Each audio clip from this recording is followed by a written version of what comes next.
on the ground to however many miles you want it to by bouncing the light off of multiple mirrors, done and done and done and done. Now it's no longer an objection. If it is, we have a bigger problem. You They need still to don't go prove. that far. You need to prove all of those Okay. done and Well, done you're wrong, and I just proved you wrong. So mirrors. No, you need to Well, prove. actually, you haven't, because we've got guys that have shot lasers over lakes for multiple miles, and they have to put cumulators on the end of their fucking lasers so they focus properly to get good distances, and that's only 40, 50 miles. So you're talking of going to the moon and or reflecting off multiple fucking mirrors to get that far. Good luck.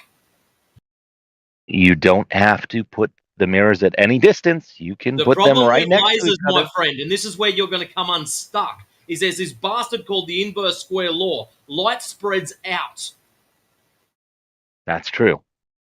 That's true. as you get further away. So, That is true. what's going to happen when you start putting mirrors everywhere to increase your perceived distance? That is true. You're not wrong. The laser light will expand after a period of time. Yeah, but mirror flashes are the Mm. best things that we can do over a large uh, distance over a lake because you can't replicate some sort of mirror flash unless it's line of sight. Okay. Did you ever notice that when you're driving, it has a little sticker below your mirrors that says object in mirror may be closer than they appear? That's That's my because the that's my right mirror on my good. passenger side. Yes, I know. Good. There's a reason that it's Good. telling you that because when you're sitting in your driver's seat and you look over at the mirror on your passenger side, there's a distance that the light has to travel between you and the mirror, and then the mirror and the object. So the actual distance that the It's object is farther than what it's a perceived is the mirror. additional distance between you and the mirror. Does that make sense? It's because it's a convex mirror. Are you kidding me right now? Oh, Are you I love serious it. I right love now? it. Hmm. You're serious, right?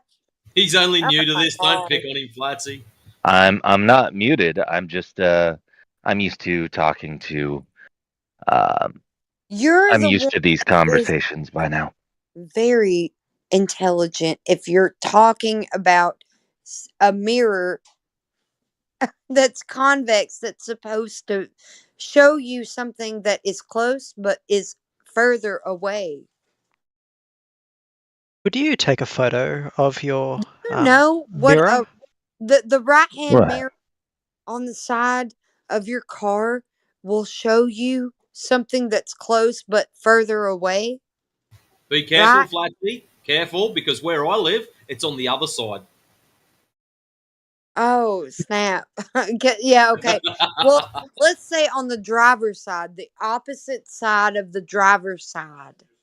Yeah, Curbside. the Yep. passenger side will show you a mirror that will show you things that are close to you, but they will show it further away so you can see a wider range. It's a convex mirror. Flatsy, could you send me, if you're alright with that, send a photo of your side view mirror to see Well, whether or not it's actually not convex in or my not? car right now. My husband's Oh, about to go to work, and I'm okay. not about to do that. I'm sorry. That's not going Because to be. You fair know enough. what your rear view passenger side mirror is different than your rear view mirror in the center, and it's different than your actual driver's side mirror. It's different. You know that.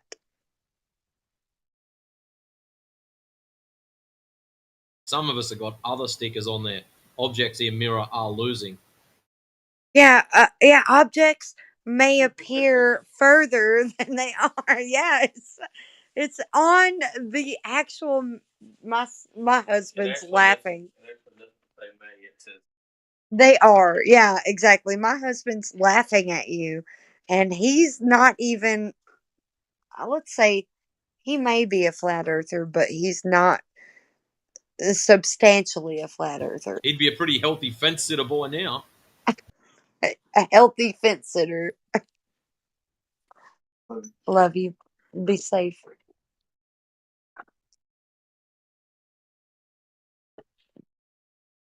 Anyways, I'm not going out to the car. He's having to leave in it.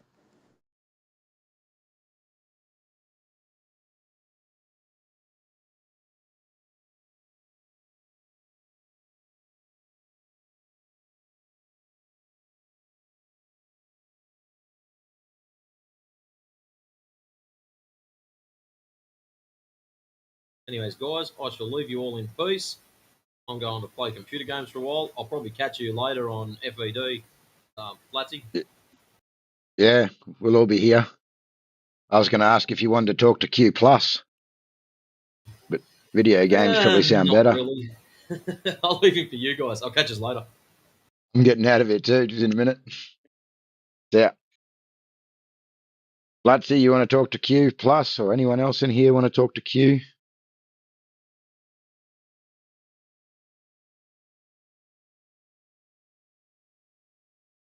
Man, he has been spiraling so much in chat. I think whoever's wanna talk Somebody- to him is gonna waste a lot of time. Somebody stole my husband's bike. Hmm. So we're just kind of dealing with that right now.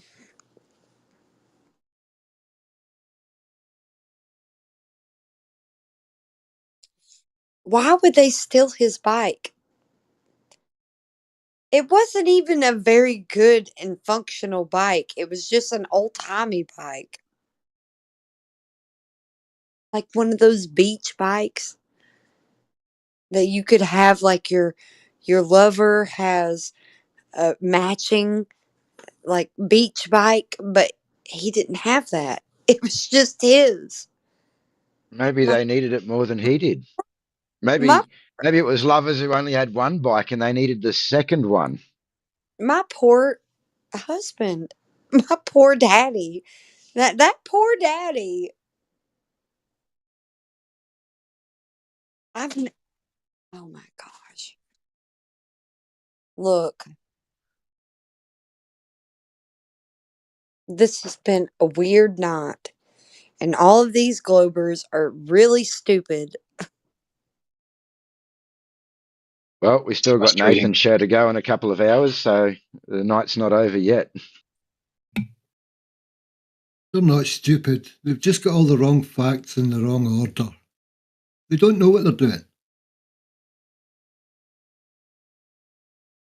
Scott Mackey, maybe you'd like to have a discussion with Q Plus about the distance to the moon, seeing as that he's actually claiming that it's within the firmament and very, very close where we could all go there and touch it.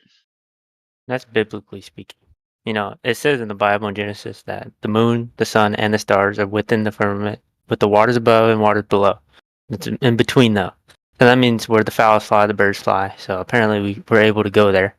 So that doesn't really disprove the moon landing or whatever, that we can at least go there. Does it say he gave us dominion over the moon in the Bible? Or does he say he give us dominion over the earth? I have to find it. I don't know. You asked a question, I have to look at it. I mean, the Bible doesn't give us. I can tell you, the Bible doesn't give us dominion over anything in the sky. Nope. Exactly. And the sky is an anomaly. So we don't actually have any evidence of anything in the sky. So when somebody will tell you that they know what's going on in the sky, you have to humble yourself and say, you don't know, actually. Well, by the way, just so you know, it was Satan who wanted to enthrone himself above the stars, you know. Clay, hold on. Why would you advocate for anything that you don't actually know? I'm not saying I don't know. I'm saying that it says the fowls fly there, where the firmament heaven is. Wait, it says. Wait, let me actually bring the source. Okay, go ahead.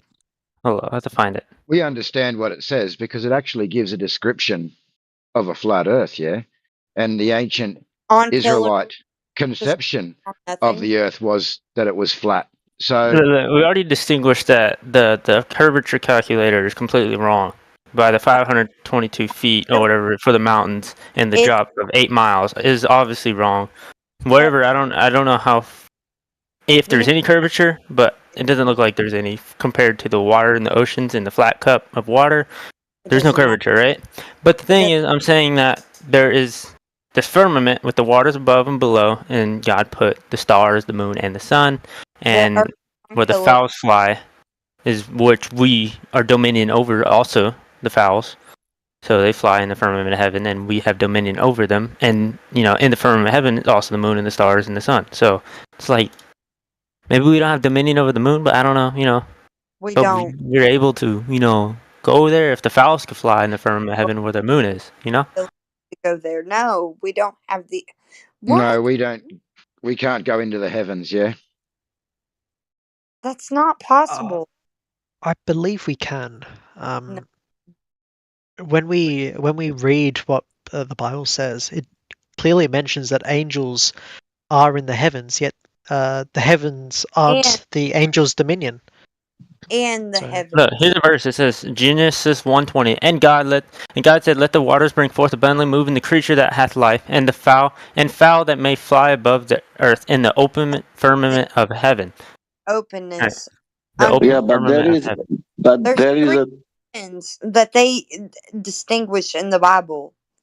There's the fowls where they fly. There's like where the clouds And we have reside. dominion over the fowls too. That's what it says. We also have Yeah, dominion over it.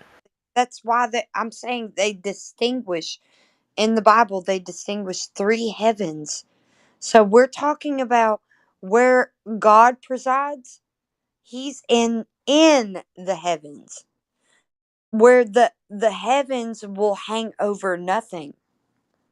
And what So is the fowls meaning flying in the open firmament of heaven if God is also there? God's through everything, right? But like Niggas fucking on my booty to the net drop out. Come shot to the face, everybody watch out. On my niggas booty killing, slide that penis in and out. Dick out, squirt, squirt, we gon' come all in they mouth. All my niggas really gay.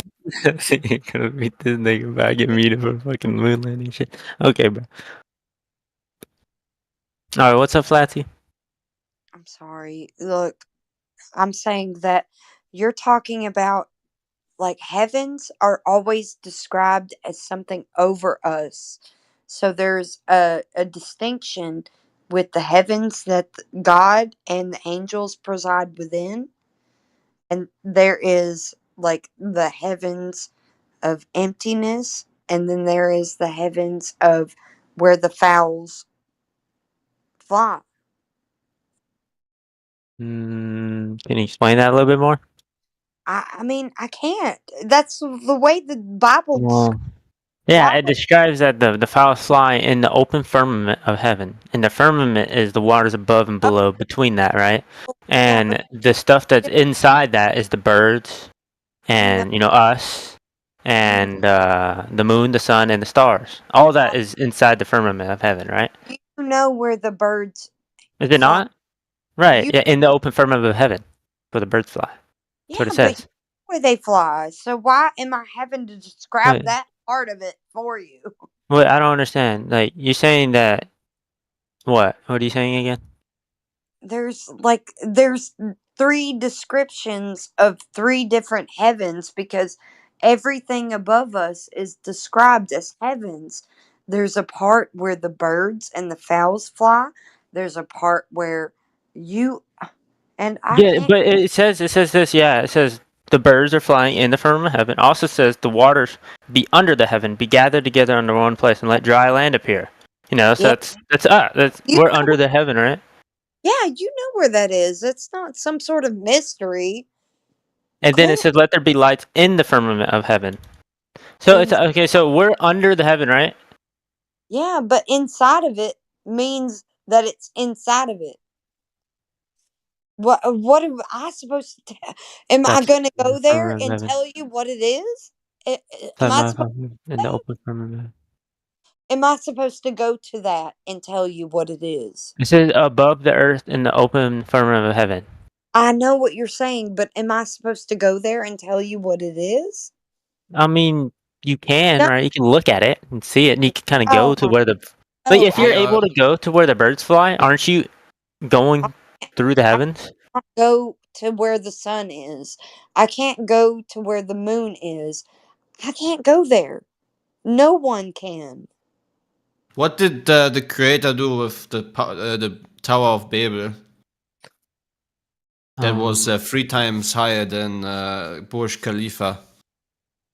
Well, they didn't. He didn't. He like I forgot what he did, but he like confounded all He, their language and didn't let them reach the heaven. They like as soon as they got to that point, he didn't let them reach it or Well, yeah, break he through. destroyed it. Yeah. They tried to like go So through the changed who's the firmament. the language. prominent uh, creature in the Bible that wants to exalt his throne above the stars? Wait, what? Who is the prominent creature that wants to be like God and wants to Oh, Yeah. excel his the throne devil. above the I stars? say Yeah. Satan, right? Yeah. To Mm-hmm. us worship the stars, even the wandering stars, because they go against the background stars in retrograde. Why would he want us to worship those? And why would we title them with the like ancient god names? So it's talking about how a tower with its top in the heavens, right?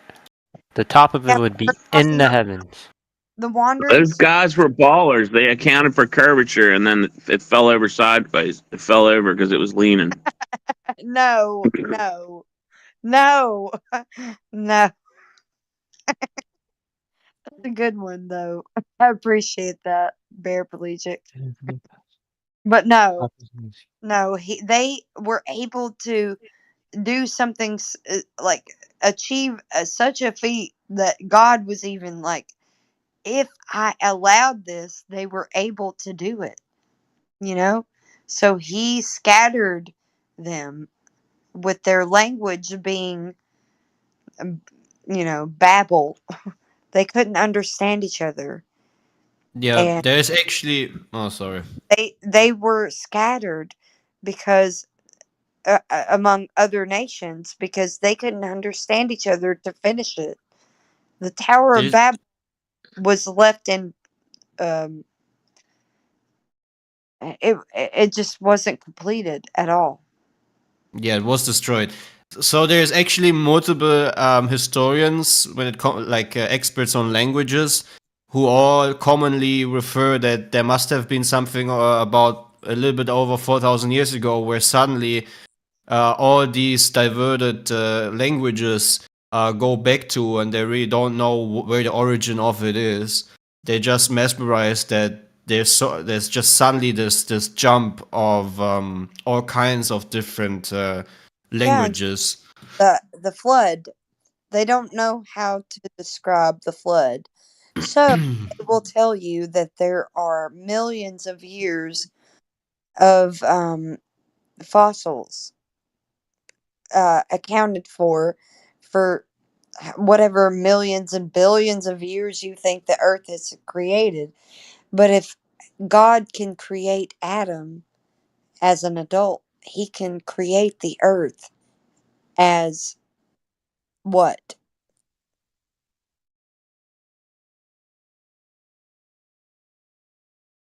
Okay, I'm sorry, but that was Well, yeah, what we need to still understand on. is there's nothing new under the heavens, right?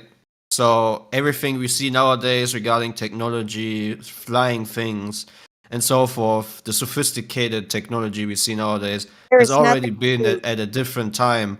And during the days of Noah, must have been probably even more sophisticated, the technology, because the Nothing. fallen ones have given a lot of knowledge unto the people in general, unto the nations, and they build huge major cities. They build these structures as the Tower of Babel.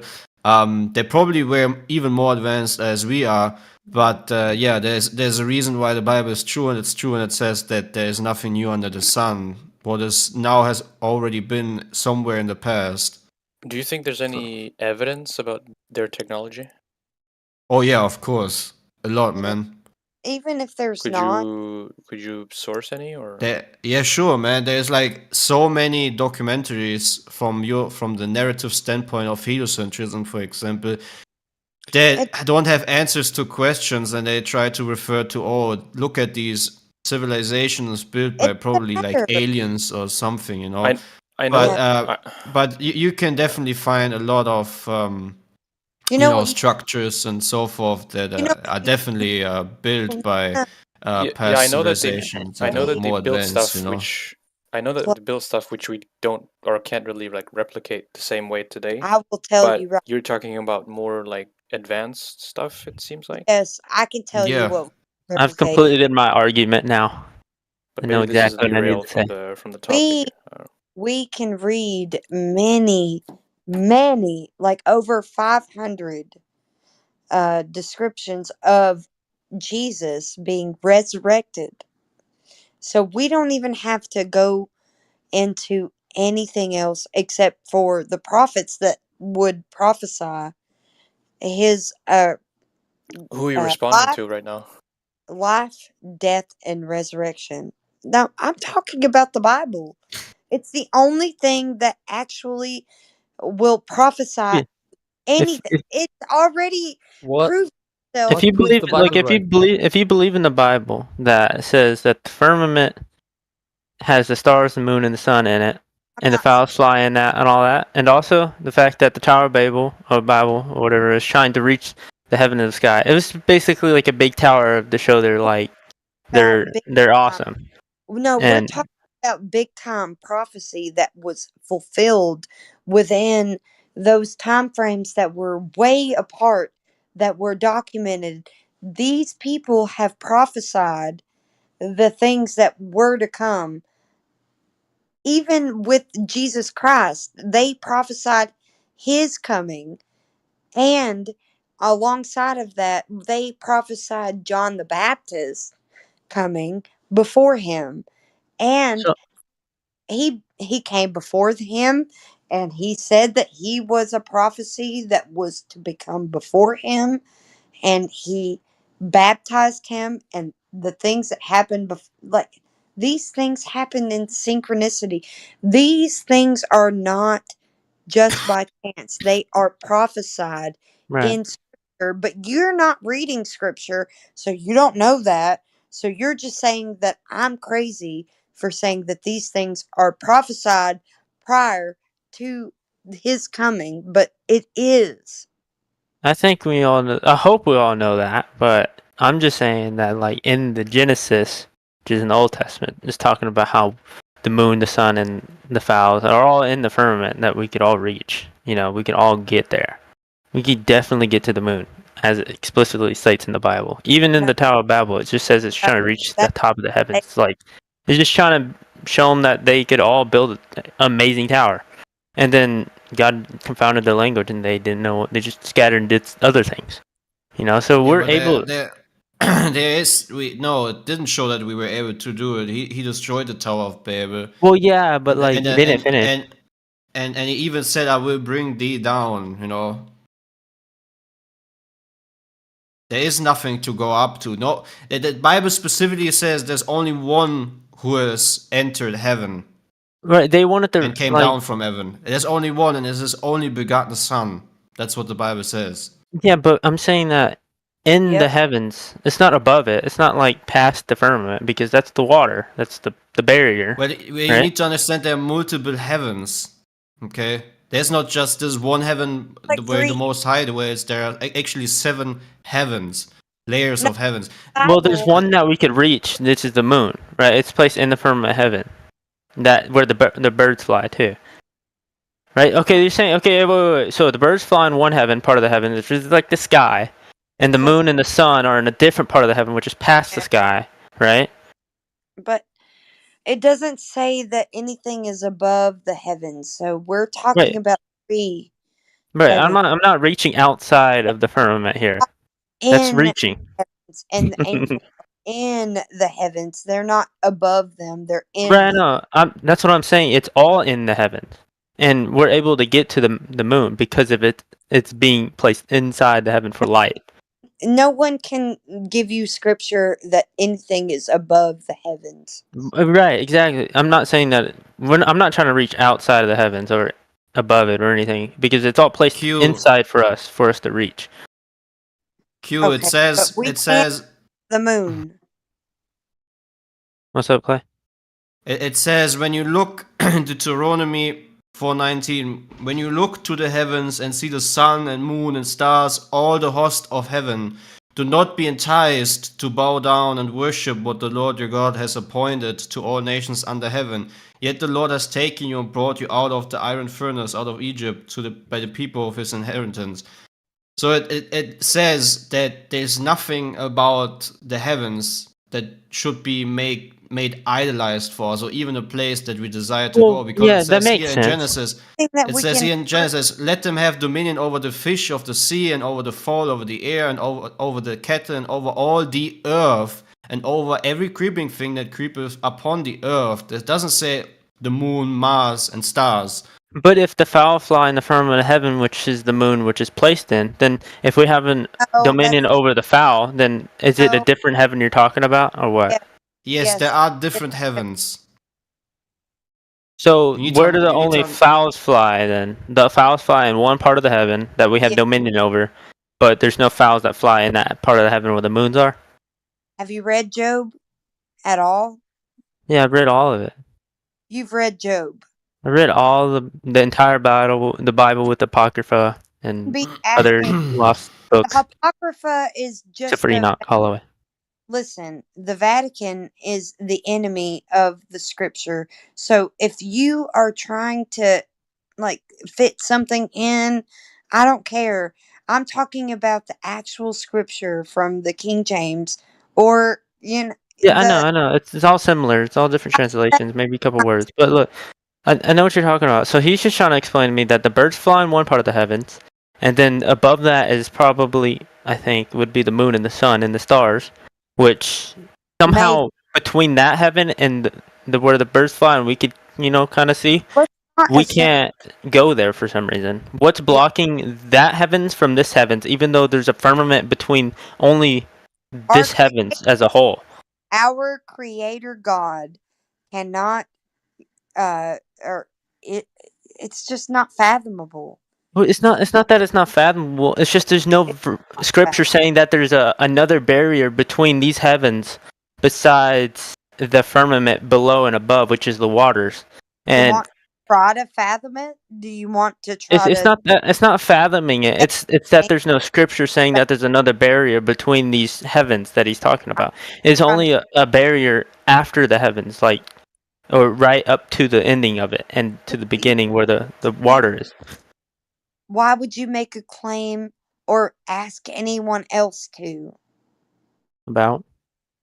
A claim towards the heavens that we I'm saying that I've said it 3 times, but I'm going to explain it better. Okay, so we're here on Earth, where the bottom of the water is, and it made it to the land. That's the underneath of part of the firmament, but it's not past it. We're not going past it. And the fowls fly. That's another part of the firmament. And then there's the moon and the sun and the stars. That's another part of the firmament. It's all one big firmament. It's not separated. I mean, they're different parts of it, but they're not barriers between them, right? No, that's not. Where does it say there's barriers that we can't go past through these besides the waters above and below? Not talking about heavens that are firmaments. They're talking about heavens above the earth. So we're not I'm talking about the firmament, which is a barrier. There's only one firmament barrier. The waters above and below. The waters above and below. Those are the barriers, right? Yes. Yeah. So everything in between the waters above and below, there's no barrier. Right? Where do you see a barrier between the waters above and below? That's what I want to know. That's what my main question is. We don't have to give you that. Why would It's not that you don't have to give me it. Unless you want to prove me wrong. Otherwise. Why have to show the firmament to you? It's not showing the firmament. It's showing the barriers between the firmaments that aren't already there besides like the water and below and above. We know that there's the barrier, the water's above and below, but we don't know any other barrier between the whole firmament of heaven. Okay, We know there's different ones, right? Yeah, exactly. So we got fowls that can fly above Right. your There's like 7, right? Listen, so we've got the clouds.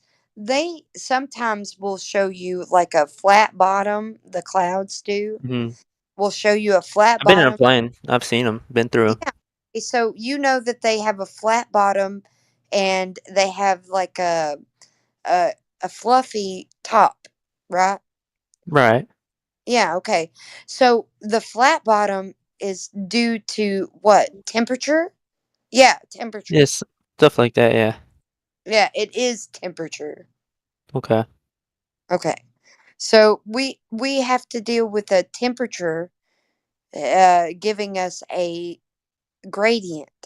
So a pressure gradient on the earth with the gas pressure that we already Right. have. So And we get gas less and less the more we go up. yeah, so So we gas have to conform to that. yeah, that's the gas pressure gradient. That's Mhm. delta X. So we need to deal with the X. The Right, X but being gas pressure part like that would be something that you would need to establish first is right. gas The pressure. further we go out, the less gas pressure and less air or whatever we have. We don't have it anymore, so we just bring our own with us. Because So of we're allowed to go that way.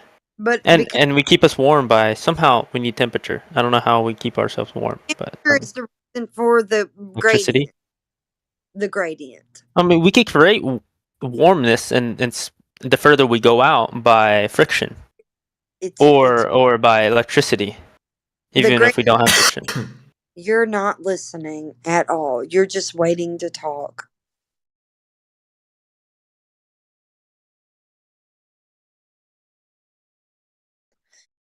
The gas pressure gradient is given to you by temperature. The only reason why you would have a gas pressure gradient is due to a distinct temperature change. Okay. Yes. So we're talking about something that we can't distinguish. Any kind of, if you want to go ahead and attribute a gradient, so we have a cloud layer that has a flat bottom and fluffy tops. Let's say that that would be caused by temperature. Okay. So what Okay. about it? What does this have to do But with we what? also have clouds above that that would be Okay. a Right. in a Different atmospheres, higher, lower gradient. pressures. Yeah, okay. And a different gradient, and that would move in a contrast with the lower gradient of clouds. Okay. What about it though? Yeah, this is just something that we have to deal with in reality. What is this? What are you pointing out to? What are you trying to prove here? Your By saying fowls that?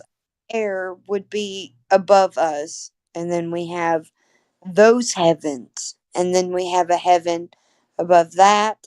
Right. I've been in a plane. We're probably higher than where birds or fowls fly. You know, fowls Bible, probably don't fly that high where the planes the fly. Bible describes 40,000 feet.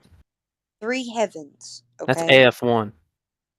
so the Bible would describe 3 heavens, Okay. and the heavens above our heavenly Father would be within the stars, the the the sun, the moon, whatever is going on up there is where he resides, because the cloud that obscures his throne. Because you just said it's within you. The heaven is within you. You know, the kingdom of God is within I you. know it Like makes having that, it doesn't make sense for us I to see it outside of us. If I it's know within, if that's where he I, resides, is outside of us. It's not. yes. He says that a cloud He resides obscures in us. the face of his throne. So we have a cloud that obscures the night sky. We have what's it called? The Milky Way? Yeah. So the a cloud that obscures the throne of God. In Job. This is in Job 20, what is it? 20 something.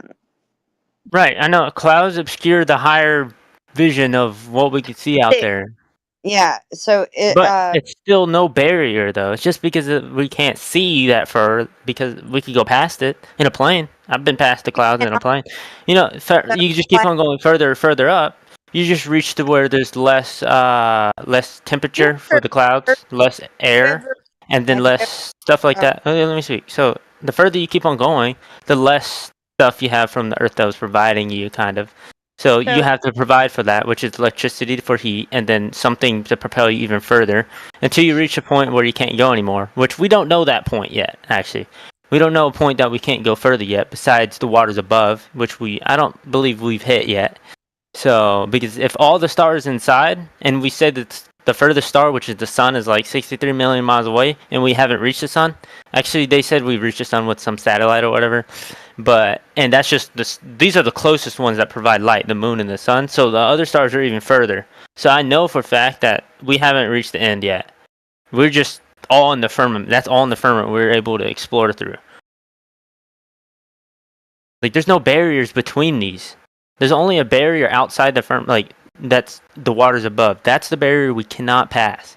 And then the barrier below, which is the waters below. He set the firmament still, right? And we can't pass those. We're just in there. The birds fly. We could go higher than the birds. So, reach for the moon, right? Like, you just haven't told me any barrier between these heavens that you say. Besides that, there's a firmament that is separated by the waters below and waters above. That's all I'm asking, really. Where's the barrier that separates me from standing here on the ground and going to the moon? I mean, that's it. That's my entire thing. Nobody has seen that barrier. Well, have you ever wondered why they have maybe built the Tower of Babel? You know, maybe that was the first attempt of the adversary to exalt himself. What if there is just right? It says it reached the top in the heavens. You know, like but you still do you not outside of the heavens. Okay. Do you understand? Yes. Do you understand that heavens or heavenly places, that there's layers to this word? There are there's no layers barrier. of heavens. It says. Tell me the barrier. Tell me the barrier where it says. It's the firmament, but it says literally here. Right. For we do not wrestle against flesh and blood, but against principalities, against powers, against rulers of darkness of this age, against spiritual hosts of wickedness in heavenly places. Right. Which means there are heavenly places where even demonic entities reside. I bet you that's not where the Most High is residing. That must be some kind of lower level of a heavenly place. See, do you think that there's in right now in your room there are demonic spirits like in your walls, like ancient Egyptian spiritual demonic like in your shadows in the walls, because that is part of the heavens, just the lower part of it. It's in the heavens where we reside. You know, where the fowls fly. We're inside the firmament where the heavens is. So that's a part where anybody or any of these bad spiritual demonic entities could be lying. They could be anywhere, right? Well, that's true. But when I sense attacks, I just rebuke them in the mighty name of Jesus Christ. Right. Me too. I mean, but like that stuff is nice to do when you have the Bible out and you just feel that stuff.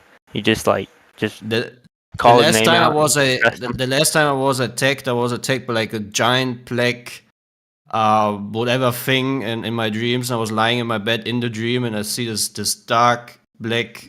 It's like dust in the wind, you know, kind of like doesn't have really any features or face, just a black thing that tried to put me down. Was pressing at my.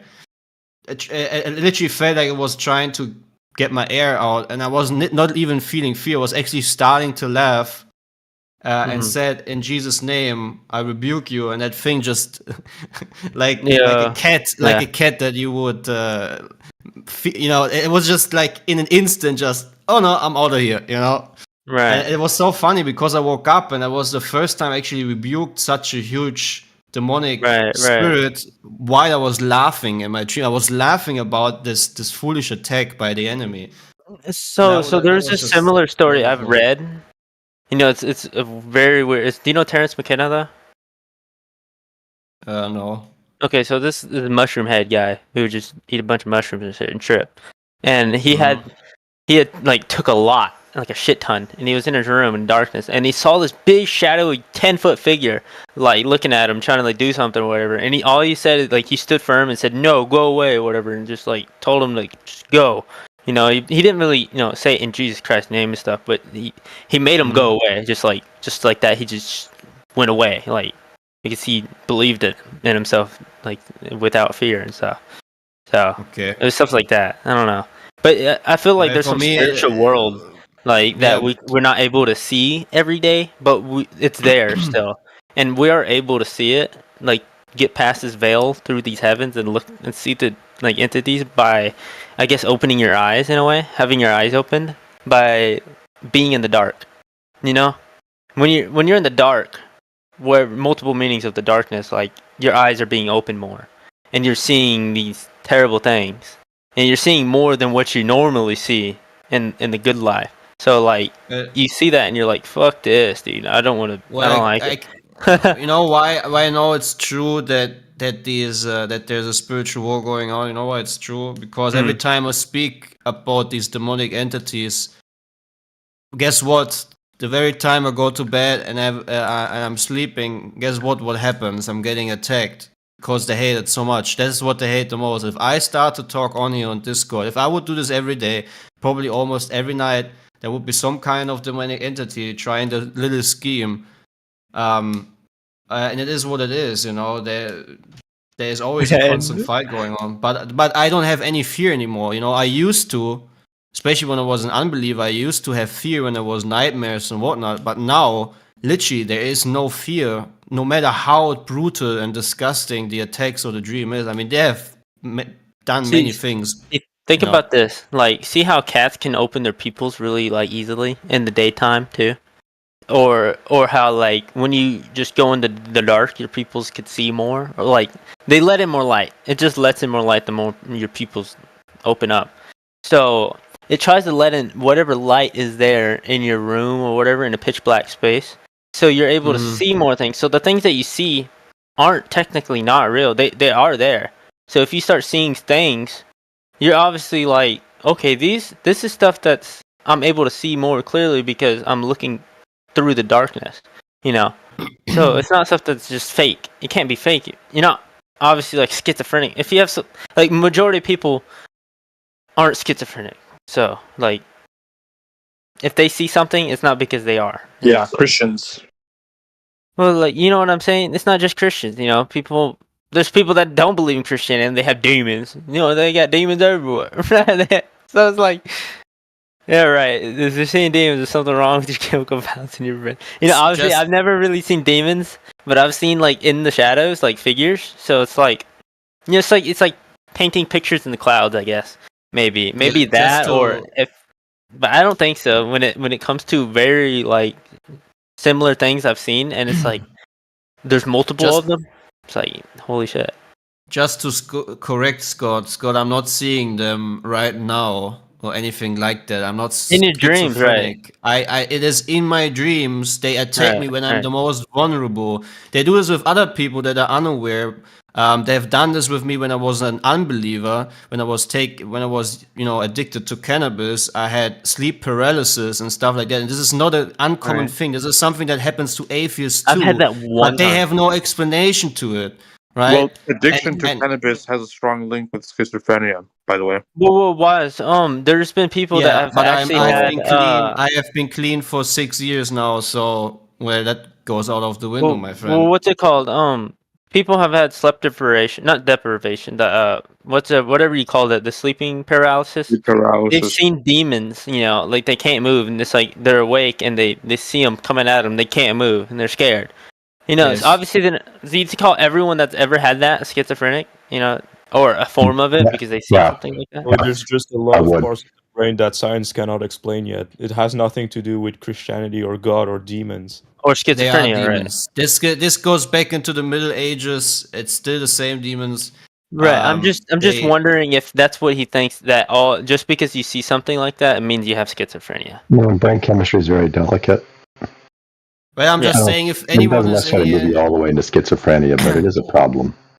if Right, I anyone has understand. any I ever understand is that. getting attacked, just use the name of Jesus, and they just gonna vanish in a second because I've never they're afraid actually of that name. had that happen. Besides, like maybe when I'm scared or something, I feel uncomfortable, feel like I'm gonna die or something from something.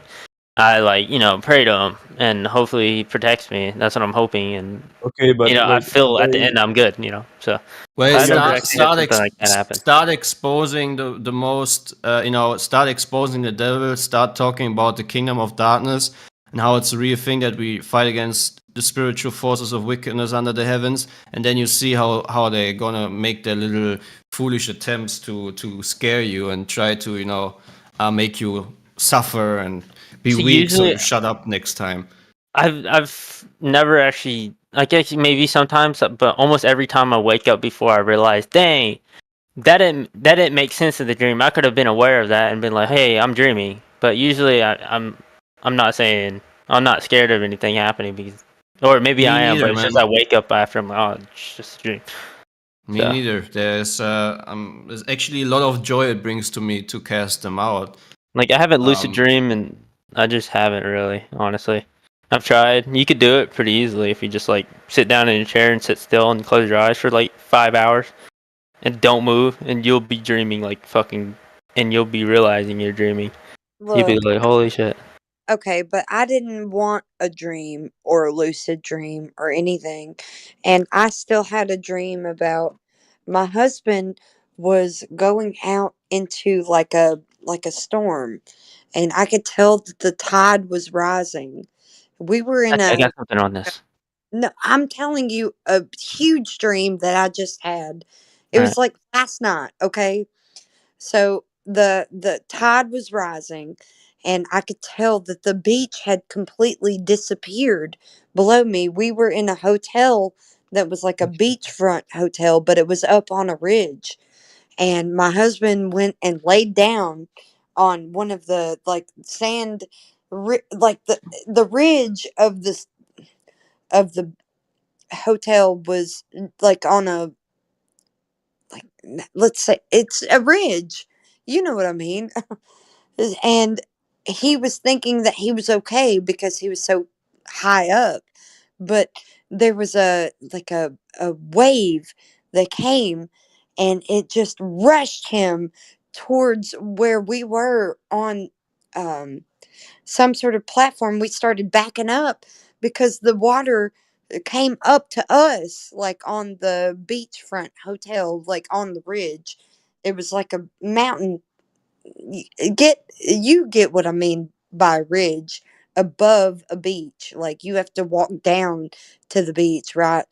Mm-hmm. So he was on that ridge, and he was on some sort of like a beach like platform there in front of the hotel that it didn't have anything other than just like a little bit of sand, and the waves crashed up and pushed him towards the hotel.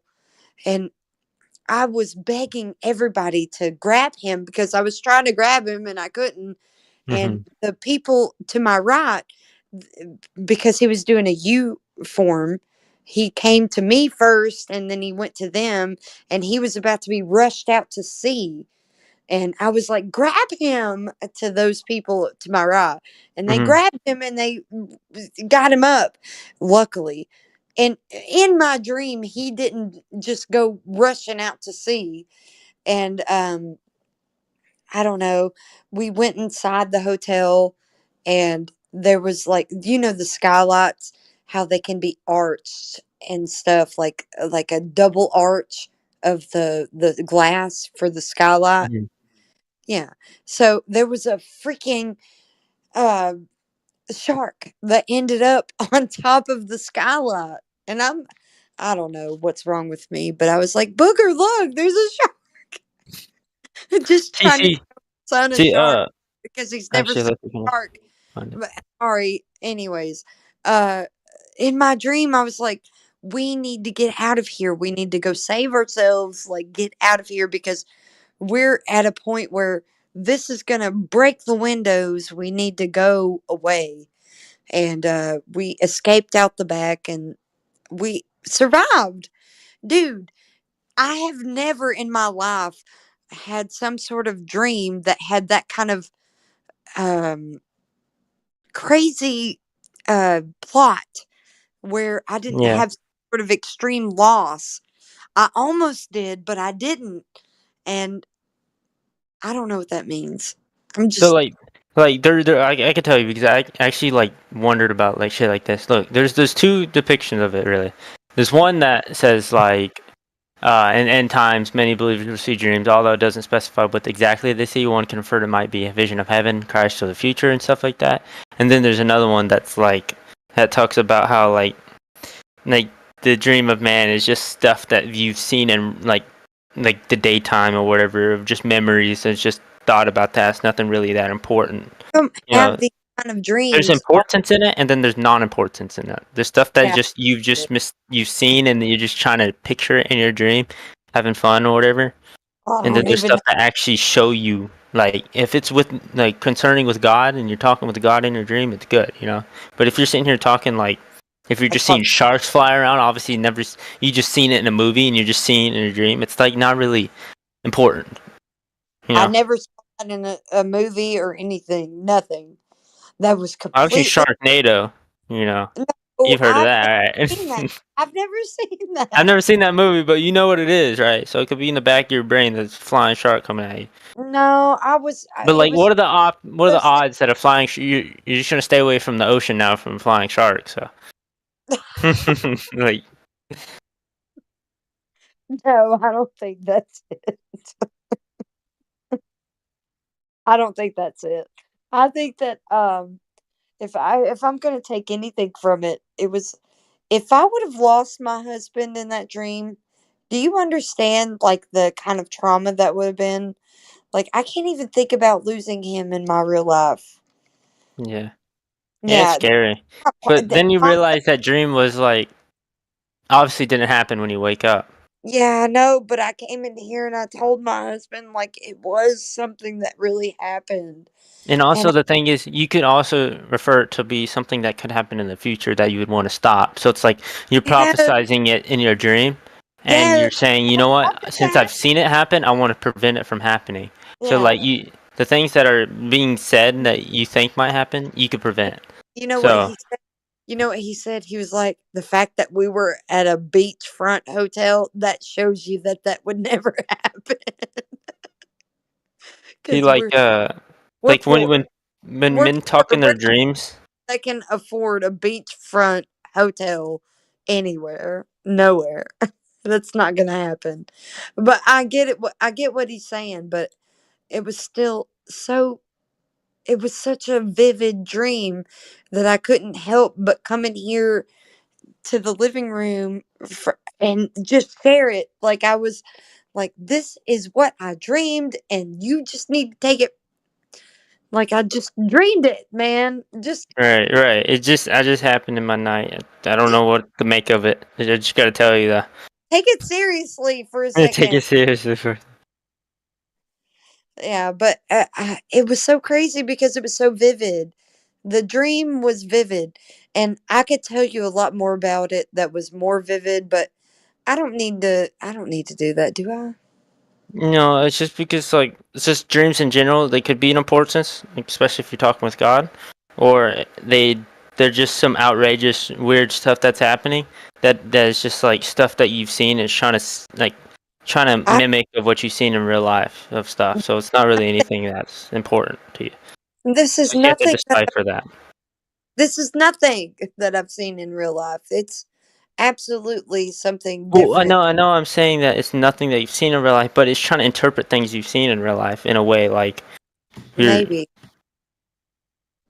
Yeah, I agree. There can be normal dreams, which I also have, and then there can be visions, which I also had, which are mostly the dreams, quote unquote, that I can always remember and play in my mind, which I think are visions from the Most High given me access to.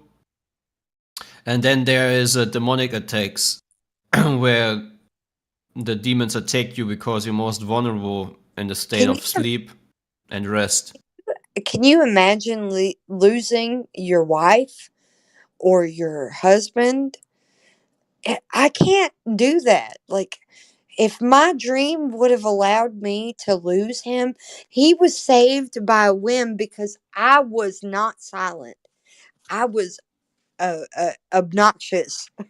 And the people that saw him struggling and going in that like, think about if you're going in like some sort of current, you're going to go into a U if there's some sort of surface that you're like up against, like the ridge of the hotel is what I'm referring to. So he was going in a U and about to go back out to sea, like he was being rushed to us from a wave and then going in a U back out to sea. They caught him in the bottom of the U before he went back out to sea. I said, catch him, grab him. Like, I was screaming it, man. I'm screaming it now because that's how I was in the dream. It's not even a freaking joke, man. It was serious. I was telling them to catch him and they caught him because I was not going to let it go. I was not going to let them get off with just letting him go because that would have been on their conscience first of all. And I was telling them catch him because he's right there. Catch him. And they caught him, thankfully. Good grief, Right. thankfully. God could definitely talk to you in It your was dreams. a dream, and I'm saying thankfully that they caught him in my own dream, man. I'm saying that my dream of even the idea of losing my husband is unfathomable. No way. Nuh-uh. No. Nuh-uh. I can't lose him. No. No. See, Can't lose. like your fears could be in your dreams too. You just think of something all the time. If you can test it yourself. Think of something all the time, whatever it is, some random thing, and then you'll start dreaming about it. Like But you I just be like, oh, okay, didn't lose him in my dream. I don't know what that dream was all about. It was so vivid. that's And God. I didn't lose him in the dream because I was adamant on, you better catch him, get him. Like, Mhm. because I'm not strong enough, like, just by myself. These people were like five of them. They could have caught him. So they needed to. If they were able to do it, they should do it. And he was right there and they could. So I was like, catch him, get him. I don't know. It was just one of those things. Right. I just remember seeing a verse of the Bible talking about how like the dreams aren't really that important because they're just things you've seen as trying to picture of things you Yeah, remembered recently and stuff.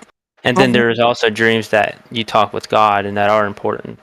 And if yeah, there's anything that has anything to do with God and visions and like that, it's not important really because they'll talk in their sleep about fucking worthless shit. You know, not I real visions and real prophecy.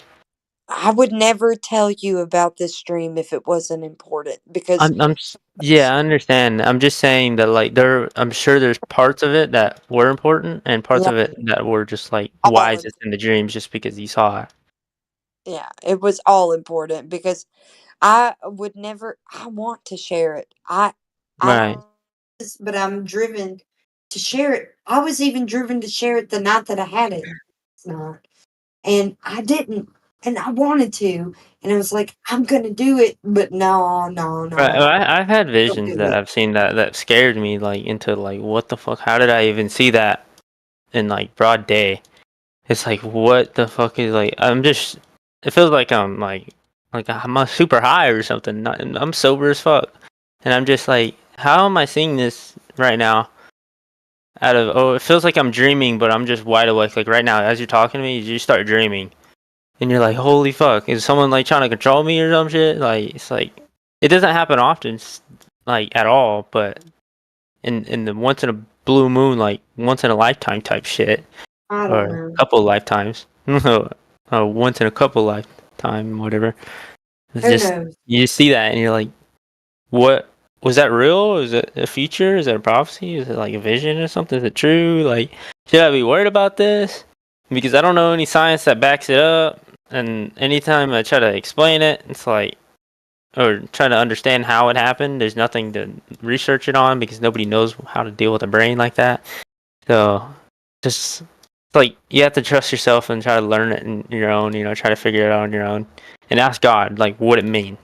That's the main thing. Like, and then when God answers you, you'll see it, and you'll either be like, was that God telling me this, or was it not? And then I you don't have to know. look for confirmation. You have to ask, and again, keep on asking, even if you doubt, because obviously people doubted. I doubt all the time, Yeah, and but even though it here, confirms me, you forget later on. You forget that you confirmed it, and then you doubt again, and then you're like, well, confirm this again. this was last night. This was last night. So I don't know. If you really want to know, have actual motivation to know. Ask God what it means all the time. Pray that what it means. Tell me what it meant, and then He'll show you in signs in real life. And if not through signs, through just Let telling me you tell straight you. up in your mind. Just I'll tell you acknowledging it. this. I'm gonna tell you this, okay? Okay. You ready? You Yeah. ready? Yes, I'm ready. Okay. So before I ever got pregnant, I had a Yeah. dream. I had a Mm-hmm. dream that Sound my like Martin Luther husband, King here. yeah, but my husband that is my husband now wasn't my husband then, but Okay. I had a dream that he and I had a red-headed boy. Okay. Do And you have redheaded boy right now? listen. Come on, I you gotta Yeah, spill I'm it. gonna get there. I'm gonna get there. I'm gonna get there. And I started begging him for a baby for a Right. while. I started begging him for a baby, not pregnant or anything. Mm-hmm. And the first time that we tried, because I was begging, it was my fault. I begged. I did. And the first time that we tried, we succeeded. Okay. And the baby that I had was a red-headed boy. That's awesome. Yes. See, that stuff was And like, is it either coincidence, what you wanted, or is it like something that I don't was a care. future topic that I was really told don't to you that care. was going to happen? I don't No, you care. I should care. You only should care because if it's true that the dream was really meaning It something to you, was because meaning something. well, then It that means was. that the other dream could have meaning as well. So that's why you should care about it and what that meant as Oh well, so you can have man. a depiction. Either way, I just have my family and I love them so much. I'm so blessed with all the blessings. I thank God every day for all the blessings that I have with my Right. family and my husband and all of them. All of them are blessings to me. So I'm not discarding all of those blessings. It's Yeah. Yeah. It's just implicit. It's I'd care about the things implicit. that you know that are meaningful to you and try to understand Yeah. them more than anything than that aren't. Oh, yeah. That's why I even said anything about the dream that I had because it's something crazy and something that happened. But I also didn't lose my husband in that dream. We saved him. He was Yeah. saved. Well, it was good talking to you because I'm gonna play a game now. So Okay. peace. God bless Okay, you. peace. God bless you.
Earth is glob. Earth is round. You guys know that?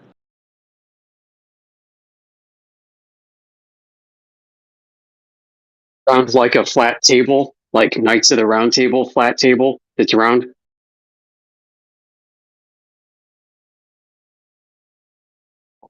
Oh, he's gone. Hey, where'd he go? He just came in to say Earth round and left, just like the memes that we have. Yeah, that's a crazy guy. Yep, I wonder who we he was. memed it into existence.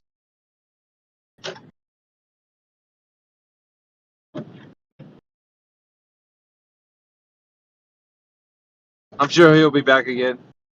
Well, he didn't actually give us any kind of measurements for the actual globe Earth.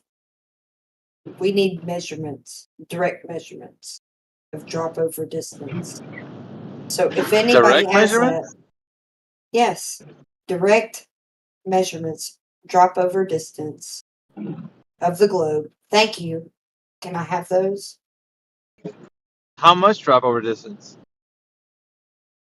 Well, you'll have to do the 1.225 times the square root of observer's height in feet for the horizon. If you're not giving me that, then it's not the globe. Well, it still is a globe, isn't it? It's not the globe, and if it's not a globe, that means that the radius and diameter of Venus is wrong. That means the distance. Well, we to measured the sun. diameter of Venus. We know the distance to the sun. Sorry, buddy, if you don't have the radius and diameter of the Earth measured, then you don't have Venus and you don't have the distance to the sun. And you don't have your entire cosmology. Bye-bye. Well, they could say we didn't have to be exact about Earth's radius. We kind of figured it out because of how we navigate.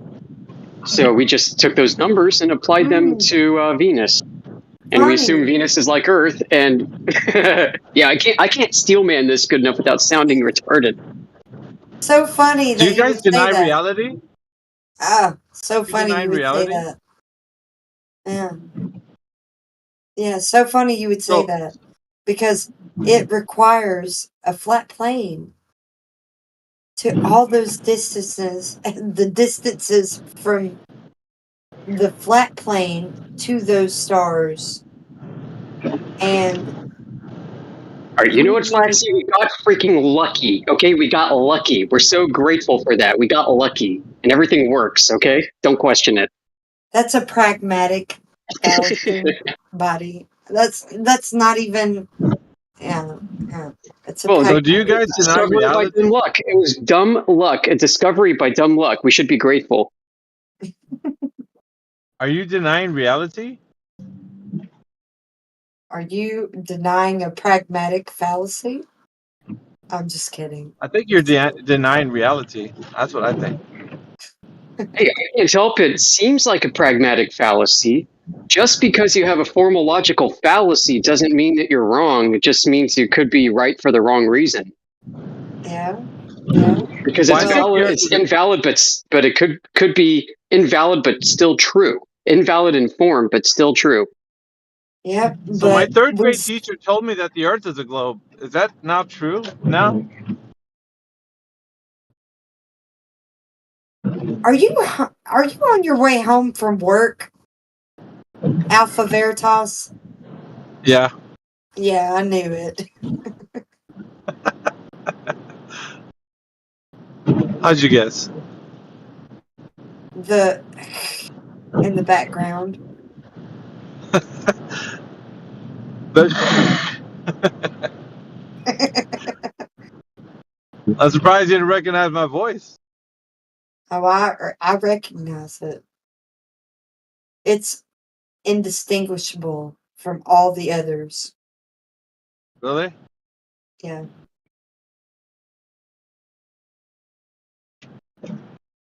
So if Hey, I'm I think that's a compliment.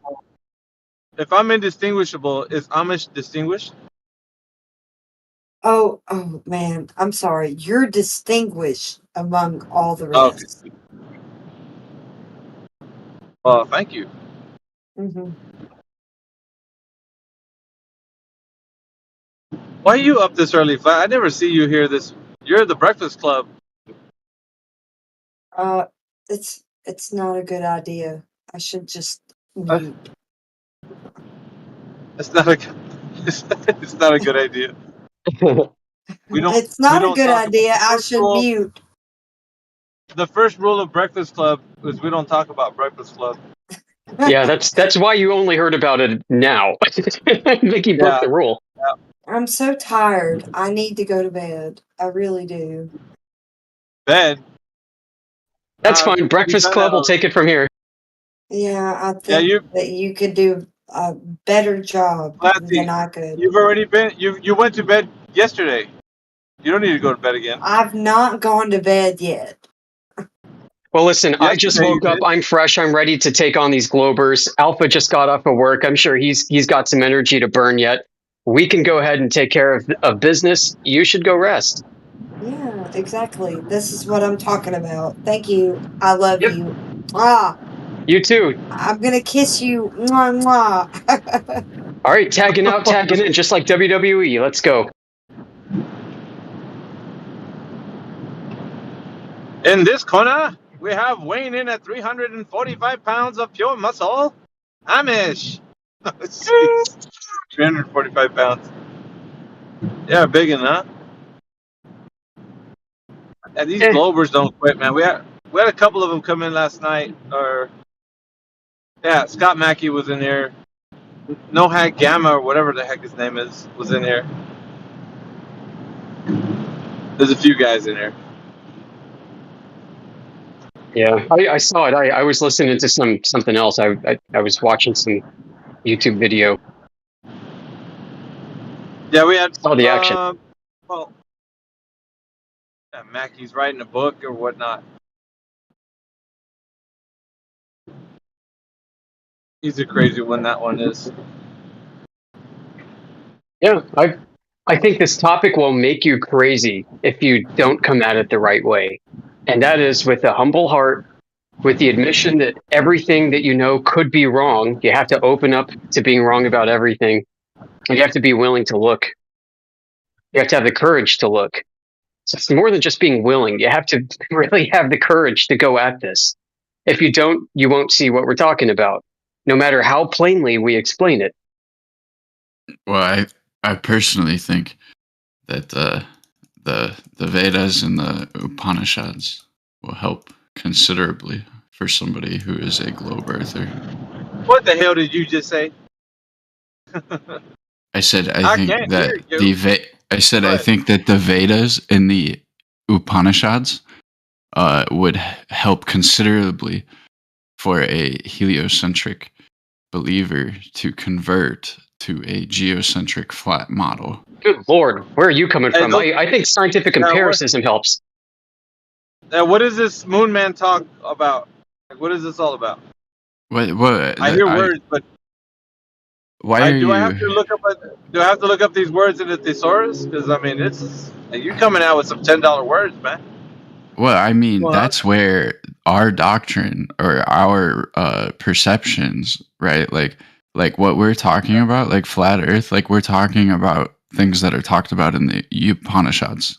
Or Yeah, pretty much the Vedas. every ancient civilization thought it was flat and wrote about it. So I don't see why that's a big deal. I really don't see it a big deal. Wait. But the Sanskrit languages, okay, they actually go into detail about this, right? Like the Sri Yantra, they have the 9 interlocking triangles, which represent the planets.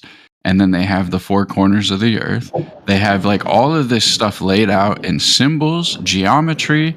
They talk about how to get into the different celestial spheres, how to open gates, how to blah, blah, blah. Right, none of that's empirical.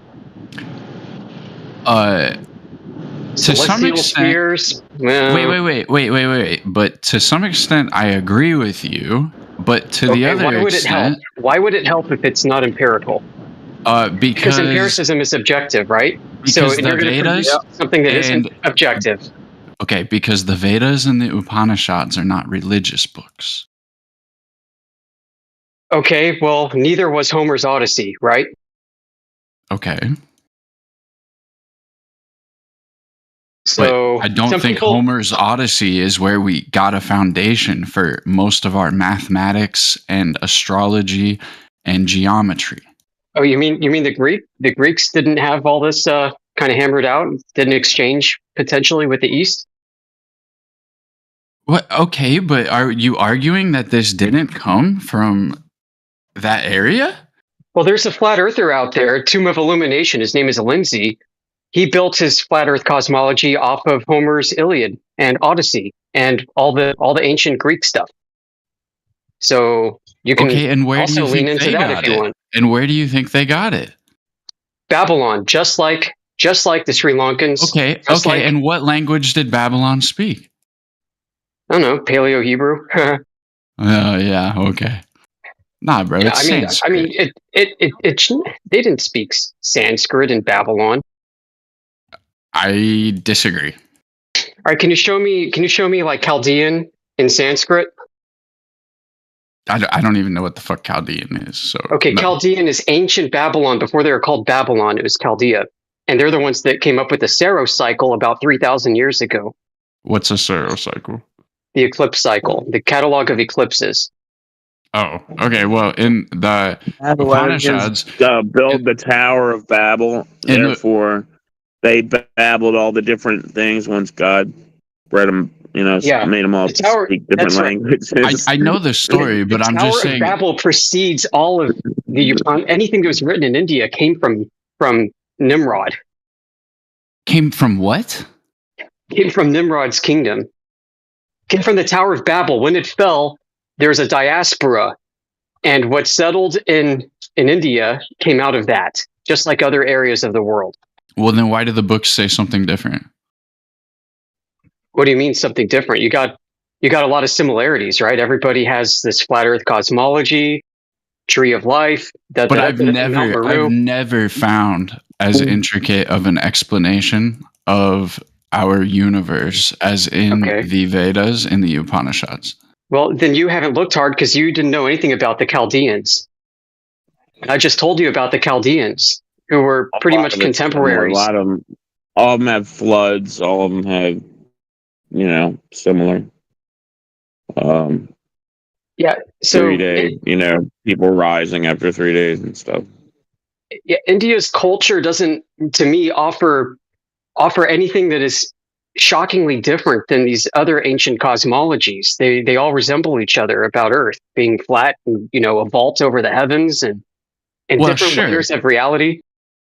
Sure, like in Nordic, you got the Trade Yggdrasil. They don't give you tools to access it. Well, okay, so now you're getting into metaphysics with like accessing like the celestial sphere. Hey, let's go see the jhanas. The little lights in our brain. Let's all do that. I mean, that's all very. No, it's not scientific. Yeah, that's teetering on new age right there. But we're looking at like the eclipse, like you're describing the eclipse, right? So how would you describe an eclipse on a flat Earth? What do you mean? The same as you would on a globe. Same thing.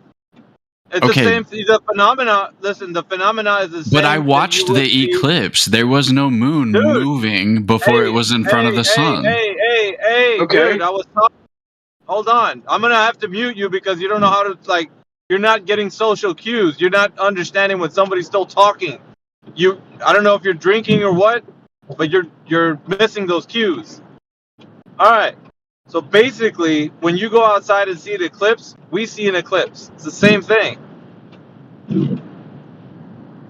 Why would it be different? You stopped me from talking just to say that. Yeah. Because I was talking. Jesus Christ. Okay. I'm gonna act like you did. No, I'm gonna act like you didn't just do that. Okay. So when I went to Illinois to watch. Shut up, dude. You're not running this show. We are. You need to learn. You guys are bad guests, dude. To be honest. If I wanted to say whatever I wanted to say, that's fine. You're not saying anything profound. You think what you're saying is profound? It's garbage, dude. What are you gonna get from all that bullshit you just said earlier? Nothing. Nothing can be gained from what you just said. Who gives a shit if you know some history? What is that gonna get us in the future? Nowhere. So, there you go. What I say is what I say. No, not any less profound of what you're saying. Yeah, like, so what's the Pythagorean theorem called in, ancient Vedic culture? Do they have that? Yeah, it's the Mahabra, something like that. It's like it's either pi or I gotta look it up. It's okay, so you don't know. I don't get why you're doing this, dude. Well, you told Like, me we're on that the same it side answers of this. questions No, about geometry. Wait, you brought this up, don't and I'm asking you interrupt questions me. about it. Okay, but you're being extremely disrespectful. You're drunk as hell, dude. Yeah, you're staying on mute. We don't like drunks in here. It's actually a violation of TOS to be drunk and talk on the microphone. I don't know if you know that, but it is. And secondarily, I'm answering your questions, and I'm providing rebuttals and asking questions about things you stated. You stated that the Vedic cosmology provides geometry for figuring out the nature of Earth, and it's unique. And you specifically said it's unique. And I'm drawing out all the instances where it's not unique. And you don't seem to be cluing up on that. Am I right, Alpha? Am I characterizing this the right way? That's spot on, man. Like I said, you can hear it in his voice. He's slurring when he's talking. He's not like he's really just he's off the mark right now, and you can just hear it in his voice. So his demeanor and everything speaking to him being like inebriated. Right. So what does Vedic cosmology say how you should treat your body? Should you be getting drunk and spouting nonsense on VC? It's purported to be profound, deep truths about the nature of reality. I'm pretty sure there's a moral code violation somewhere in there because it's contradictory. Is that what he's ascribing to, Amish? No. Is he ascribing to that? He is ascribing to Vedic cosmology. Absolutely. He's in here telling us that it's going to help globers come to the realization of flat Earth. If only they were to read the Upanishads and the Vedas, they will understand that Earth is flat. Meanwhile, we get Hindu people in here all the time who quote from that and say Earth is a globe. So you got a debate going on within your own circle over there, and you need to kind of sort that out. I mean, look at that Indian space program where they launched that CGI telephone booth, the TARDIS. They built a TARDIS, India did, and they launched it to the moon, and then it tipped over after it landed, supposedly. I mean, look at that. You think all those people working for the India space program have read the Vedas and Upanishads? I mean, I'm sure a lot of people are pretty hooked into their own culture over there and understand some of these concepts. I mean, I don't pretend to be an expert at all, but they're building stuff as if Earth is a globe. So the deception is worldwide and is far older than we want to realize, and has embedded itself also within every culture that used to be of a flat Earth cosmology. All that stuff is derivative from the fallen. The fallen have given this wisdom to man. So all of that, what he's talking about, there's nothing good in any of that. All of that stuff was dealt with, like the fallen have been putting this into mankind, teaching them how to read the clouds, astrology, cutting of the roots, all that stuff. That's like the roots of all that, like all the different cultures that have this information. The reason why it's all the same is because they were traveling to many places on Earth, and like different families, different tribes, they were getting all this information. So that's why they're all basically similar. So there's nothing new. They're writing letters back home, Miggy. I mean, honest to God, they're just writing letters back home, and that's how information gets transmitted. Yep. So this secret knowledge or deeper truths, as they're so called, are just other, delvings into like, mysticism and like mystery schools and such. And there's nothing to do more than what we consider Satanism. All of it. Exactly. Exactly. They're just different faces of the same deception. Yeah. And he thinks it's something spiritually truthful about it, that we can hand it off to like why would I give him that, man? Like that's what we're trying to get him away from. just like you said, what is all that information useful for anyways? Except for more deception, you know? Because it's like out of the frying pan into the fire. You know what I mean? That's all it is.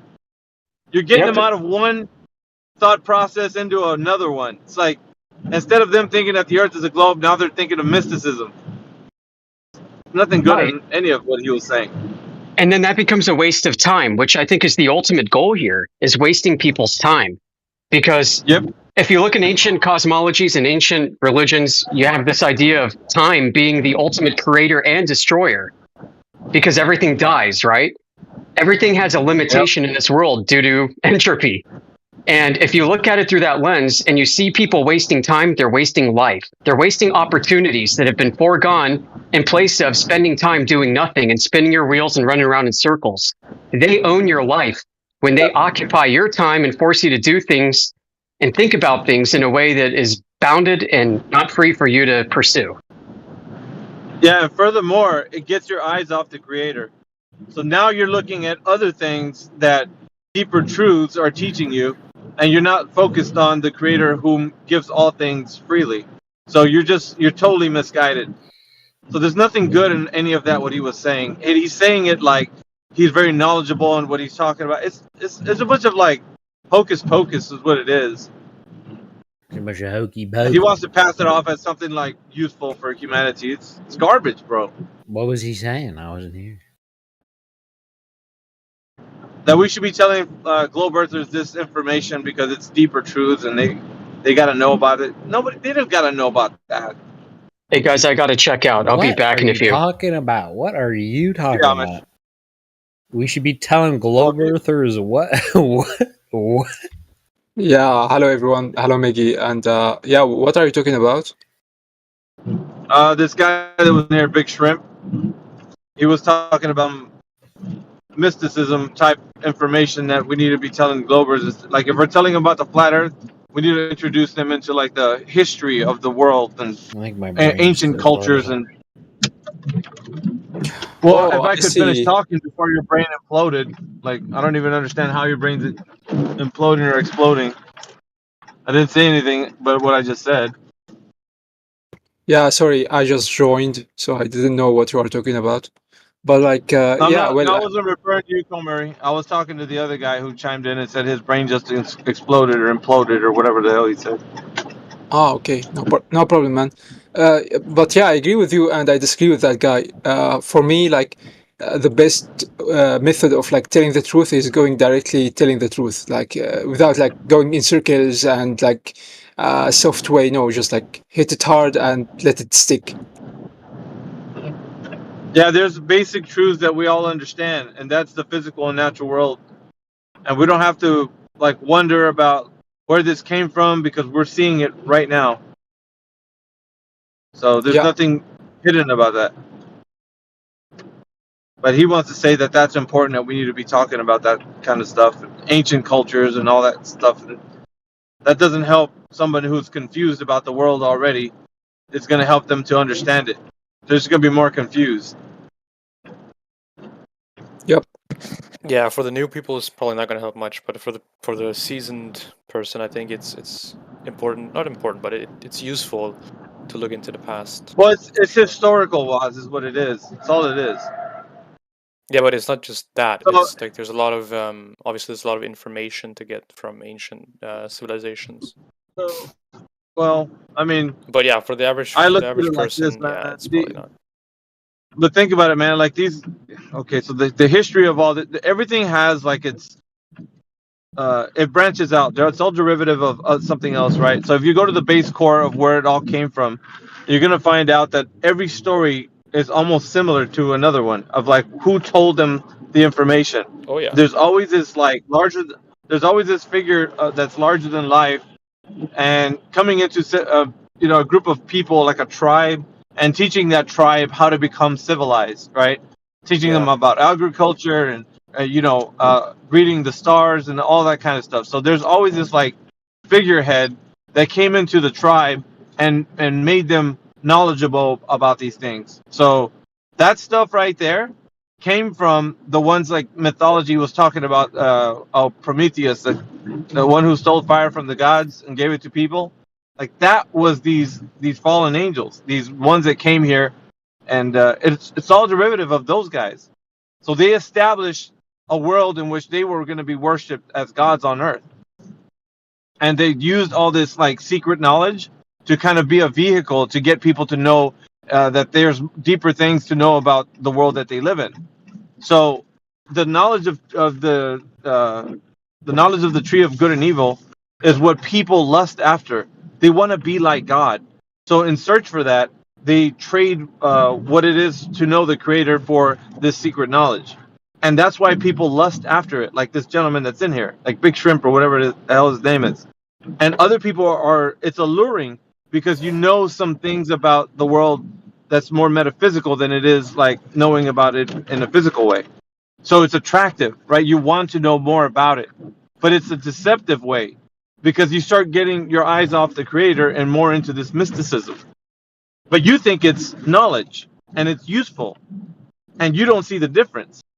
But if you go back to its base root, it was a way to divert your attention from the Creator, giving you all things, and then you now trusting this information being more valuable than knowing the Creator.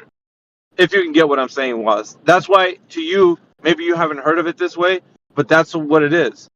No, I Those have. fallen ones who were a part of God's kingdom left their first estate to come here and usurp their authority over us and become like gods over men. And so, with the Where did you tradition get of what that they were from? doing, the Book of Enoch, Oh, okay, yeah. and so No, I like mean, all of the yeah, go on. derivative information that you receive, like from like the knowledge of like ancient civilizations and all that, came from them. They were the origin of like where it all went to different cultures and such. So in every ancient Yeah, culture is established almost the same type of information yeah, that it's was very passed down similar. from these guys. It's very similar, yeah. When you Right. go from culture to culture, it's like yes, there's different details within the cultures, but sort of as you said, the sort of Oh, you know concepts and what? ideas, Was the concepts and I'm gonna tell ideas you are what. overall coming from the same like kind of source. Yeah. Yeah, there's a show on Netflix. This guy, he's not a flat earther, he's a glober, but he actually dives into the ancient cultures. I forgot the hell of it what his name was, but he does like this it's like a mini series where he shows like how all the ancient cultures were speaking of the same things, like giants. They had like this larger than life figurehead that would come in, like he came from nowhere, like they didn't know where he came from, but his attire was about the same as it was in every appearance on every tribe that he would go to.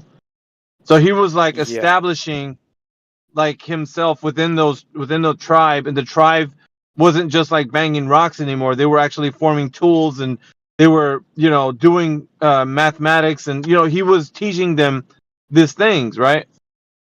And so all of this information was kind of like secret knowledge, right? It wasn't supposed to be revealed to mankind until an appropriate time, but they took this information with the secret knowledge of heaven and gave it to people, which is kind of like the same story you hear from the the Greek mythos and such. So Yeah, it's everything, it's eerily similar, but yeah, all the big what like would religious figures have details within that are different, but it seems as if the ideas and concepts are very similar in terms of what it represents, the moral factors, and so on and so forth. Very interesting. yeah, it's man. I was actually doing some research on this, and you can actually find the parallel as to like it's so alike that there's no other conclusion other than there were beings that were here long ago that were not they're not here anymore, like on Earth, like you can see them, but they had kingdoms. There were kingdoms that were set up like almost like families, so they basically split the earth up into many kingdoms, and then every kingdom had their own god over them, their own type of like demigod, if you want to call them that, but they were ruling over the people as gods on earth. and the people worship them. These beings from they don't know where they came from. Maybe they were considered star people or whatever, but yeah, they were worshipped, and and because the people were learning things from these beings that were giving them ways to how to do things. So they became civilized in a way, little civilizations, and they were advanced in their knowledge of like a lot of things. Like, Yeah. I'm pretty sure you've seen, if you've done research in history, you've seen all these kind of parallels and such. Yeah, I'm actually right in the middle of it at the moment. So for me, it's What like are you the doing? biggest. What are you researching? Right now, I'm researching astrotheology. So the yeah. parallels between religious mythologies and the cosmology. So obviously, in religion, you have like the regular stories and sort of depictions and metaphors. But behind all of that, there's also a sort of representation of the natural world, which isn't necessarily written in literal form, but you kind of have to understand what you're reading to interpret that. So yeah, astrotheology. And that's not easy. That's not easy because No, you that's have very to have difficult. kind of like Right. the hard part is you kind of have to have like a wide range of like knowledge of kind of like a little bit from here, a little bit from there. Like you have to pick from a lot of the diverse countries. Like they have stories about their ancient past, and so what you're basically you got is what it is. It's like a giant. Imagine having like 1,000-piece puzzle, right? Yeah, it's and a all book of these little codes, puzzle books pieces. of codes. Yeah. Yeah, and you're trying to connect them to make it sound like, okay, so these guys established themselves in this time period. These guys established, and you could see like it's almost like a footprint, right? Like where they were traveling to like establish the civilizations, like the cultures.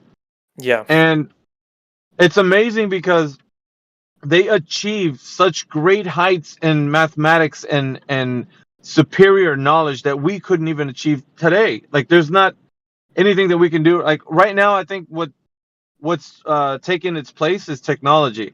Technology has taken the place of like having precise methods of doing things, like in a very what should I say, methodical kind of like a. It was more, hand to the hammer, hand to the chisel. It was not like letting a machine do it. The machine right now has replaced that sort of thing. So, but it's also it basically went in a different way. It's not going kind of like in the craftsman way, like that's the old way. Yeah, they talk about progression as if we're so advanced now, but I think it's more of it's really just a different format of advancement compared to the older days. So yeah, it's difficult. It's a different way to look at it, but yeah. Well, think about it like this. I don't know if you've ever contemplated this, but it's not the age of enlightenment. It's actually worse than the age of darkness, or a dark age, right? The dark age, meaning that people aren't getting smarter because they have what do you call it? An easy access to information. It's become more that people have become more lethargic. They're more apathetic. They don't care anymore. They don't. It's way too convenient. Way too convenient. Nobody has to work for information anymore. Because, really, it used to be like, I guess when I was growing up like in the 80s and 90s, you would punch in some few keys in the keyboard, or, you could search information. It was pretty much getting to the place where you don't really have to do anything anymore. Now, you just speak it. You say words, and then the thing finds you what you want. And in the future, it's probably going to be just thought process, eye movements, That's already happening now. Your eyes move around, and you can already... the cursor moves on like where you want it on the screen. So what's happening is because you're enabled so much that you've lost touch with like how to figure things out. Now the average person, the young person, is lost. They don't know how to navigate the earth. Like they're relying too much on technology. Well, I got GPS. I got this. Imagine taking away all their technology. What do you have? What kind of person do you have after you do that? Remove all the technology and just put the person out like in the forest or something. They would die. Yeah. They build a fire. wouldn't know how to. Right. So the ancient knowledge of how to survive and be a part of the world was more. I think that was more in tune with nature, and Oh they yeah. could do things. They could build things. They could, repair like a body if it was wounded. Like today, a person is so incapable of anything that they are not even like any little thing would like send them into a panic. Yeah. I don't know. Something I noticed That's as kind of well. Something I noticed is that you talk about these things about how people are just clueless, but actually, if you look at the older civilizations, at the end point of all of the civilizations, they all seem to have similar patterns as to why they fell and crumbled. And some of the symptoms, Mhm. as you see today, you can also draw parallels to how it was before. Yeah, progressive thinking. You have it's almost like they feel like we're too conservative. We're not advancing in many other ways that we could think of. Like people, there's many different ways to say like a person's not a. But I won't get into it. But you know what I mean. The PC culture of today, they want to have it as if like this is something new. We're now going into an age where we're accepting more things, and that kind of stuff. But actually, it's nothing new that hadn't already happened before. Civilizations were destroyed or they ended, like the collapse of a civilization. This is the place that they were. So we're at like almost a tipping point again, like to that place again. Yeah. But it's And almost like a reset that needs to happen. The reset. So I yeah, don't know, the but the biggest we're thing the heading that biggest way. thing for me is understanding that population control and population management is a very old science and it's nothing new. I think that's Yep. something that I get out of researching into this kind of stuff.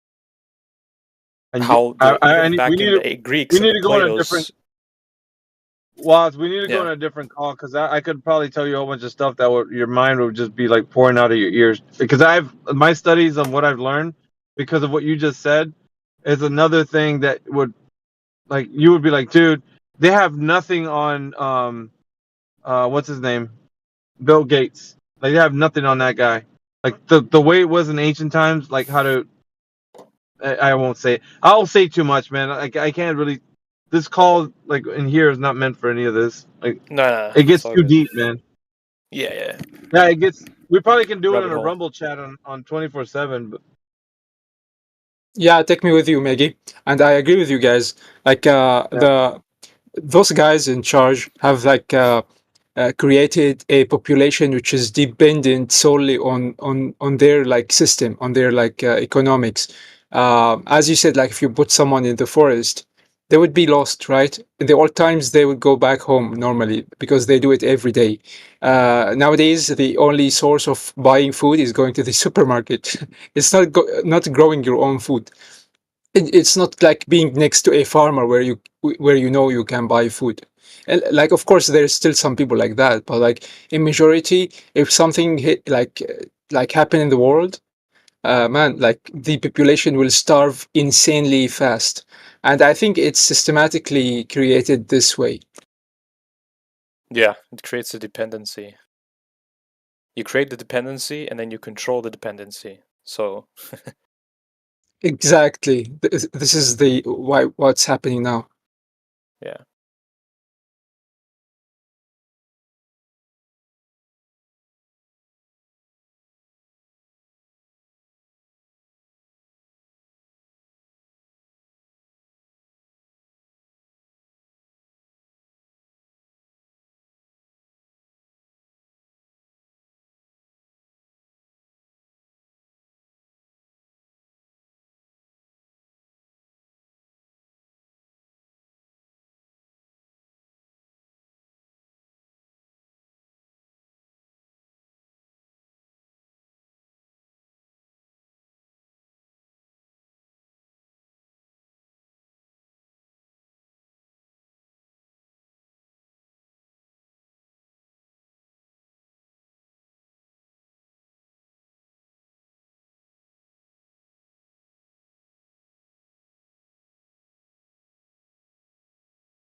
Yeah, I've been looking into this for a while, so it's crazy to know that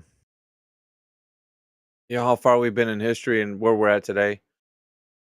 But the deception itself is not something new. It's just kind of rebranded. Oh I yeah, say that I word. mean, It's just rebranded. That's all it is.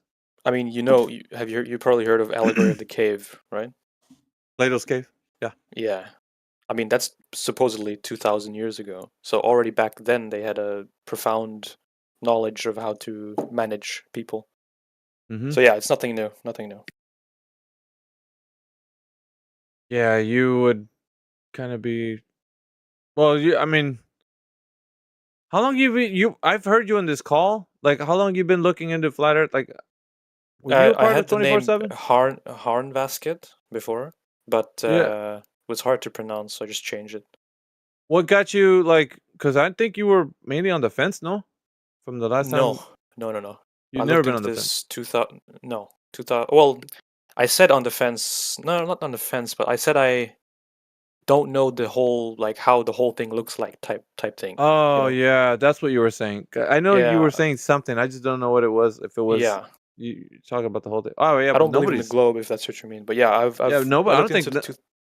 nobody Yeah, knows that information. I mean, nobody's gonna right. be able to say that. 2000, late 2018, early 2019. But you've been around 24/7, right? You were. Yeah, I You've have. been okay.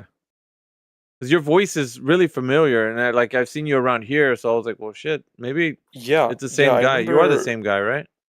Yes. Do you remember someone called Wee Wee? Uh-uh. No, probably not. Oh wait, WIWI. No, W E WII. E space 0 no OUI. It's kind of confusing. Oh yeah, I do remember that. Yeah.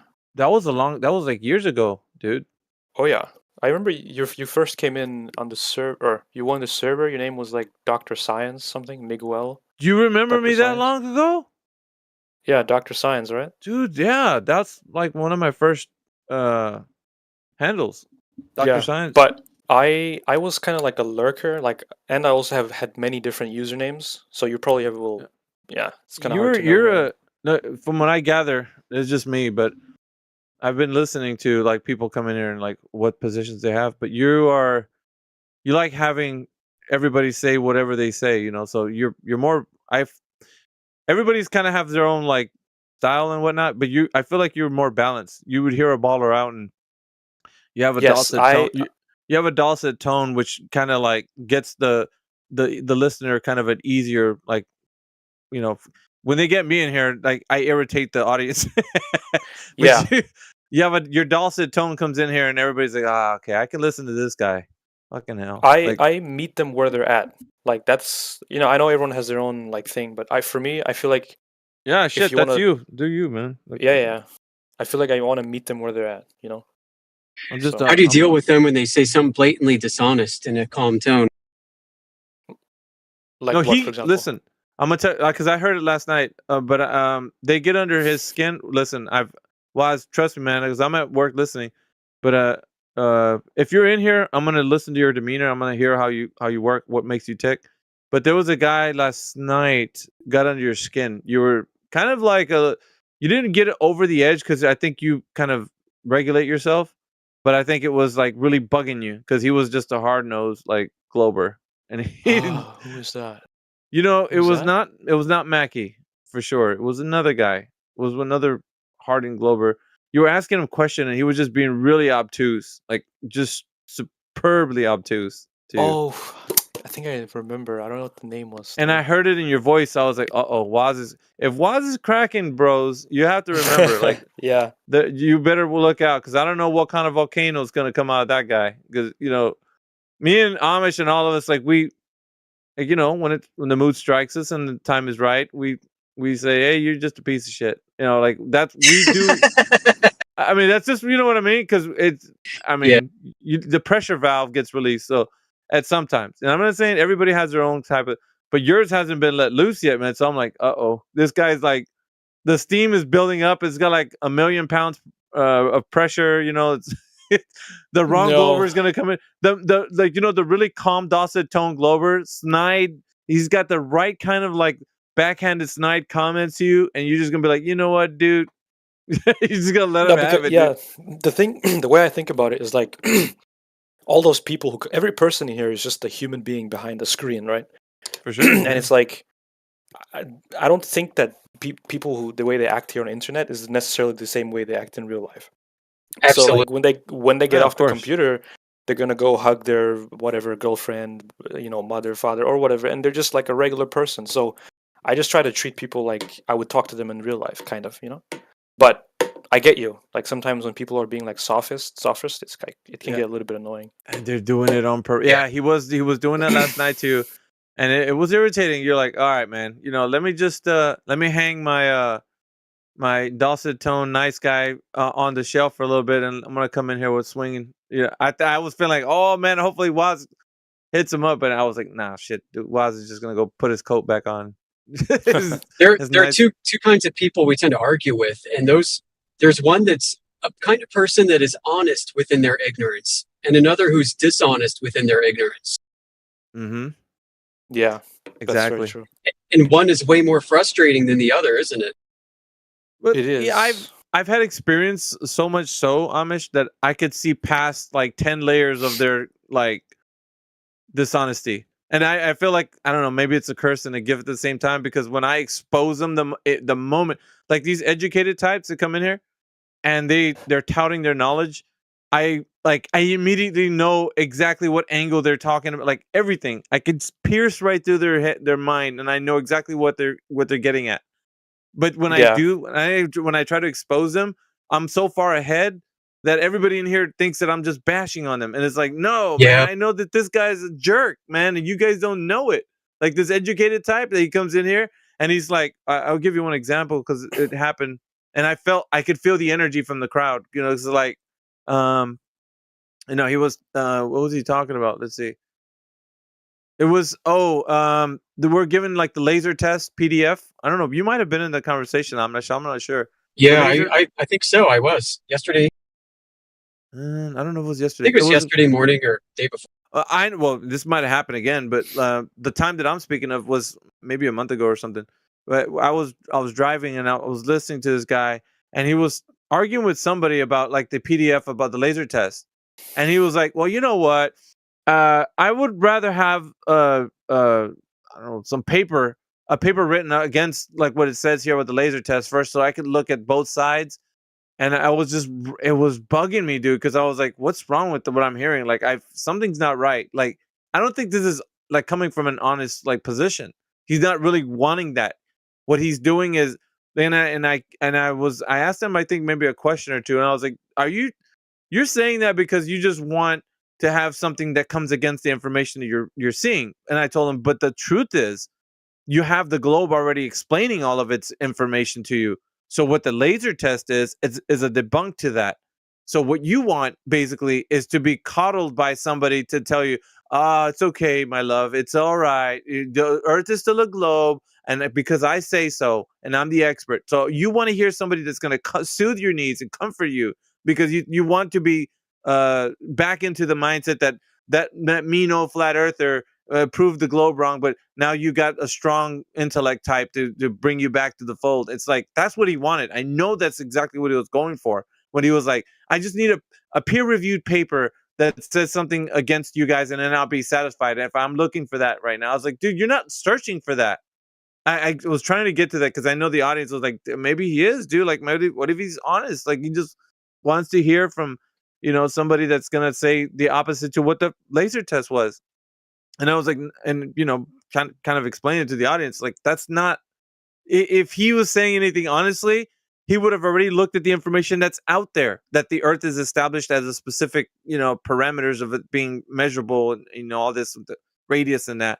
He doesn't. The laser test is showing that from point of origin to target, that there's no curvature. You're hitting your target. So he wants something that's gonna be against that, to say, No, that laser hit the target. No, it's all refraction. It's all sugar water in a tank. Don't worry, it's bending. The light's still bending. Don't worry, guys. Like he wants to hear that stuff. So that's what bugs me. It's like I can see that the person's not really coming from the honest position of like, no, really, I'm just researching this. It's not the case. So it just depends who you're dealing with, and I think that's the most important thing. If you can see past that, then I guess just I don't know, man. Like the archetypes of people, right? There's archetypes. So your standard person that comes in there to ask questions, you address them, you meet them where they're at. Yeah, sure, I'll answer any question you got. But the guy who's coming in here just like, so our planet's flat, really? You guys think that? Like you can hear like this demeanor in their voice, like what they're trying to say. They're mocking flat Earth with this undertone. Anyway, I'm getting deep in this, but you guys know what I'm saying, right? You can tell the difference. You're not. Oh yeah. You guys are like, I know Amish can. Yeah, I blow up too early sometimes. Like I don't give them enough time to expose themselves for the audience. So when I bash them in and destroy their argument once and for all, it's sometimes done with a lot of heat and passion before the rest of the audience was on board with where I was taking it, if that makes sense. No, I mean I get it. Yeah, in a way it's like overshooting or it's and this is just an us problem. We've been dealing with these people for so long. We can see, like Mickey says, right through them and out the other side. And what we lose touch with is what it's like being an ignorant audience member who doesn't know all the topics that we get into, is hearing this maybe for the first time, and then they hear us blowing up at Globers, and it sounds like we're a bunch of unhinged, crazy people. Well, I got this feedback from people that were around me when I'm doing this, like, because I have like family members that come around, and so they talk to me like, dude, you sound kind of like you're pretty upset, or like these guys, like what's got you all upset? And then like I have to, like, outside of this, like when I'm talking to them, I'm like, well, when we deal with people that are on the internet, you got like all types of people, so you have to address the argument in a way that exposes a particular mindset. So it's not just like saying that they're wrong, it's showing them how they're wrong. Like they don't understand, like maybe they do intentionally come in here like a sophist because they just want to like not show that flat earth is just a silly idea. But we have to put it in you have to make it sound to everybody that what we're doing when we go against them is not this, like we're just like no, like we're showing that they don't have an answer. They really don't know what they're talking about. Like none of them do. Like Scott Mackey nor Nick. Name one of these guys that come in here that you've seen that manufacture Totem. You can just name off these guys. That none of them know what they're saying. If you actually dig down to what I'm more of a study of like how people speak, like in what they say and what they mean to say, and like all of that. Like it's laid bare when you hear them talking. So I mean, it's maybe takes the audience a little bit of time to catch up, but like I know Waz, you get it because you're a little bit more in tune with like meeting people where they're at, And I mean, one of the main reasons I come here is because I'm really interested in psychology and human behavior. And people like Dogs Are Gods, Scott Mackey, like I don't know, you probably know like Zanuck and Kosho and all those like super staunch. Oh yeah, like, we know that. Sophist Globers. Like they actually really fascinate me. People like that. And it's funny because Scott Mackey comes here and he says he wants to psychoanalyze flat earthers, but I mean, I feel like he's the one being psychoanalyzed, right? Like, he is. He's so annoying. Yeah. And he fascinates me. He really does. Like, me too. Like, dude, like, all of them. I've been studying him for a while. I really have him.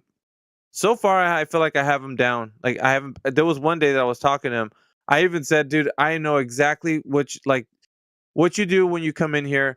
This is kind of like how you unwind, because so Mackie, his type, he basically wants to be the main character of his own story, of this, of all of here.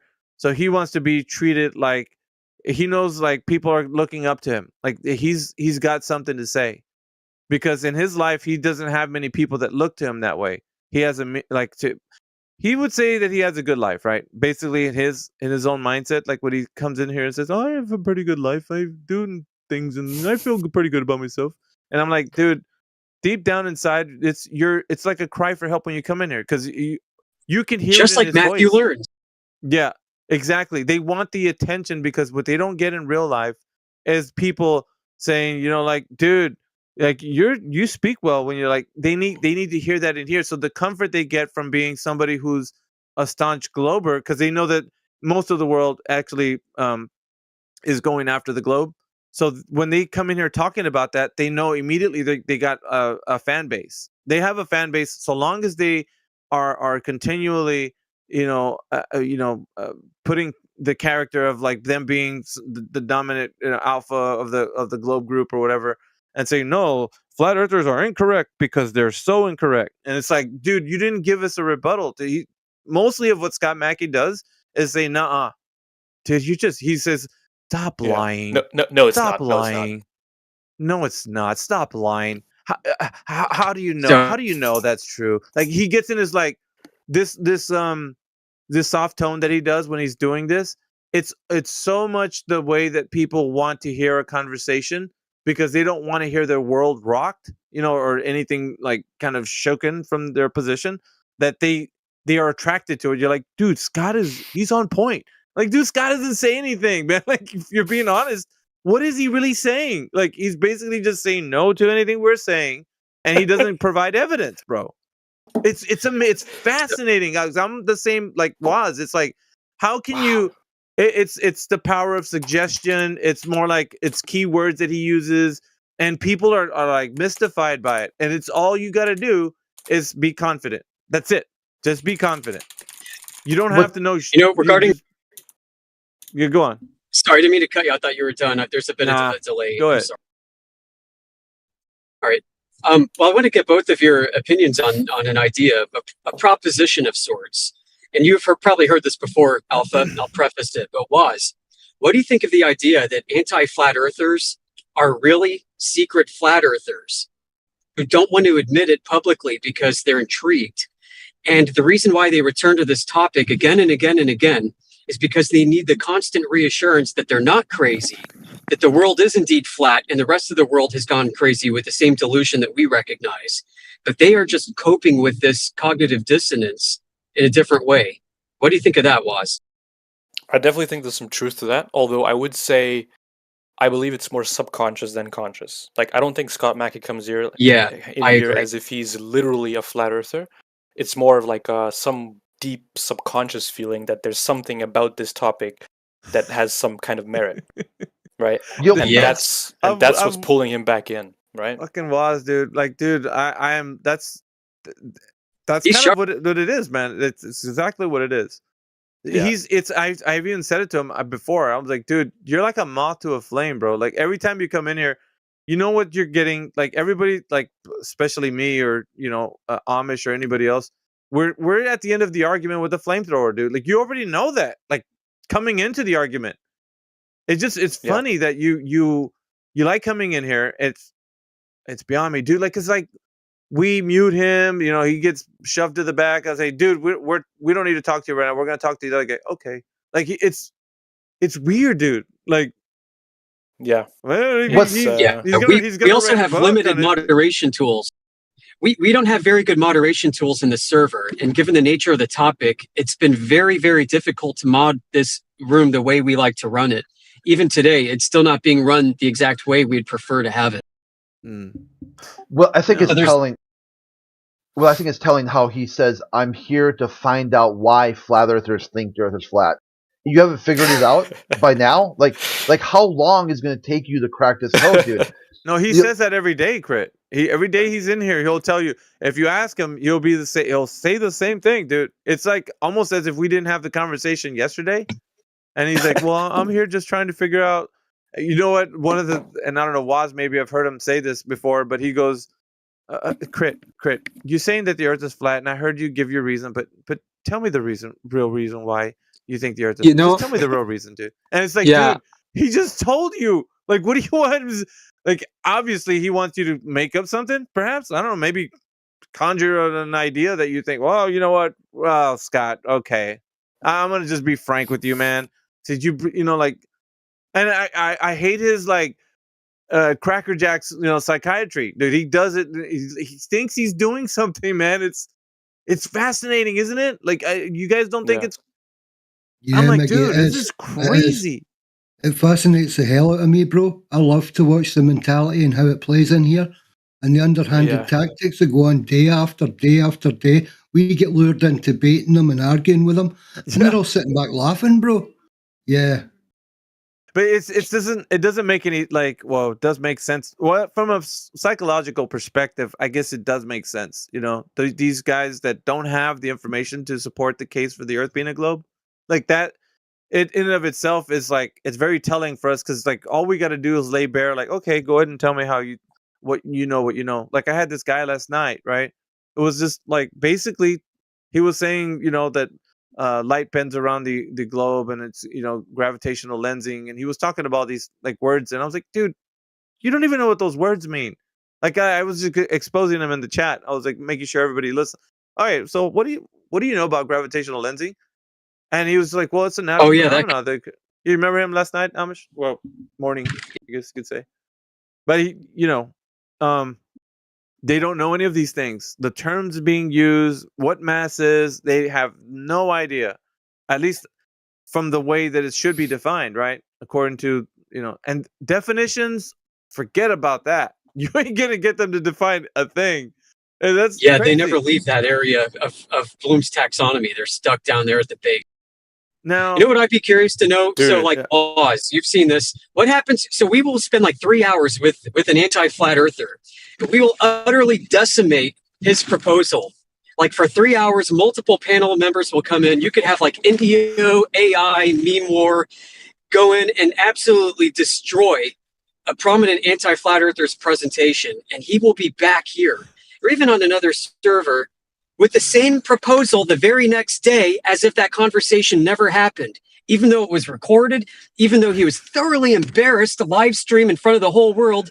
They come back day after day after day after day with the same presentation hey guys, what do you think about this? Windmills, they look like they're behind Earth curvature. Dude, and I'm like, dude, what the fuck? Yeah, it's man. it really makes you scratch your head. I mean, I don't know what it is exactly, the psychological mechanism, but I guess it's something to do with defending your. It's they're protecting themselves, right? It's their some kind ego. Yeah, guys, yesterday. Defense mechanism. So yesterday I was talking to someone, I forgot his name, and after I finished from him, he had to go, and old dude was here, listening to it all. So Scott jumps on and calls my name and say, yeah, hey, so how do you blah blah blah? I said, no, Scott, sorry, I refrain from talking to you. No, I know him from correct me if I'm wrong. Isn't that guy we know him from the other server as well, from the 24/7? I don't think he's much on that one. If he was probably briefly there, wasn't he? He's very Waterhill Phil or Professor Phil. It's the same patterns, the same nonsense. Yeah, the same. Yeah, it's almost the same. Yeah. You could say that they're probably in the same camp. Yes. Yeah. So because I told him yesterday, hey, listen, man, I know you from years now, so please don't. Well, I would say this, Comer, you probably know his archetype. His archetype is the same as Professor Phil and those guys. Oh, who was the other guy? The bald-headed guy that would come in our server. The one who tried to get us Mr. Sensible? No. He tried to get our Bob. Bob the science guy. Bob the science guy? Yeah. Oh yeah. He's funny. Guy. Unbelievable. He reminds me of Mackie, actually. Yeah, my only explanation to those people, guys, is they are actually paid to be there. It doesn't make any sense other than that, Yeah. It's either that or they're so psychologically damaged they shouldn't be on the internet. Dude. What did you say was? No, yeah, I said probably in Bob the Science case, it could be that he's paid, actually, for real. Maybe. I don't know, maybe not. But he tried to take 24/7 Live down, man. I think he actually achieved that goal, if I'm not mistaken. Yep. Helio's still got a channel, a whole load of back stuff from all the first server. It's all still in contention. Can't get access to it yet. But it was not. I don't think it was it wasn't justified. I think it was this thing that they took his side? Was it Yes. more like that? It wasn't Yeah, like they took his side, and then there's an issue now with Helio getting access to it again. They say they have to go through it, but there's still something in there, which is a load of nonsense. I mean, it's a lot of hours, fair enough, but the algorithm runs really fast. But they can't, yeah, why it's can't they nonsense. just delete it, old dude? Like, couldn't they just delete it? Like the Yeah. They could have the heart to do the coup de grace. You know, like if they're going to stab us in the heart, Mickey, just do it. That's the way I see it. Well, I mean, just get it over with. I mean, why are you just? There's maybe that I don't know, man. My mind always goes to the place where it's like they're just doing it so they can. It's like the carrot. They're trying to string you along. Yeah, Right. they're They're doing it on wasting time purpose. again. It's the time factor, Alpha. Yep. They're trying to that's what own it your is. life by taking your time. Hey, one time Yeah. I was in a conversation on TikTok, like just flat smacking a bunch of idiots, and then Bob the science guy jumps on there, and like he's just talking total nonsense, and then out of nowhere, he's like, "All right, guys, well I'm gonna get off and go measure the distance to the sun in my backyard. Have a good one." And everyone just started fucking laughing at him, like, "What a fucking idiot!" Well, no. Speaking of that, like you got to remember, there's people that are putting the dollar amount out like here, and you're not supposed to do that, right? Because it's against like rules and that. But No Gamma Hack is still doing it in this channel. He still comes in there. I don't know if you guys know who he is. Really? Yeah. Yeah. No Gamma, no Hacker. I think that's his name. No Gamma Hack or whatever. Yeah, was he up to? Oh yeah, him. Yeah, he's got a little what is it? Diagram of a little stick figure man, and with this angle to Polaris. I think he has and he says something about there's a $5,000 challenge or something that if you figure it out or you can do it on a flat Earth, and he's gonna give that to you or whatever.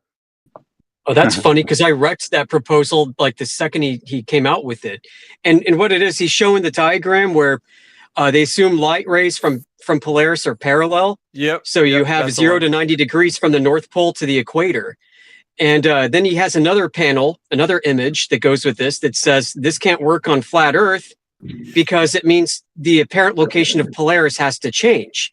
Because on the flat Earth orthographic perspective that they have, which is a straw man, they have to depict Polaris moving up and down relative to this observer moving left and right. And they say, well, Polaris is in a fixed position, so it can't be moving. And then so I told him, well, look, in your image showing Earth and an observer going from North Pole to the equator around the curvature of the ball, you're showing parallel light rays. It's the same thing as if Polaris is moving to the left as you move the stickman figure from the North Pole to the left side on the equator, because you're now showing the parallel light rays coming down from the same vector. So okay. You're showing Polaris move too. My thing is too, there's something, I don't know if we talked about it or not, but the globe Earth proposes that light coming in from either a star or the sun or the moon, even like the light, what happens when it hits the atmosphere gets bent. That's what, do you guys know that or not? Like, is it just me like that knows this information? They say that astronomical refraction. Yeah, so when light hits the atmosphere, it gets refracted, and so you see it in apparent position to anything. Doesn't matter if it's a star, the sun, or any light that's coming in from the sun, moon, or stars. Right, but it's not taking a straight parallel. So there's this idea, right, that you're doing these angle measure. Like, I don't know if you guys ever thought of this or not, but for them, for the globe, right, not for what we see, right. So the idea that the globe is bending this light, the path of light, as soon as it hits the atmosphere, it gets bent. So therefore, it's not traveling in the direction that they could draw these tangents to. Do you guys know that? Like, that's a huge gaping part of their argument that nobody's touching right now. I haven't heard anybody talk about this. Well, like I've mentioned it like a few times, but it hasn't been like. So they. Well, Let me see I think it was last night. I was talking. Let me get it, and I was just gonna say real quick. Let me just get a depiction. I'll put it in text chat what I'm talking about, and then I'll let you guys kind of see what I mean. Then go ahead. Okay. No, I was gonna say I think it was last night or yesterday morning. I was kind of talking to somebody about that. I believe because there's this meme that shows like I think McToon did it. Like everyone's standing at somewhere on the Earth, and then they said that he took everyone's angles because everyone at the same time they took a measurement or an angle to the moon or the sun. I think the sun, and like they said, if it was flat Earth, everyone has like bad angles, and like the sun's not in the same position. And then he takes like this graphic and he makes it a ball. And then when you roll the ball, it puts everyone's angles to be like directly parallel. And there's two problems with that. And yesterday, I think I got Scott to admit that like when you like the things in the sky, when you look at them, they're not in that apparent position to begin with. So technically, you would be taking measurements and everybody would be off because everybody sees something that's in the sky in a different position that's not even its. Oh, Where do you go? But that Say again. He's right there. Yeah, let me show you guys. I want your attention here real quick to the text channel. Did I drop off? My bad. Yeah. Yeah, You did, but you're absolutely right. We got what you were saying. Okay. All right. Yeah, everything's in an apparent position, so Yeah. you don't know its true location to begin with. Now check this out, guys. This is like we don't really, I guess, go in on this point, but here you go. This is the European Space Agency. This is what they say. Look at the difference. Look at the difference. Yep. How India's can you? got a thing that Go ahead. tracks the sun. It's a video that somebody's tried to track the sun from different locations at the same time, and it doesn't match up. If I can find it, I'll drop it. But there was a guy in yesterday. I saw it, the visual representation of the celestial dome as you move further and closer to the south and the north, how it rolls across the sky, and it's perfect on a flat Earth.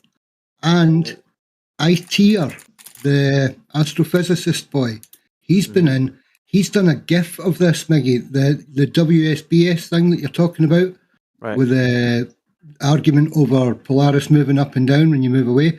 ITer's done a GIF showing the representation of it. It doesn't have this bending the light thing in it. I don't think he's factored for this. So I'm going to ping him and get his arse in here right now.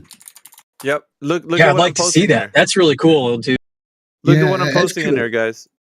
Now this is considered gravitational lensing. Now notice that they don't talk about that in celestial navigation. Now this isn't something that they mention. This is a glance. I mean, this is basically a huge blow to their argument. Like, I mean, you could take them down with this. Like, they have to reconcile the fact that this is happening, and they haven't accounted for this. So their their tangents to the star just went bye-bye in their globe. Because you can't tangent to what? How do you know what, it's not a straight line. I don't see a straight line. The path is not straight. Right. It's bent. Yeah. It's a problem for the globe. This is where they cope, and they say, well, the angle or the bending is actually real negligible in real life, so you don't really notice or see it. But it is enough for them to reify the globe. Right. I'm going to put different things in here for you. But yeah, check this out. Now, these images are illustrations of what the idea would be if you were doing this. Here, let me put another one. Now, check it out. This is just a quick Google search, but I'm putting all this up because it's what they've been saying. Look at that. Right. Oofed. How is that possible that they're using celestial navigation and they're seeing all these things happen from what an observer sees? You know what I mean? Like that doesn't make any sense. No. You know what I used to argue with them too before? I used to like get into big discussions, like the fact that, okay, if the sun and the moon and whatever, they have these swells around them bending space and time, then when the light travels past them, they would curve. But what about our swell? Everything would curve to us and fuck everything up coming to us. It would distort it. Like even the light coming, like even the stars, you wouldn't see accurately. I used to argue that when I used to get really drunk and talk shit like that to these guys. Yeah, but, okay, so we're dealing with the fact that in their paradigm, their cosmology, they're dealing with gravitational lensing, atmospheric refraction. Like all these things are happening. How are you telling me that the stars where you're saying it is if you have gravitational lensing and atmospheric refraction? once the light hits the atmosphere. Once the light gets near a bigger object like the sun or something, the gravity is going to cause that lensing effect. You're not going to know where anything is in the sky, much let alone draw tangents to it. Exactly. What are you talking about? Like, doesn't work in the globe paradigm. So how is it working then? How is it possible that you can still navigate with the stars? Perhaps it's not a globe and there's no gravitational lensing. Exactly. You know what I'm saying? Like that is the answer. That's the answer. Like, you can't say that it's not, because like their whole paradigm, it hinges on the fact that this is true. Gravitational lensing and atmospheric refraction. As soon as the light hits that atmosphere. But not only that, once that light hits the atmosphere, it's not gonna take the same path. And on top of that, when the light goes near like a sun or something, it's gonna bend around. It's not gonna be. Yeah. So the path of light is already jacked by the time it hits the atmosphere, and it's gonna get even more jacked by the time it hits the eyeballs. Yeah, You it's guys all get what I'm fucked saying? up. Like, definitely, no doubt. Their whole space paradigm fucking collapses. That's for sure. I'm gonna see if I can get a better image of the.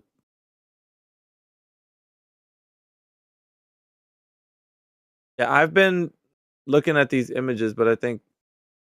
But you're right, though. We don't argue that enough. You're right. Yeah, it's not put to them like this. Here, let me. As a challenge to their position. Check this out. I don't think they even ever thought that or can think that. Like they I don't think their mind allows them to. They don't know. Look at this next one. Massive object, gravitational field, and look at the things that they see behind it. The position of the source. Look at the apparent position where it's at and where their eyes see. See that? You know what why they probably came up with that? If you really think about it, you know why they probably did that? Is because they're trying to make an excuse for the Selenilian eclipse, probably. They're trying to make it seem like, oh, the moon is doing that too, and the sun in the sky, they are way below, but it's that angle. Right. It's probably that's what it is. All right, so let me drop another image. Okay, so we have gravitational lensing, and this is atmospheric refraction. Here, let me put it in the text channel for you guys. Right here. All images, basically what a person would see standing on a globe. Look at this. Yeah, see, you mean to tell me that? Yeah, you mean to tell me that they're seeing something, and the atmosphere has nothing to do. Look at the true position. That's exactly what I said. It's they're justifying the Selenilian eclipse with their fucking bullshit. Right, that's what they're doing. Some more. Exactly what they're doing. There's a more exaggerated one. I think this one. That's fucking crazy that people buy this. And if I was still a dumbass, I probably would have believed it if I still believed in space. I'll put another image in here. Well, most people have no idea about this, but yeah, look at this. The globers. Yeah, that's crazy. So how can you? They got a little eyeball. They got the eyeball that's looking at the apparent position. So if there's and the actual position is not where the sun is, and look at the horizon. I'm telling you, man. That's crazy. And I've always said that, like, you guys don't ever, not you, but like the globers, you guys never talk about what happens to light when it hits the atmosphere, because you guys always, well, it's coming in parallel. Really? Parallel to what, dude? Because apparently you guys have been always saying that light is refracted once it hits the atmosphere. Well, it's just negligible. I don't think so. Not these diagrams are showing something way different. Like the sun is in a different place. I think they try to make it minuscule. Well, it's really just like I mean, if we want to put a decimal point to it, it'd be like 0.0000000. It's like, dude, come on, man. Like, it always amazed me why people say that sun rays are parallel when we never see that. It's like weird. Why would you ever say that? You know. Right. Yeah, they'll be like, it's 1% of an angle off, 1 fraction of an inch. Like, dude, come on, stop trying to make it right in your head. when earlier you're talking about Bob saying ridiculous things, everyone laughing. One time, this is like in the globalist server, mind you. One time he said that someone asked him, said, "Bob, did you say you can measure the rotation of the Earth with a stick of butter in your microwave?" He's like, "Yeah." Oh my god. He's like, "Yeah, I said that." And people were like, "How the fuck are you gonna do that?" I go, like, "What the fuck?" He said, "Because like you can't have a microwave with rotates, okay? But you put a stick of butter in there, and you turn it on, and as the Earth rotates, the microwaves will change their directions as they hit the stick of butter." Oh my god! I go, dude, like in 5 seconds, a stick of butter is a pool of butter. What the fuck are you talking about? It's gonna be melted, bro. Yeah, it's like how quickly is it? You know, like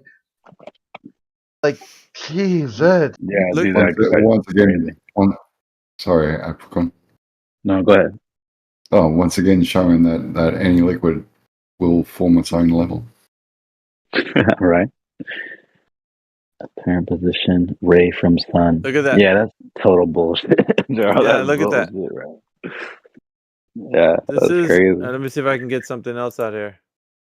Check this out. Oh man, I'm telling you, it's everywhere except Dude, for like it's never really been brought into the conversation like heavily, but I think that because I'm showing you guys. Look here, let me put another That's one. gotta be that's legit gotta be like a 34 or 35 degree angle, bro. Like Yeah, off. it's not minuscule. Look at this. Now we're talking about stars now.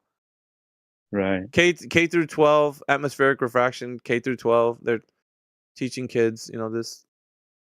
Yeah, how the fuck can you travel using the stars then with that shit? Exactly, dude. Can you see what my issue was with this? Yeah, dude. Look at the difference between that. That ain't no like minuscule. Wow, it's only 0.00000. Like, no, I don't think so. Right. You're not gonna make it sound that minuscule. Not the Yo, way bro, depiction is. that's how Columbus thought he was finding India, and he ended up in America, bro. That's what happened. Such thing would have like a waviness effect or like a haze effect on the stars, like especially at night. If we have like a time lapse photos of the stars, you should like, if that is correct, we should see them like waving, in and out, as the angle like varies from like being 90 degrees above and then like going to the horizon and coming from the horizon, which we don't see. Yeah, that's true. If you want to understand where I'm coming from, basically, like if you stand on the shore and you see how the waviness of the water like change everything below as it's moving, and this is like basically we should see that in the atmosphere where we don't. Let me give you a position from the anti-flat Earth guys. This is what they put out. I want you to draw your attention to the text channel. Look at this. This is what they're saying, bro. Anti-flat earthers are saying this. Wow. What does that say, Apocryphon? You want me to read it, or you mean what does it say? Like as far as like yeah, what does it? Yeah, you can read it, but I'm saying I'll read it if you want to. No, atmospheric refraction changes the direction of light, causing a distant object to appear higher than the actual position. This phenomenon occurs because the higher the altitude, the lower the density of the air. So atmospheric refraction will never cause the sun above the horizon to look as if it is setting behind the horizon. Bro, that's gotta be the biggest pile of shit, bro. But look at the check mark. It's showing exactly what they say it's happening, right? So the question is, okay, so how do you know you got a tangent line straight to the thing you're seeing? Right. You can't do tangents, bro. There's no way, because it's not the actual thing you're doing. The actual position should be at a different place. Right. They basically shellacked themselves with this argument. Like they just seriously. I see a lot of that. I see a lot of those memes on Facebook, and I read them and I go, "That's a joke, right?"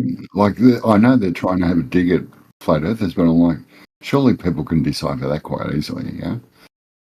And it's just dumbfounding what they put out. I truly think that's them just doing damage control, because it's the flat earthers that brought out how the fuck is this a globe if the Salanilian eclipse is happening? And I think they're just doing damage control. Like, oh no, it's because the moon is not in the sky, guys. Like, get the fuck out of here. No, that's not even talking about that. The conversation doesn't even get to that part, so we're not even mentioning that.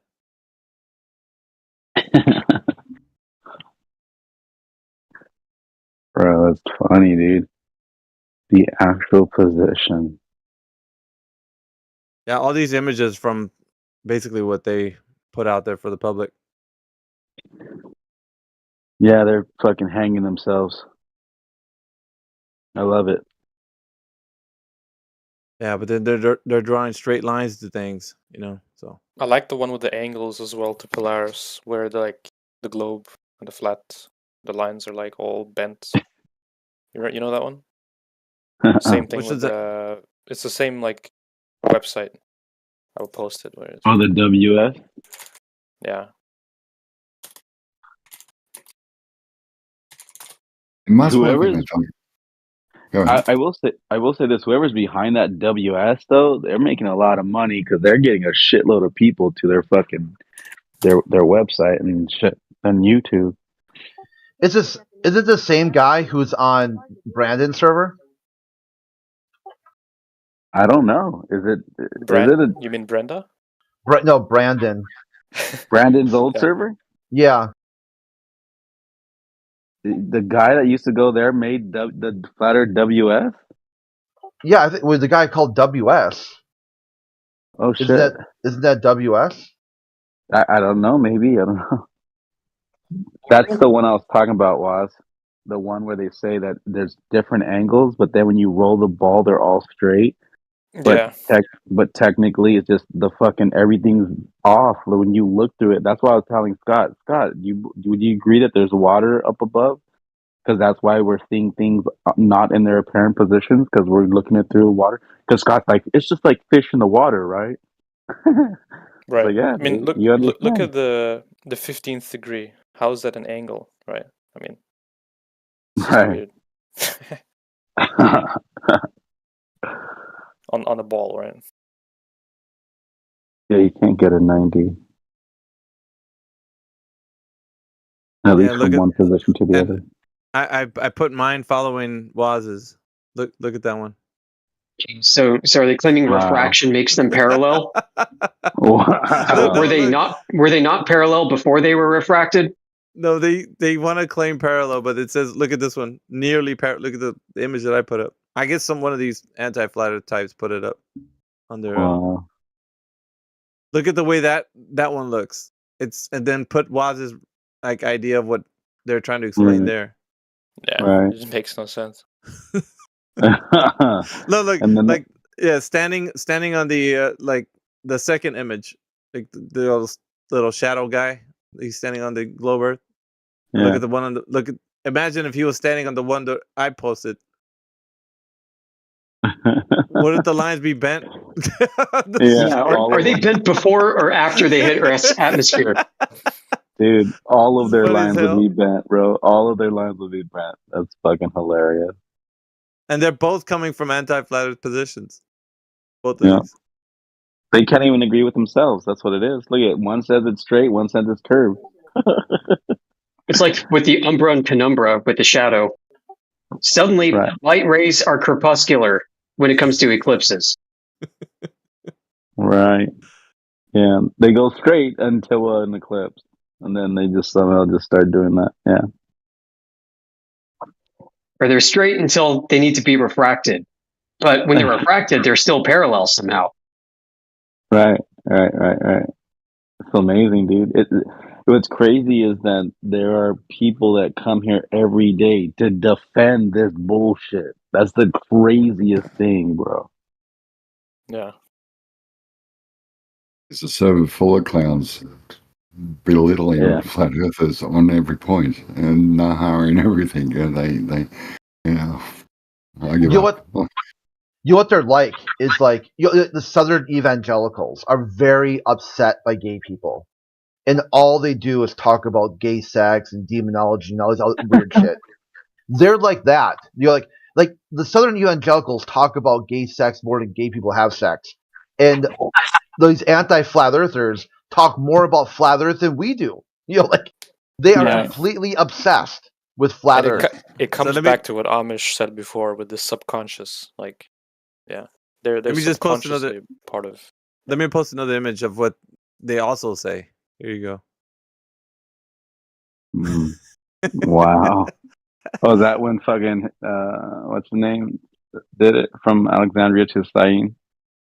What's Yeah, the name? but look at parallel sun rays. Wow. They don't have the patience to sit through these kinds of presentations when they're here.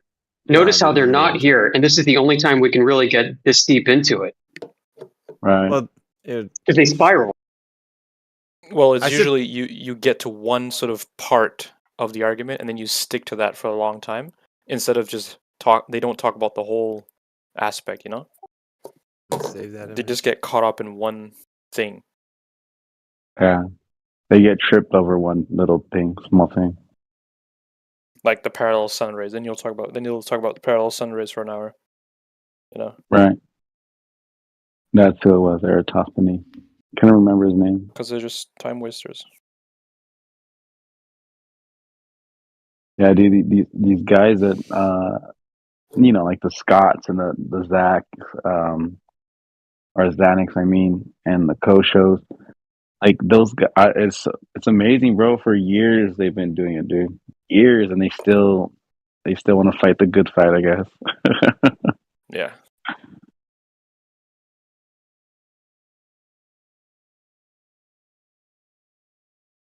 I'm sure they've created a lot of flat earthers themselves. They're gonna need a flat plane for the vertical, though. That's your favorite one, George? Is that George? That sounds like George. Yeah. Is that George?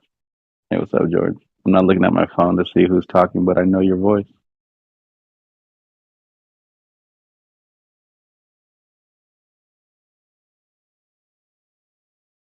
And you also like to say, how do you get a horizontal in a sphere? Yeah, George? That's his go-to. Yeah. Oh yeah, spheres don't have horizontals. Yes.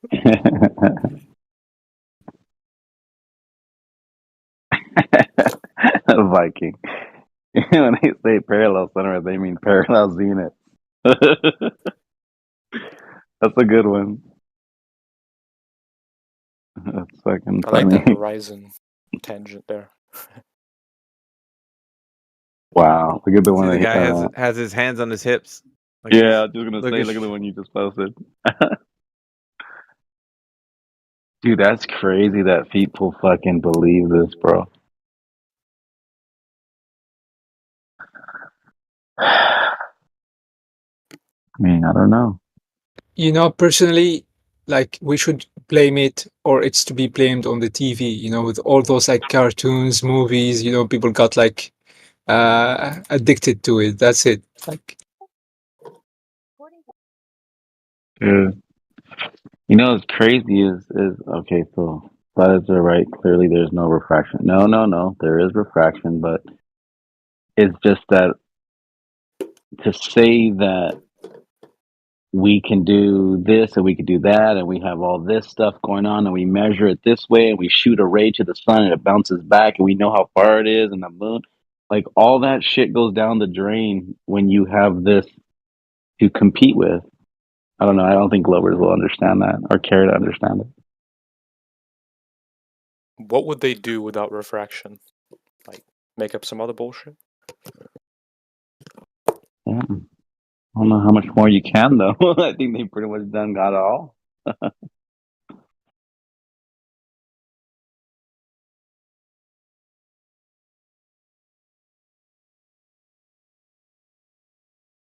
It'd be interesting if you could just get them to grasp very simple concepts. Like Miggy Alpha was saying the other day, when the guy came in here and said, Crit muted me right away. Like, well, of course, dumbass. When you invited him to your channel, you muted him right away. What do you think? What do you think was going to happen? Like, you think you're just going to come in here and just roughshod the whole chat? Like, after you acted like a complete ass? Like, oh, wow. Yeah, he should have expected that to happen before he even came. Yeah, it's like it's the best part too is that they invited me to come talk in this channel, Crit. We want to hear from you. Like, I doubt it, okay, but I'll take you for your word for now. Was it set up or what? Yeah, pretty much. It's set up to ask you questions, take no answer, then mute you as proof they want you to answer questions. Meanwhile, they came here of their own free will. I didn't invite them. No one said, "Hey, come to the Flat Earth channel. We want to hear all about what you have to say." No one cares what they have to say. Even they don't care.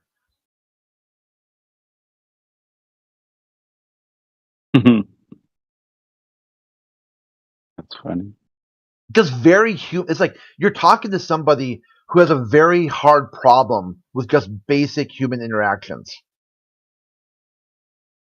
Yeah, I can barely survive online, let alone in real life, probably. Yeah, can you imagine if they acted the way they do online as they did in real life? Go up to somebody and just communicate the same way you communicate here. Like, ask them a question, tell them they didn't answer your question, tell them they're running away, post a bunch of random memes and garbage, giggle a whole lot. Like, just see what would be the feedback you would get, acting like my take is. They act like monkeys because they think they're a monkey. They actually think they evolved from a monkey. Yeah, it's kind of like when they say nothing can be proven, nothing can be known. They say that on here, right? But in the real world, nobody actually thinks like that, right? Like, nobody goes around and thinks, "Oh, I could not be driving my car right now," or "I could not be riding my bicycle right now." Like, nobody thinks like that in the real world. They can only get away with that because they're anonymous, right? Right. It's interesting. What's his name always says? Oh, we got another brain in a vat. Yeah. Yeah, I put the image side by side so you can see. Like, it's one image now. It's a shellacking. Wow. It's a self shellacking. It's a self burn. Check it out.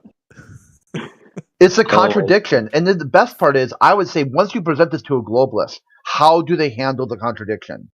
Do they say, you know what, there's a contradiction here. I don't know what the answer is. There's an answer out there. They don't know.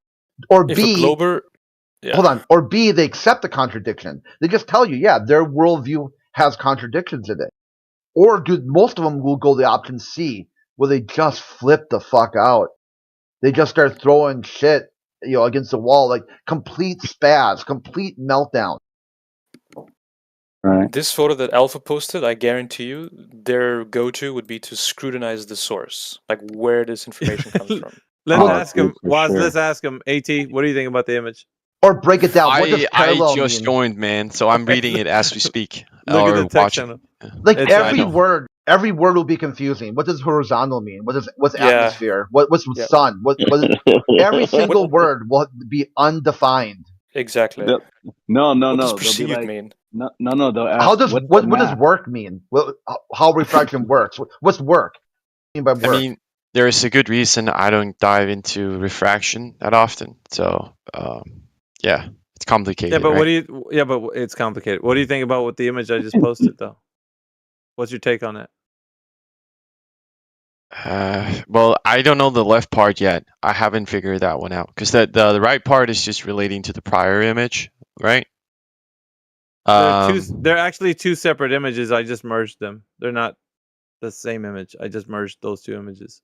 But what do you think about both sides? Which one's right? I don't know. I don't take a position on things that I don't know or I'm not sure of. So, what do you think? Indio, are you there? Are you sure you live on a globe, mate? Just showing yes, I am. Indio, are you there? Nathan Oakley's here. You getting ready to launch? Okay. Let's see what's going on. When there's a natural break in the conversation, I'll be that dick that lays down a few ground rules. But at the moment, I don't want to interrupt the flow of your conversation, so I've just sort of set. How much time do you got, Nathan? We'll be going live in about. You've just given me the opener to do it, so I'll do it now. Yeah. In about 10 minutes, we'll be going live. So please don't swear. That's the first and most important thing. I didn't stop you because I'm a guest here myself, right? But by the same token, I do have to a certain extent, take charge. So as casually as I can do that, politely ask that you don't swear when we go live, or ideally at all. The other thing is, if you're not talking, I unfortunately have to keep my line open because there's 2 different servers that are joined together. My personal server and this server. So I can't mute. But if you are not talking, even if you're in the middle of a conversation with someone else, either use push to talk or just please be vigilant with your mute button. Because of the way my gates stay open, it'll cause feedback. My audience. If you don't mind, please mute if you're not talking, even if you're in the middle of a back and forth conversation. That's about it, really.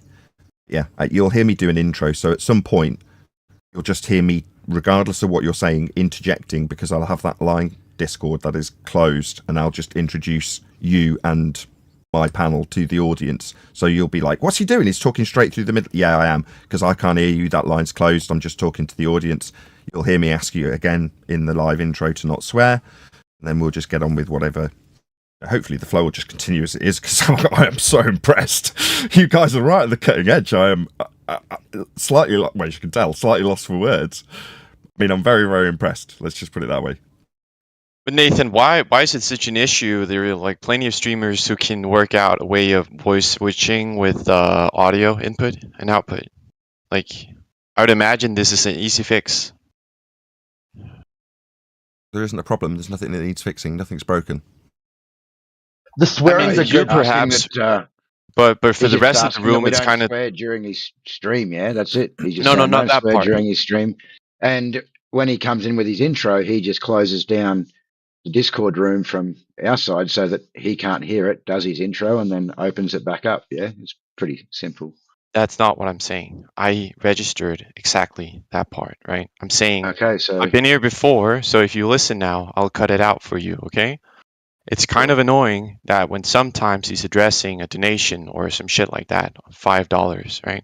You have to sit through and listen to that instead of him just muting, right? So I'm just saying that I would imagine there is an easy way when he's addressing a separate audience than the one he's engaging with, if he could just mute himself. Well, I don't know. I don't have an issue with that. Does anyone else in the room have an issue? No, it's just an AT advice on how to run my show. I'll take it under consideration. Thank you. Well, this is not really your show, is it? Like, I don't know who you are. It's his show when he's on. All right. Yeah, they sit down and shut up. Yeah, just sit down.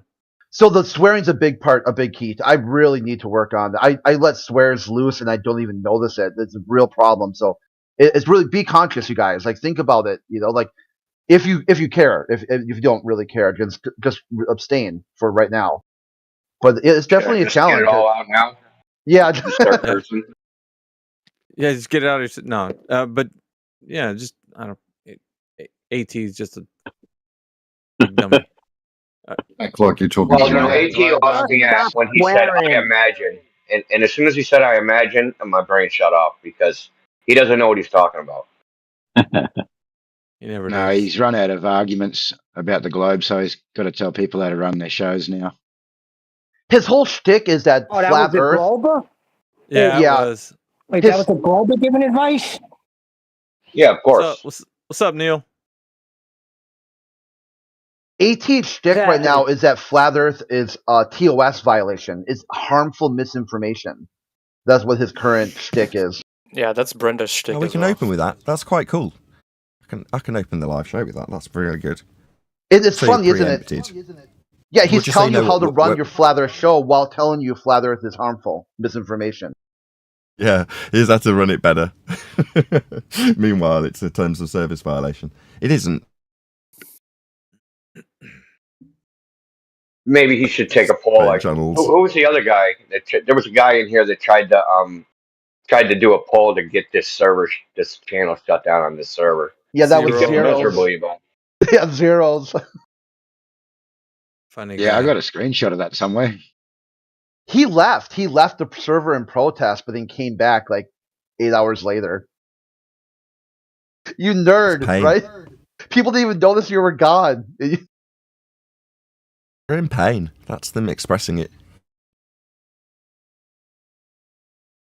Meanwhile, we're the #1 channel in politics. Okay. That's so. Yeah. Yeah, even better, they No, added an AFK channel that said was going to kill us. That there's so many people AFK here that you'll drop the engagement. So let's look at it. The AFK channel's been here for almost a week. So let's check the data.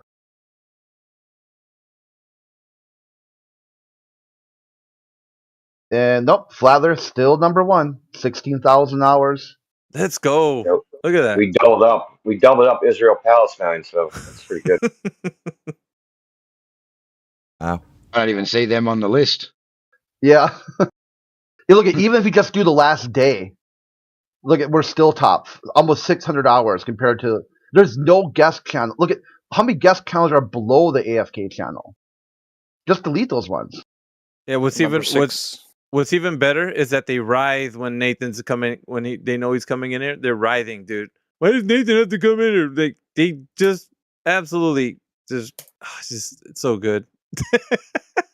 It triggers them, bro. Yeah. It triggers them. It's funny. You know, Dogs Are Gods, he just walked right into it. Like, he was in here prior last Friday. He just walked right into it. He was like, Nathan, yeah, that's all right. And he was asking us some questions about, like, how Nathan, how his arguments are and stuff. And just go and have a chat with him, man. Like, he just walked right into He it. has been quiet all week, hasn't he? Yeah, he's probably heard at the moment. I don't In know my if Nathan private heard the chat, he's audio. having a big spiral. Sorry, man. Well, I was just going to say, Dogs Are Gods is the clown that said, "There's no hypothesis in science." Those words literally came out of his mouth, man. Crazy. That's him. Well, to get that Scott back in. He believes in brain in a jar, so that doesn't surprise me at all. And not only is he a brain in a jar, but he could be a schizophrenic brain in a jar. Yeah, that would be good if we could get Scott on right now. That would be great. Oh man. Yeah. He's in He's Cali, losing it's the pretty plot. early. He's using the plot day by day, more and more.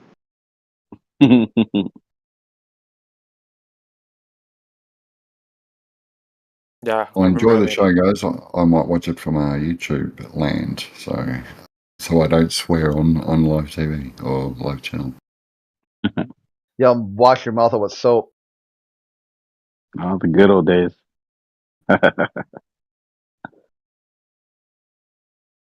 Old dude's trying to summon Scott Mackey. He's in California. It's pretty early there, no? Yeah, it's 5:57 here right now. Yeah. If I was in Cali, I would go and bang in his door. Yeah. He's a 60-year-old man. He's probably having his morning coffee at this point, you know, so. I've only got 5 years on him. I'll give him 2 coffees. I don't think Ran in a tiz looking for his slippers. Right. I don't think it's a shift yet. You know, these guys work by shifts online, so yeah. He's the afternoon shift. Who's the morning shift for the Glovers? Good question. The regular guys, Dogs is probably in here. He's not in here now. Manufactotum is in here. Manufactotum is in here right now. Yeah, he shut down the production line just to yell at me yesterday. He closed down. He came in here because I don't know. Crit got his goad and he like shut down 2 machines. I came in here. I shut down 2 machines to tell you off. I was like, bro, relax. That's a victory for a Crit. Yeah, people come in here looking for Crit most of the time, except for the other day. They came in here looking for Jedi. Yeah, stole my thunder there. I'm like, you ain't smart enough to come and talk to Jedi. The fuck? Can't come and talk to me. It was funny too because he couldn't. Jedi was in the call. And he's like, dummy. Like, can't you just read people's names? You don't see him. He's right there. You've been quiet lately, Jedi. How you been? Busy, man, working hard and whatnot. Shifts have been all over the place. Been covering some night shifts recently, so my sleep is, it's killing me, man. But yeah, I should be around over the weekend for sure. Got some time off. I was thinking about something. I don't know, like Nathan, do you do a later show, like in the evening? Well, I don't know. For you, it'd probably be late. What I do is I release the uncut and after show, which is like this bit when we're recording as opposed to live streaming. That goes out to members after the show's recorded, and then about 4 or 5 days later, sometimes a bit less, it'll go out on a second channel. So that goes out in the evening. But no, I don't record. This is it in terms of each day. I'll record it this time, live stream it this time. Yeah, some of the really good interactions happen later on in the evening for North America. So, I mean, those are the ones that I think that would be prime for your show. That would be, yeah. Some of the best I keep a regular, conversations. since the show started actually, with the exception of the first maybe 100, 150 shows where I was figuring out where the best place to land was. This is the best compromise time actually. So it's very late for the Australians, but it's doable if they are so inclined. And the same for the Americans, it's very early, right? But it's doable if you're so inclined. It's right in the middle of the day for me, which is great. But you know what I mean? I did try other time slots in terms of, who would be there at what times. And this is what I ended up with. So it's one of those that if you're familiar with what I do, you'll know exactly when the time slot is. And because it's regular and consistent, it's like, well, if you can't make it, you can't make it. But that's more down to people wanting to challenge me as opposed to me coming in at a particular time because there's a nice, dense group of fundies in at that particular moment, if you know what I mean. Yeah, You know what the time scare up a few of zones these. are like?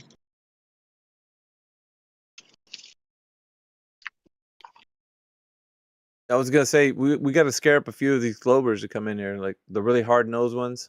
Get them coming at around this time, or at least do it like throughout the week and just let them know, hey man, we're having an event. It's going on Friday. Just come on in. Like, maybe just I don't know who of the bunch that we have that come in here later in the evening that we could probably get them. What do you think, AJ? Maybe we could try a staged AMA again, because when we did that one the other day, there was a heap of new people that came in thinking that they could just come in and ask questions. They actually misinterpreted the whole event. So maybe that's another option as well. Well, the event is broadcast for this channel. Welcome to Flat Earth Debate Live. I'm your host, Nathan Oakley, and if you are new to this channel, or you've not done so already, then be sure to subscribe. Hit the bell notification icon and join button if you'd like to become a Nathan Oakley 1980 channel member and keep up to date with the Flat Earth debate. If you would like to support the channel, there is a super chat that runs alongside each of these shows while they are live, and there's also a Ko-Fi, Patreon, crypto and thanks button in the info box below the video. Most importantly, if you'd like to join the discussion, simply mute the page you are currently watching, then click the link in the info box below this video to join the Politics Discord server and express your views on the nature of Earth. If you do join, please don't swear. If you do, you'll be ejected, and if you are, please don't try to rejoin the stream using sock accounts. You'll be warmly welcome back on the next stream. Please also share the show on social media. Sharing the show obviously increases the live audience, but this in turn increases the chances of a more diverse panel, so please share the show on Facebook and X. And we are joined by Neil and a whole bunch of people in, as I say, the Politics Discord server, so welcome one and all. How are you today? What's happening? What's up, guys? Good afternoon, good evening, and good night. Good evening, welcome. In the pre-show, we were discussing a troll who is of the opinion that this subject should be shut down and that it's misinformation to the degree that it's a violation of the terms of service or Discord, and therefore we will translate that to YouTube land and say, by implication, it would be assumed that it would be a YouTube terms of service violation also. Community guidelines, as is the case with YouTube. However, as I suggested in the pre-show subtly, the reason we are here is also the reason I'm in Politics server and have been doing the rounds in various other servers since pretty much January, since 2024 began. That is to point out how the Earth is measured flat. Because the genesis of all globe claims is a flat Earth, many of the demonstrations, navigation, building, surveying, all of those sorts of things, have their genesis in the actual measurement of Earth, which is flat. Ergo, to eradicate us would also mean eradication of all people who reference Earth as flat, which is everyone. So we are in a unique position where we can suffer the highest degree of censorship, But we can't be gotten rid of, because logistically it is impossible to get rid of those who assert that we measure a flat baseline, because navigators assert the same. It's the information we currently punt as our flat Earth proof. There we go. That's a summary of why we are in existence. Not above censorship, but certainly not capable of being eradicated. There's a lot of other knock-on effects that would be eradicated if your religion is based on the premise that, although not necessarily the one that they paint us as by stereotype, but the notion of measuring Earth flat isn't something you can get rid of. That is how Earth is measured. You can't get rid of that on YouTube. You can't get rid of it in Discord. It is the nature of Earth, and you can't hide reality in that regard, because everyone's using it to map and build on Earth. It's like being a made man in a mob. Mob man can hit you, but the outside world can't touch you. I like that. They can, by decree of Congress. They can say you need to put other stuff in front of this stuff so people who come along get the Western world religion of globe based on flat Earth measurements before they get to the flat Earthers and their notions that we've given them to regurgitate back up nonsense about domes and edges and ice walls. Ice walls? What's that? Garbage we're fed at the Feast of Nonsense to regurgitate if we're declared a flat earther, so we can conform to their stereotype, which is nice and easy to overcome. Rather than the, Nathan Oakley 2024 mission to spread the good word of Earth being measured flat for everyone, including globe believers, and their assertions that they've got a globe to declare. They first based their measurements on a flat plane, because that is how Earth actually presents itself to be measured. Everyone. Shout out to Jardo, who's gifted 10 memberships. Woohoo! Shout out to you. Thank you very much. Oh, come on. I'm not even in there. I can't get one. We're in the politics Discord server today, and this has been the warmest reception of all the servers we've been in so far. Not this particular time, but generally speaking, politics is a very nice server to be in. So thank you for having us, first and foremost. Cast 1, 2. Loud and clear, Brenda. What's that? Do a bit of housekeeping, Neil? What do you reckon? All for it. Do you want to pick one? Any evidence of a molten iron core at the center of a presupposed spherical Earth? How's that? Not bad. Oldest housekeeping question in the book. Out to Paul Voigt. Is it?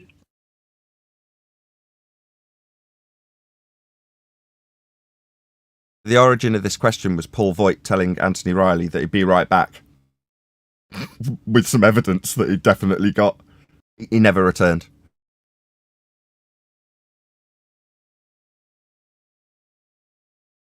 Well, the reason why I picked it is P waves and S waves.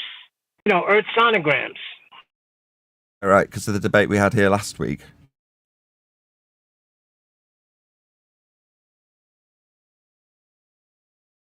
Check out last week's discussion on the politics server. In the pre-show, a guy asserted that it was worthy of telling a flat earther off because he didn't understand how seismology didn't prove a globe, therefore was worthy of telling off. Until it got pointed out to him that you've got return angles to a horizontal plane of reference. Earth required.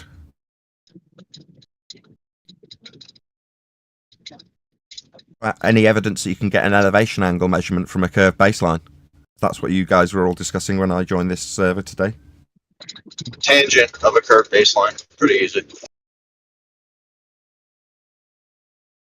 A tangent would be to, not from.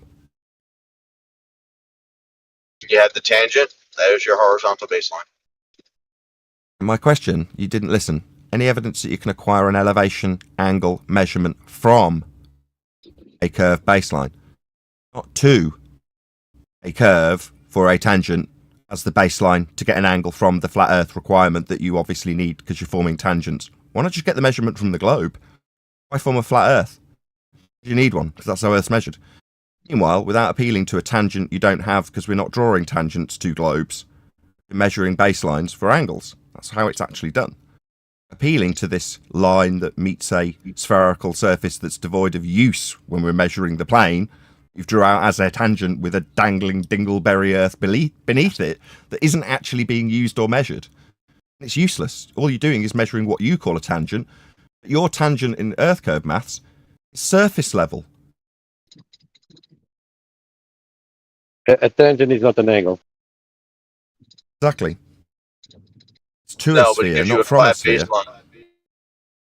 You need a flat baseline for an angle, and it's the ground that we're dealing with. Earth is flat to Yeah, take these measurements. that's why you have a tangent. What do you mean? That's why you have a tangent. You're measuring the baseline with respect to GP positions. You've got a tangent, right? So from your position, if I beg the question with you and indulge you in the sphere that came from flat Earth measurements, we've got a line extending out from our position that you call a tangent. Okay? So you can get an angle. Okay?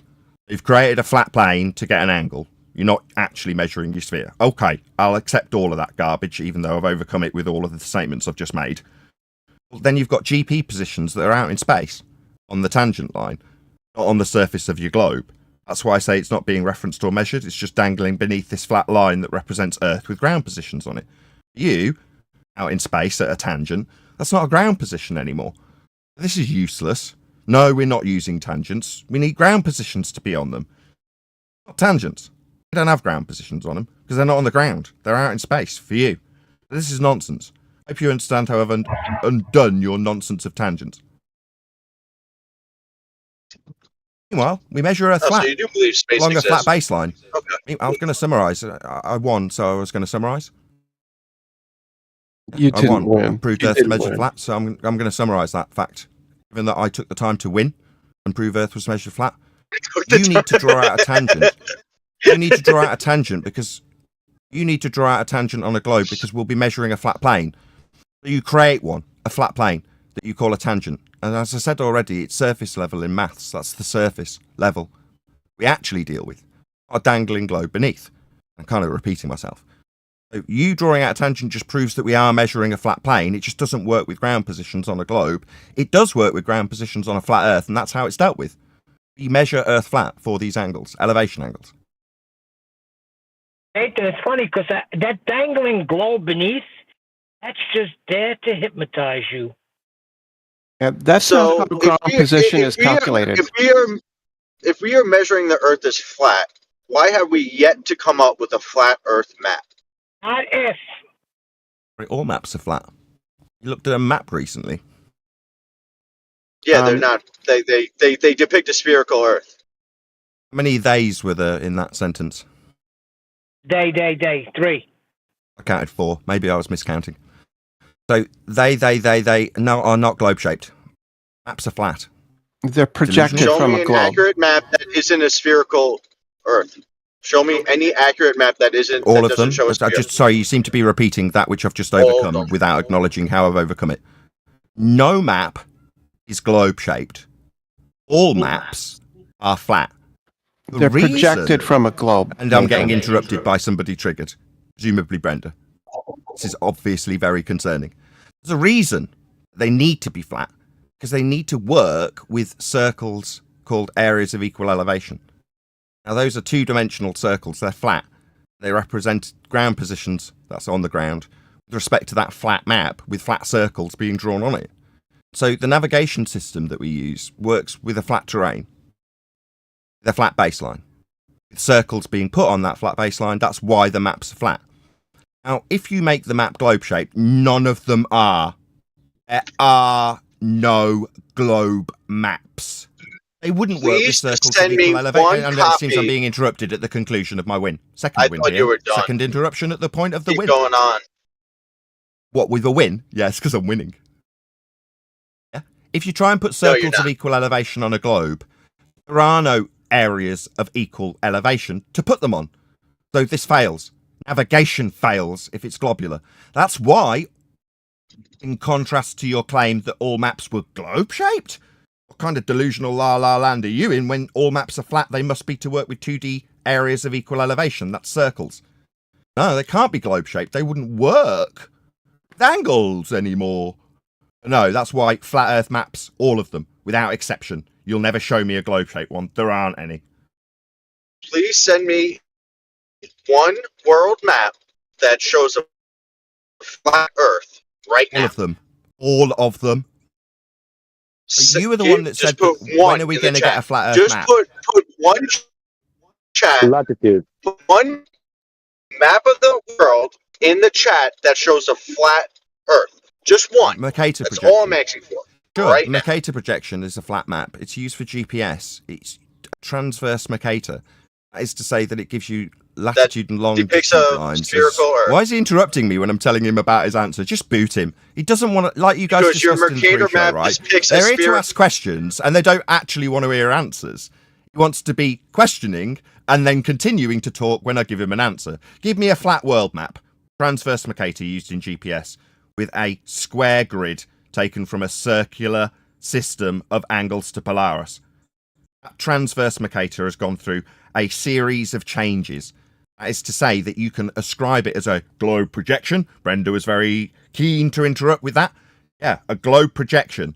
That is to say you wrap a tube around a globe and project the points out onto a cylinder, cut it down the middle and roll it out flat. Why? Well, because the latitude lines on the globe that you projected onto the cylinder to roll out flat came from angle measurements off a flat plane with respect to the celestial sphere and equatorial plane. So you take circles, that's flat 2D circles measured off a flat Earth, and place them on a ball. That would be you measure Earth flat and make your ball from it, and then project the points out onto a tube and roll them out flat onto the flat map, because it's going to be used with circles also. So there you go. There's the long and short history of a transverse Mercator, including its nonsensical projection to globe based on measurements of circles of equal elevation with Polaris. These things are quite complicated for the guy saying you're going on and on and on. Yeah, well, 10 years of study and I can break down your garbage that you think you've got a globe-shaped map. Now, they're all flat for a reason because Earth's measured that way. It wouldn't work if they weren't flat. That's why even when you've got what you call a globe projection, why don't you just use a globe if it's globe-shaped? Because it doesn't work. The measurements that you originally took to give you your globe, they were flat. That's why the end result map is flat. They're projected onto paper so you can fold it up and put it in your pocket. Sorry, is that a rebuttal to the measurements of latitudes with respect to angles off a flat plane? Because it doesn't seem to be addressed to that. It's your rebuttal to your claim that the Earth is flat because we use flat paper to represent the map of the world. You've taken the end of my statement and ignored the actual evidence I offered in rebuttal. When he said there aren't any flat maps, I gave him a detailed description of all of the maps, without exception, made a declaration that there were no globe-shaped ones. You haven't challenged either of those two things. And then explained how the measurements of Polaris off a flat plane... Just repeat that. Brenda's deaf, dumb, or stupid. Lack of comprehension isn't my concern. My concern is that the audience understands that which Brenda failed to, which is that the measurements of a flat Earth to Polaris gave us the circles of latitude to put on a globe. Those flat circles first, by way of measurement, that was the proof. Not about whether or not they can be folded up and put in your pocket. That was a garbage non sequitur rebuttal, not an address to the measurements of Polaris on a flat Earth. To give you your globe. Second step, globe. First step, measurements of angles off a flat Earth. Your refutation was that it was on flat pieces of paper. You know, that's just a non sequitur. And then I connected why they were on flat pieces of paper. They're on flat pieces of paper so you can draw circles on them. No, they're this man just said there's no globe maps. After transposition from globe with a detailed explanation of how they get transposed by way of measurements of a flat plane to a globe, to a cylinder, to a flat map. My argument was not that you could fold them up for convenience. That's the second time she's used this absolute crap non sequitur rebuttal. Right. The reason that they're flat is for convenience, right? They're projected from the globe model. So that wasn't my argument, then it's your argument that's crap and doesn't respond to the measurements of a flat Earth that give you these maps. It doesn't respond to that. It's just your non sequitur claim now. So it's not something you're responding to that I've claimed. Now it's your positive claim that is totally non sequitur to what I've actually said. I'm Well, done with her. No that's matter fine. how you That's fine. angle the convenience factor of flat maps, it's not going to be in any way, shape, or form an address to the measurements of a flat Earth to Polaris for latitude. You're not going to address that with convenience. I already Positive did. assertion You or presuppose rebuttal to something I haven't said. It's not going to fly. You presuppose that the Earth is flat, and then claim that by measuring it flat, that proves it's flat. That's a presupposition. That's begging No, by the question. measuring it's flat, it proves it's flat. That's a No, declaration of how we measure it based on how we measure it. If we measure it flat, it is flat. That's a fact. You presuppose that your baseline is flat. That's a So presupposition. we measure it flat for the fifth No, time. you presuppose measure it flat. We have a flat baseline for the measurement of Polaris. It forms our latitude grid. It can then be plonked on a globe, then be projected onto a cylinder, to then be rolled out flat. At any point, did I declare the convenience factor? No, it hasn't been addressed. It's not a presupposition. It's a measurement. I keep telling you. I told you last time. Yeah, but you don't know how elevation measurements are taken. They're on screen for my audience now. How very convenient. Yeah, we can't see your screen. Here's a guy We on a can't. boat measuring an elevation angle with respect to, what's that it says at the bottom there? A horizontal plane? The measurement. Oh, do you want to go and tell these boat captains that they're presupposing the horizontal plane they're measuring? Not, Brenda, they're just measuring it. Here's the measurement. It's on screen for my audience right now. Notice it's not me doing it. It's a diagram from a navigation book. Oh. Okay, Brenda, I can tell you, I'm a fish captain, and I'm just wondering if you know what circle of equal altitude is about. Nathan doesn't know what a circle of equal altitude is. He doesn't know what it is. Kick her out. She's only here to attack me and ad hom me. How dare you tell me and my audience what I don't know? Kick her out. What a disingenuous cow. No, I know plenty about how areas of equal elevation are measured. Brenda just wants to level at my audience and this Discord server that I don't. She doesn't know what I know. Don't divine what I know.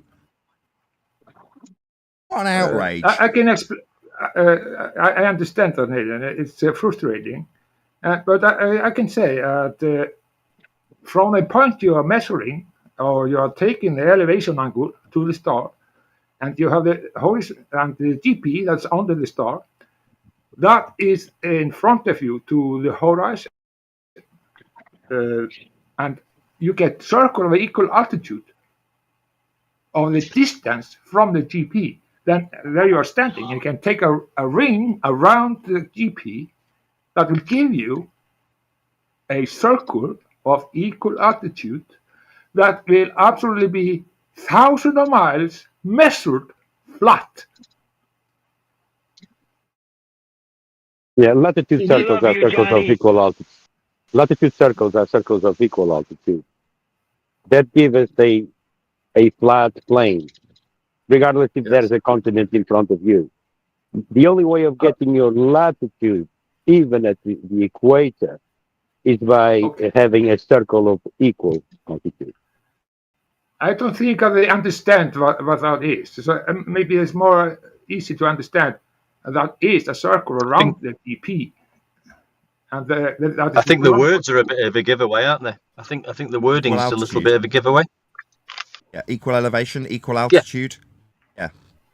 No dip, no drop, no curve, equal in elevation, a circle, two-dimensional in nature, extending out from your position or the GP position of a star that you're measuring.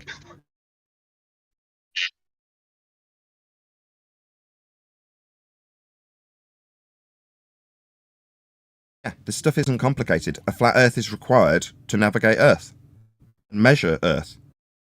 That's how the maps have been developed. The fact that they've slipped in a globe so that these delusional idiots can tell themselves that it's a globe map when it's completely flat. No, it's only flat for convenience.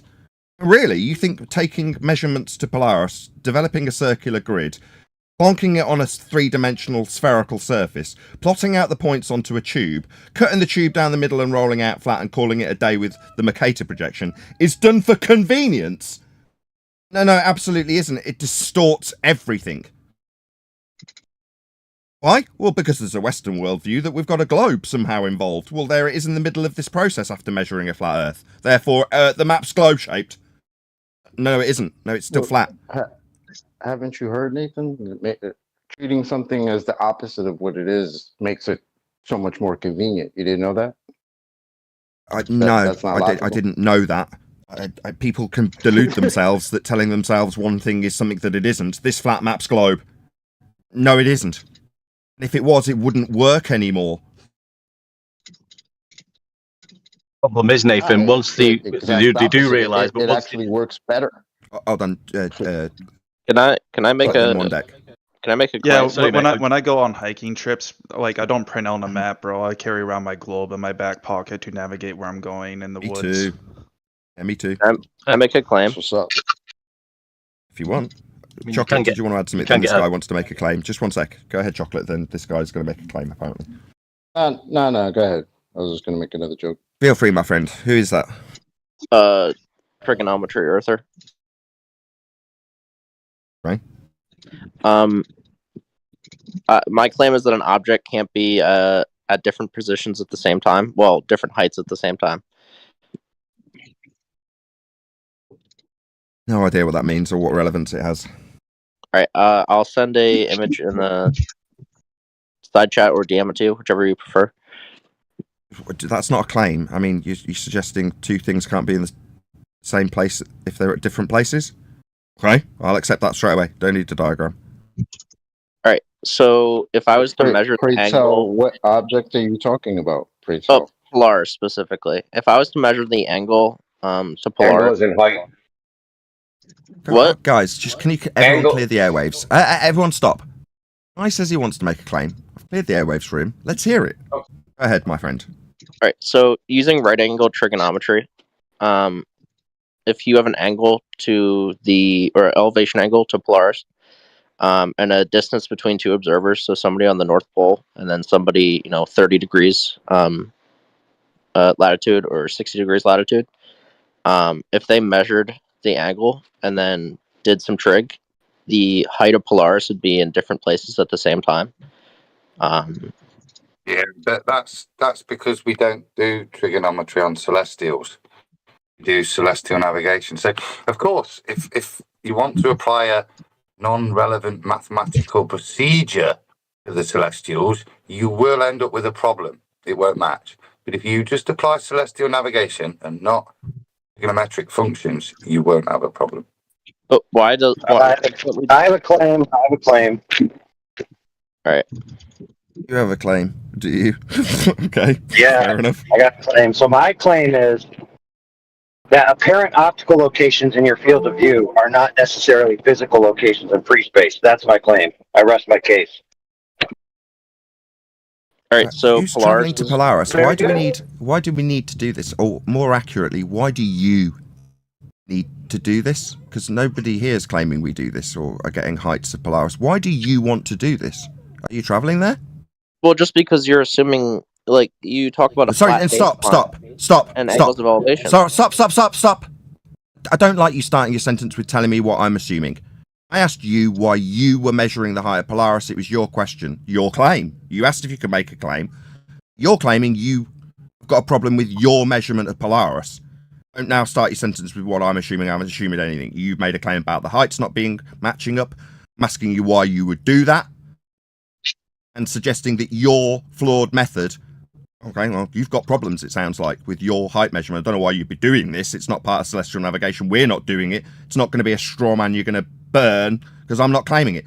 Why are you telling me what I assume? I haven't stated anything yet. Because the flat baseline and the elevation angle is something that I believe you were talking about before, right? I don't want to miss. It's called celestial navigation. Are you unaware of this process? No, I know what it is, but why can't we do trigonometry? Stop a second. As well? Sorry, you're aware of celestial navigation and the flat baseline used to measure GP points. That's ground positions. You're aware of that? Yeah, exactly. So why can't we use the flat? Stop a second. baseline? I'm leading you. Stop. Yeah, I'm leading you. So you're aware that to get ground positions, you must have a flat Earth between you and the ground position below a star. You understand that then? Yeah. So Earth's measured flat. So if it's measured flat, then how can things change? Not if. Stop.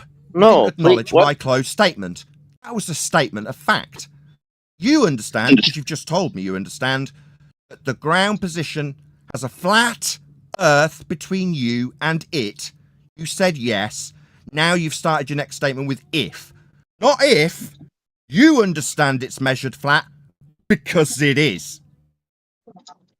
Right, it's flat, so things can be in multiple positions at the same time.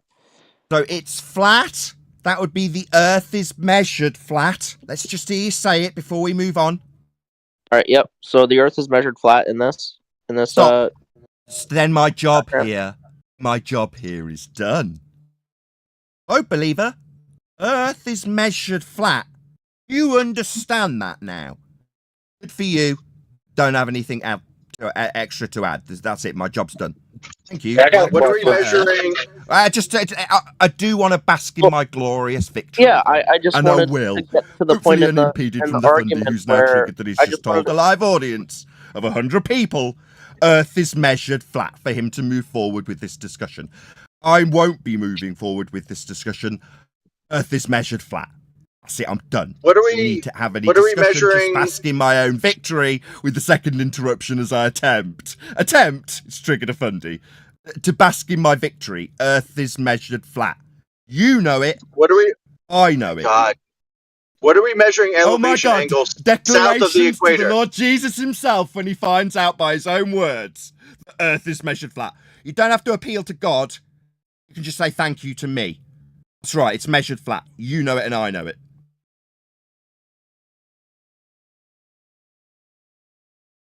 Yeah, Beautiful victory. Beautiful. Thank you. Yeah, because I'm trying to entertain the idea that the Earth is measured flat. No, it's not an entertainment by you. It's navigation. Very clearly detailed. So why can't I very find well the height to them? documented. Not some Fundy with a globe beliefs entertaining of the idea that if we measure it flat, it's called navigation. It's how it's done. You entertaining the fact it's measured flat is kind of stupid because that's how it's done. You knew it and admitted to it about, 2 minutes ago?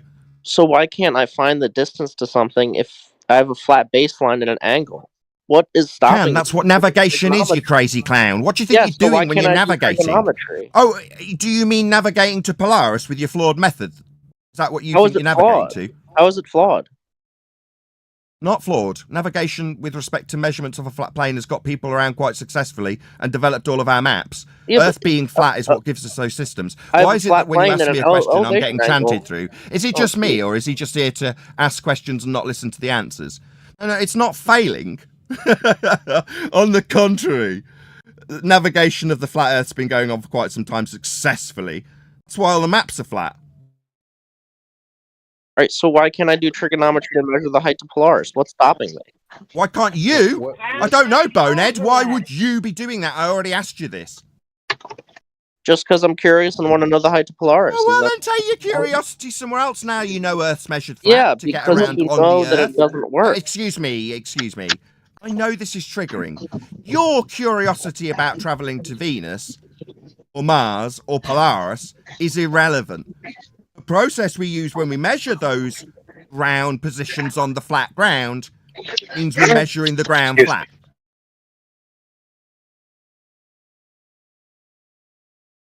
Yeah. So I have a flat baseline and an angle of elevation. Why can't I figure out the height to Polaris? I don't know, because you're a clown. We're not travelling to Polaris. So you're We're travelling along the ground, and that's how it's done in navigation. It's called celestial navigation. It seems like he's chanting through me again. It's the painful truth of Earth and navigation of the Earth being flat.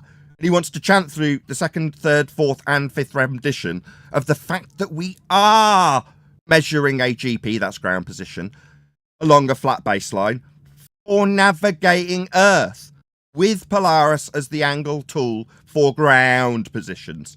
Are we getting the height, you say? No, you have troubled yourself with this. It's not being used for that. You obviously don't understand what it's used for. Navigation is used for navigating the ground flat. As you declared earlier, yeah. You just wanted to whistle past the flat Earth measurement to start asking questions about heights of stars that nobody's asking about. Except you. You built a little straw man, it seems.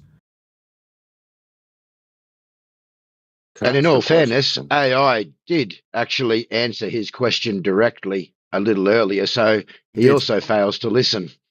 No. I heard that. We can know standard coefficients of refraction. I mean, the star's going to move by less than a degree. Like a degree, a measurement of a flat Earth, you mean? Shout out to Flatcoon. Witsit, quote on InfoWars debate. It's the effect of things falling to the Earth. Little g gravity, of course it exists. We use it for engineering. We use it to determine weight. Of course, it 100% exists, end quote, Witsit. Wow, thank you for the super chat, Coon. That's not good. Yeah, let me speak to that. So if we know refraction and how it works, okay, and the empirically validated experiments in regards to refraction or tests in regards to refraction conducted by PhD level physicists in optics and the military, then that means that we know that laser is accurate at a certain range. And if we take a laser across the surface of the Earth, we can use it as a transit methodology to see if it's curved or not. Lo and behold, that has been done, and it's falsified the globe by 2 orders of magnitude. So if your claim is that we do know how refraction works, then that means that the globe is falsified according to those other tests, which I said before is conducted by PhD level guys and the military. So which way do you want to take it? lasers aren't straight lines of light; they have beam divergence and coherence. Dude, didn't I just tell you that in what I said? It's like you're literally telling me things I just told you. It's like, good grief, dude. No, that's not refraction. That's just an inherent property of a laser, which is beam coherence. Oh my dude, pay attention now. Pay attention now. Do you think that Raytheon and the military-industrial complex doesn't understand beam divergence?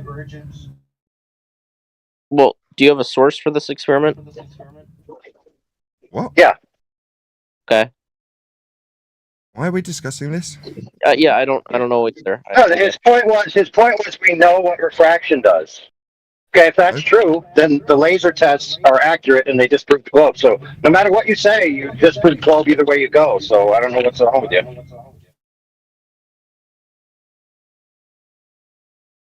Right. Refraction is a change in the angle of light, right? Yeah, you're talking about divergent lines, right, John?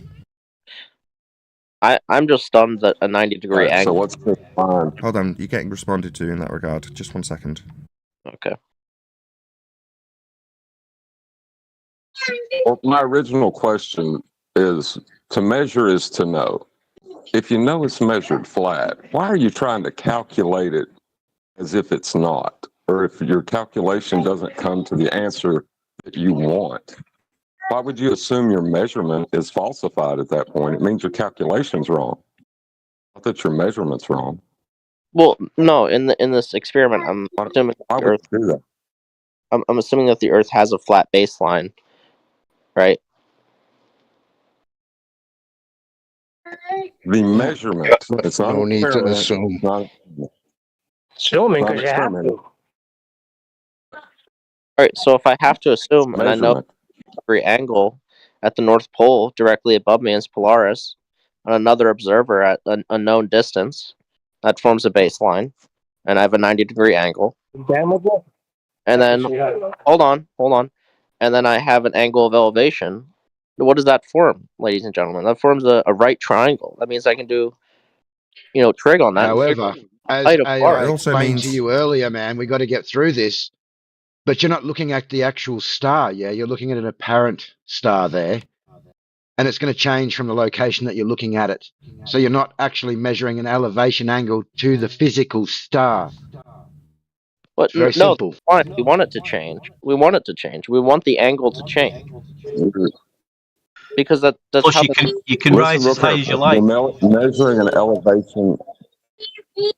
You're measuring an elevation angle to the apparent position of that star to you. Yeah, what you're doing. Yeah, that's fine. It doesn't mean the star is going to be there. Yeah, dude. Sorry, guys, we're whistling. Sorry to interrupt. We're whistling past the graveyard. So we've got a flat baseline then. Earth's measured flat then. Right. So then why can't I do right triangle trig to figure out the height? Cares. So what? After we understand and appreciate that Earth is measured flat, yeah, you're not going to whistle past the graveyard. Because you know it's You're just chanting through me. Excuse me. No, Once we establish that we are measuring what right angle triangles, according to you, no, we're taking the angle to the star, minusing it from 90, timesing it by 60, so we can get a radial value for distance, and then form a circle of equal elevation. That's what we're actually doing. That requires a flat baseline. That requires Earth is measured flat. If it's not, it won't work. That's it. Once we do that, that's the end of the discussion. Yeah, but why doesn't it work in this scenario? Who cares? You keep asking me why something won't work. Well, you surreptitiously inserted distance in there. What? I can't know the distance between two observers? Between you and the star, in terms of the distance between observers, you can calculate your position with respect to a system that's been developed with Polaris that's got circles of equal elevation, the latitude grid, on a map. Find your position with celestial navigation. It just requires you measure a flat baseline, do ground positions, extending thousands of miles away from you. It's measuring Earth flat. I keep saying the same thing and we keep whistling past this graveyard. So close to being able to form that. All you need is just, a measure of angle of elevation, and you can do. Oh, dude, you got a major problem, friend. Okay, guys, stop. What's that? Define what a measurement of an angle of elevation is. What is that? Define it for me. It's just from the horizon to the star. So you're suggesting that to have a flat baseline, we measure out to the horizon flat, because it's a flat baseline for a flat angle to have 90 at the end of it at the GP. So again, you understand that that's a flat Earth measurement using the horizon to establish a flat baseline.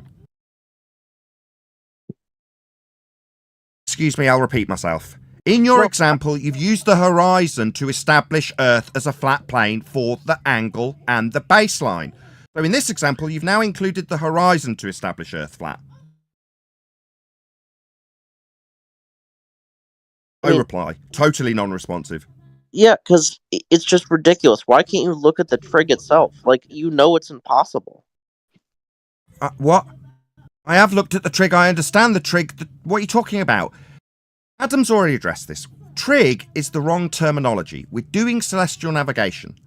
If you try and use trig to get the height, you'll fail. You will fail doing this because it's you doing it. So then you do it. Right? Why? It's your claim. You want the height. Oh, God. Burden of proof reversal fallacy. No. You just said I'll do it. If yes, I do yes, it, yes. Burden of proof reversal fallacy. Why would we need to do that again? Because he wants to do it. You've already conceded. Can I make a quick comment on that? What he's asking for is the height to a not actual location. That's what he's asking for. The height to a not actual location. Yeah, because he wants it. Not because it's useful, not because it's used, because he's got a folly he wants to fulfill, and then tell me that I need to do it. For what? What practical application do we have for this trig applied out of context when there's a useful process that can find your position on the ground? There isn't one. He doesn't have one. It's a straw man. No, we're not getting the heights. Yeah, because I mean you, because it's you and your claim that you're now yammering through as I overcome. You're garbage straw man. You want to measure heights of stars. We don't do that. That's not what's done. That's not in celestial navigation. We're not claiming it. It's a straw man you're trying to burn repeatedly because you can't do it. So what? Yeah, I know you can't do it. That's because the Earth isn't flat. Kick him out. Let me ask you a question first, Mason. No, why? He's just leveled something at my door that I can't do. Like Brenda did. Nathan can't measure the angles of a flat baseline. What? Well, I wanted to point out that why are you telling me what I can't do? You're the one who brought this up, telling us that we should be measuring heights to stars. No, it's your positive claim that's failed. And the positive assertion, even if it did succeed, is not useful or used. It's a straw man. Yeah, and AI does have a good point here, because the point is that no one is going to measure the height of the star in a not actual location using trigonometry. So he's asking or putting a burden on you that nobody can do. Yeah, his straw man fails, but When the fallacy is pointed out, his question is disingenuous. because Absolutely. I'll just unmute him real quick. Let me ask you a question, Trigonometry Earther.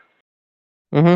If you use a global celestial navigation, can you find the height of Polaris? Like if I was to measure the angles of elevation, do the same thing all over again. Yeah, can you get the height of Polaris? Stop, Can you stop a get how second. far Stop, away stop, stop, Polaris stop, is? stop, stop. Please, excuse me. Beg of you. Sorry, no.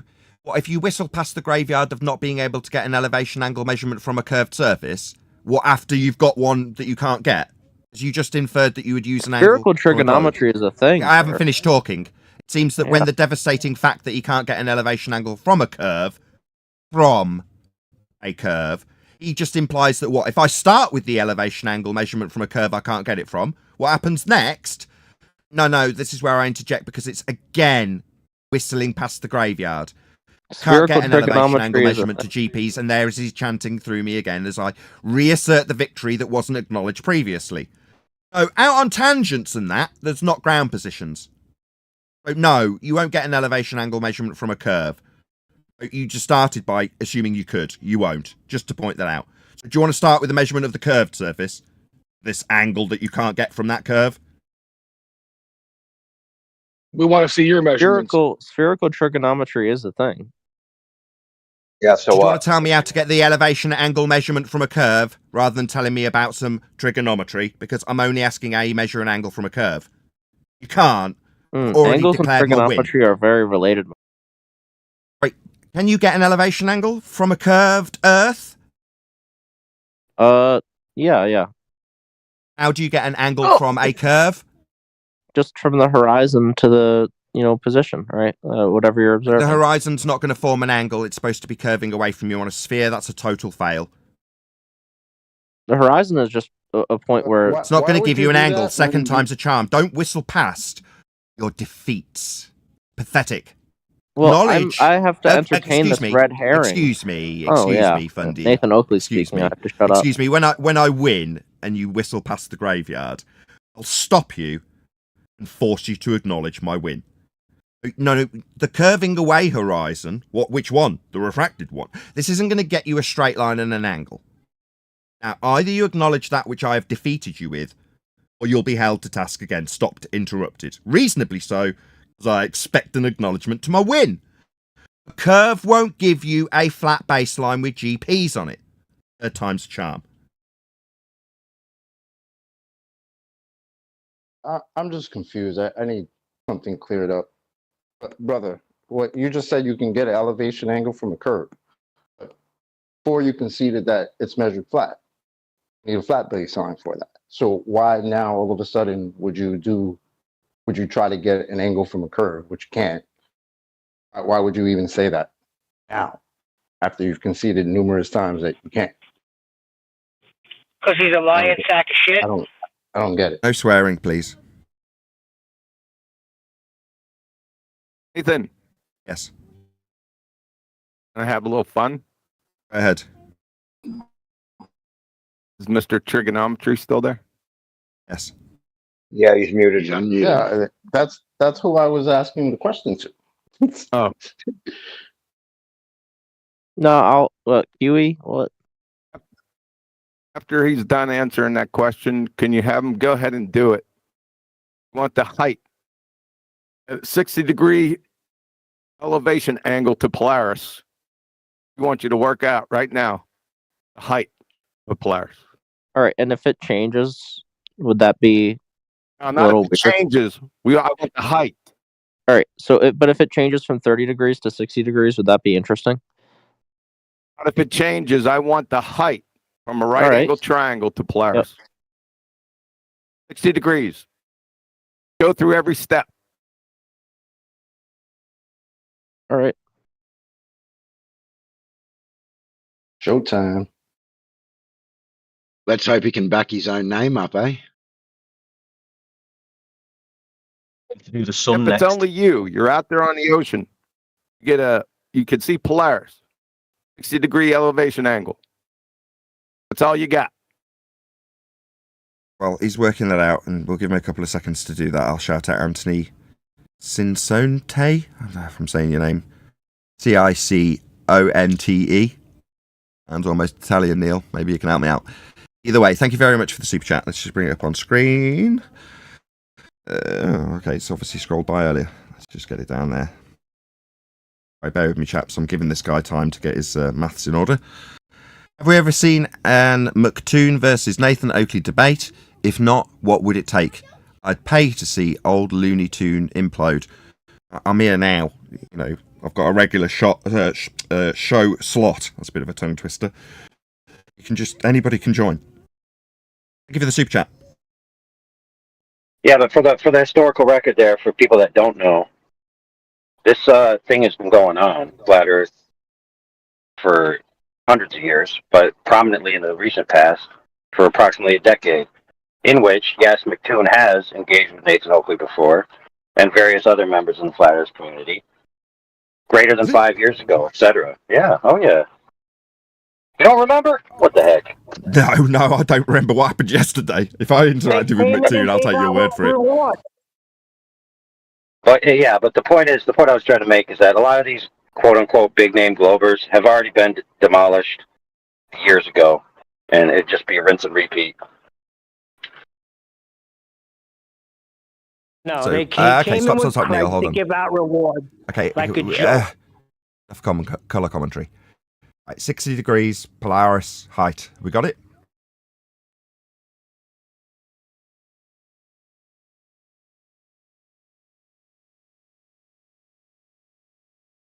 Come on, man. We're Is sinking he still here. calculating furiously? Come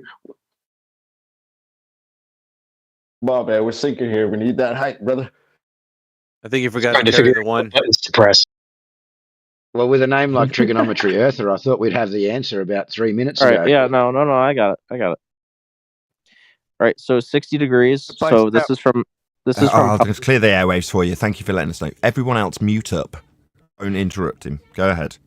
All right, so this is from Helsinki, Finland to the North Pole. So 60 degrees. And a baseline, so distance from the North Pole to Helsinki is 3,136 kilometers. Oh, no, stop. Oh. Stop. You're outside the realm of my question already. I said you're out on the ocean. You don't know where you are. Right? And you got a 60-degree elevation angle to Polaris. What is the height of Polaris? What is the opposite? All right, it's gonna be the same thing, right? Because you're gonna if you're 60 degrees. No. From hold on. If you're 60 degrees from Polaris angle. Fair enough. You know where Helsinki is. That's fine. It's irrelevant, but okay. All right, I can just go to there's a river right next to it that leads to the Atlantic. Why can't I go there? Right next to it. There's the Baltic Sea. I said you know where Helsinki That's the is. sea. That's the sea. Just relax.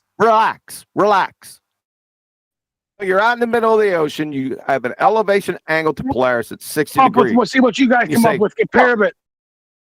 Yep, and I'm at the Baltic Sea. Hold on, this is going to become audio chaos real quick. You can tell that QE's trying to get a point across. Can you immediately remove Rob Noxious? Immediately. Rob Noxious, just immediately kick him out. Go ahead, QE, let's try again. Let's try it again. So you're out on the ocean. You take an elevation angle with a sextant, you get 60 degrees. And then you tell yourself, oh, crap, must be, shut up. Must be somewhere in the vicinity of latitude of Helsinki. That's fine. Great. Next step. All right, and then I measure the distance from me to the North Pole. Let's do that. How do you do that? North Pole, no. Magnetic Stop. north or, everyone stop. You know. He heard the question. Let's do that. Do we not know the distance to the North Pole? Am I not allowed to use Google? You not know how to do this? All right, so... No. Sorry. Just need a yes or... It's a closed question. Do you not know how to do this? I've never myself measured the distance. You don't know how... So you are inferior to us with our superior knowledge of this process that you feel justified in challenging us on. What? Have you measured the distance to the North Pole before? Excuse me, you ignorant boy. You have just made it clear to a live audience that you haven't got the slightest idea how any of this works. Clearly. What do you mean? I Doesn't he just know how said to do I trigonometry? myself have never measured the distance to the North Pole. Have you? How would you do it? I don't know. So you've got a 60-degree measurement. You don't know what to do next. You do not have a seat at this table anymore. Sit down, shut up, listen to the people who know what they're talking about. That would be measuring Earth flat with angles, minusing from 90, timesing by 60, things like that. You don't know this process. So you don't have a seat at the table anymore. You, the ignorant one, are asking me about getting heights. You don't even know how it's done. You don't even know how to get distance along the ground. GPs that aren't on tangents, they're on the ground, on a flat Earth. Why are you even why are you questioning us? Well, I myself have never got the distance to the North Pole. Go away. Okay. Don't carry on blabbering about how bloody Is there ignorant some you way are. that you can get a Okay, distance to the shut North up. Pole? Shut up. You don't need to keep yammering on about how bloody ignorant you are. Now you can just shut up. Maybe listen to the people who aren't like you, completely ignorant of this subject, yet feel they have the right in their arrogance to challenge us on it. No, my friend, this is the point you shut your mouth, sit down, and no longer take part in the discussion, because you've got nothing to offer. Getting told off, by the way, for your pure, self-confessed ignorance. You are being berated by a flat earther for that. I hope you understand that that means don't reply. It's rhetorical. Sit down, shut up, remove yourself from this discussion voluntarily. QQE, that was brilliant. I really enjoyed that. I love telling off Globers for their self-confessed ignorance, pointing out how much more we know than they do about their own bloody religion, and how it came from a flat earth measurement that they can accept, as long as the rest of the flat earthers don't realise that they've just accepted the Globers' use of a flat earth measurement that they're going to whistle past, like that guy tried to. Yeah, I get an angle off a flat baseline. Yeah, it's out to the horizon and that. What, so we've just measured Earth completely flat and you want to now carry on with your globe example? No, my job's done then, isn't it, ladies and gentlemen? I hope you all appreciate how worthy the 2024 Nathan Oakley Earth is Measured Flat tour is worth. That's what it's worth. And everybody who is in this subject to realise they've been using a measurement of a flat Earth the whole time.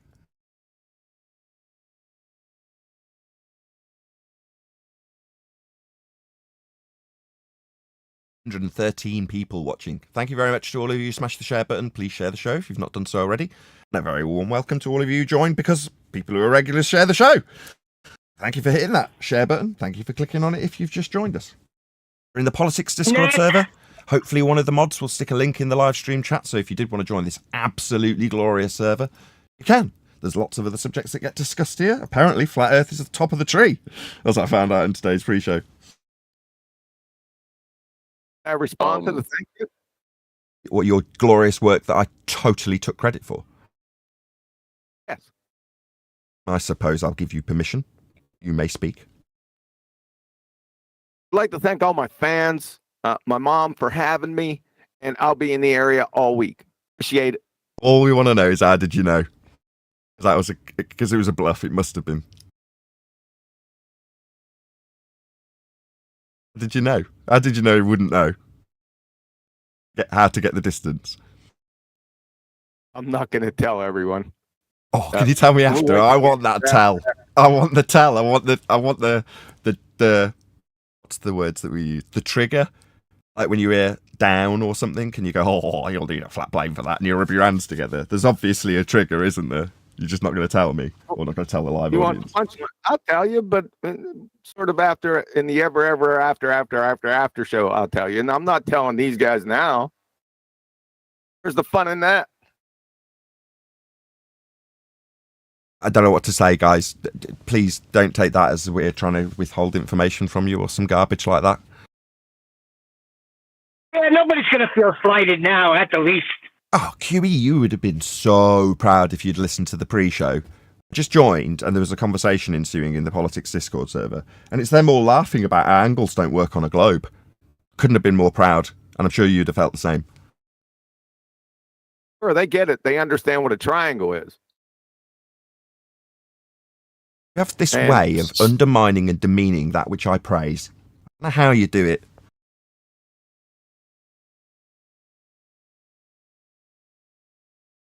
And the gentleman, was he the same gentleman with spherical trigonometry? Yeah, that's what he appealed to when I asked him how he get a flat baseline from a curve. Spherical trig.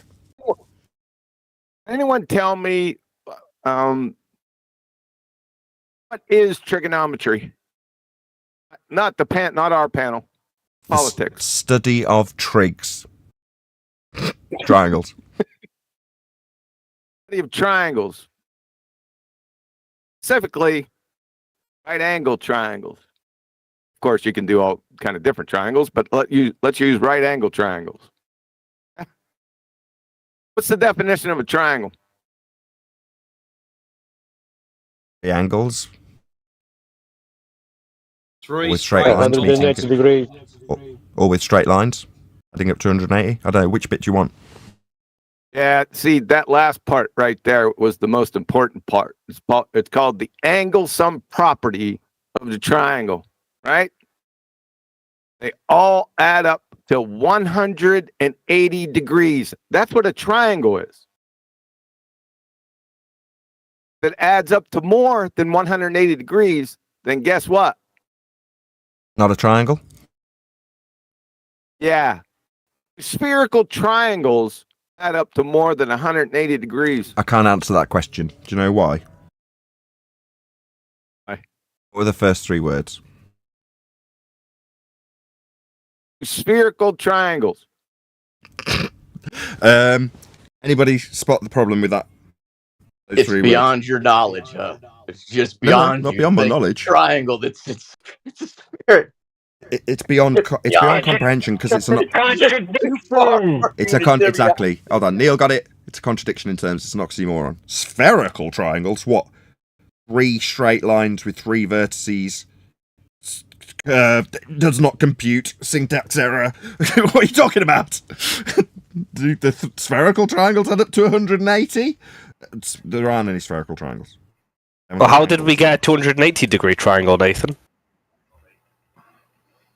Is the spherical triangle that you're suggesting curved lines meeting at vertex points? Hey, you just said that there's a 280-degree triangle. How did you get that? Didn't say that.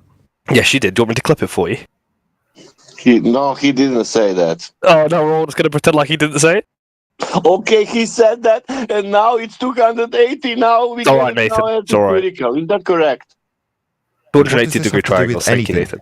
He said 280. That means sorry. You're saying spherical triangles can't exist, but you're also saying triangles can add up to 280 degrees.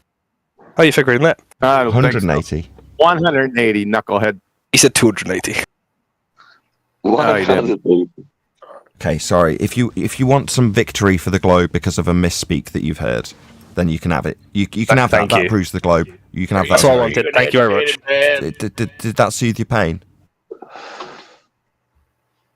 I'm just wondering if somebody else can tell me if there is some technology for spherical radar or any technology that you can send some signal around or over. I'll rephrase it after I do speak Johnny. It's okay. Go ahead. Yeah, I'm just wondering if there's some technology out there waiting, man. that we can use that you can use to see over the curve. Let's just rephrase that. Why is radar flat? Why are they using radar that have almost 500 miles? Navy radar has a 500 miles radius that you can see visualization with the radar technology. It's because, let me answer you. Because Earth's flat, it has to be for that system to function. Like everything, all roads lead to a flat Earth, Johnny. Oh, that's therefore okay. Can we get back to triangles again? Because I think it's a lot of fun. One of the baltards define a triangle with citation for us, please, so it's not his definition. I thought this was concluded. I said they'd got 280 degrees, therefore Earth's a sphere. Did you not hear the victory? Go on. Tell you what, boy, have the tides turned quickly. No, not at all, Neil. We need to argue about these triangles with flat Earth proving baselines. So let's do it. No one's whistling past the graveyard of measuring Earth flat with the baselines for these triangles or anything. I don't understand how you can measure something and then use a calculation to think you can somehow invalidate that measurement.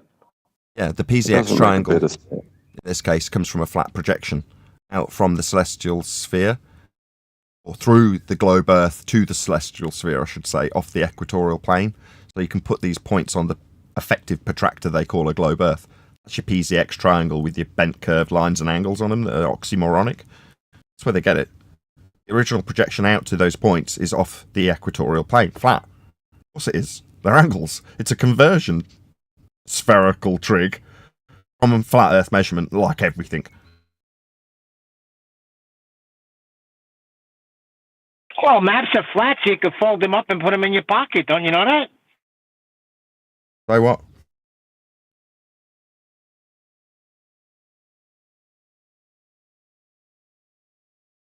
That was fun. Was the only response genuinely that someone perceived me to get the number of degrees in a triangle wrong? Is that the only response? What do you expect? Well, the co-altitude angle is the killer, isn't it? Yeah, they've been appealing to that recently too. Because they're talking about getting angles from Plum. You're like, okay, so you're acquiring the co-altitude, so you've got a flat sky, and you've still got a ground position on the ground at the other end of the box that you've now formed. If you're taking the co-altitude, you just don't minus it from 90 if you do a horizontal measurement. So what? Yeah, but vertical isn't 90 degrees. Yeah, perspective. Exactly. All you're doing if you do it off a plumb is negating the necessity to minus it from 90. That's it.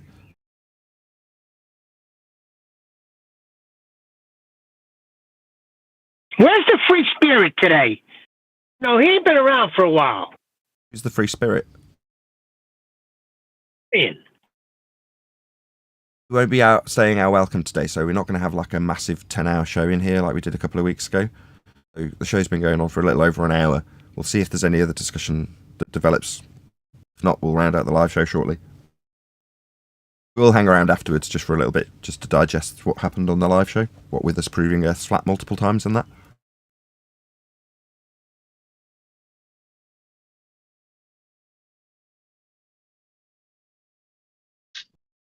Kind of like the 10-hour shows. You've got to remember that the people volunteering to mod those shows probably don't, Neil. Work, a lot of it. Keep at the high standards of the politics survey. We had people, a lot of time in that they didn't necessarily know that they were going to be. My apologies and thanks to you. Nathan, what are we measuring elevation angles to south of the equator? Same thing. You do the same process. You just don't use Polaris. So the only issue, which we would also take umbrage with, is the inferred extensions of the latitude lines into the south. The way that the process works with navigation stars is no different. You still take elevation angle measurements to whatever star you like. You're just not using something that you can't see for obvious reasons. So how do we celestial navigate in the southern hemisphere? Just told you. Did he say celestial? I don't know what he said, but he literally asked the same question. Navigate. He asked me the same question after I answered it. I just answered it. Well, I asked you, what are we measuring the elevation angles to? Which star? You named a specific star in the northern hemisphere. Stars? I don't know the names of them, but look in the almanac. There's loads of southern navigation stars. At the time I've told you. I'll ask the question again. Maybe ignore that I said navigation stars. They're in the almanac. The process is the same. You still measure a flat baseline to the GP position of a southern navigational star. I don't live in the south. I'm not familiar with the south. So what? I've been there a few times. I've seen the stars in the south. That's about it. How the process works and how I appreciate Earth must be measured flat for it is no different in the south. You just use a different set of stars. Different GP positions that are over the southern territory. It doesn't change how flat the ground must be to make those measurements. was a malformed question on his part. It requires the grid system That was a to be flat. malformed question. That was a malformed question on your part. All you said was, "You're in the southern hemisphere. What star are you measuring?" Well, I don't know. Where in the southern hemisphere are we, and where's the star? And what's a hemisphere? Don't mind that term when you're talking about navigation. You've got to have a sky represented as the angles you view it through. You know the star to 45 degrees left of your position isn't at 45 degrees on a dome. That's how you can map it out if you visualize the angles through a protractor. Hence you end up with the hemisphere of the stars around you. That's going to be the celestial sphere when you take the north and south and sandwich them antipodal.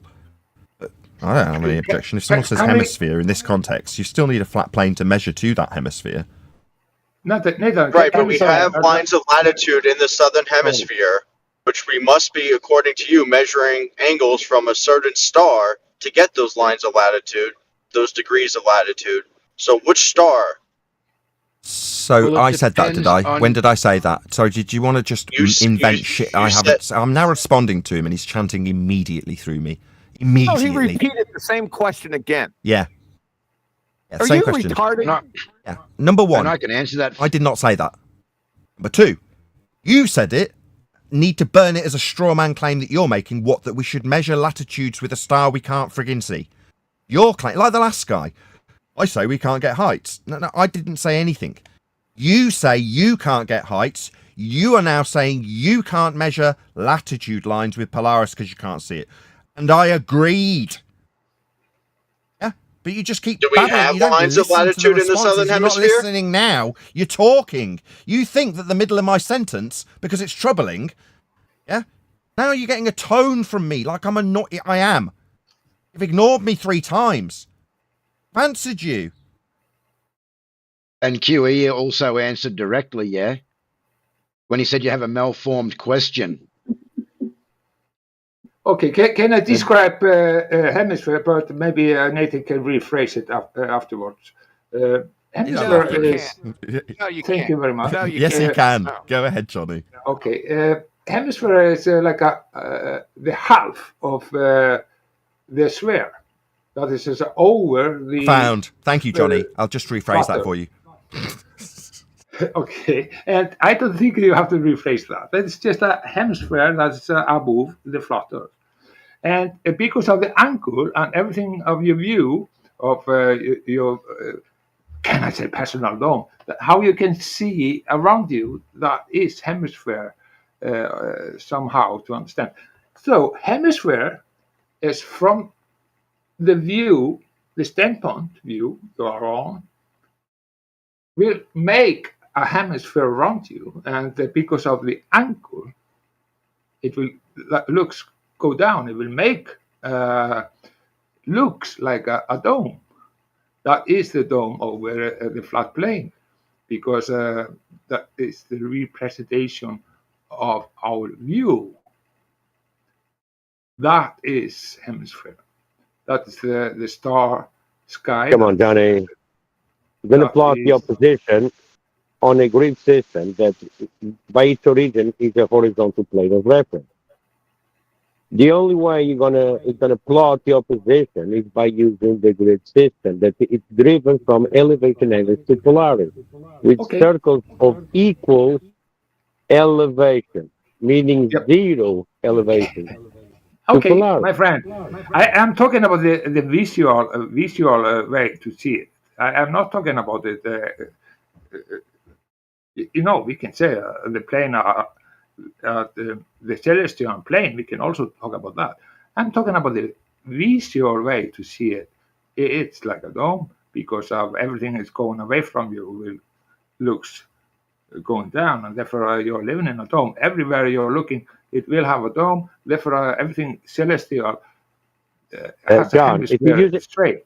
But that's He's doing a good job, guys. Can you just let him get to the end? He's doing a bloody good job. He's trying to describe how 90's above you, 180's to the side of you. What you're describing is the angles that you see your view through. how you could describe that like I say. It's a protractor wrapped around you. He's saying it's your dome of your vision. There's nothing wrong with what he's doing. It's a language barrier. Just let him get to the end. He's nearly there. Thank you, Roger Ledwell, for the super chat. This guy needs to say Holiday Inn. Needs to stay in a holiday. This guy needs to say in a Holiday Inn, says Roger Ledwell. Thank you for the super chat. This guy needs to stay in the Holiday Inn Express, is what he's trying to say. Okay. Okay. Yeah, but this guy. Thank you, Johnny. I agree.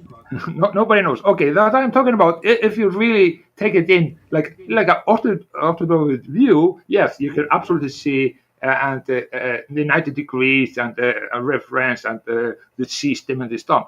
But I was not talking about that. I was talking about the visual view and our understanding how it is and how you see it from your standpoint. That was my argument there. Therefore, we are talking about the hemisphere. No, it's perfect. Thank you. An excellent way to round out the show.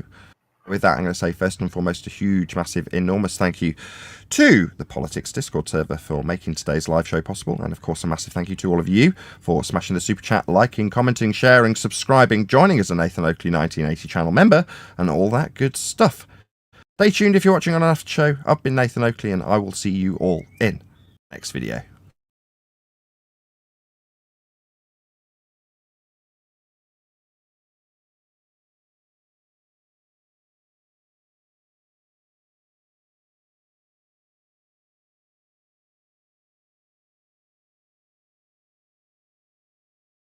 What the hell did I just get into?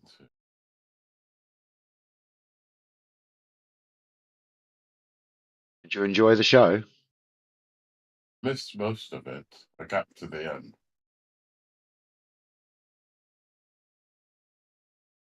The last bit of it was trivial. Hold on to your hat. Ain't over yet.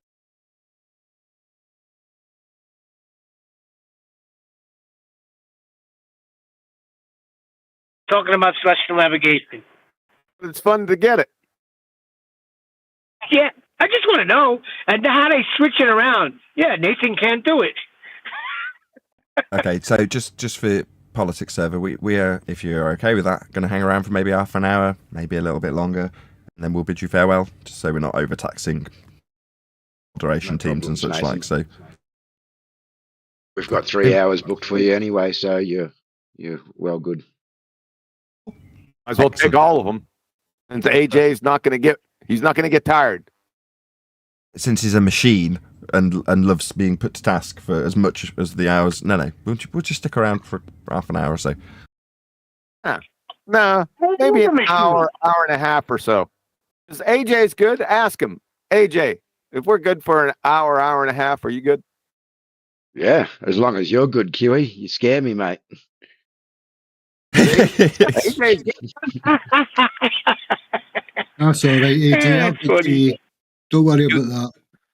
QE's only scary when he hasn't had his breakfast. I haven't had my breakfast yet. Uh-oh, that's Grumpus. Go and stab a deer. Did you say Grumpus? QE is a big teddy bear. I don't know what you guys are talking about over here. I believe the guy conceded to measuring Earth flat. Grumpus. I said it. Yeah. Neil Cosentino named you Grumpus when you don't have your breakfast. Did you say hopefully, Grumpus or hopefully, in the limited time we have here, we will reflect on the discussions we just had and the flat Earth proof that we did. That would be good if we can. 10 minutes later, did he say Grumpus or Rumpus? I said Grumpus. Owen gave you that name a long time ago. All right, only when you don't have breakfast. My God, the respect you have for me is awesome, isn't it? Hey, but I think that the guy who was going on about the southern hemisphere and the elevation angles to Polaris, I think what he was trying to get at was obviously once you move get to 0 degrees and you can no longer get a measurement to Polaris because it appears to be dipping below the horizon. He's asking how then did that then remaining latitude lines get turned into the bottom half of the globe? Just extrapolated them out. Because you've got to, Yeah, you've got to take a negative elevation. Hold on. I'm This just saying might that's hold what on. the This guy is was gonna. It's an That's what ongoing the guy was study. I just want to stop because Adam's about to launch into something he's currently studying and putting presentations together on time bandits. And as tempting as it is, I just want to highlight that before Adam launches into his answer.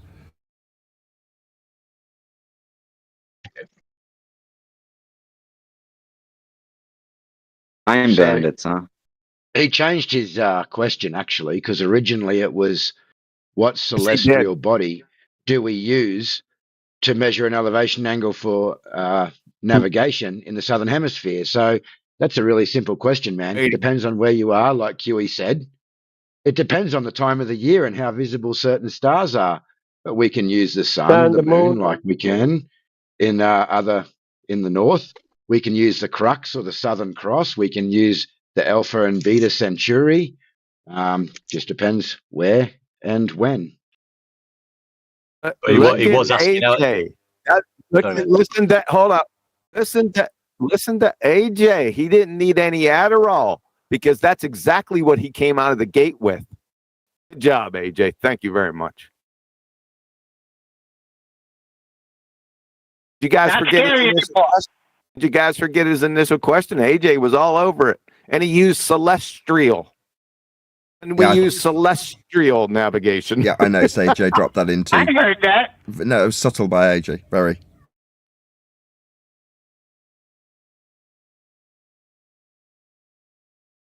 Oh, My after all, favorite he's, was the. Sorry, my favorite was the they guy. Yeah, it was for. The tells. Those are tells. What? Were they? Was it a do 7 offsuit tell? Yes. Did you go all in? Yes. All right. That's all I so wanted. all in that I was telling the audience I was basking in my own victory.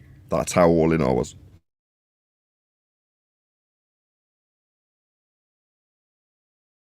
It's painful because they are, their understanding about this elevation angle and celestial navigation and horizontal and horizon and the flat baseline and how it's actually done in practical application. But once they admit that they realise that, then their globe belief is over. Yep. Exactly. Couldn't have summarised it better myself. That is the message. That's the key. Up until now, I've gone, this isn't what they say. I'm verbalising what's happening. Is it alright if I just use your flat earth to measure to make my globe claim? Is that good by you? Right. I measure my flat earth. And that's how it proves a globe, you moron. How could it be flat? That is how the conversation has progressed 10 years. Just use your flat plane for a bit, and then tell you how flat it can't be. If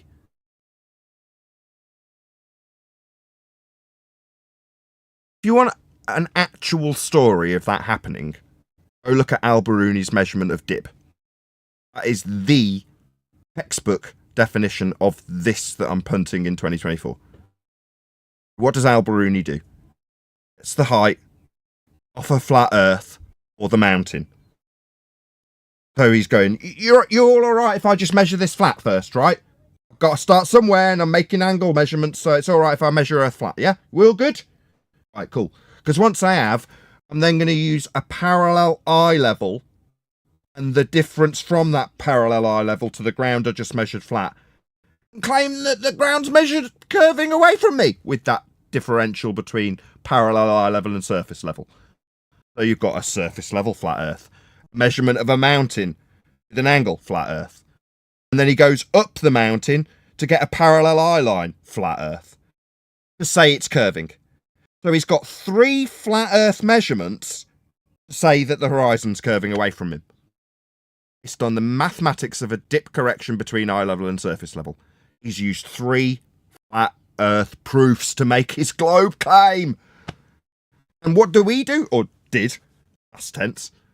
Whistled straight past it and allowed them to do it. Just like the guy on the show, it was epic. Okay, yeah, I accept that it's flat. Okay, yeah, I accept we need a flat baseline. Yeah. I'm going to get to my globe proof now, or ask you why it fails on a flat Earth to get the height. like to sit at this table, we're measuring Earth flat. You realise that, right? Oh yeah, I realise that. Yeah, as a globe believer, yeah. Well, then my job's done. Let's not whistle past it. Let's not see how you use that flat Earth measurement to prove your globe. No, your foot down. Dig your heels in and say, no, you just measured Earth flat. Not so biggy it's flatty. Not special pleading after the fact. Not I'll use that measurement to say how Earth's a sphere. Stop them. We all measure Earth flat. Where was Earth measured to be flat? Like we just explained in the last ramble that took about 2 minutes. Elevation angle measurements. Okay, but where's the flat Earth measurement? Slow it down.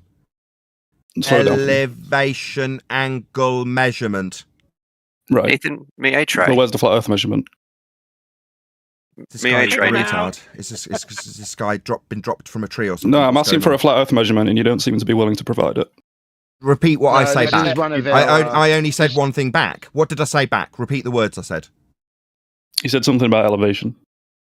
This is so you're deaf, dumb, and stupid. Stop. Nathan. Everyone stop. Everyone stop. So you have a comprehension issue. I said it 3 times and you failed to repeat it back. Now you're talking through me. You have a... No, I'm responding to what you're saying. I'm trying to talk to you and you're talking straight through me. That's probably the main problem. I said something 3 times, and after repeating it 3 times, you couldn't repeat it once. Yeah, because I'm only interested in this flat Earth measurement. You're still talking. Yeah, you're still talking. I'd suggest seeing a doctor. You have some mental problem. Go and get your mental problem addressed because you have a lack of comprehension, an inability to have a conversation, converse with another human being. You don't seem to be able to do that.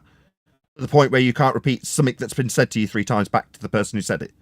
That's a problem. You need to get that addressed, mate. You've got issues. Specifically, it's a hearing problem. Sorry for jumping in. I was just going to introduce him to you so you knew who you were speaking to. So this is another GF6 member. So this is GF6 Mez from the Girlfriend 16. What the hell is GF6? It's Fox Force 5. That has a hearing problem because I thought I heard. So can I see this flat Earth measurement? Yeah, elevation angle. Repeat it. Maybe if you say it 3 times, elevation angle. Okay. Fail to hear it. Elevation angle. Elevation angle. Elevation angle. Okay, where's the flat Earth measurement? Welcome to flat Earth. Welcome to flat Earth. I don't see any flat Earth measurement. Are you able to provide that, Nathan? I'll show you. I'll show you. Define elevation angle with citation, please. That's what I was going to do. No, I'm asking for a flat Earth measurement. We've given it you. We just gave it to you. And now we're asking. No, I don't see any measurements anywhere. You've just said elevation angle. Your inability Are you able to provide this elevation angle? That's an argument from incredulity. Go ahead and define an elevation angle, and then we'll find out.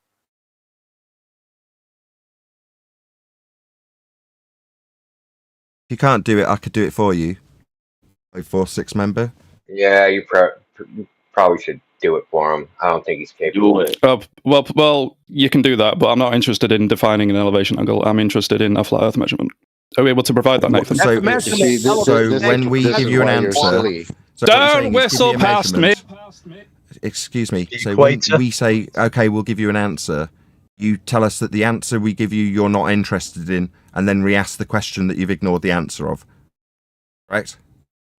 This is your best I'm interested in a flat Earth measurement. You heard that 6 times. I answered 3 times, you couldn't repeat it back. QE repeated it and you did repeat it back. And we're moving on from there if you're willing, but you don't seem to be willing. You seem to be saying that you're not accepting that answer. That's called a hand wave dismissal. So we say elevation angle, you say, I'm not interested in your answer of elevation angle. Okay, then this discussion's over. You're not interested in the discussion anymore. Again, problems mentally, perhaps. Nathan, you should comprehend what I'm saying, because I'm interested in a flat Earth measurement. Okay? Can you provide that? I want some numbers.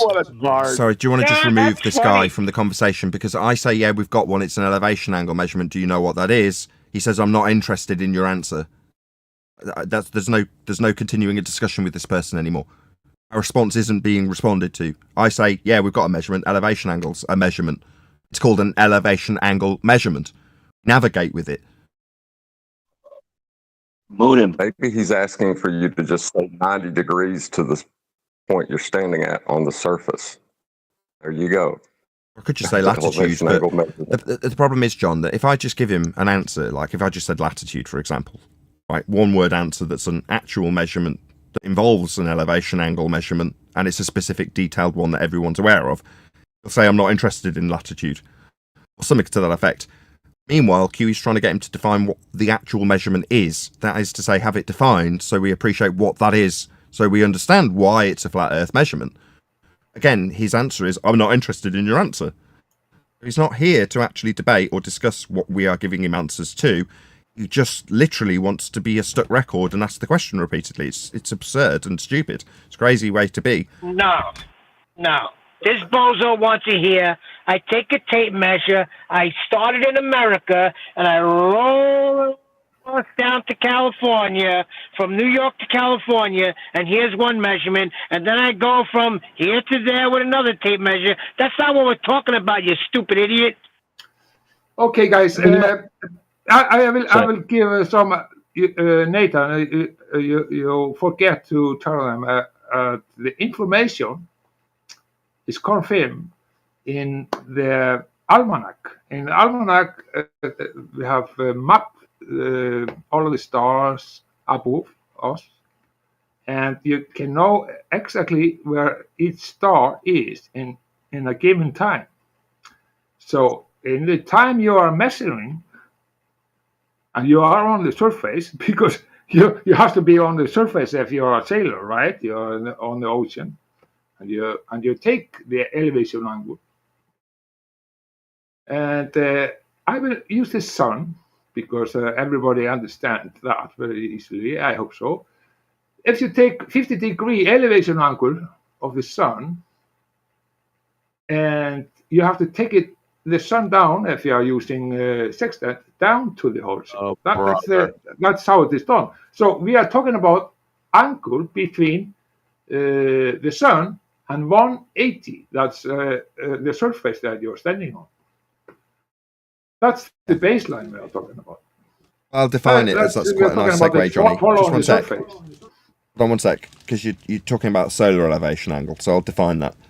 Altitude angle, sometimes referred to as Johnny just has, solar elevation angle, describes how the sun appears in the sky. Angle is measured between an imaginary line between the observer and the sun and the horizontal plane the observer is standing on. End quote, sustainable by design, altitude angle.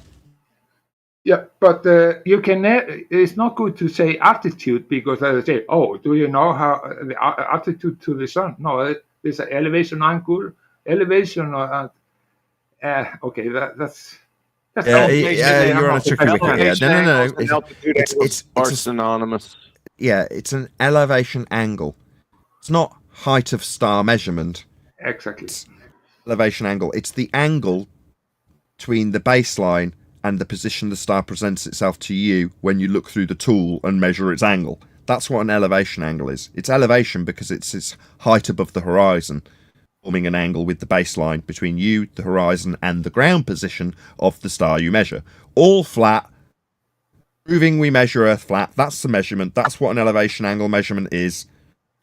Yeah, and it has nothing to do with altitude or altitude to the star or the sun.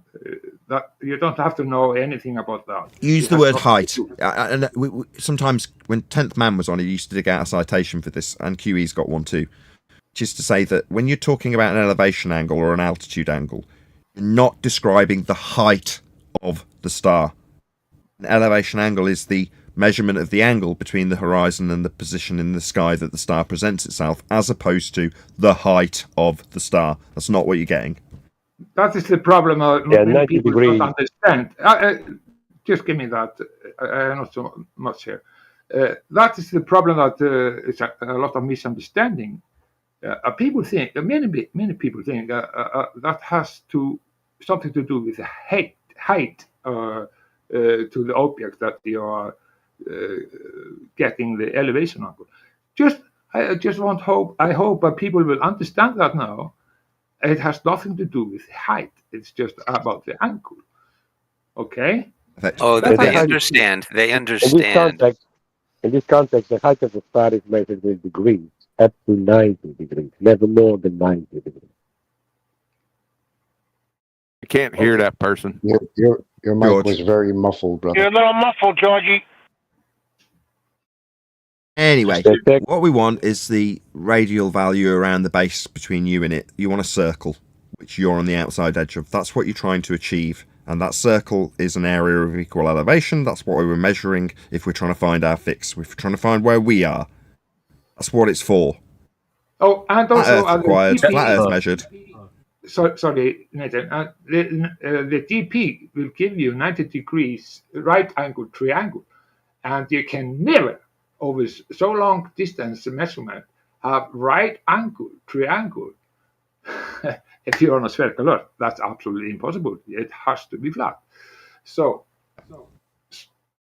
how you do that? I will give some lesson. How do you do that? Yes, you have 50 degree elevation angle, and you have 90 degrees GP. I can say that, the 90 degrees GP. Listen now. You have to take this elevation angle and subtract that from 90. You subtract 50 degrees elevation angle to the sun from the 90 to the sun. That's the GP. 90. Okay? GP, ground position. Okay? Sorry for my English. That I'm saying then, you have a 40,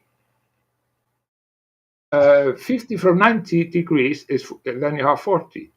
Then you have to say 40 times 60 nautical miles, then you are 2,400 nautical miles away from the GP. And then you can go around 2,400 nautical miles around the GP. That is absolutely flat. That is circle of equal altitude. I just got to stop you there. Thank you. That was brilliant. Yeah, number one, that was perfect. Obviously, you've done it. Right. Number two, that's what QE caught the guy out when he was asking him how you get the distance. That's how you do it. He just didn't know. QE knew he didn't know, which I still don't know how QE knew he didn't know.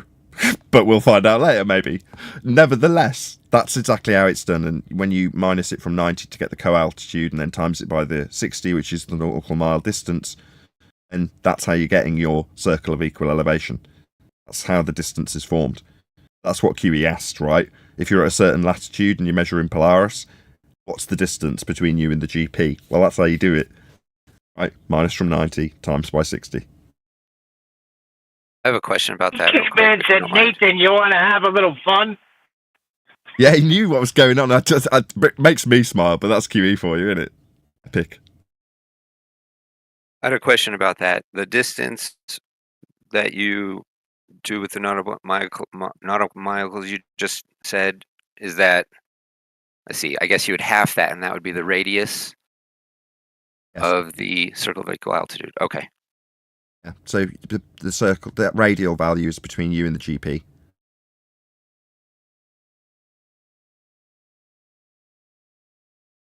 And circles you can understand are only, that as a single process. Sorry, go ahead. Circles are only drawn on horizontal planes, so... Yeah, that's correct. Once you understand that as a single process, if you had a map in front of you and you'd literally drawn your circle, starting with your compass in the point of the star, right, you've then got one circle that you could be anywhere on.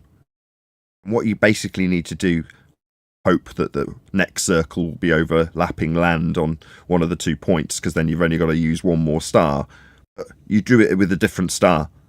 Or if you're in the daytime, wait for the sun to move. And calculate it back from that. But if you're doing it with 2 different stars at the exact same time, just drawing out 2 circles that will overlap. Now, with 2, you're going to find that 2 of them do overlap at 2 different points, right? Not going to be perfectly lined up. So you're going to be at one of those 2 locations once you've done it twice. Both circles must be done on a flat plane for it to function. Now, if you're out in the middle of the ocean, there's a good chance that, one of those 2 points isn't overlapping land. So therefore, you could be at either of those 2 points of the ocean. So you need a third star. When you do it for a third time, is to say, measure the angle to the star, get your co-altitude, times it by 60 for the distance, draw out your circle with the radial value. That third circle will intersect at the exact point you are at on the map. That is to say, all 3 circles will only converge at one point. That's where you are. That's a lot of flat. Exactly. That's every single circle extending out from you to the GP points of each star. Could be thousands, tens of thousands of miles in all directions. We could have given that to the GF6 boy because, you know, we could give him a distance from the GP of Polaris out to the equator in nautical miles. There's your flat Earth measurement. Also, the radial value for a sphere Earth inferred by minimum. 959 is just the area of equal elevation that they call the equator. The equator is just a massive circle of equal elevation, minimum elevation angle to Polaris. Outside edge of a sphere, you say? Measured off a flat Earth, I say.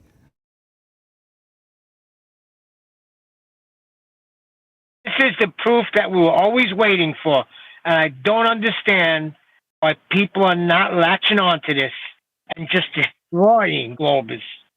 It's been I think I figured it out, Neil.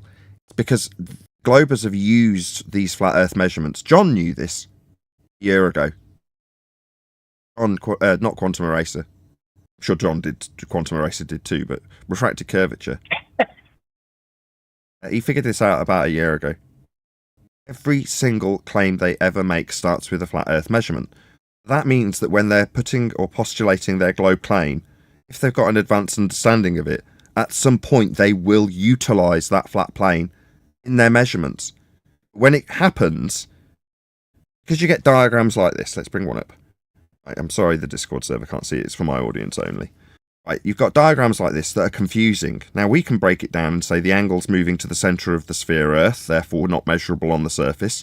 The globe represents a protractor and the equatorial plane is this flat triangle that's covered in grey.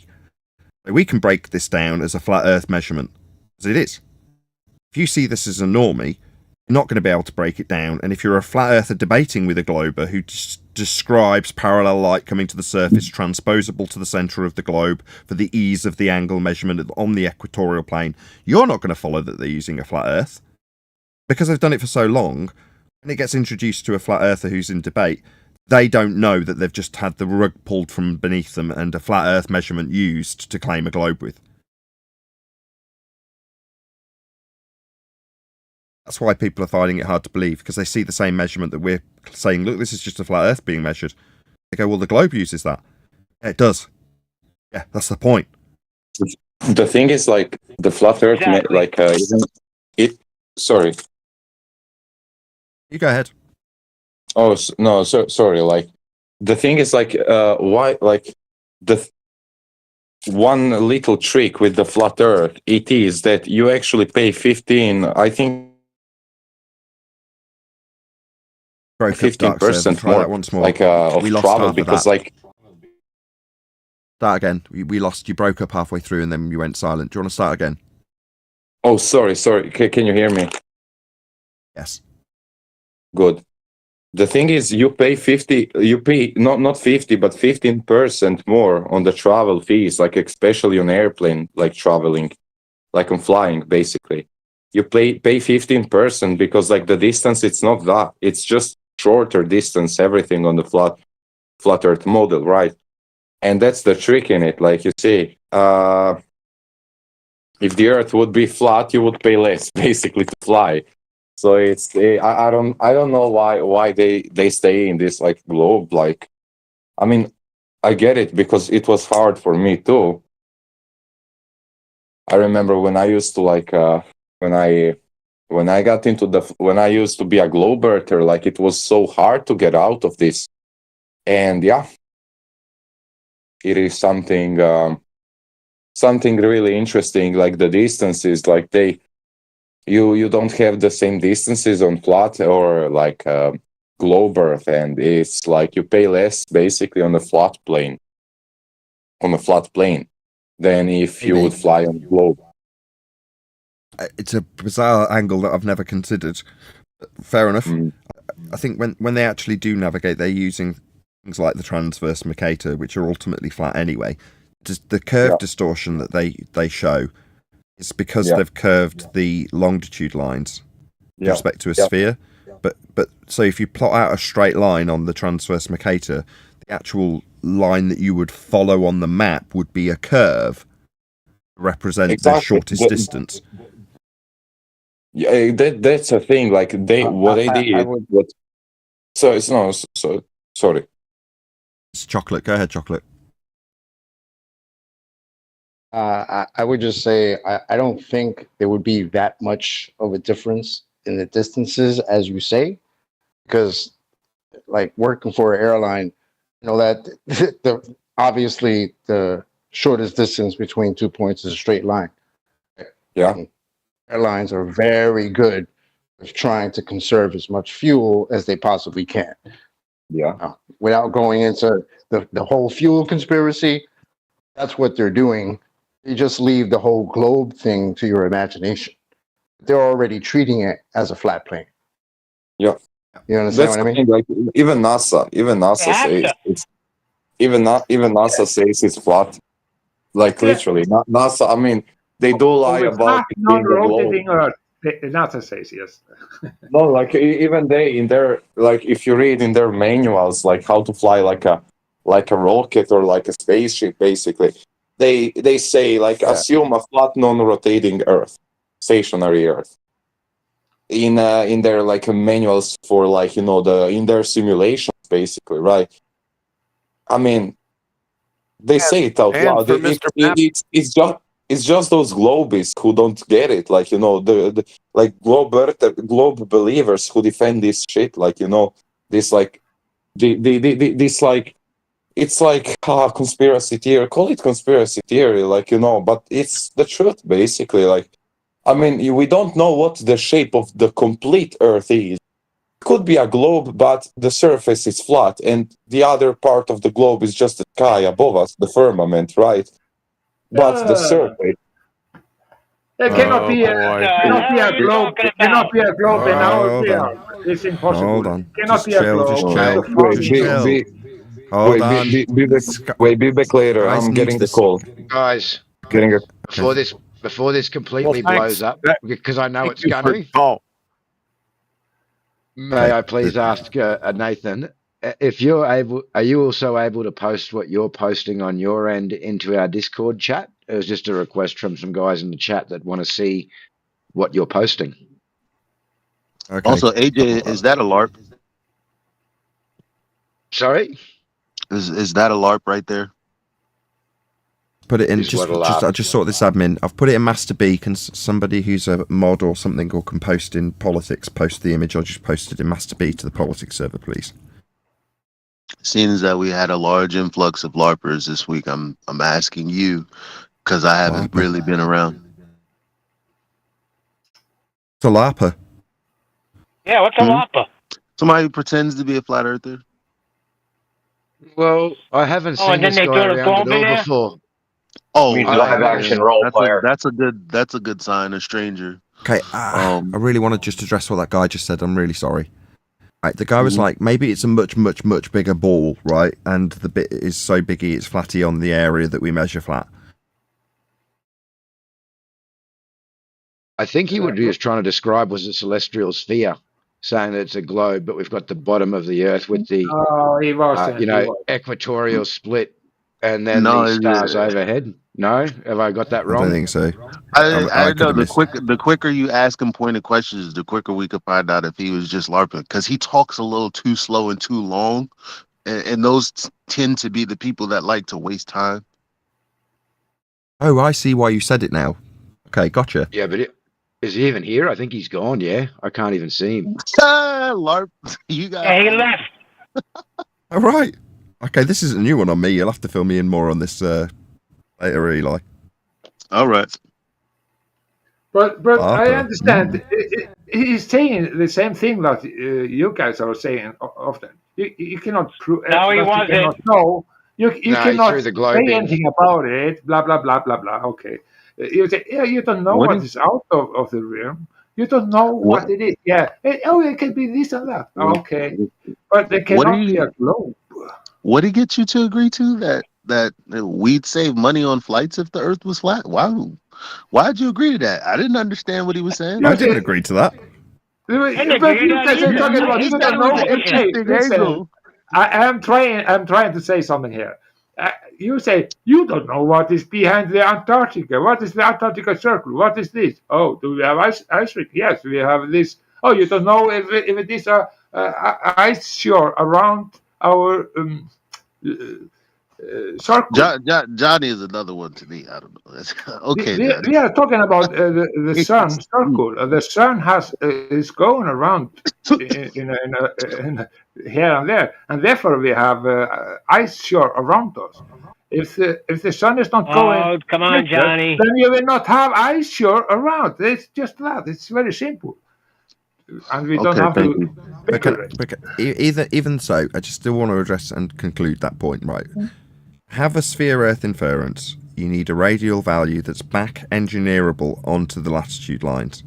That is to say, first you measure the latitude lines so that you've got a scale to wrap them around a ball with, so that when you measure angles to the stars, specifically Polaris, it will work the inferred projection onto a ball taken from the flat Earth measurements. That is to say, the radial value for an inferred sphere is set in stone. It must be 3959 for it to be back engineerable. That makes sense? I was not talking about that really. I was just The guy talking who about... left, the LARPer. No, yeah, he left. Yeah. I wanted to address that because it was left out there, and I just didn't want it to be. Okay. Shout out to Quantum Eraser, who made that explicitly clear to me about 3 years ago, because I wouldn't have understood it. Well, why can't they just have a bigger ball? Because then it won't back engineer onto the latitude lines that they got for the measurements of the ball. It must work in reality to some extent. And the angles, although actually must be measured on a flat plane, you measure the angles, whistle past the fact you've measured it off a flat plane, and then say that the rotation of the sphere is the angle. But it's got to be back engineerable onto a globe Earth. That's the magic trick, that's the maths. So you can't just say, well, it's a bigger ball. No. It doesn't work like that. No. All the celestials I have an objection. all rely on that 3959. What, Neil? All the celestials rely on that 3959. You can't make it bigger. Yeah, it has to back engineer itself onto a flat plane for the angle And measurements to work. do you know why it's 3959? That is the minimum angle to Polaris of the sun. Listen now, very carefully. That is the sun is going. That is how big the Earth is. How wide the sun is going. Objection. If you're using the sun's GP, your circle of equal altitude around the sun will come to the northern and southern hemisphere. So the hemisphere must be a flat plane. What you're saying now, it doesn't make any sense. That's because the sun's not used for latitude. That's longitude. You're just confusing the two. They're different. The sun and its positioning is used for longitude. That's the time system, isn't it? You can plot the sun 3 times, 3 circles of equal altitude throughout the day to pinpoint the position. On chocolate. Meanwhile, what? It's quite funny. Meanwhile, any actual globers want to tell us all about how we live on a magical spinning water ball? Right, we got 50 people in the chat here. They already proved it. AJ, can you proved it. I don't think I will have to say anything I said triangle. Flat, right? What should we? No, I said a triangle's got 280. Therefore, globe. We covered this earlier. Well, let's see. Maybe a global will back you up on that. You know what I mean? Yeah? Would you like someone unmuted? For sure. What about Manufactotum? Have we spoken to him? Manufactotum. No, I think we did earlier.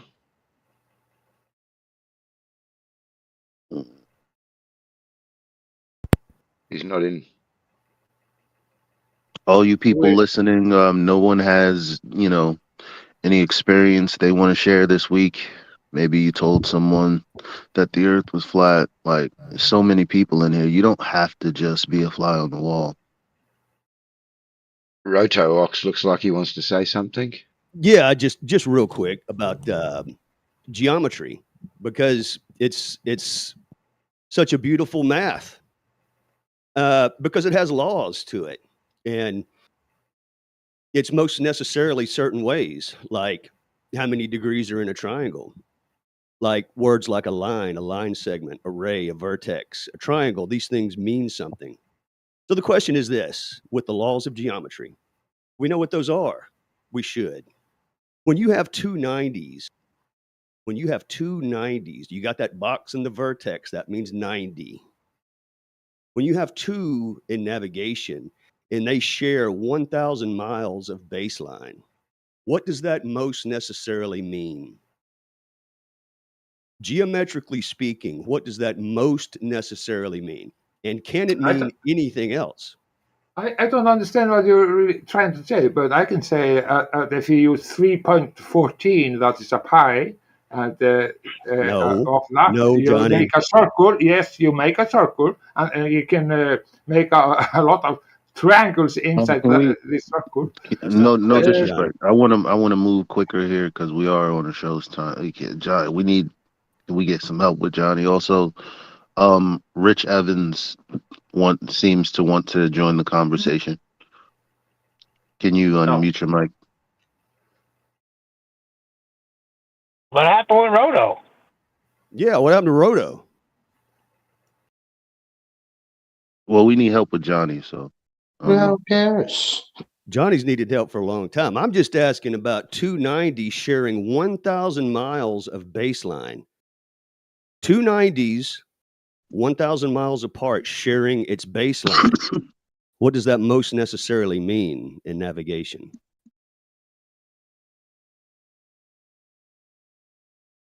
Hello? I mean, seriously, can you have a triangle? I don't understand the question. You got two zeniths coming from the stars down to your GP. You've got a 90-degree angle there. You got another one coming off another star down to the ground with a 90-degree angle. Those two 90s are sharing a baseline, a horizontal line. That's correct. 1,000 Sounds miles like it's of a lot of flat horizontal to line. me. What's that, Neil? Nobody's Sounds using like it's this a lot that of you're flat saying. to me. 290s.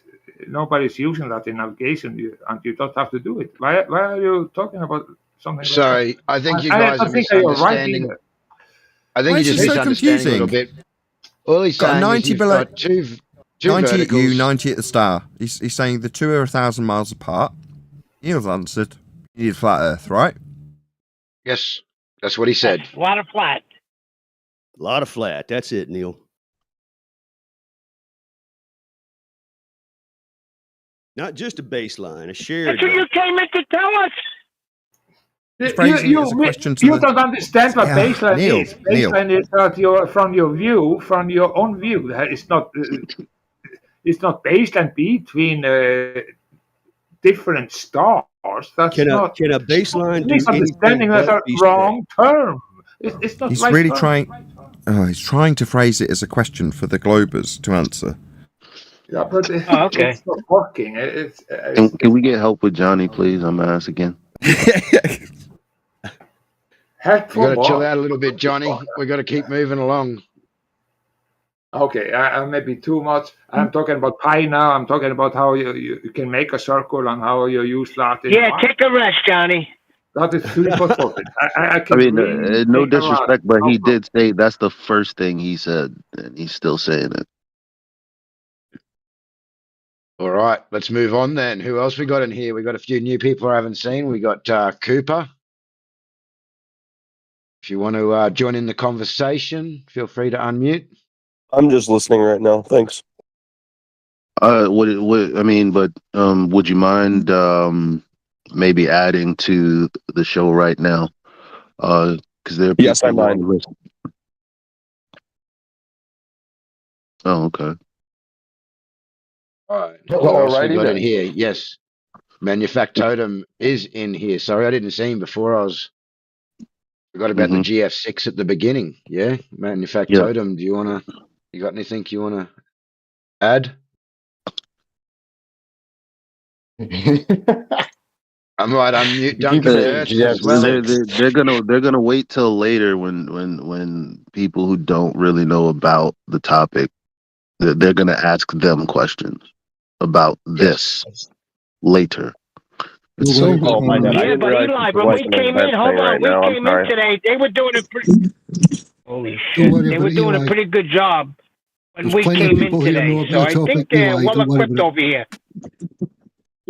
Talking to me. Sure, I have a question for you, Nathan. What things in nature generate a magnetic field? Why? Did I make a claim about it?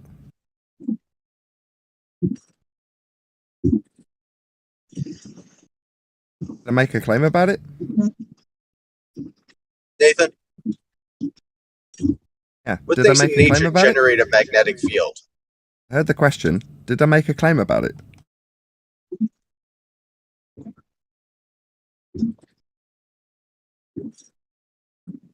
So Nathan responded to you. Well, I'm waiting for the answer to my question. So He did answer He you. did. He said, did he make a claim about magnetic fields? Does he have anything to answer here? did he make a claim about magnetic fields? No, I'm asking a question. What things in nature generate magnetic fields? Why are you And he's asking that? asking, and he said why. Well, the Earth generates Probably a magnetic Witcherite. Ah, so you've got claims about it that you need to be my claims so you can attack him as strawmen. I see. Does the Earth generate a magnetic field or not?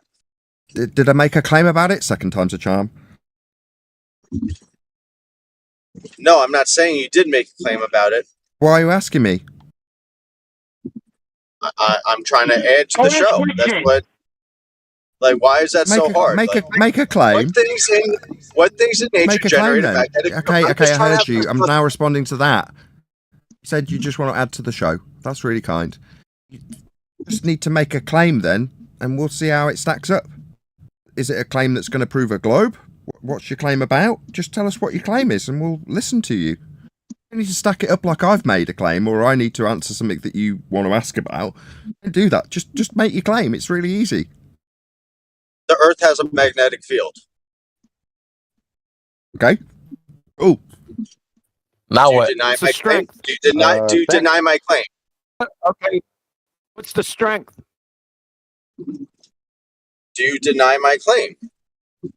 No. What's the strength? What's the strength, you said? Yeah, I think it's in hours or something. Does it matter what the strength of the magnetic field is, or just the fact that there is one? Don't know. Well, we want to know if you know what the strength of this magnetic field is. I don't care about the strength of it. I just want to know if there is one. I got a better question. Do you even know what units it's measured in? If you don't have a better question, we're going to stay with my question. That's right. And we don't care whether you like it, just like they didn't care about your question to begin with as to what Nathan thought about these magnetic fields. So maybe you can answer the question like you requested of them. Well, they didn't answer my question, so why should I have to answer their question? Well, they did answer your question. I answered your question. I said yes. I answered the question. I said yes, it has a magnetic field. Then I countered with what is the strength of that magnetic field? But my first question was, what in nature generates magnetic fields? And you didn't answer that question. I said no, yes. I said what in nature generates magnetic fields? And then you were told that it was your claim, not theirs, to answer the question. So you answered that for yourself and you moved on to a new question, which was, do you agree the Earth generates a magnetic force or field or whatever you called it? I can't remember, sorry. Huey answered your question, yeah? Now he's asking you a question. What is the strength? I don't care about the strength. I just care if there is a magnetic field. No one asked you what you cared about. No. So I'm going back to my original question now. What in nature generates magnetic fields? Sister. Witches. I was going to say your mom. Yeah, it's your ma for sure. What about ether? Ether. So there's actually another, because we didn't come here to fight with people who don't have, justification for their claims. There's a guy in chat named Rich Evans. He's asking me why I won't post a 10-mile observation with no obstruction in between, which I have. I've actually presented on this, shared the video, etc. So he's at work right now. Even though he's typing a lot, I told him he should probably focus on work. Maybe he could, I don't know.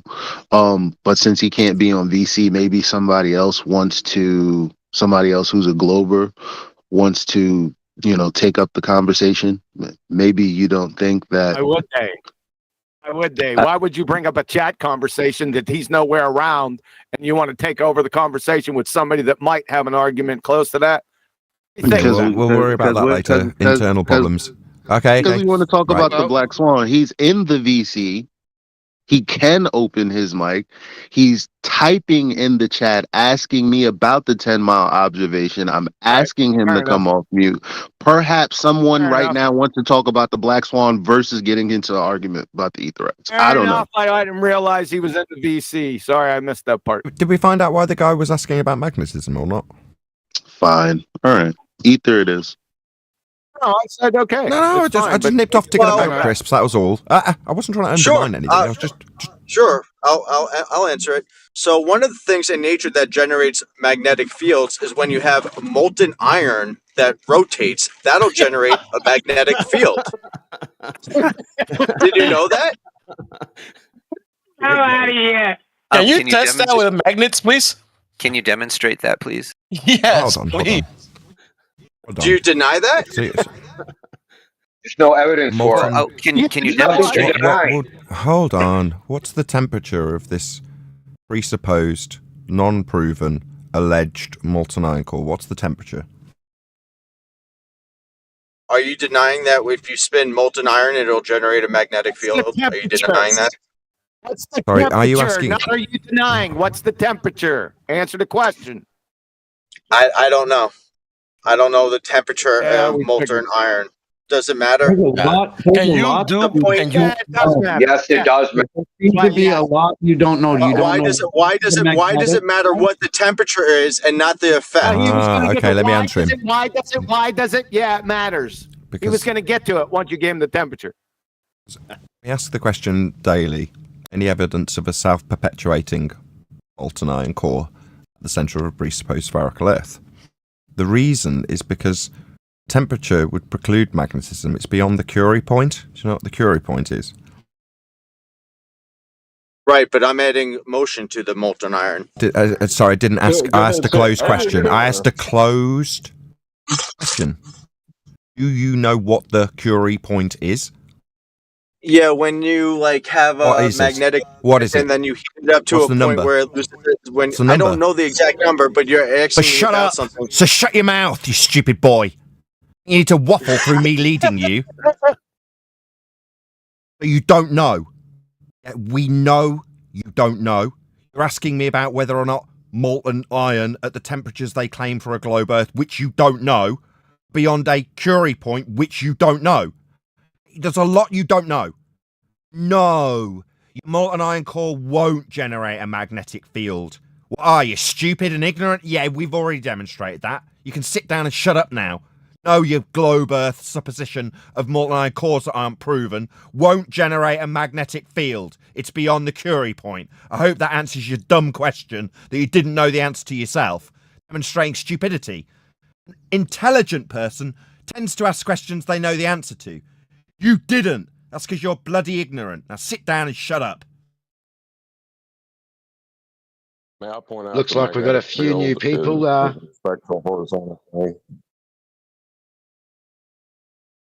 Looks like we've got a few new people in the chat here as well that have just joined that I haven't seen before. So uncoiled, if you'd like to join the discussion, feel free to unmute your mic and share your views on the nature of Earth. Before we do, the magnetic field of Earth is with respect to a horizontal plane as demonstratable by a compass. Just before we skip past that. Oh dear.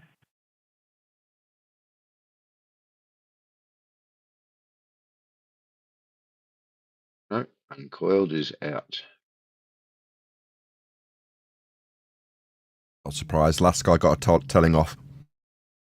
What about Eli? He said somebody wanted to come in with the black swan. Fine. He is right. He just didn't pipe up. Well, I mean, because it's my experience in the chat. There's 55 people in here. Now, normally, when you're not here, there can be 20 people in here. And if I'm presenting or making an argument, there's 5 people interrupting me. So there are people in here that would talk. You guys just don't have that experience. And I'm just trying to provoke that. Yeah, I want to hear it. That's because Daddy's home and they don't want to act up. I've posted the black swan in the chat at 10 minutes past the hour for anyone who wants to discuss the black swan. Yeah, it's been a while since I did that. I do. It's a fallacious modus ponens. Yo, that was funny.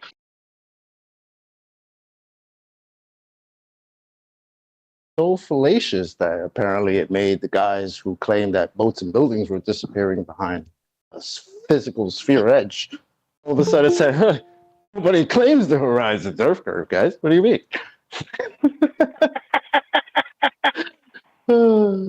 That's how fallacious that is. Yeah. Keep talking. Yeah, where's the Gala force? Confusion is fallacious.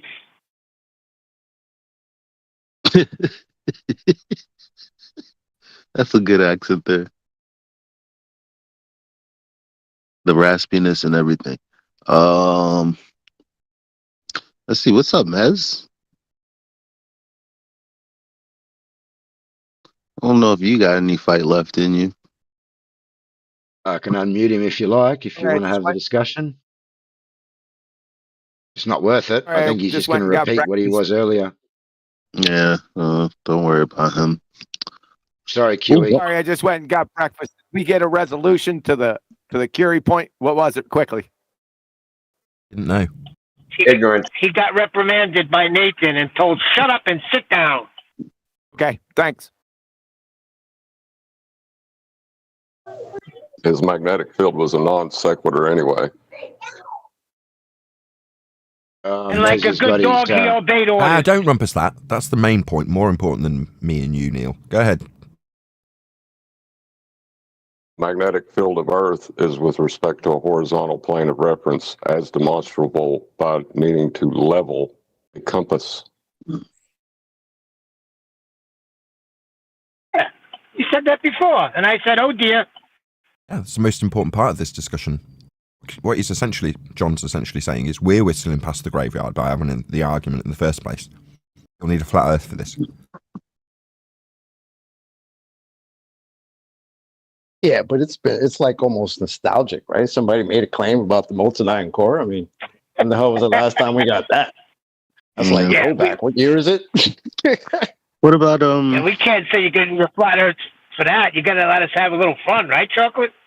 It's so much that even Elijah thought it was going to be about the ether. Mm-hmm. So did I. Absolutely, Well, without someone question. did. That's where I someone thought did it was bring it going, Eli. I absolutely agree with you. I thought it was going to ether too. That's why I kept saying, "Ask Whitson." One thou wow. Yo, put molten iron core at 100 to 1 when he started talking. There we go. What's up with hey, I see Dallas all the way at the bottom. You have any questions?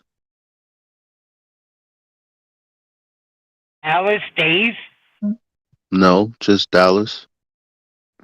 Maybe they can ask a Oh, question. because I remember him. Don't be shy.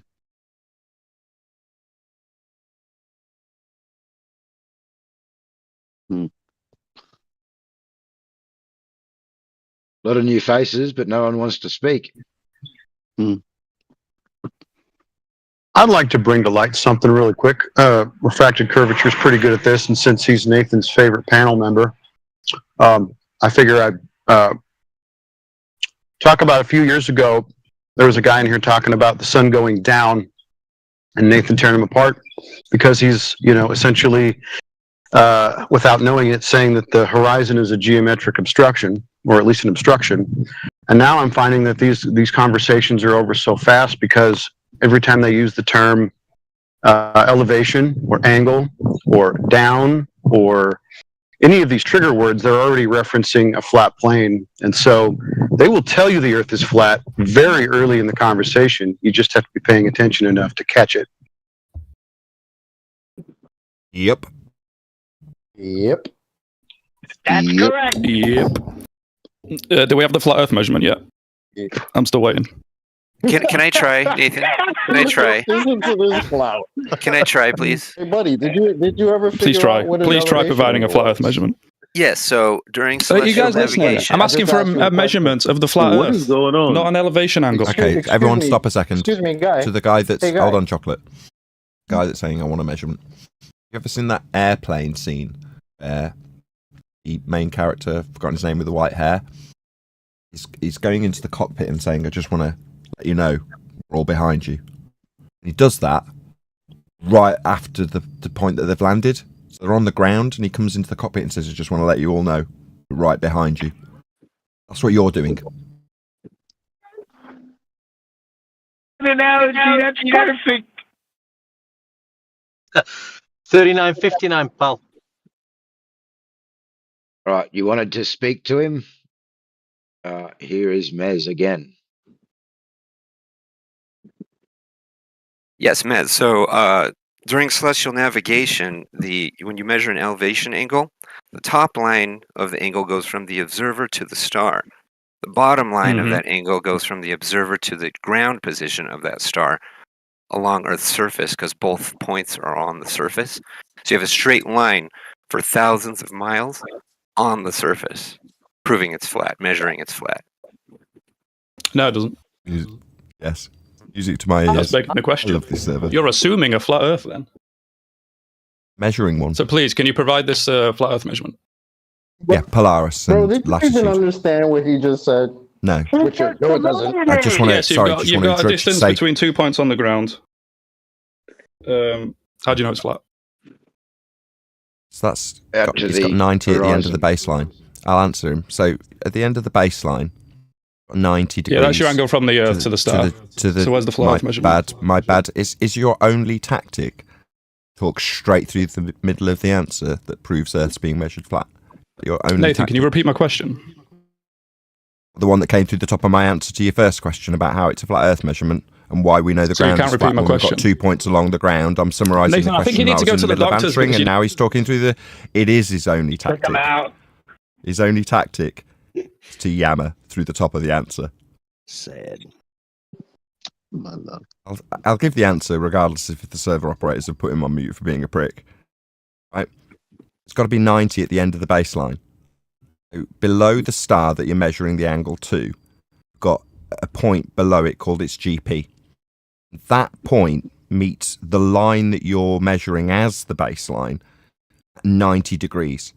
There's a line from the star down to that point on the ground, and then 90 degrees to that is the line that runs between that point on the ground below the star and your point of measurement. So that 90 must have a flat Earth for it to be 90. If that answers your question. Hold on, I'm sorry, Nathan, but No, Johnny that went didn't over answer it. You just said something navigation. about angles. He I'm went wanting over a flat circles Earth. of equal altitude. Sometimes, man. I was talking first. When I was addressing someone in Discord specifically. Because I wanted to tell him, Johnny went over this 3 times.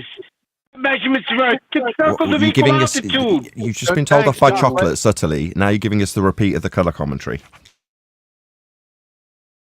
Bro, sometimes So if he's enjoy the after a silence, man. measurement, he would be enjoy the after a silence, man. measurement. He would be asking for some type of angle measurement. So we do have the horizontal line of the horizon that doesn't deviate from zero. Yeah, we got the slope-a-dope.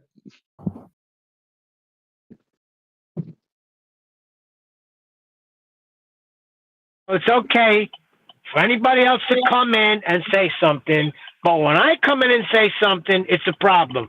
I won't detail shit. I'll just go to frick on Neil, mute. Neil, relax. Right?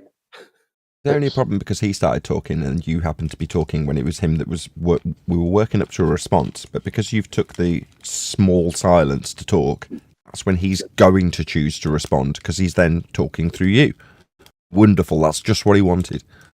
Now if you'd have said nothing, there'd have just been a long protracted silence. I counted to 3 before I said a word. 1, 2, 3. Nothing. Count to 30 next time. He's counting to as long as it takes for someone else to talk so he can talk through them. That's what he's waiting for. It's his only tactic. He's a one-trick pony. Yeah, but he's asking for measurements. I just want to say, you've been getting measurements all day. Yeah. And as I detail them to him, he'll talk through the middle of them. What's up? Because that was my fault because there was a bit of a gap there. And I probably unmuted him at the same time that you started speaking. So that was my fault, dude. Sorry. What's up, AJ? No worries, man. No worries. Not much. Sorry, mate. No, there's the default position here. You blame Neil. I will get you What are we talking about here, please? I want to know. That's chocolate. Chocolate's always blaming move Neil. on. There's a I don't new know guy. what I You did can't to even him. realize when there's meat. Fuck. No swearing. All right. So what's happening? What are we talking about? The guy only has to look at any globe measurement, and it's a flat I Earth guess measurement. I do have one question if you're willing to entertain it. Yeah, go Cooper. Is there can you give us any info on what you think the model of the flat Earth is? Model. Yeah, what does it look like? Or what are the actual what do you think is what is the Earth? What does it actually look like? Guys who are interrupting him, can you not hear him trying to formulate his question? Yeah, he said it like 8 times. What does it look like? What does the flat Earth look like, bro? Can you do this Go ahead, do it Nathan. Bro, it don't matter. He literally just asked, what does it look like?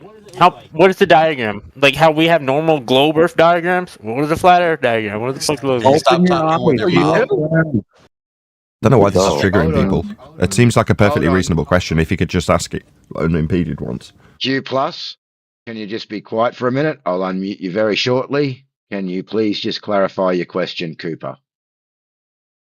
Yeah, so the globers have a theoretical working model of the Earth. You guys say that's not true. Is there an alternative, or is it just you just don't think? Do you have an alternative model at all? Or? Working model. Working. I get it. Fine. You don't think it. Okay, let's just see if we can clarify your question. That's cool. Guys, yeah. Got your question. You're saying, I suppose there is a globe model, and I want you to juxtapose a flat Earth model with the globe model I say exists, right? No, I want you to throw out my globe model and tell me what is true. Okay, let's do that first. Give us your globe model. We can have a look at it. Yeah, let us throw it out. So give us the it to throw out, and then we'll go on to talking about Sure, an the it that alternative. you would throw out is the assumption that the Earth is round or a globe. Sorry. Do you not understand? Asked you to substantiate your supposed model. You're claiming I need to offer up an alternative in juxtaposition. I'm not. I'm not supposing anything. And now, like all globe fundy zealots, you're chanting straight through the middle of what I'm saying. Is this painful to talk to me? Because it seems like in the middle of my statements about that which you were asking, clarity being given to the clear airwaves I afforded you by asking everyone else to shut up so I could hear specifically what you said. I heard what you said. Now I'm paraphrasing it back to you non-stop, incessant, globe-believing, numpty interruptions. Get what you asked for. I'm asking you, if you want a juxtaposition of a globe model to put up against your model you say exists, that is not the assumption Earth has a radial value that's spherical. No, that's not a model. That's a begging the question fallacy. Obviously, I have to assume now that you don't know the words you're using because you don't know what model means if you think it means an assumed radial spherical Earth. No, that's not a model. So we'll try again based on what you've asked us, with me getting more and more irritated with you. You want to present your globe model first so we can see what it is precisely we're juxtaposing against. I don't have one. I'm asking you. On unholy... You can shut up now. So why are you suggesting that I juxtapose something against something you haven't got? I'm not asking for a juxtapose. I'm asking, do you have an idea?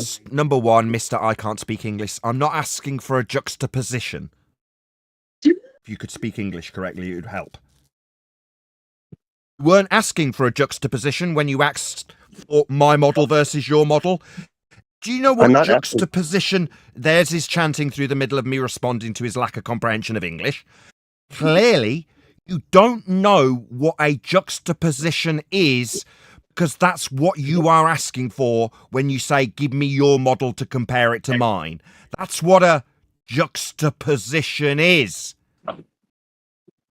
I am not asking for a comparison. Cool. All right. Well, at the end of the day... Wait. Who's asking the question now? Right after, you're asking people to... for a comparison? Yes, hold on. Let's just hear chocolate summary. Hang on. What is the world? What is the shape of the world? What does it look like? Guys, yeah, we're just summarising your summary. No, that's right, Chocolate. After asking for a comparison, he's not asking for a comparison. That's right, Chocolate. The guy's a double-speaking, interrupting clown, and as we highlight his stupid, nonsensical double-speak contradiction about the contradictory non-comparison he doesn't want, he's going to tell us he doesn't want it. Yeah, that's right, Chocolate. Hey, Nathan.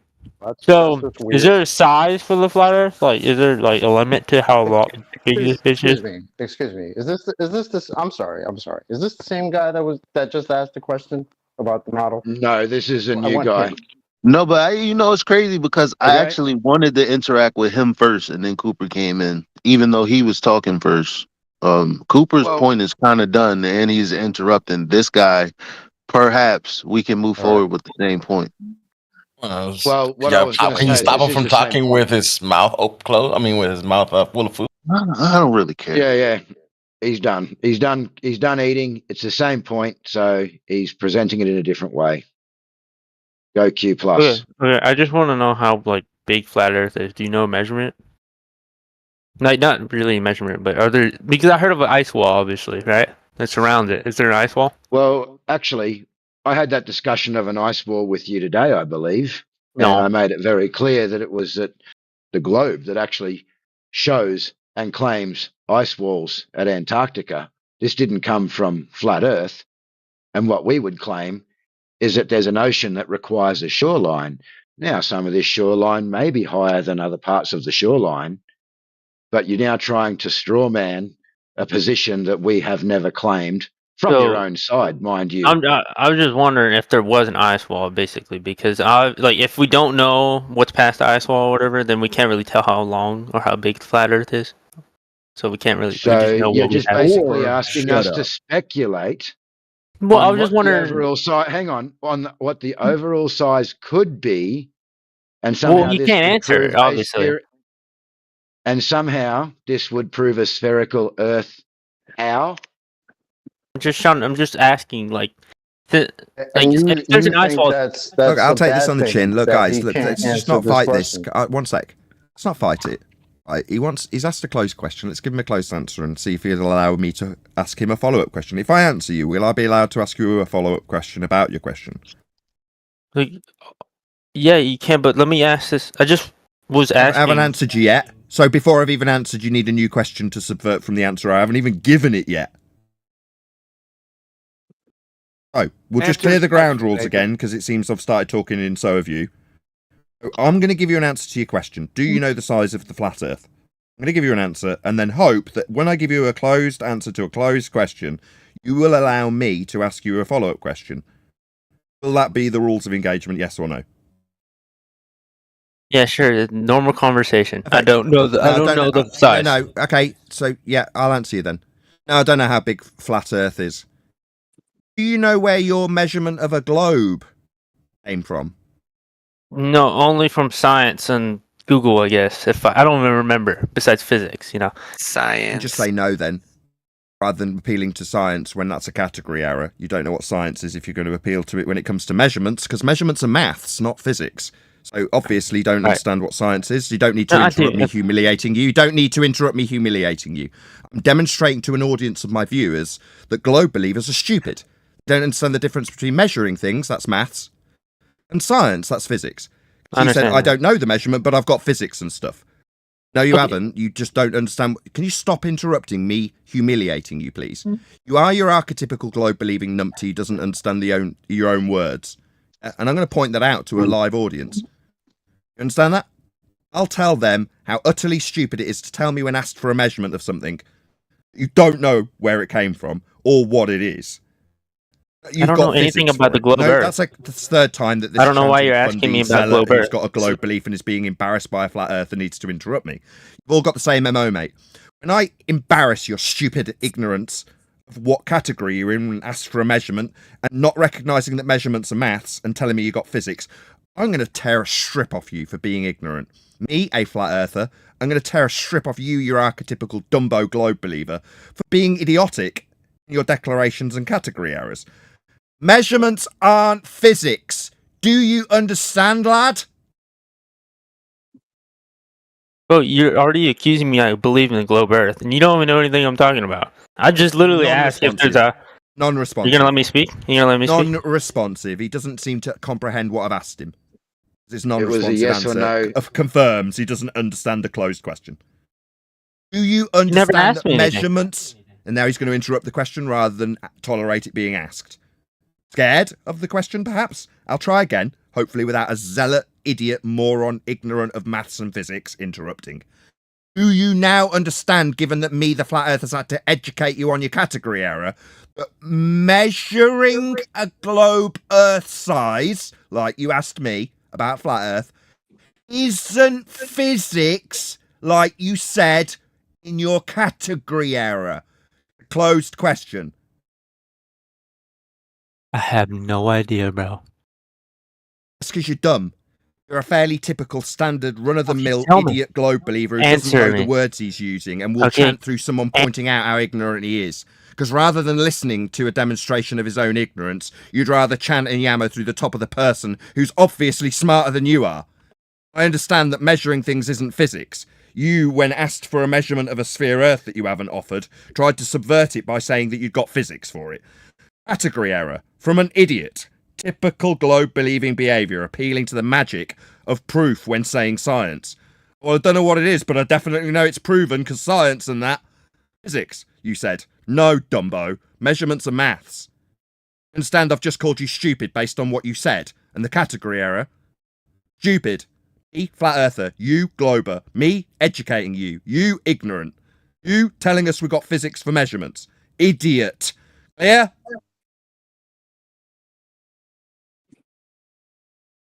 You're just yapping, bro. Bruh, I tore a strip off you, bruh. You thick as shit, I just want to know thick as shit, bruh. One question. Bruh, you don't understand what physics is, and bruh. You just really told stupid, me bruh. that bruh, physics you need to stop is math, hanging around with and dumbos. I obviously know that. Bruh, because when you speak like this, you sound as dumb as you are. Bruh, you're thick. Bruh. Thick. Yeah? Bruh? Stupid, bruh.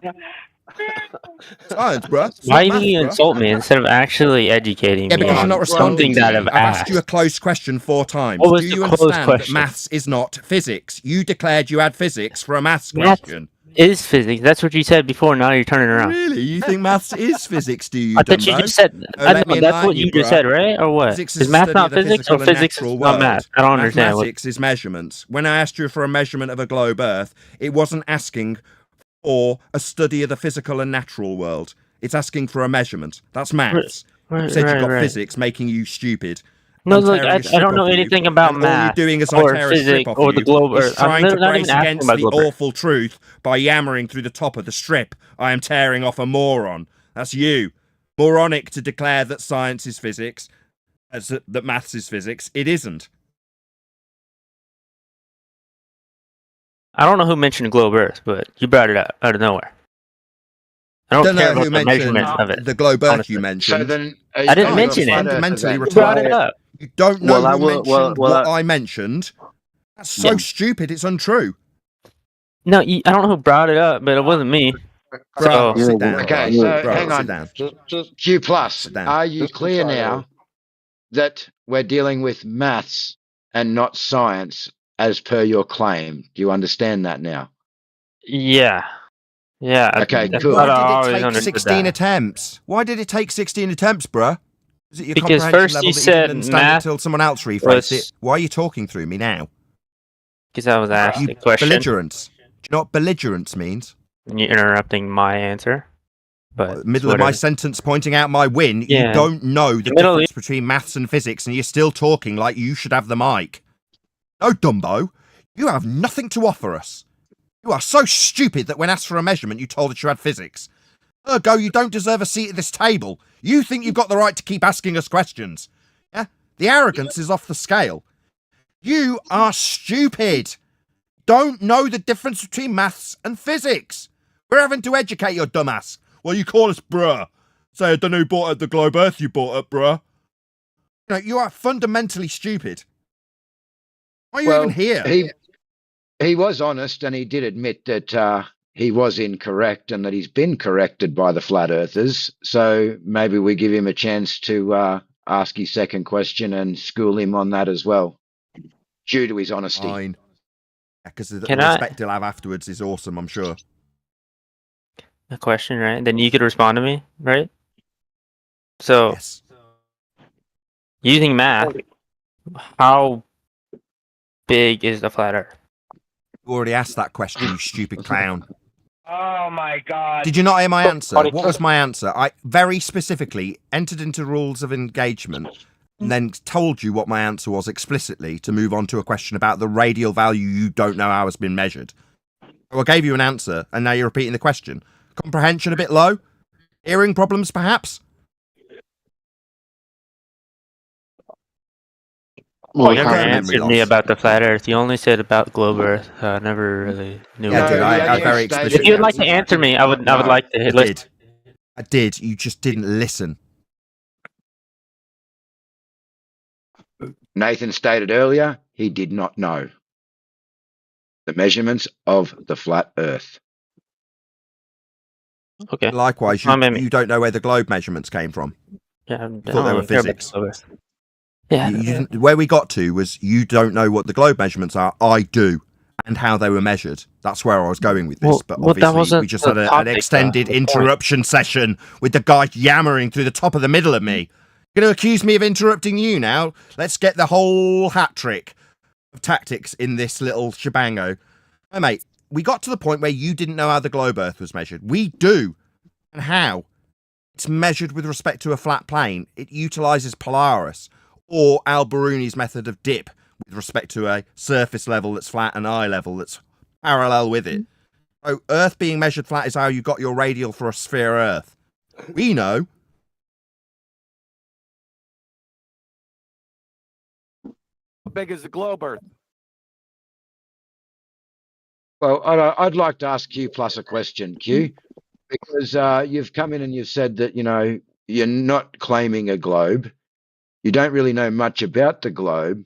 So where do you actually sit on this topic? Are you here to have a genuine discussion and learn something? Well, or I'm are you trying just to, here to like- try and catch Are you just here to try and catch people out in a gotcha moment? Well, obviously, I'm trying to have a conversation and debate about it, and I'm down to go back and forth with it. So, like, here's the thing. I saw earlier, I was talking with some person, how they had the curvature calculator, and it was 255 miles with the infrared camera thing or whatever, and there's obviously 8 miles of curvature should be going down, straight up and down, and obviously... All right, hang on. I'm going to stop you right there because you didn't answer my question. Yeah, my question was, where do you sit on the position? Because you haven't really been very forthcoming with that. And are you just here to troll and try and get a gotcha moment, or are you here for a genuine discussion? Well, from according to that, what I was saying, the Earth obviously can't be round. Dude, you didn't answer my question. He can't do it. He's just here to troll. Not interested in a discussion. Guy's retarded. He keeps calling everyone bruh. I just want you to answer me very simply, man. I'm going to give you one more chance, yeah? Are you here for a legitimate conversation, or are you just here to troll? And where do you sit? What is your position? Because you've said you don't claim a globe. So first up, what's your position? Okay. I was just about to answer, then you mute me like every 3 seconds. So because you're not answering. There's no question. curve from that, so I don't believe it's a curve like a globe Earth from the calculations. I don't know the size of it. I guess there's an ice wall because someone went all the way around.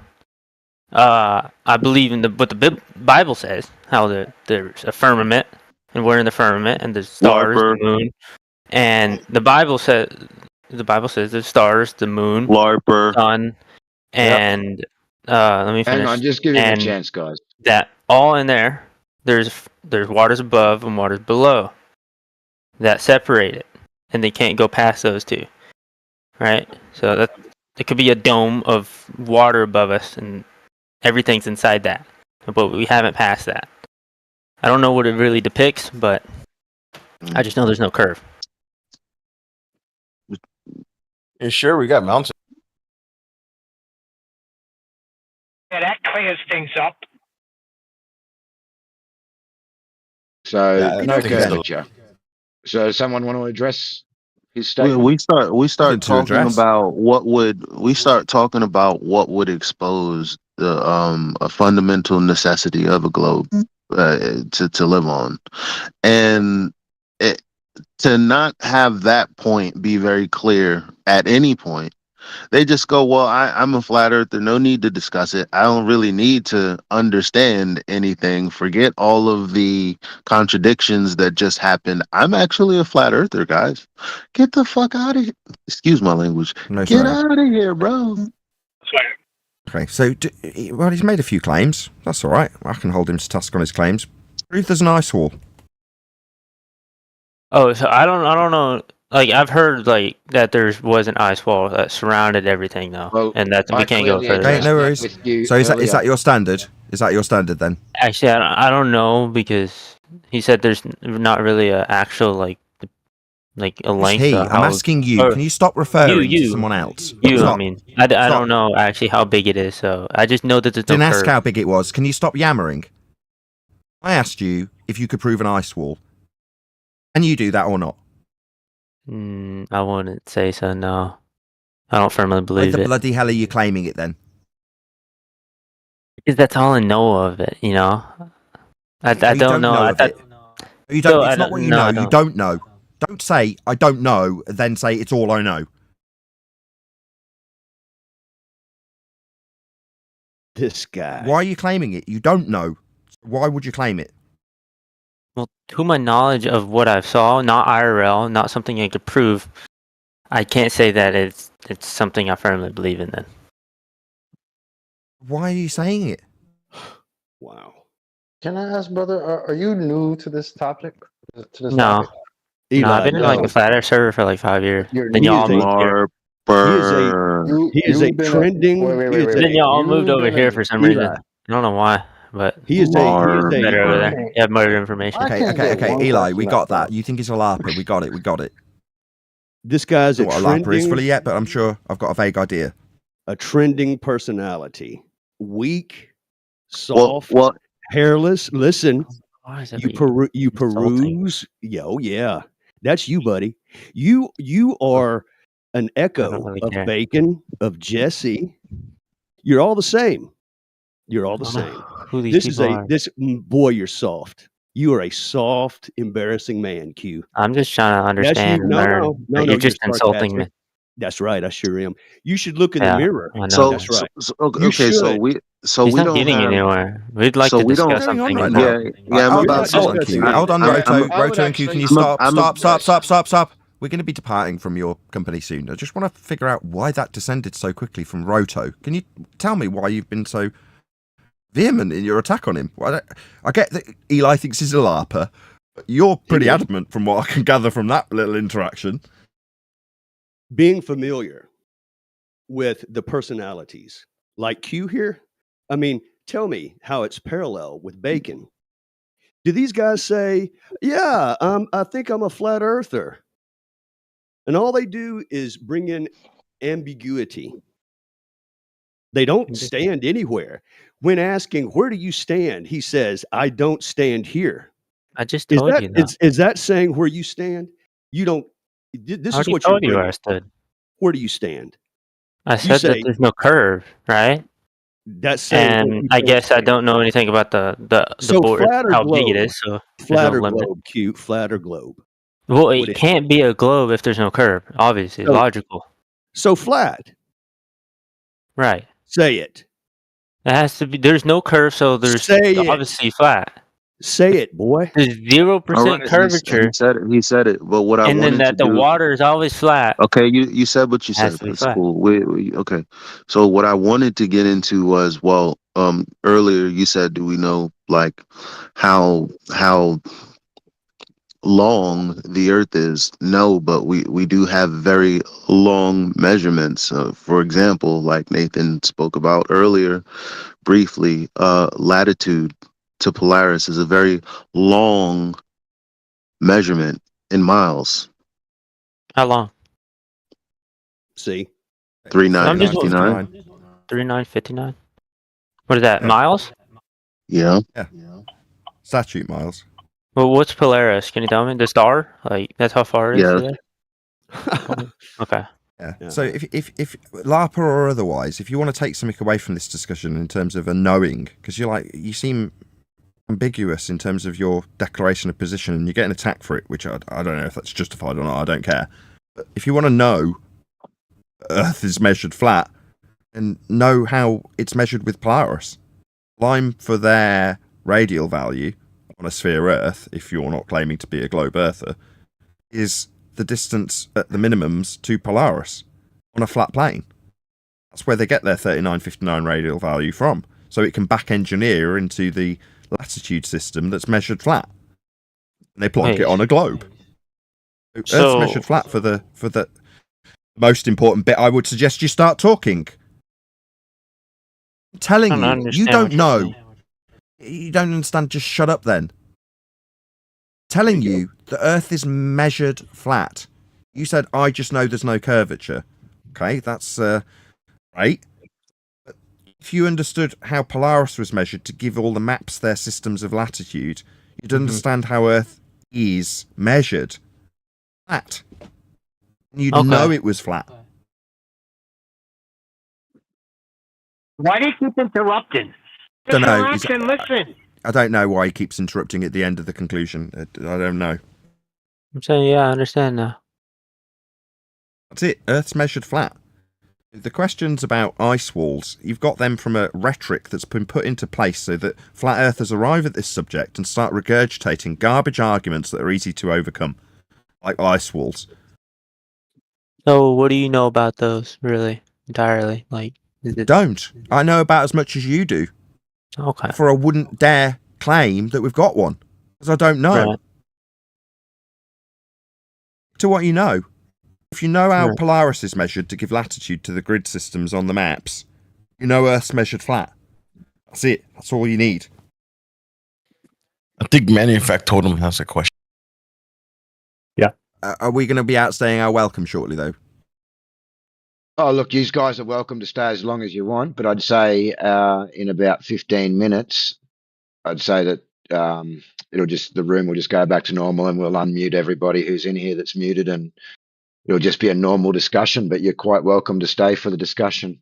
Yeah, it's about all the time I have. I guess something else to ask. What is something that you could easily convince someone that believes in the globe Earth, like about? That's like the number one thing you would just tell them to teach.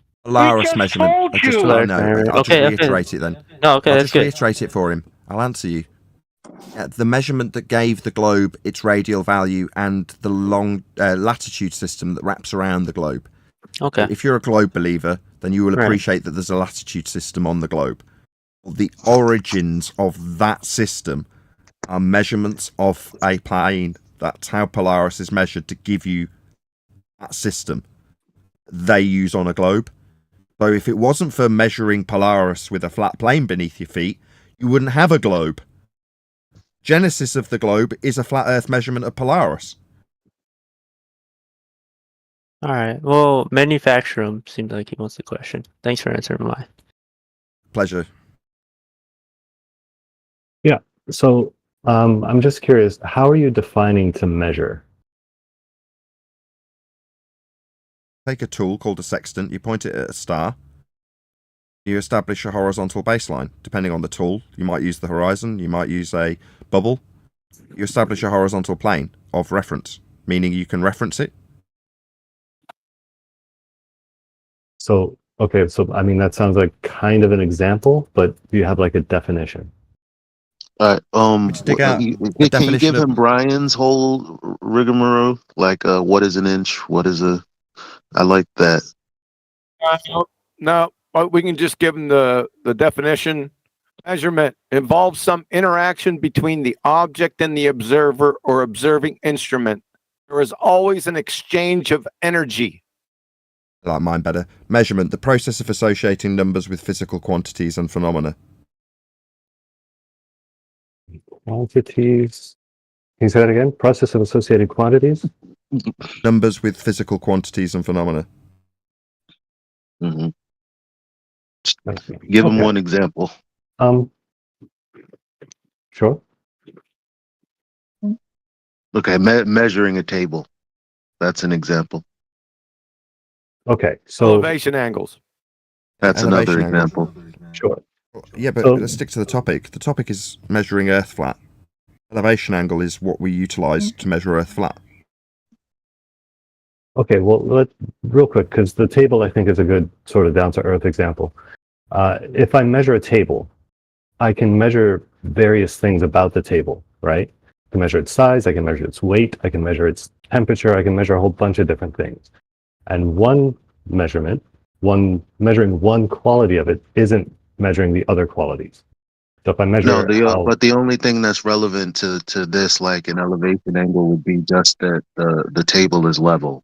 That would be what would be sequitur. So we're talking about level, horizontal, flat, straight as an orientation, and the measurement of that line as far as an elevation angle from you to the observed body and the GP.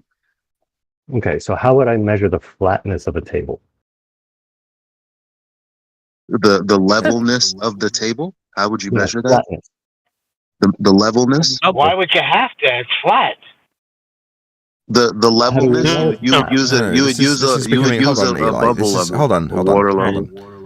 This is becoming convoluted because now you're trying to establish how flat a table is versus utilizing the Earth as a plane of reference. You understand the difference? My contention with what you've been saying today is that when you say that you measure the Earth flat, what follows is an explanation of celestial navigation and angle measurements that seem to be measuring something other than the Earth. Really?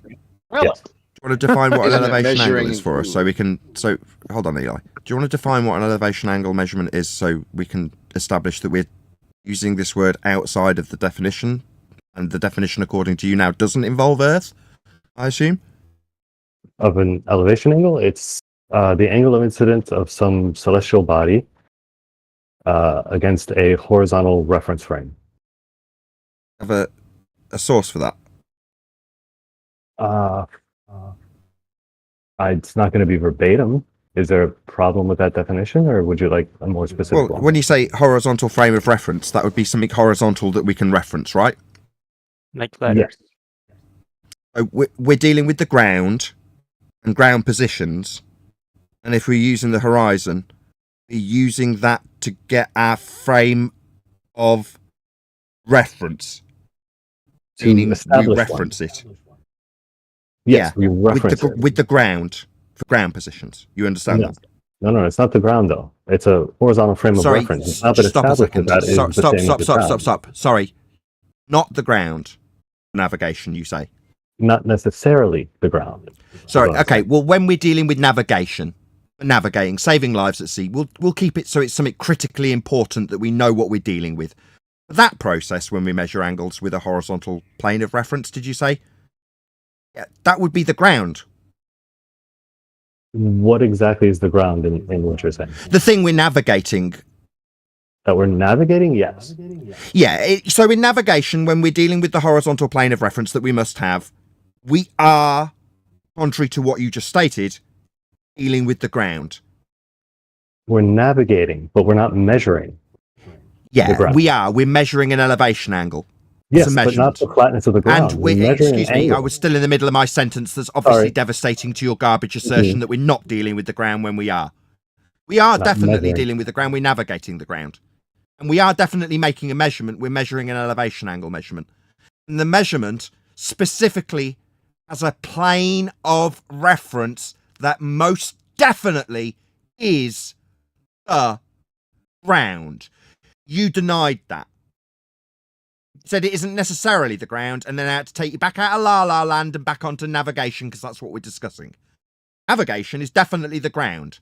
Just like you to concede that garbage that you spewed when you said it isn't necessarily the ground. It is. Let's just get that peg down first. Not that's being measured, no. So when we measure an altitude angle, it's not the ground.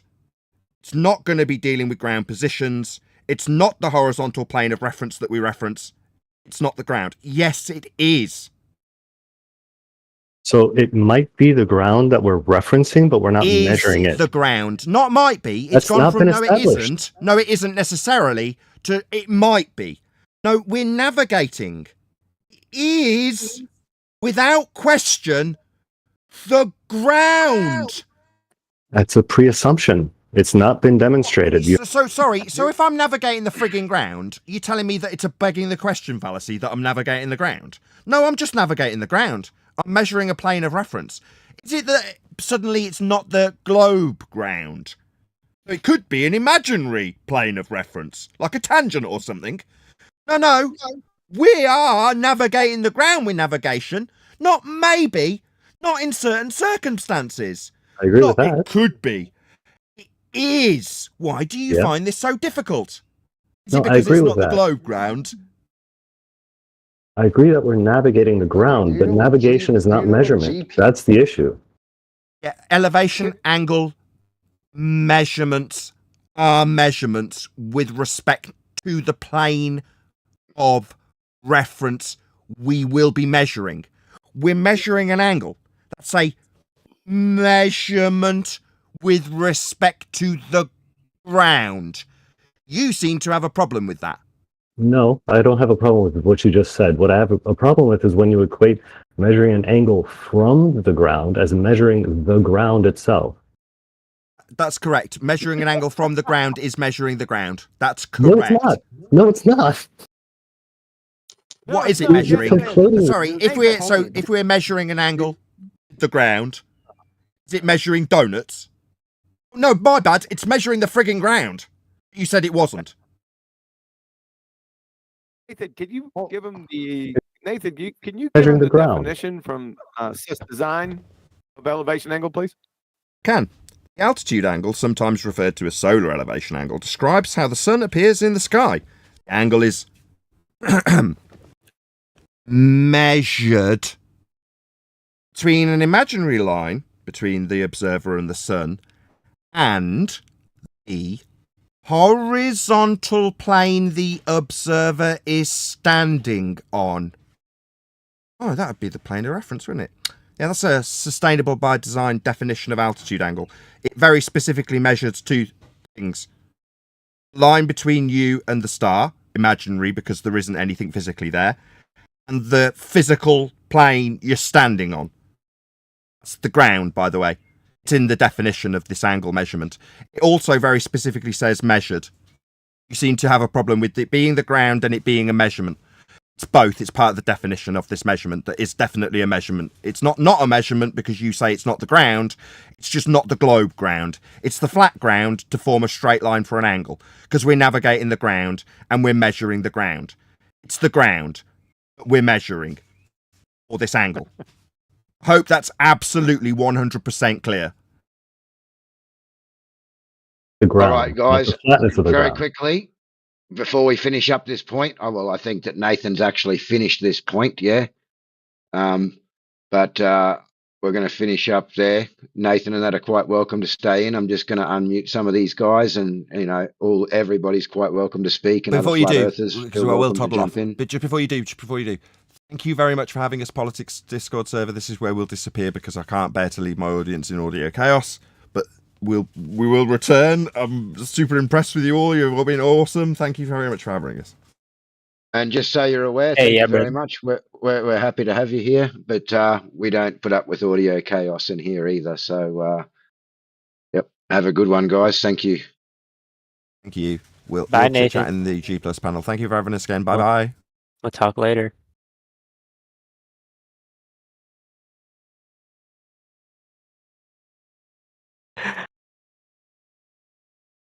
Well, anybody want to talk about anything now?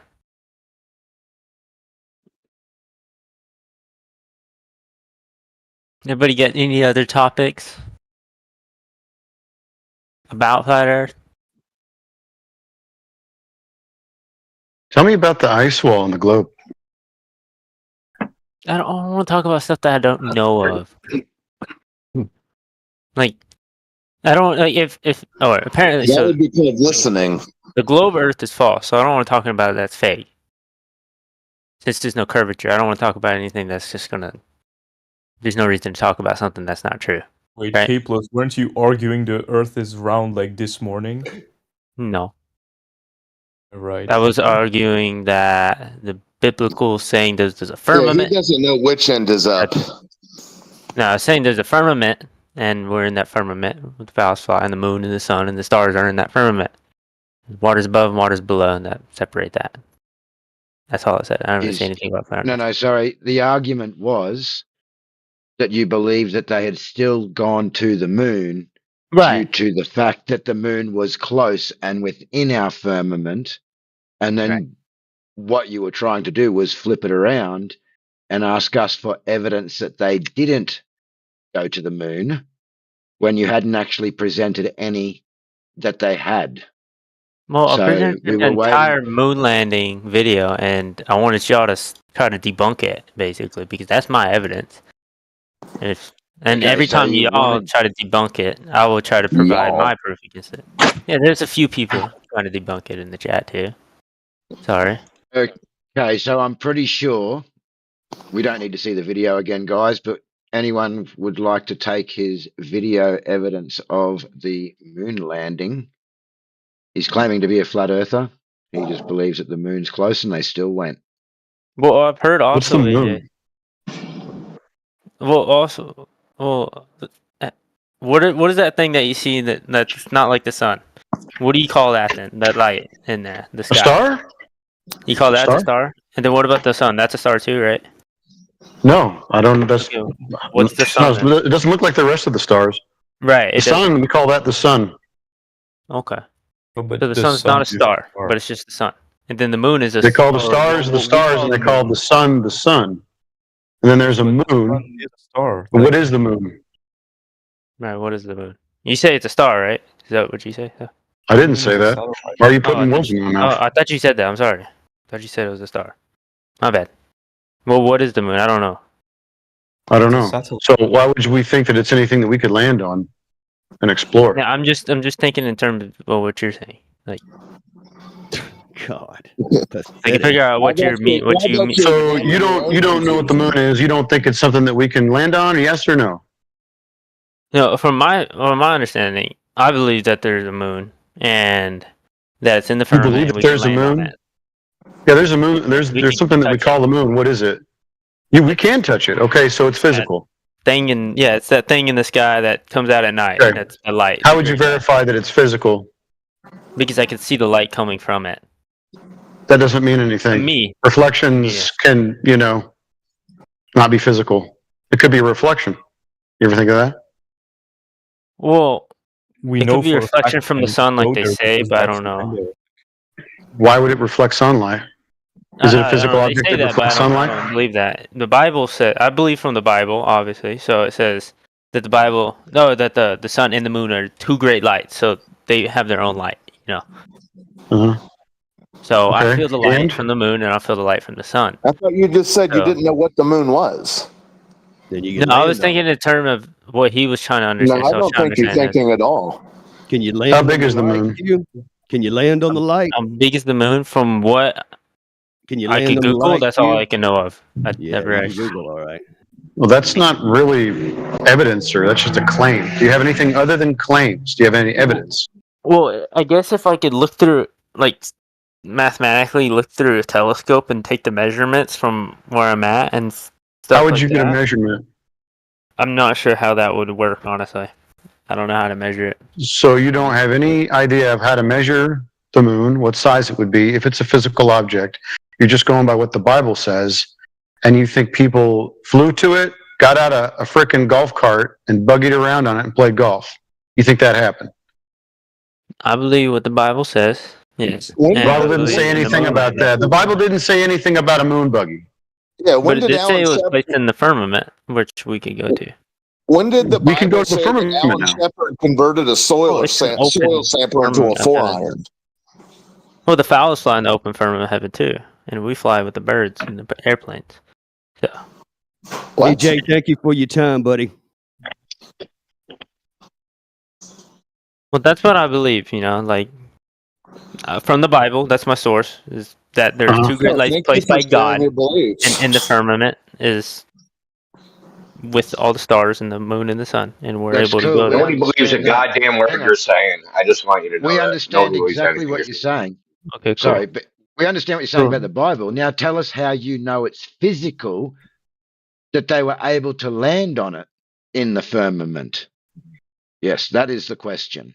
Apart from the video that you posted, do you have any evidence that this is a physical object and that they physically landed on it and drove their buggy around in circles? Well, I would like to do this because I heard that you could actually see the moon landing from where you're at with something. But I don't know. That's what I heard, right? So if I could try that and see that myself, and I see the moon landing on the moon with the big ass looking microscope, I would love to be like, holy shit, it's true. I actually see it for myself. The truth is there. But I have not, so I don't really know. Besides the fact that there's a video, that there's other videos of other stuff like what NASA shows and what other astronomer and stuff show, and scientists And why that do actually you have come the in with technology. such a strong belief defending that they still landed on the moon if you have no evidence at all to support that belief? Well, you're throwing out my evidence, and I have to provide other evidence, and this is all I got, honestly. Besides, What personal. evidence did you actually provide? knowing. A moon landing video moon of landing. the moon landing video. So in the 80s, there was this show called ALF. Are you familiar with ALF? No, can you tell me? Yeah, ALF was an acronym. It meant alien life form. And it was this little furry creature. And this was on TV, so it was a video. Yeah. There's a video of an alien life form, and it was a sitcom. And so do you think I should use that as evidence that alien life forms exist? I don't really believe in aliens. Well, but I mean, I have a video, right? That TV show. I have a video that there was an alien life form, and it was on TV. I saw it. So is that evidence? Is that good enough for you? Well, it's not really documented into the government, like. Why would it matter if it was in the government papers? Why do you think that those are true? And apparently you're able to still see the moon landing from a telescope. Friend, all you have so far is a rumor that maybe you can see the moon landing site. And number two, you think that the government, if it's in a document, it's true? Is that right? they're providing a lot more than just one video, because you could still see the moon landing there through telescopes from national astronomers, not just one, but many of them. Unless they're all in on it. Every single civilian that's working on the telescope. No, they're just as confused and gullible as you are. Well, then how would they get it with life telescope? forms from Melmac that are trying to eat cats. Well, how would they see from a telescope? It's on the record. A moon landing, or is that So how would they fake that? I'm sure if they do. No, on the moon, which may or may not be a physical object. There's a lot of different shapes and shadows and craters and looking things, right? There's all kinds of I know what you're talking about, this landing site. Right. It's just a couple of shadows. They say it's, the rover and stuff. It's indecipherable of anything. Have you seen it? Yeah. I know what you're talking You have seen it.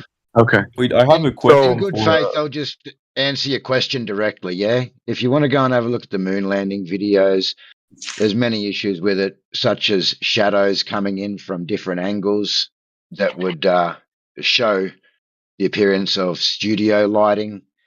There's the flag waving. There's many different things out there that you can go and look into for yourself. We're not here to debunk your video or this video that you've given us, yeah? You can go and investigate this stuff for yourself and come to your own conclusions, whether you think it's real or not. Go check out my ALF video too. Your ALF? I want to check your alien video though. Is it good? Is it actually educational or what? Yeah, totally. I mean, I learned a lot about ALF, alien life forms from that show. I learned a lot about cats from that show. How tasty. Yeah. Yeah, delicious. No, I don't feel like getting much. I'm not that old. Factual, man. It's on TV.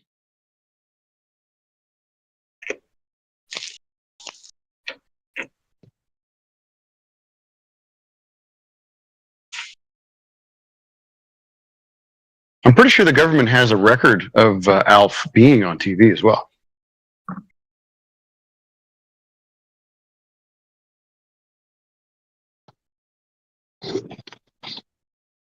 I want to know how they prove that it's round. Like what I'm saying. So that using my calculator, I want to know how they try to prove it round by saying against what I'm saying. Like this. Like I say, which I saw, there's a 522 meter, I think it's meter or mile, I'm not sure. Infrared camera, picture of mountains way far across the water.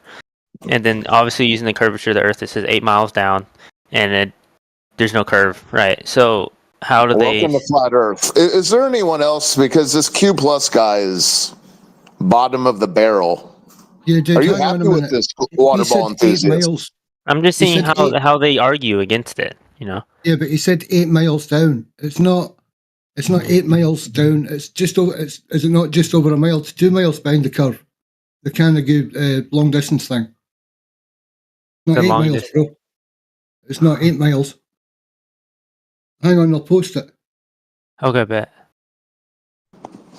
If you're truly just confused, maybe listening would be a good idea for you. Yeah, I didn't get a response besides him when he's posting. So the deepest that we've ever dug is 8 miles. The Kola borehole over in Russia, that goes down about 8 miles. That's the deepest. Maybe you're confused with that, but that's infrared of the Canada shot. I think that's it's over the one a mile. I was looking at. It's over a mile of missing curve. Right. See the calculator. This girl put in the calculator at that 255, and it says 8 miles down. Obviously, it's not 8 miles down. So I'm just wondering, how can they cope with this and say this is wrong? They don't. They just say that the government says so, like you mentioned earlier. They say the government says it's round, and so I believe them. That's what they say. Nobody here's provided any evidence for curvature. You think we'd be doing this if someone brought along some curvature? Well, this is a mathematical formula that's proven in science. I know. See, once again, I'm going to have to be like Nathan. Listen. I know. I'm rhetorical question. It's a rhetorical thing. Answer right there. Proven in science. Not really. Obviously, it can't be. It's not because it's fucking false. I swear, if you say science again, I'm going to snap. Okay, what do you learn in science? You learn how to do this in science No, class. you don't. No, you don't. You do this in geometry. This is geometry. Hell no, I didn't do this in geometry. If I did this in geometry, that'd be weird. I did a lot of the other shit in geometry. They didn't teach you to measure shit in. They didn't teach you to measure things in geometry. Yeah, but not. You learned in physics how to measure stuff. The curvature. Your physics teachers were and retards. it's not even Not the physics, surprising. It's the whole government teaching the same national education as in physics. It's a government AP physics, so it's like it's just they teach you the gravity of like the masses of Earth and the curvature and all that. You have to account for all that stuff. Yeah, where did they get the original measurement? Did they use physics or did they use math? If there's a formula, well, obviously it's math. You know, it's basically physics, right? But I mean, I'm saying though, like if the curvature is wrong in the calculator, then all that has to be wrong too. It's all built on foundation, so it's just fucking false. Yeah. So there's no coping with it. You just have to deal with it. The fact that there is no curvature, especially with the waterproof too. Yeah, there's no they do cope. Oh, there's cope. It's just appeal to government. The ones that you said that taught you, you know, in your government, schooling system, the ones that gave you that same NASA video and the NASA documents that you think exist. Yeah, that's a lot easier to be like, since this formula that's built upon everything that I learned from is completely wrong, then this has to be right. Well, dude, have you been around here much? All it is cope. All it is, I believe it even though I have no evidence. That's all day, every day. Listen, stick around for a while. It's just cope after cope after cope. Old Haas and Master catching them out on it. It's just a cope after cope. So, stating the fact that the Earth is flat, there's no curve. Yes. That we don't know the borders of it, like how wide it goes, or the circular circumference of everything. We know how to measure it, or we know how to navigate the Earth by using Polaris measurements, and they say it's something else, but it's flat Earth measurements for the Polaris. We know that. Well, I don't know. What else do we know? What else do we know about it? About this place we love on? That we're standing still. You know. We don't move. Yeah, I can't feel any movement. Do you feel any movement? Right. I feel it when I'm in a car. It's awesome. Yeah, this place is dope. The other thing that we know is you definitely, and this is physics, right? So you can use physics now. As far as we know, we can only have gas pressure if we have a container. We have yet to have anybody show us that you can have gas pressure without a container. So that's physics. We're breathing air pressure. Right. So what is atmospheric pressure? 14.7 psi. So what is causing this atmospheric pressure? Well, every time that we have air pressure or gas pressure, a container is required. Yeah, and so we haven't had a demonstration of any. It certainly seems that way. So we have to be in a container to have atmospheric pressure. There's some force acting upon this gas that's keeping us breathing. Whatever it is. Certainly seems that way. And what it seems to be, which I don't know, which I've saw was, Operation Fishbowl. It's trying to blow that bitch up, but you can't see. And I've seen a lot of video of rockets exploding in midair, just trying to blow shit up. But I don't know anything about it really, besides those little videos. And Hillary Clinton saying we were trying to break this glass ceiling 1,000 million times, but we can't get to it. So I don't know if that's all anecdotal. Plan on us, but I don't really know much about it, so I can't really confirm. Yeah, that's all circumstantial. I mean, I don't care what Hillary Clinton says and what people. All right. Right. We can confirm that it's we're in a container though. It's a closed system, like Bill Nye said. Hey, look, I would love to tell you that I can confirm it, but unless I touch the container, the best I can tell you is there's a necessary antecedent relationship with it, right? Well, you have to be able to confirm it if all gases, if it's a law, I guess, all gases have to be enclosed by a container at high pressure. Because if it's not enclosed, then there's no pressure, right? Or, you know what I mean? Yeah, so why were you so confused about it 45 seconds ago? No, I wasn't. About atmospheric pressure? No, I was just asking what it is, and then he said it, and then 14.7 psi, is that in the Bible? No. Oh, okay. It doesn't say that. No, it just says the firmament in the sky, the open heavens, where the birds fly. But so, from what I know of, it reaches further and further into the atmosphere, and it gets less and less to the stratosphere, and then less and less until there's a vacuum. So there's something between this vacuum and then where it starts to have pressure. There's something there that we don't know, I guess. Because there's no evidence of a vacuum. Right. So that's what they're just assuming that somehow gravity is holding this pressure and nothing is leaking out. It's just an invisible force field perfectly around, containing all this gas at the ends. Or we're just losing it like a balloon. I don't really get it. So I like the fact that, or I like the assumption that it's a container we're in, and we can't leave, and it's a closed system. That we're still, that we have. See, I believe that we still have all the stars inside of that closed system, and the moon and the sun, and that we could reach these stars. We could reach for the stars still, and it's not in a vacuum. It's just we're not able to get further than what we're able to from here because the government wants to keep us here straddled, cattled. So that's what I kind of believe in this sense. Yeah, you seem to be doing a good job of keeping yourself right where you are, spinning your wheels. You don't seem to need much help. Well, what do you think about it? What is your position and all? I think you're spinning your wheels for some strange reason. No, what do you think about? What is your position I said my entire position. What I genuinely think of what this life is about. No, what is your some weird roundabout cope? One of your buddies even called you out on it. So how do you hold your position? What do you think about flat Earth, and what do you think about what you're living on? Can you tell me your position? What you just said. That's what you believe in too? What? Your outer space story? No. Well, what do you believe in? That's what I'm asking. I left the indoctrination. I don't share your same level of naivety anymore about this subject. I understand that we don't have an agreement on what I said. So what do you believe in? I don't know what you said. You talked about out of both sides of your mouth. Well, it doesn't matter what I said at this point because I'm asking what you believe in. Well, then how would you know whether I agreed or disagreed if you don't even know what you said? Well, honestly, it doesn't matter anymore. I completely take that back. I don't. The term "honestly" leaving your mouth doesn't mean much.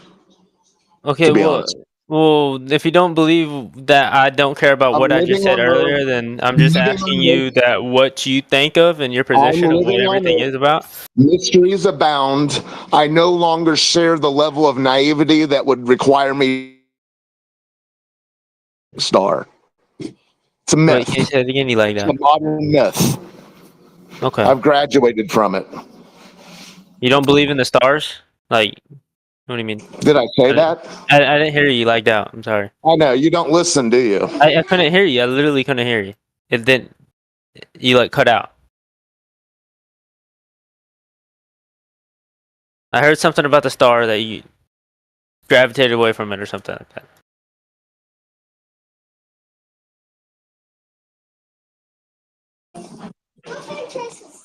Good luck to you, sir. Okay. You too, bro.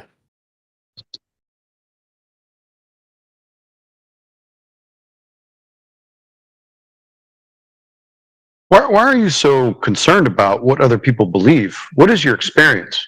Well, it's because it's pretty cool to have different opinions or alike opinions, so you could see why they believe that, and then maybe change why I believe what I believe. Because this is not about opinion. Understanding. Don't you understand? This is not about opinion. Or right? the based on facts. I would rather have something that I see that I don't know anything about, and they just say, "Hey, this is what's true because I know it's true. This is why it's true," and I had no idea anything about it. And if I asked them, Then tell me. It's like, what do you think about this world we're on? Here's a big problem that you're going to face. You can't borrow other people's knowledge. You're going to have your own, right?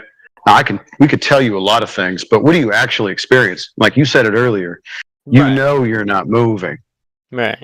So anyone to tell you otherwise would have to have a lot of evidence, and yet there are no examples of how we know the Earth is moving. Right. You know, right? So these are things that you know. These are your experiences. Someone's going to have to provide for you a lot of proof to knock you off of what you already know. Right. That's my favorite one. I'm not moving. Are you in a car when you're moving? Well, even to calculate the speed of a car, you have to assume that the Earth is stationary, right? Right.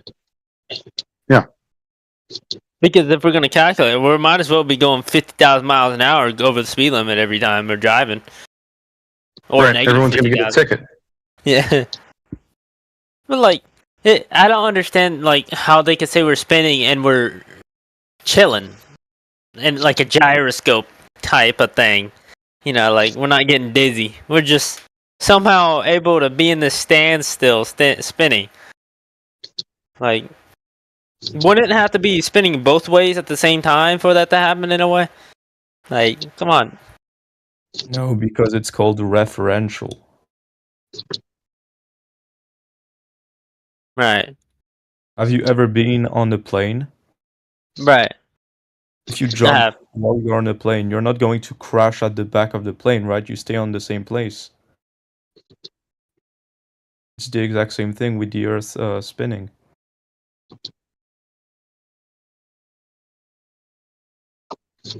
Wait, okay, so if I jump off a plane, I don't move from that point if there's no wind acting upon me, right? I stay right there. Okay, let's say you're in a plane. You're in a plane. By your logic, since the plane is moving, if you jump, you're gonna go like straight. Sorry, my English is not my first language, but like No you're going wind. to crash at the rear of the plane, right? If you jump while you're in a plane, you're going to land at the exact same spot you jumped from. Right.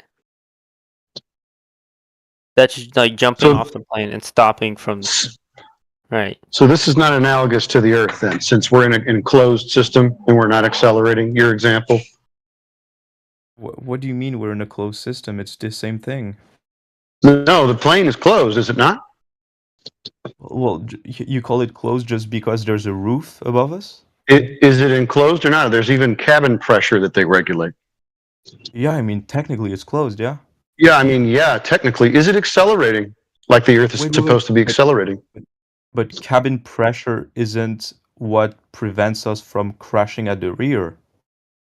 Yeah, that's a red herring. That's not what I said at all. But if you're going to create an analogy between, let's say, the Earth and something else, why don't you make it an open system, which is the Earth is supposed to be, and at a constant acceleration? That would be more analogous. The Earth isn't an open system, though. We have the... Oh, it isn't? So it's enclosed? Can you show me the container, please? Can you show me the container? It's called the atmosphere. You want me to send you a graph?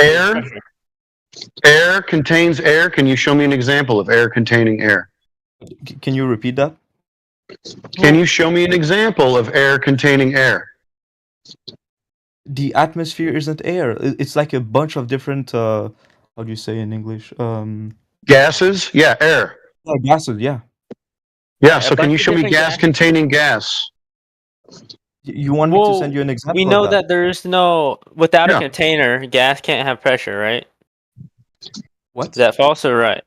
Without a container for a gas, it can't hold any pressure. There's no pressure. So if I'd like to see someone demonstrate otherwise. Right. So there has to be a container for gas to have pressure. So atmospheric pressure, which is gas, which is air, has to have a container because of the atmospheric pressure. So whatever that container is, which I don't know, haven't seen, haven't touched, haven't even heard what it is there because there's a pressure logically from that. That's all I know.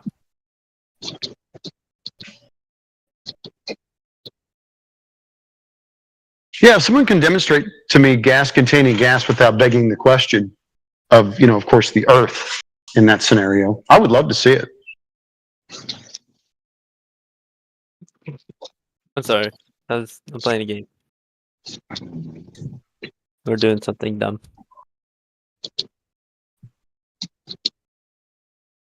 So I want to understand what he was trying to say. So we're jumping from a plane, moving, and then we land at the same spot we jumped from, and the plane keeps on going. So what does that make the Earth? Why? How That's not what he's saying.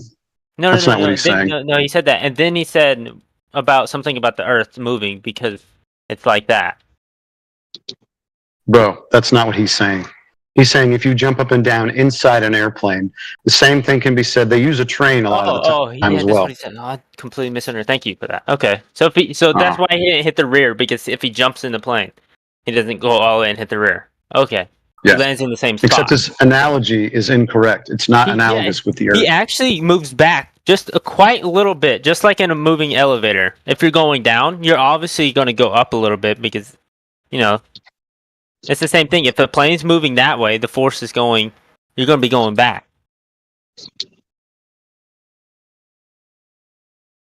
No, well, the reason for this is because when you're on the plane, technically you have the same speed as the plane.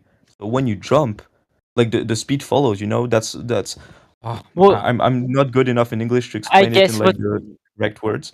But technically, you're on the plane, because you're in an enclosed system, basically. You're not really taking any wind resistance. If you jumped out the plane, it'd be different. You'd be going to the back.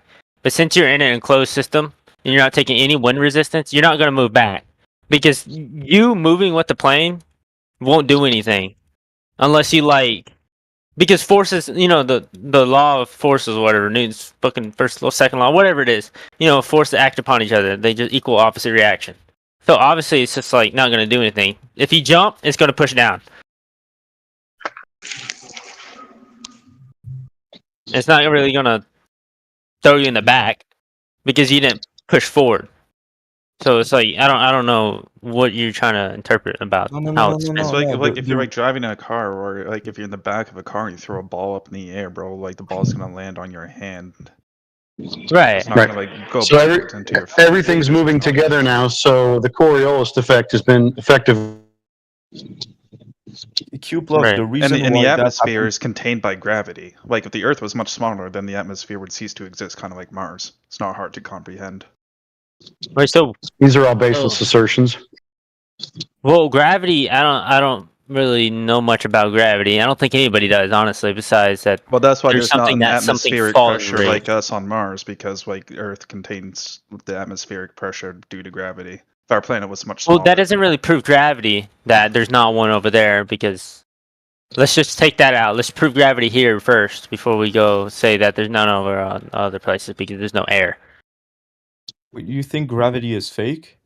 Well, I know there's the an atmosphere, acceleration which is constant. the mixture of a bunch of different gases that surround the Earth, is kept in place by the pull of Earth's gravity.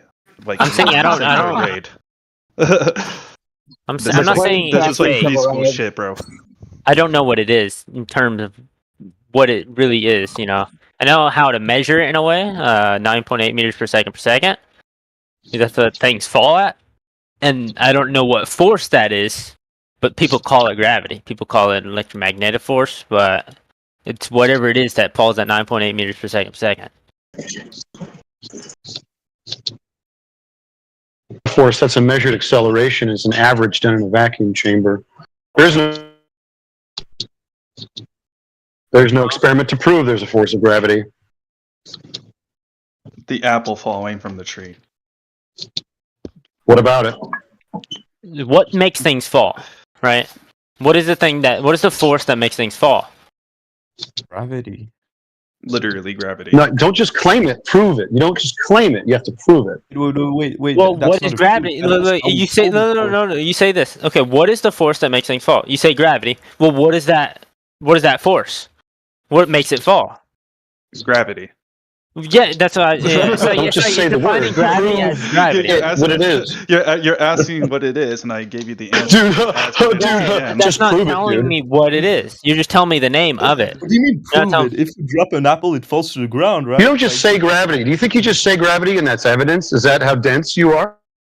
That's pretty. It's like, can you define me the word gravity, and you tell me what the definition is by saying gravity? Like that's what you're saying right here. You're And asking then what the it's force of ask- like what you ask gravity what is, and the it's force that gravity. makes the Like, apple fall. So we say gravity. That's how we call it. Okay. So how does Force. Show me the experiment that validates gravity. What causes gravity to all right, happen? hold your phone up in the air and then let go of it. And No. tell me What happens. causes No, that's gravity? the That's what I'm effect, asking. dude. No, just tell me what happens. I want you to hold up, Okay. hold up your We know what- object, hold we up know- your no, phone, and then just let go of Okay, it. I get it. And I tell get me what happens. Dude, everybody knows that shit falls, man. Straight But, up. okay, what causes That's it the to experiment. fall? What causes it to fall? Gravity. Yes, but how does it fall because of gravity? Then? What causes gravity? Yeah, what causes gravity? Hold on, my object that I let go was a helium balloon. No, what causes the gravity though? Gather yourself, gravity chanters. The object I released was a helium balloon, and it's up in the sky now. That helium has mass too.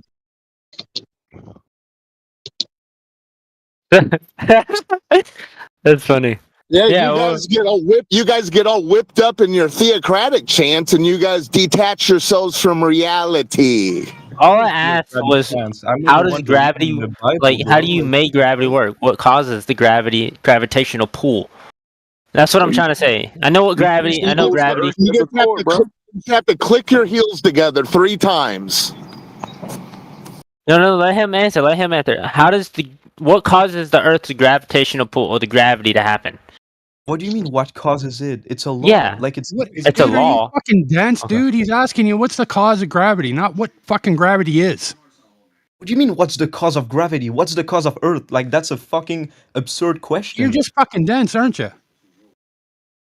He doesn't know what gravity is. That's why he doesn't know how to What the answer. cause of the Earth is, and what we've learned, but not what we believe. We know what we learned, that it took millions of billions of years for the dust to form, and then the gravitational pull of which all of a sudden was already there, which is the basis of how Earth was formed, was because of gravity. But we don't know what gravity, like how it even started with gravity. You understand cause and effect, right? Yeah. Yeah, I think so. Do you? So gravity is the effect. What's the fucking cause, you moron? What do you mean? What's the cause? You're Right. going to tell me God is the cause? It's like me asking you, why is chlorophylla green? We do not know. Just say you don't know. If you don't know, that's all you have to say. We know what gravity is. We know what it does, but we don't know the cause of gravity. We know the effect that gravity has. No, dude, you're fucking spazzing out. Shut up for a half fucking second. Jesus, you can't shut the fuck up. Seems like the globe people don't know their own model. There is a effect. Things accelerating towards the ground in certain mediums. Certain mediums. Is there a cause for that? Give me the experiment where you prove the cause.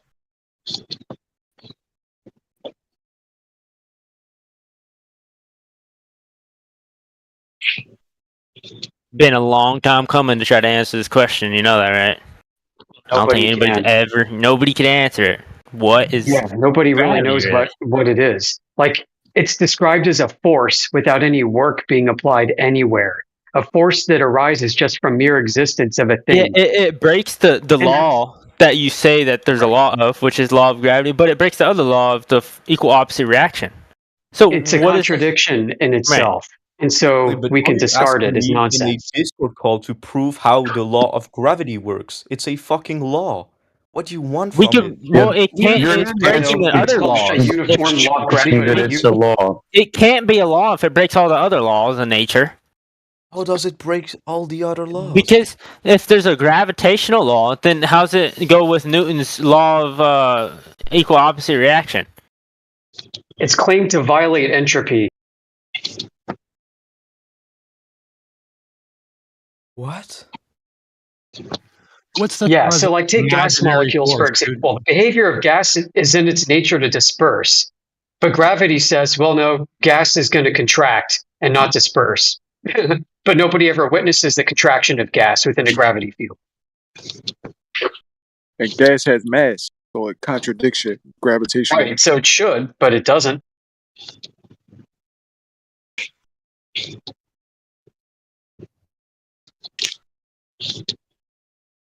So much for gravity. Yeah, so our community points out all these contradictions all day long, and then people call us dumb. So, take that for what it's No, worth. the thing is, I'm not like educated enough in physics to talk about the like gas contraction. Yeah, I know okay, we'll gravity move on to something as the non-technical. other guy said it. When you drop your phone, right, it falls. If it's But not we know like, what gravity is. Yeah. okay, listen. But the reason why the phone falls is because you picked it up. Yeah, that's just the effect. You're only giving us an effect. Right. You're not We giving know us how it works. You tell me, why does it fall? You can call it however you want. There's a It force falls behind because it. you picked it up. If you didn't pick it up, it doesn't fall. It's that easy. Wait, say again. I didn't hear. You imparted energy into it by lifting up the phone. So then you return the phone to equilibrium by dropping it back down. That's all it is. Okay, and so what if I put the phone back down? Why doesn't it go back up? Because you already put the energy It's in down. equilibrium. Yeah. The force is acting upon why it's holding. It's holding at the ground now because the force. Hold on, bro. Reaction. Bro, what force? You're making more the force confusion that in hit this the ground conversation. at. Okay, see, it's at your hand. It's at your hand in level. It's at your hand. You drop it. Now, once it hits the ground, all the energy you had that picked it up is not there anymore. But it has energy from the. You're intolerable. Like, I can't even listen to you. Go read in this a high chat. school physics book or something if you want to talk about physics. And I mean that constructively. Let's use Newton's example, the famous apple falling from a tree, hitting a guy in the fucking head. All right? Well, let's take that same apple and let's take it to a bottom of a swimming pool. Now what's it going to do? Now it's going to accelerate upward. Oh shit. What happened to gravity? How much does the apple weigh now?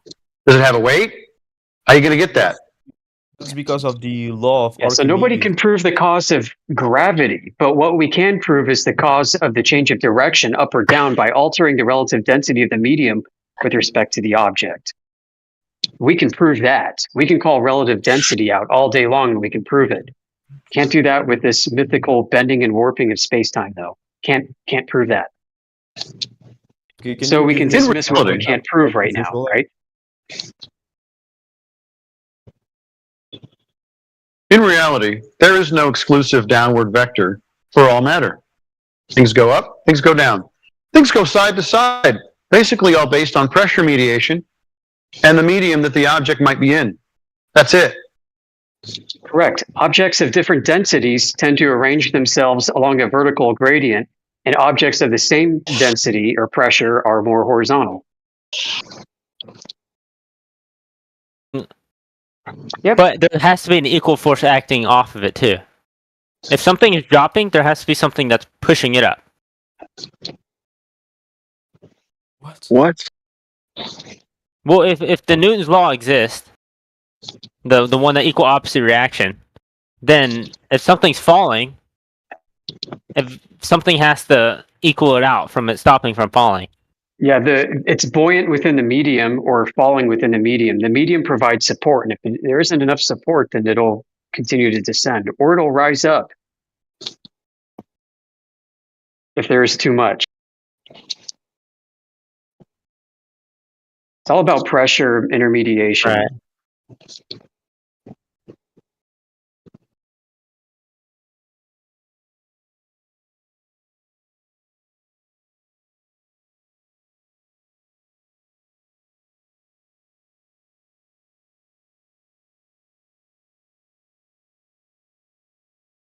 Aerogel is less dense than air, but it doesn't fly away. How does that work?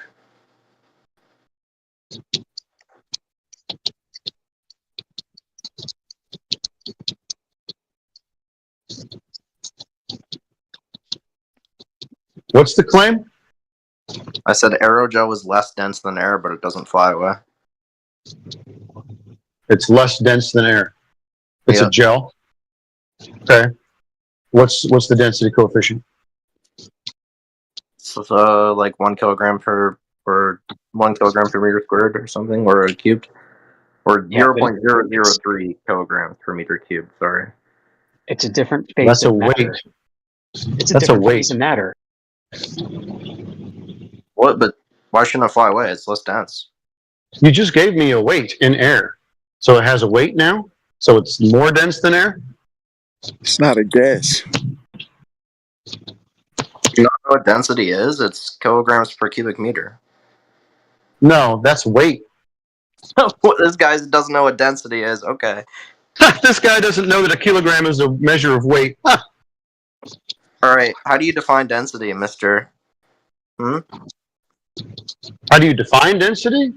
Yeah, it's a ratio between what?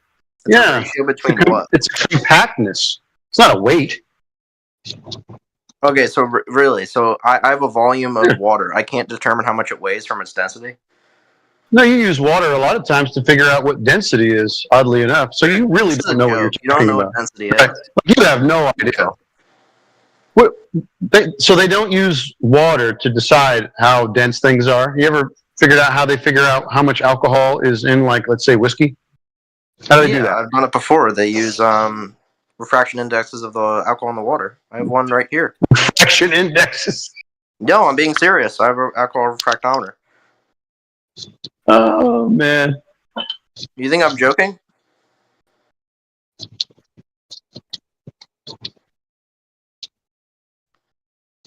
I'm not the one who doesn't have a clue, Amish. This guy doesn't know what density is. I said kilograms per cubic meter, and he said, oh, that's not density, that's weight. Is that a specific gravity meter that you've got, young man? Weight is mass times gravity. But what's gravity? What's a hydrometer? Testing the grain alcohol content of the alcohol content of rye grain or whiskey. This is what happens when you go off the script says so. You need to know your stuff before you talk.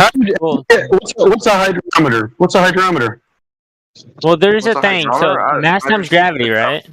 Is that the weight? Measures gravity? Right. Gosh damn it. Dude, I swear to God. This is like a flat Earth argument, though, dude. Like you're saying that it's less dense than air, so therefore it falls down. No, it doesn't fall down. What, aerogel won't fall down if you drop it? Oh, no. Yeah, it will fall down, but it's less dense than air, so shouldn't it float? But it falls, right?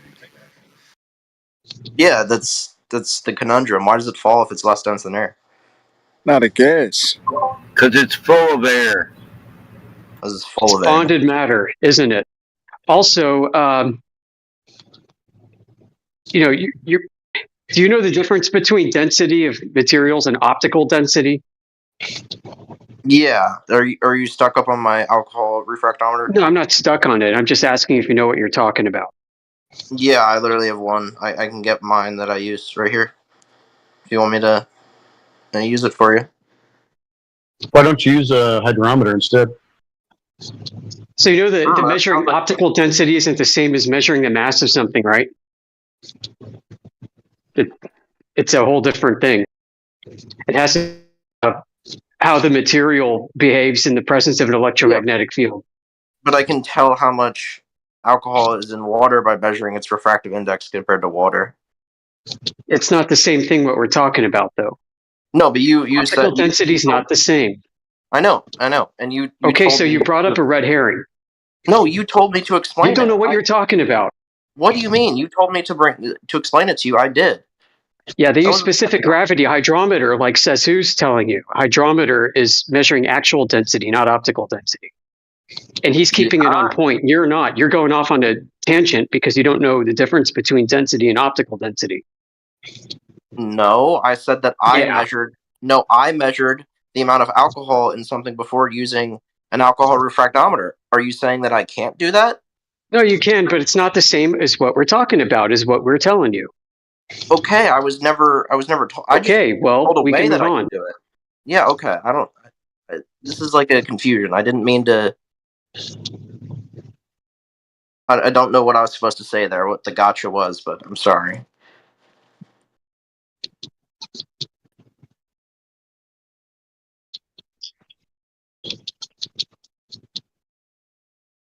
But today I learned says who does not know what density is, so. Yeah, so I bring up the hydrometer, which is talking about specific density, and you bring up optical density. Yeah, I definitely don't know what I'm talking about. Dumb fuck. Why did I bring up the refractometer? What did I say? Because we're talking about specific density or specific gravity, which is scientifically proven, by the way. Bullshit that you're bringing up.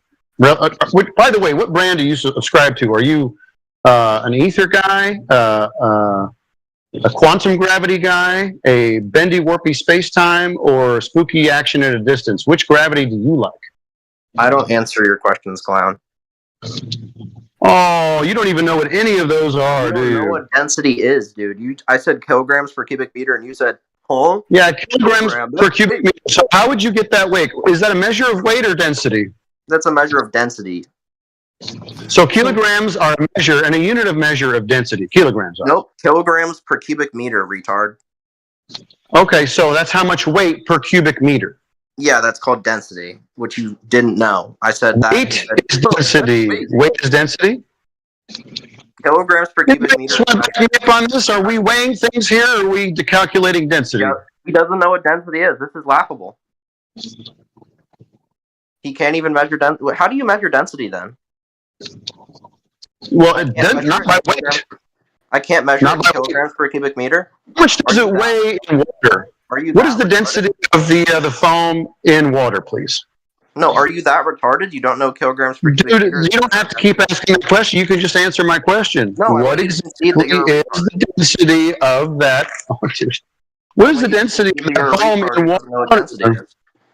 I need you to give me the density of the foam in water. No, I want you to. I'm confused about what. Why? What would I be conceding about? Since you're giving me weight and not density. Density can be measured in kilograms per cubic meter. I want you to concede that that is true. So weight per cubic meter. Are we seriously? You're trolling. You actually don't know what density is. It's mass divided by volume. How much does that foam? How dense is that, dude? You can either keep calling me a clown, or you can tell me how dense that foam is in water. Nope, I'll do it in kilograms per. Okay, you'll stay on mute then.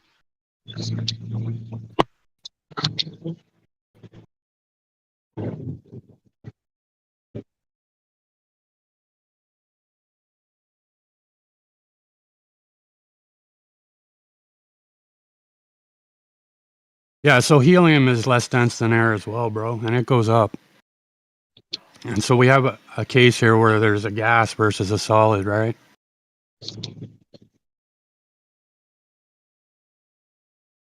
Pretty simple, bro. Could have figured that one out 10 minutes ago.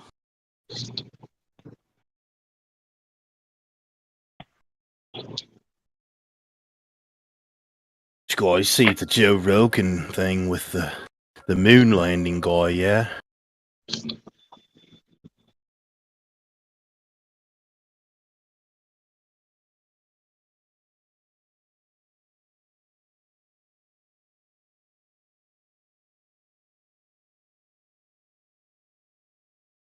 Played a lot of stuff from the YouTube video.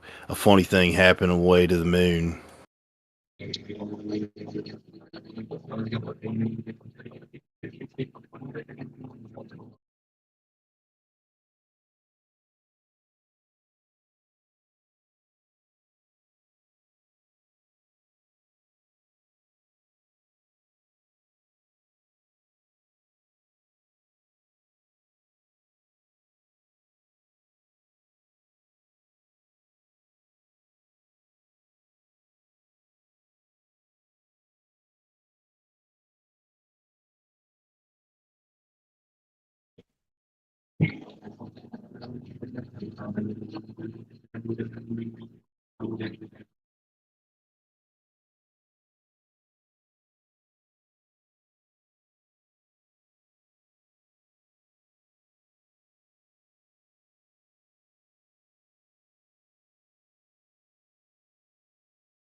Can you hear me now?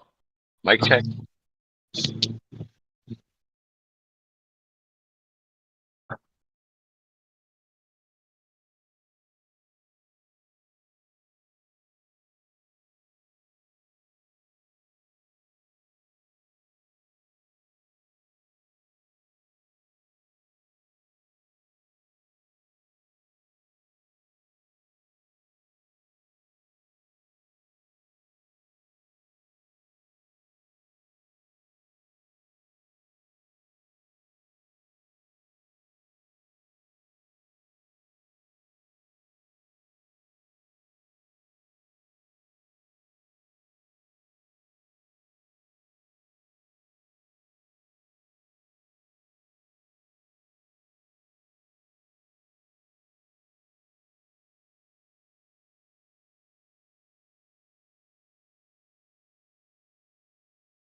I hope we're not interrupting anything, but Josh is MVP here, believes in gravity, and is looking for opposition. Somebody wants to discuss that?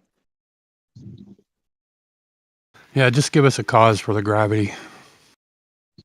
Well, that's not necessarily what I believe. But they think that the concept of gravity. I don't care what you believe, dude. What causes gravity? I never said there was a cause for gravity. I don't know what causes gravity. Perfect. What is gravity? What is gravity? Right now, gravity is just what we observe. It's a theory of what we think happens when things fall or some type of level of attraction. So it's a so pretty you're saying wishy-washy. attraction? So you're saying attraction is the cause? Yeah, it is pretty. It is pretty. It can be pretty wishy-washy, but right now it kind of works for. So attraction is the cause? Over calculations.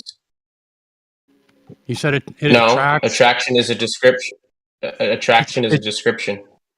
Oh, it's a description. Yeah. The attraction I'm talking about is, two objects together. So if I drop a ball toward Earth, it seems like there's some type of the ball is attracted to the Earth somehow. So what it if moves I towards put it. two balls horizontally side by each? Do they pull together? Well, no, but it doesn't. It doesn't. I don't know what You just forget that you analogy picked for up it. the ball. You just forget that you picked the ball up. If I pick up the ball.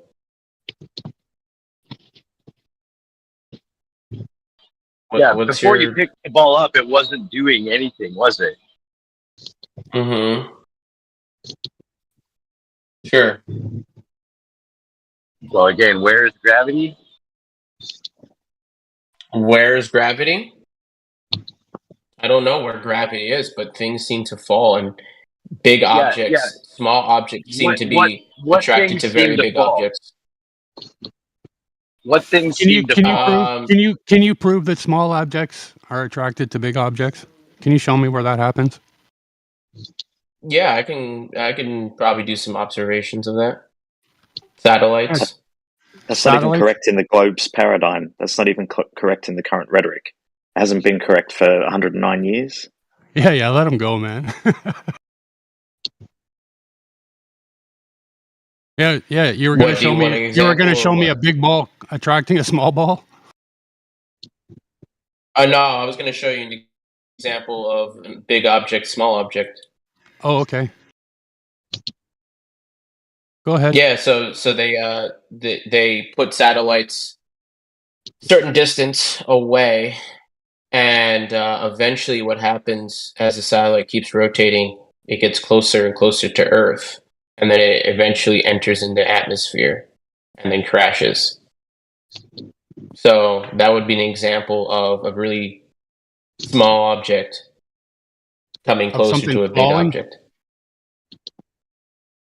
Something kind of, yeah. I mean, they're well, in the case of the satellite, I guess it's falling slowly as it. So we know when we pick something up and we drop Over it, time. it goes down, right? And it drops at 9.8 meters per second, right? Sure, yeah. So that's not mass attracting mass, right? That's this phenomenon that we all observe, right? And we all know. We call it. I don't even want to say the word.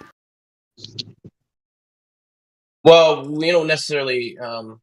If we start from the beginning, we don't necessarily know what it is, but we said mass attracting mass, and when we put the calculations in, we get the 9.81 that we've measured. 9.81 meters per second squared that we've measured. So the mathematical model we've created, we were able to somewhat verify it based on our observation. Have you heard of Einstein? Mm-hmm. Do you know what he proposed? Oh, are you talking about in terms of general relativity and things like that? No, about things falling.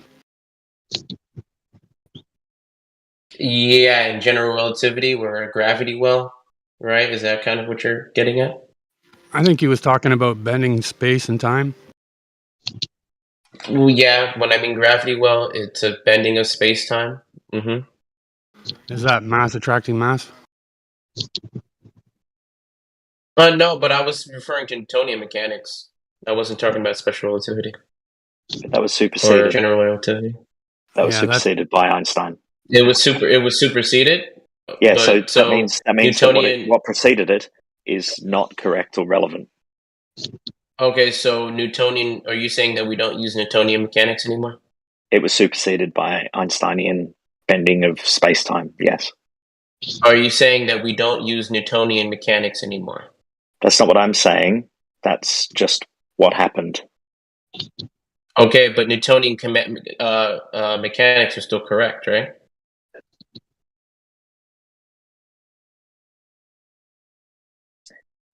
I'll just say it again. Einsteinian bending of space-time superseded Newtonian gravity. Superseded. Okay, that's great. I'm talking about Newtonian mechanics and the Newtonian mechanic model. Why are you talking about an out of date? I thought we were talking about gravity. You're saying So you're saying Newtonian mechanics is wrong. You're saying it's wrong and it doesn't work, right? Is that what you're implying?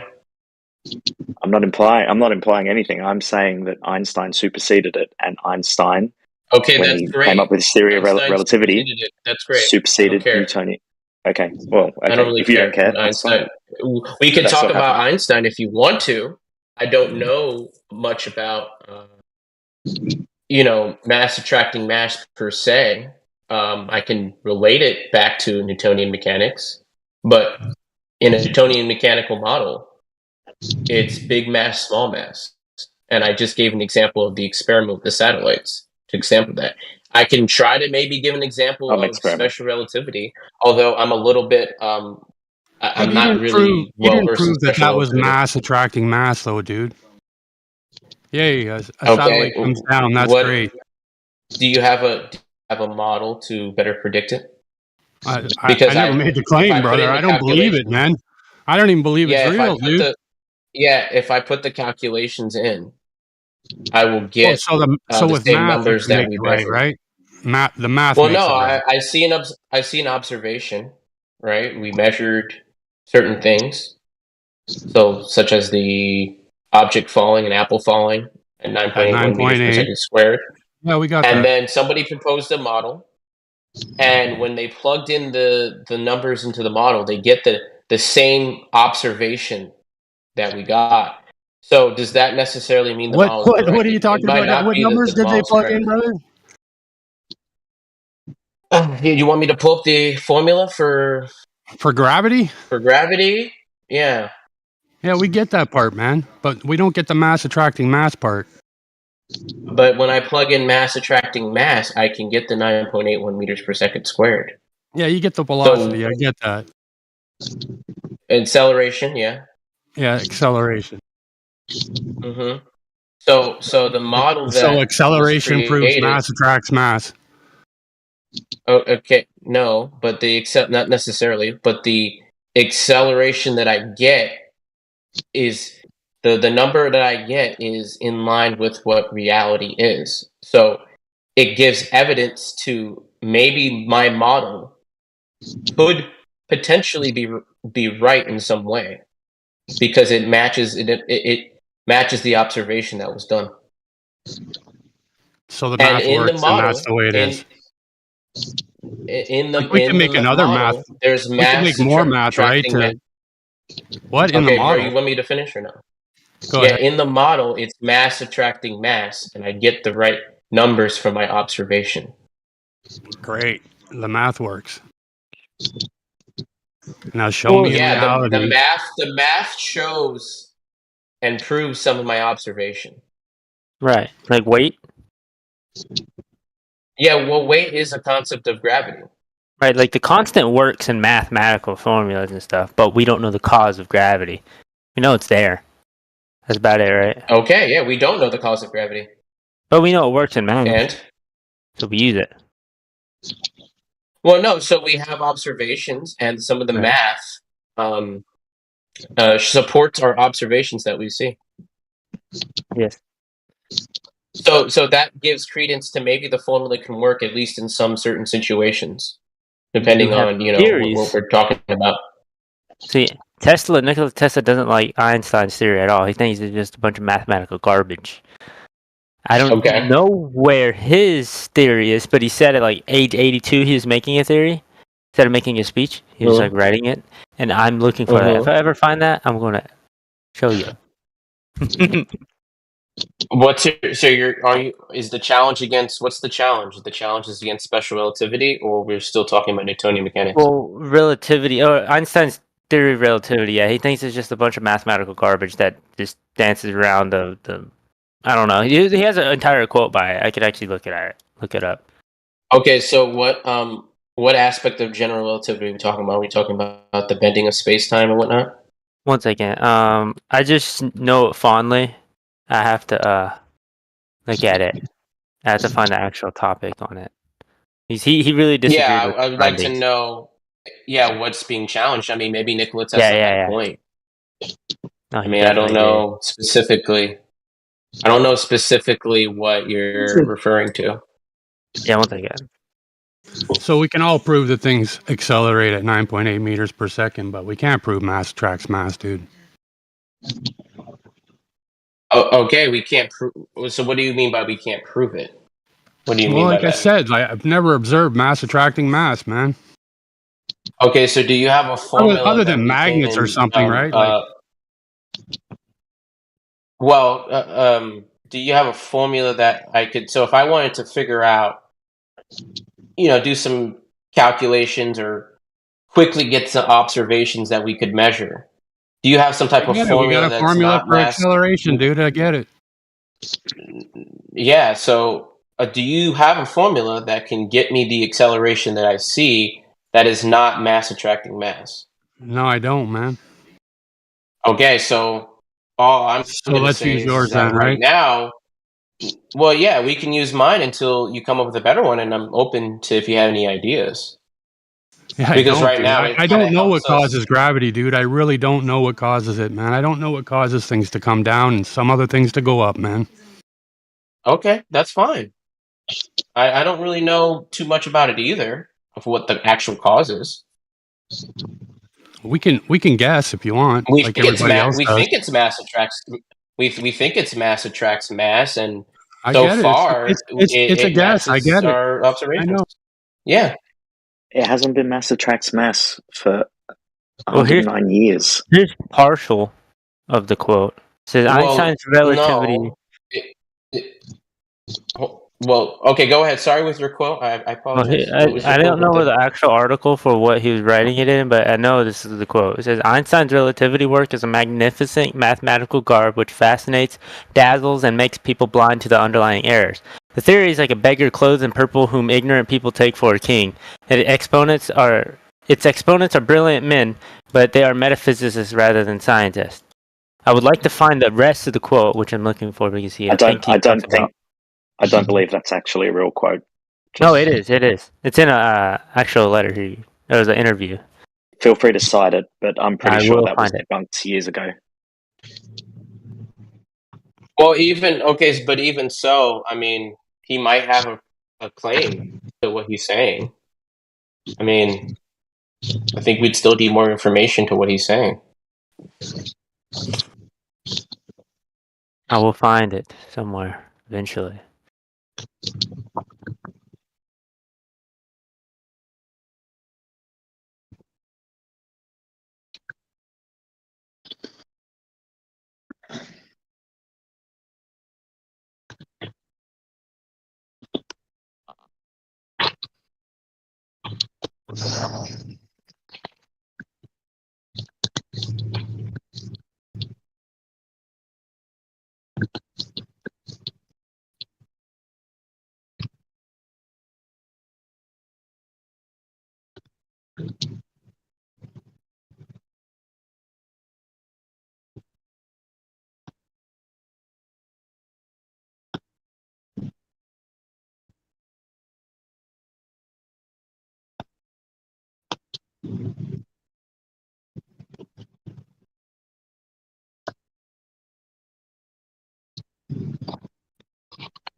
Where is?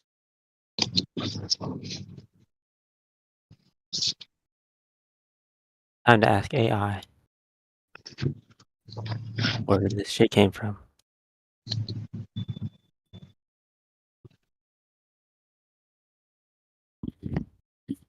Come on, AI, help me figure out the source.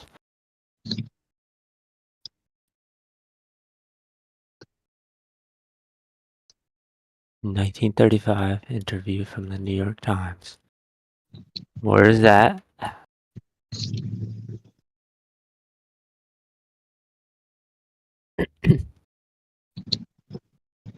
Nice. Tesla 79. There's an article. View the article in the time machine. I have to fucking. Oh my god. I have to look for the archive. I don't wanna.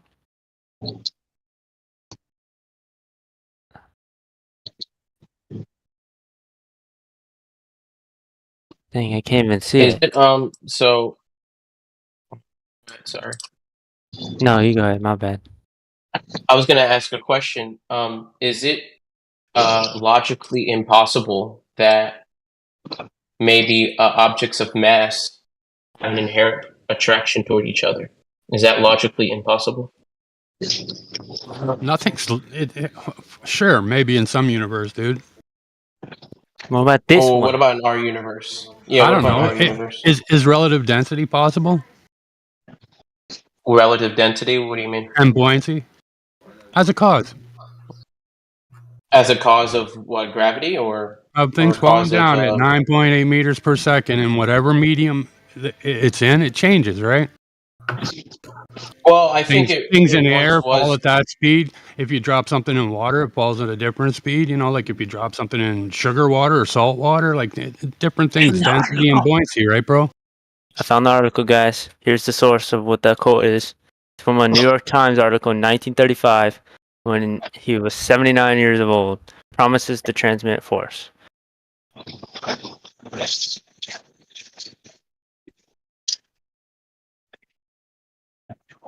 Talks about a lot of other shit too. But that is the source Oh, of that. did you post it? Yeah, it's in the chat. Which one is it? In the Flat Earth chat. Oh, I didn't post it. Oh shit. Here he is. It was just in my bar. Yeah. Top bar. Oh, okay, I see. Yeah. What is the He was saying that so he worked with okay, I remember reading this. He was saying something about how about radiation and shit. Also. It's metaphysical concept. Okay, I see he's saying it's a metaphysical concept. Mass 700 basic patterns. Let me quickly read through this.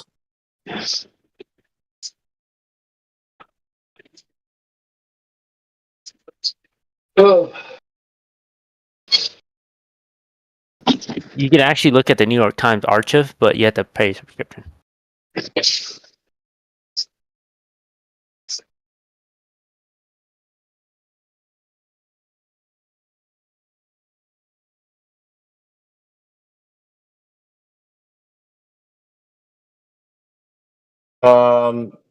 He's measured cosmic ray velocities from Antares, he said, which found to be 50 times greater than the speed of light, thus demolishing, he considered one of the basic pillars of structural relativity. Okay, speed faster than light. Let's see. Sustain each dish at the end of the luncheon. Okay. He also is called nuclear. I think nuclear bombs fake. I think. Do you believe in nukes, that they exist? Yeah, I do believe that. Well, I have an idea of a nuclear bomb exists.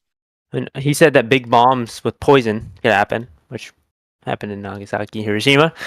But the idea of harnessing that's what it is. The idea of harnessing nuclear energy, I think, or Nikola Tesla. I was just going to say that quote from Tesla first started appearing around the mid 2000s, which is 60 years after his death or whatever it is.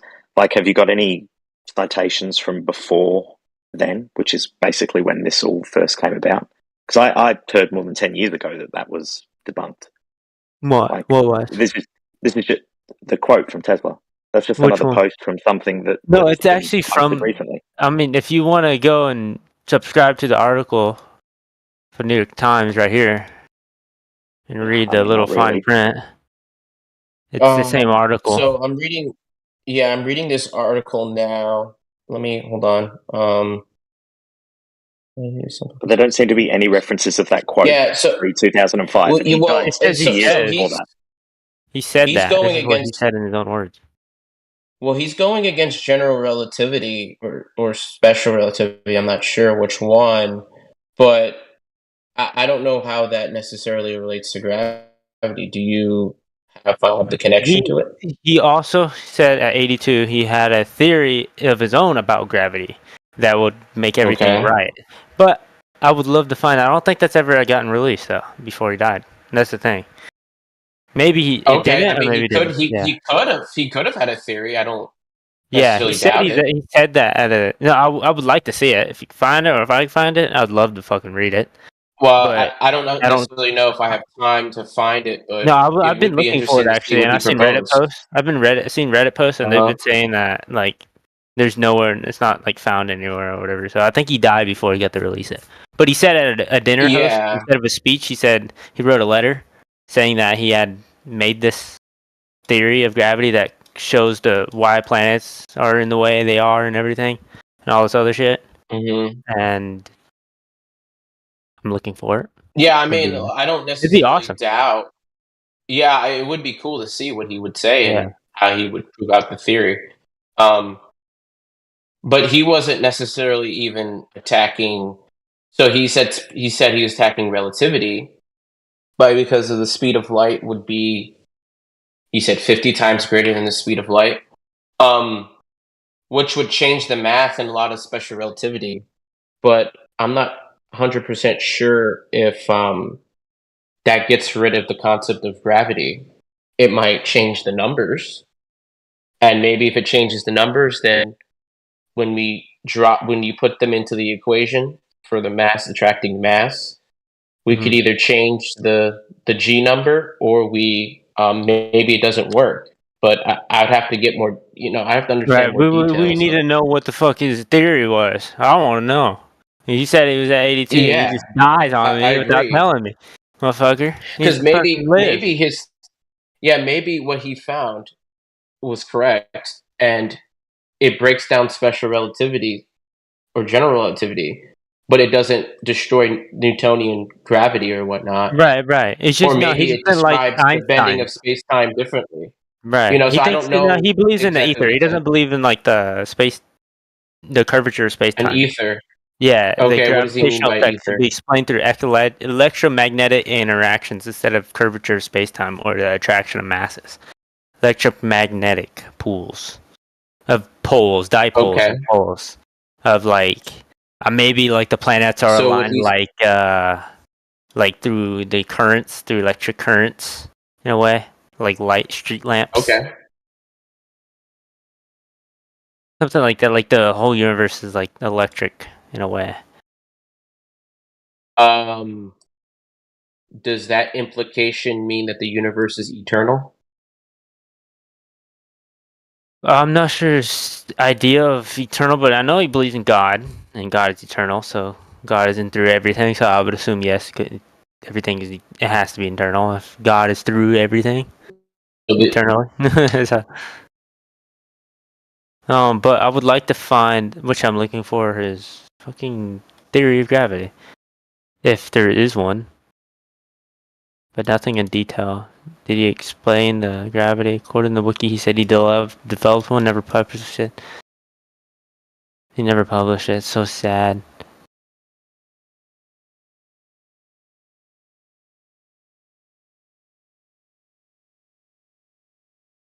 So sad. That would be so dope to have that. Like, it'd probably change the whole world if you released it. You know about his like Wardenclyffe Tower machine? He's using air as a conductor. He said it was a good conductor.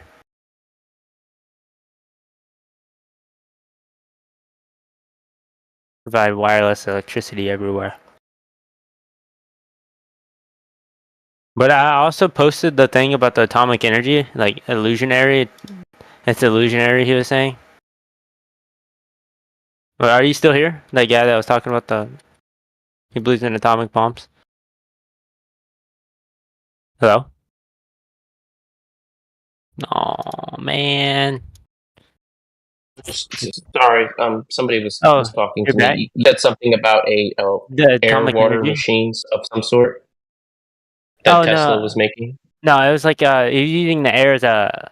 It was for the Wardenclyffe Tower. It was for the wireless energy. He's using air as a Or like the conductor. Tesla coil? Yeah, well, not Yeah, Tesla coil. It wasn't really a Tesla coil. It was just like the air as a conductor. It's called the Wardenclyffe Tower. He was funding it through the work he was doing for the guy Edison or whatever.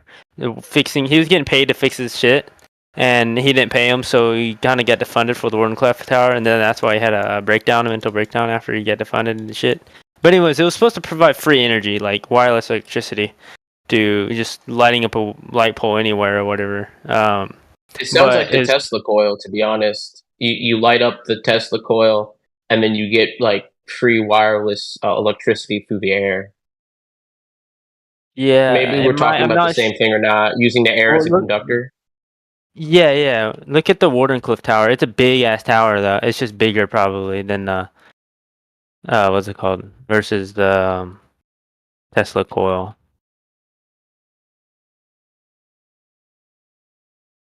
Oh, the Wardenclyffe Tower. Okay. Yeah. Tesla Tower. Yeah, the 3 million volt Tesla tower at the Wardenclyffe Tower. It's a different invention. It's like, I don't know really. I looked at the patents on it and shit, but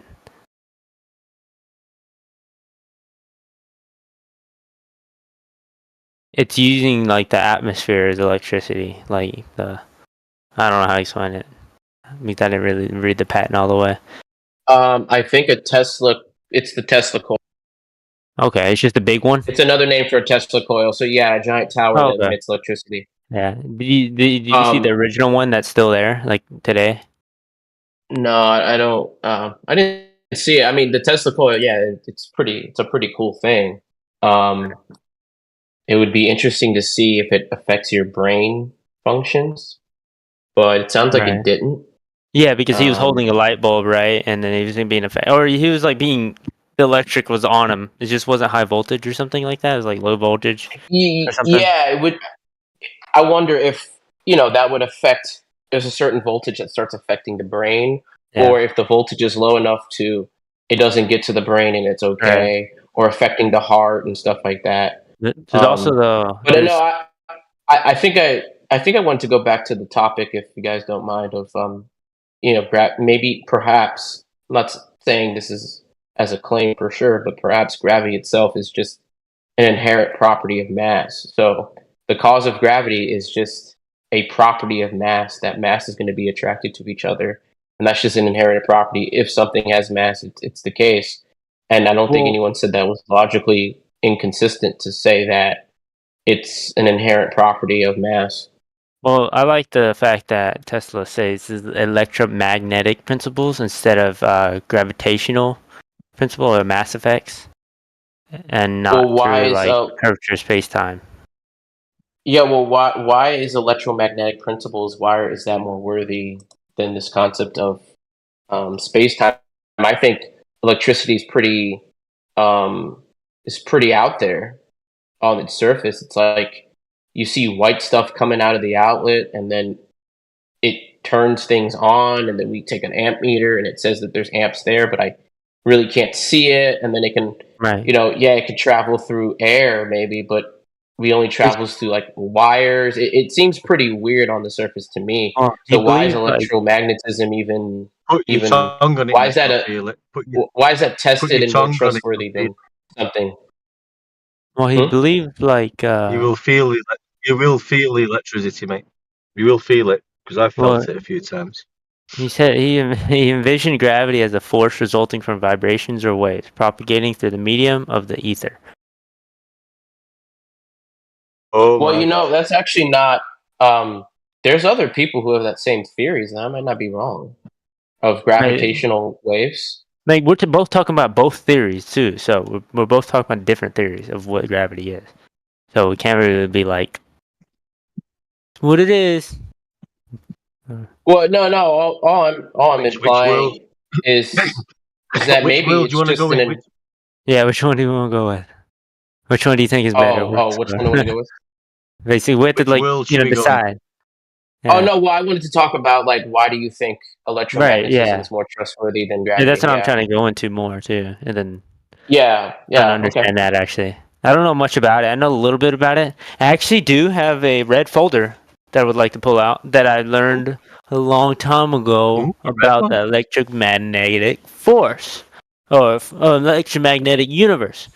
And if I find that folder, I'll definitely read it to you. And look at the pages I got. It is a red folder. I like to say the red folder. It's a scary folder because it has information. I've got a little black book. Yeah, I mean, I don't. This idea of electricity to me is pretty wild. And to me, I observe less of it in real life than at least the effects of gravity. I might not know the cause of gravity, but to me, the cause of electricity is even more cuckoo. Again, we can kind of do the same thing with the equations of we measure something, but I'm kind of a little bit confused of how we even measure electricity. I mean, we can get a timer and time something with like a falling object. I have found the red folder. We could ray its densities and stuff like that, and mass and all that stuff.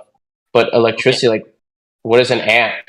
And like, how do we measure it? And I'm kind of confused by that. Here's some theories right here. Okay, so here's the electric universe.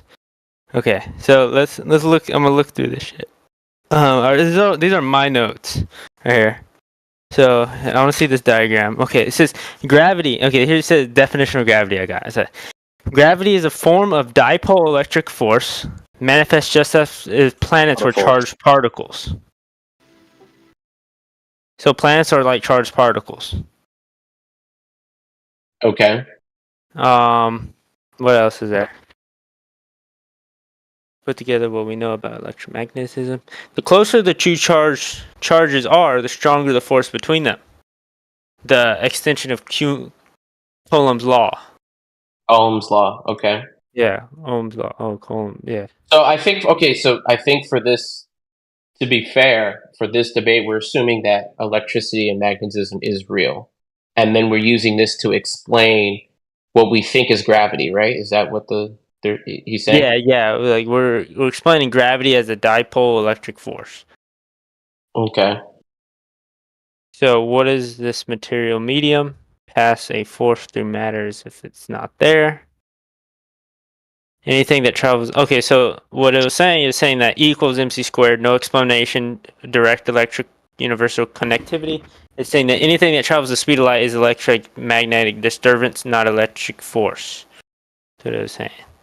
Anything that travels the speed of light is an electromagnetic disturbance. Okay. Not an electric force. Okay. Well, that's what I'm reading from my notes. I'm not sure what this shit means, honestly, but this is what I learned from the electric universe.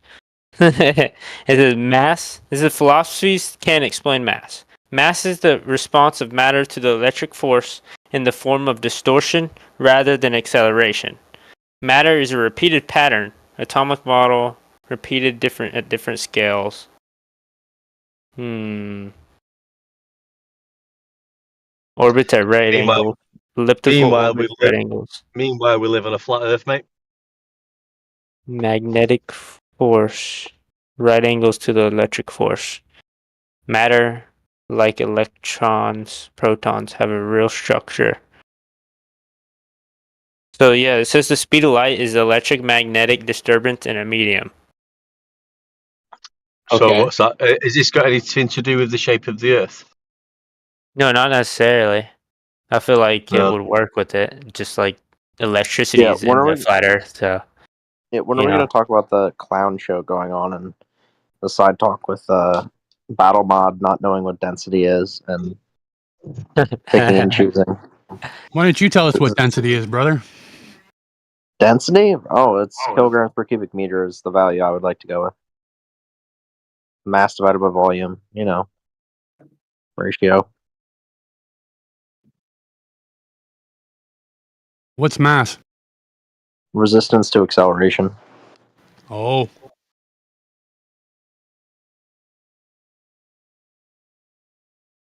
Did I just hear globalists actually get the right definition of mass? Or am I ears playing tricks on me? That's him to say it again. Resistance to acceleration. Yeah, you're trigonometry. You're a globalist, right? Yes. A globalist. Dude, That's different from a global. I'm stunned. I'm literally stunned. Normally, globalists have no clue how to define mass. What do you think globalist? What's inertia then? What do you mean by globalist? But what's listen, inertia then? Yeah, but Crit, he admitted he needed a flat baseline earlier for an elevation angle. Yeah, I mean, this guy is salvageable. He seems like he can come back from it. I don't know, have you? What do you mean? I proved Nathan Oakley a fool. He said it was impossible. I literally have it clipped. Hey, this guy's a joke. Dehumanized anybody? Why are you invoking Nathan Oakley? Yeah, don't worry about I that. was talking to him earlier before. Yeah, don't worry about that. Doing the Polaris height experiment, and he said he can't do it. Hey, he's bragging. Sorry, the pay Polaris attention. height experiment. What's that? Pay attention right now. Have you ever dehumanized anybody, like a flat earther? Have you ever called them a flurman or a flurfer or something along those lines? Probably, but no, I wouldn't say that I don't dehumanize you. I don't actually view you as anything less. Okay, well that's this guy. Look, yeah, exactly. This is what you other globalists should try to sound like. Oh, okay. Are you saying globalist as he's a global earther, or is a globalist like in the motherfucking corrupt people in the government? Yeah, I think you need to look up the word globalism and apply it to worldviews. Okay, are you saying that he believes in the globe Earth, or is? Okay, dude, you need to understand words. Okay, what does it mean to have a global worldview? Is it include flat Earth or not include flat Earth? Yeah, I see what you're saying though, Crit. Like, if like think about it this way, right? That in the context where everyone has already accepted the globe, someone who's a globalist, quote unquote, is someone who wants like a global government and wants kind of centralized control through that global government, right? So what he's asking you is how are you just like being distinctifying? That's the wrong word, but you know what I mean. How are you having a distinction between those two? It's quite contradictory, isn't it? The globalist agenda is actually kind of counterintuitive to the heliocentric model. But what they do instead is they use force, violence, coercion. This is how the globe model in globalism is perpetuated. It's not perpetuated through logic, reason, and science. As much as you. I hate the government. The only thing now is to get you off this sort of drama playbook, and don't worry about other flat earthers or who you've owned or whatever. Well, yeah. I mean, I'm gonna need a new chalkboard soon. I'm running out of place to put tally marks down. Yeah, that's clever.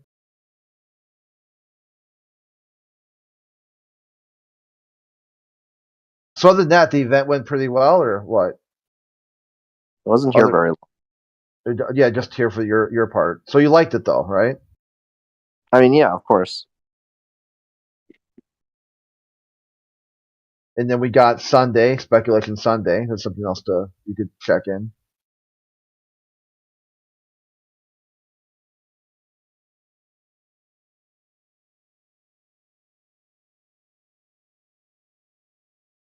See, we can like restart Ladies' Night. We could have special kind of programs throughout the week. You know, Nathan Oakley being the Friday morning U.S. afternoon for you people who are subjects of a crown.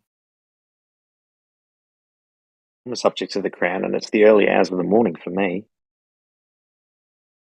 Crown Royal? Monsieur Nimrod, be you flat or curving? I'm a slightly overweight humanoid. Humanoid earther. Nice. Yeah, Bob. Are you an obese earther? Hey, Battle you're up. Your mic's a little. Hey, slightly overweight. I didn't say obese. Fucking settle down. American earther. American earther. Fair enough. Burger. I'm a earther. Cheez-Its earther. Yeah, burger earther.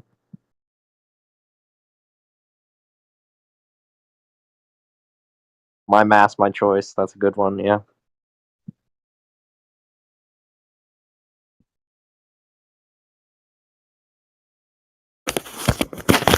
What's more American than a fat burger, a fat man, and some apple pie? Urban. Real quick, I think it was it Q? Why do you think that he looks like he's muted? Yeah, it's like, well, this is the main thing is when people ask questions and they don't understand any answer given to them, they're kind of done asking questions at that point. It's time to listen until they get it, until they understand something. See, look, he's still like full caps screaming in text chat, answer my fucking question, retard. You know. So this is the type of stuff you'll expect when you take him off mute. He'll just start screaming like a banshee, freaking out that he asked a question, got an answer, and still doesn't get it. He doesn't get that he got an answer. What was Q Plus's question? You literally asked me a question after I asked you a question. No, I didn't. I will not ask you anything. No, what was the question? I was basically asking because I was thinking you were just saying that he was a globe earther by saying he was a globalist. I didn't really know you actually meant that because he's an actual globalist by definition. I mean, he has a point. Like, globalist is traditionally used as a political. Right. Okay, you guys are the just making fun of him. See, look, all of a sudden now they know what words mean. I knew what it meant all the time, but when you say that he's a globalist, just because he believes in globe always have problems with the definition of words. You don't know what the definition of round or flat. Well, so does all globalists believe in globe Earth? Hang on a minute. Yeah, globe means horizontal, doesn't it? You've got to be a globalist. You got to believe the Earth is a globe to be a globalist. It's part of it. Right, because it's like you can't have globalism without the globe. It's the root globe is horizontal, mate. Well, yeah, so anyway, you believe all the other things the globalists believe because they're just all aligned. The globalist worldview is agenda-driven worldview. Now that we've got that little misunderstanding out the way, can we progress with the conversation? Because it's a bit boring to be like disagreeing over something that happened 20 minutes ago. Now that we understand that Crit, when he says globalist, means someone who believes in a globe, can we move past that? Well, more than just that. It's somebody who believes in a worldview that's perpetuated through controlling spaces. What worldview do I believe in? I would like you to tell me. Bootlicking. Yeah. Oh, I'm not a bootlicker. No, I think he was okay. He was quite the opposite. I'm an anarchist. No, I was talking to Q. I was talking to Q. You see, what you have in here, these globalists come into the Flat Earth channels telling you should be silenced. There should be rules. It's a TOS violation. Your accounts need to be banned. You need to be rounded up in cattle cars. See, the globalist agenda is a worldview. About controlling. They want to control, not just money. That's the Google definition to get you kind of confused about, oh, I don't understand economics, whatever. It's also about controlling ideas, places, institutions. And their method of control is not presenting the best argument. It's about violence, psychopathic. You see what's going on in Columbia. I think it's Columbia, the college in We will New York. drive out the globalists and the communists and the Marxists and the fascists. Oh, come on. Yo, Trigonometry Earther, are you a voluntarist? Yes. Based. Are you? Yep. See, look, we have a lot more in common. Yeah, man. No, I'm really actually. You know, often I have to explain what a voluntarist is, and then someone says, "Oh, that's just anarchism," and you're like, "Nope." No, I mean, voluntary action is the most moral way of society. It's the only moral way. Otherwise, you're just taking shit off people by force. Yep. And then saying, well, this is the best use of this resource. Yep.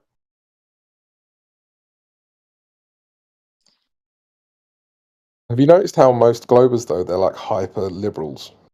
They're either hyper liberals or like hyper right nationalists. It's pretty crazy.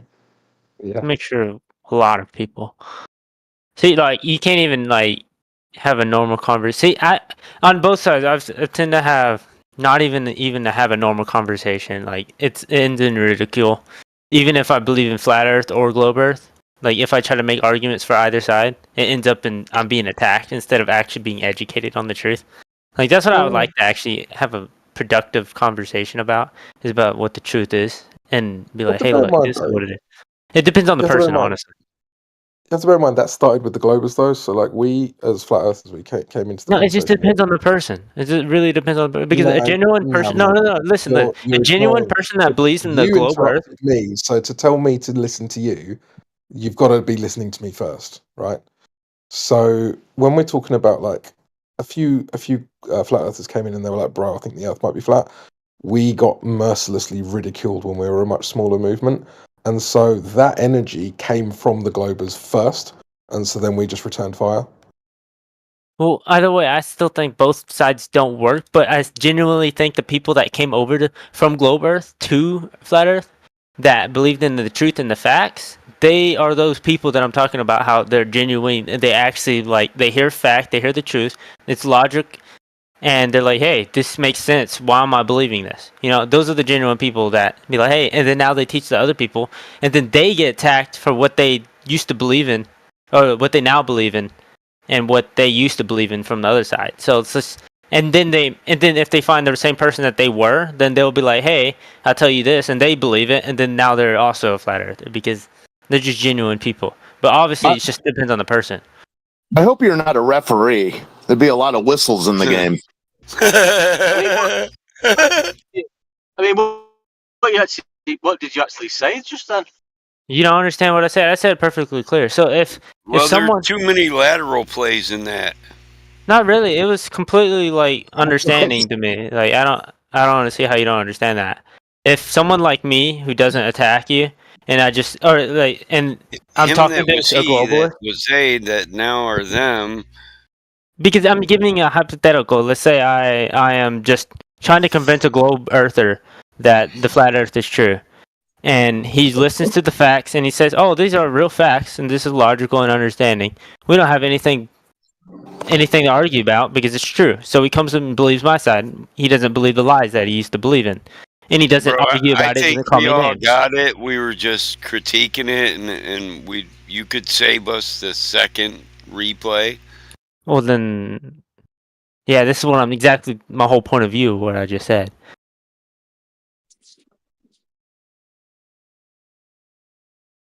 So if there's more people like that, I think a lot more people would believe in the truth.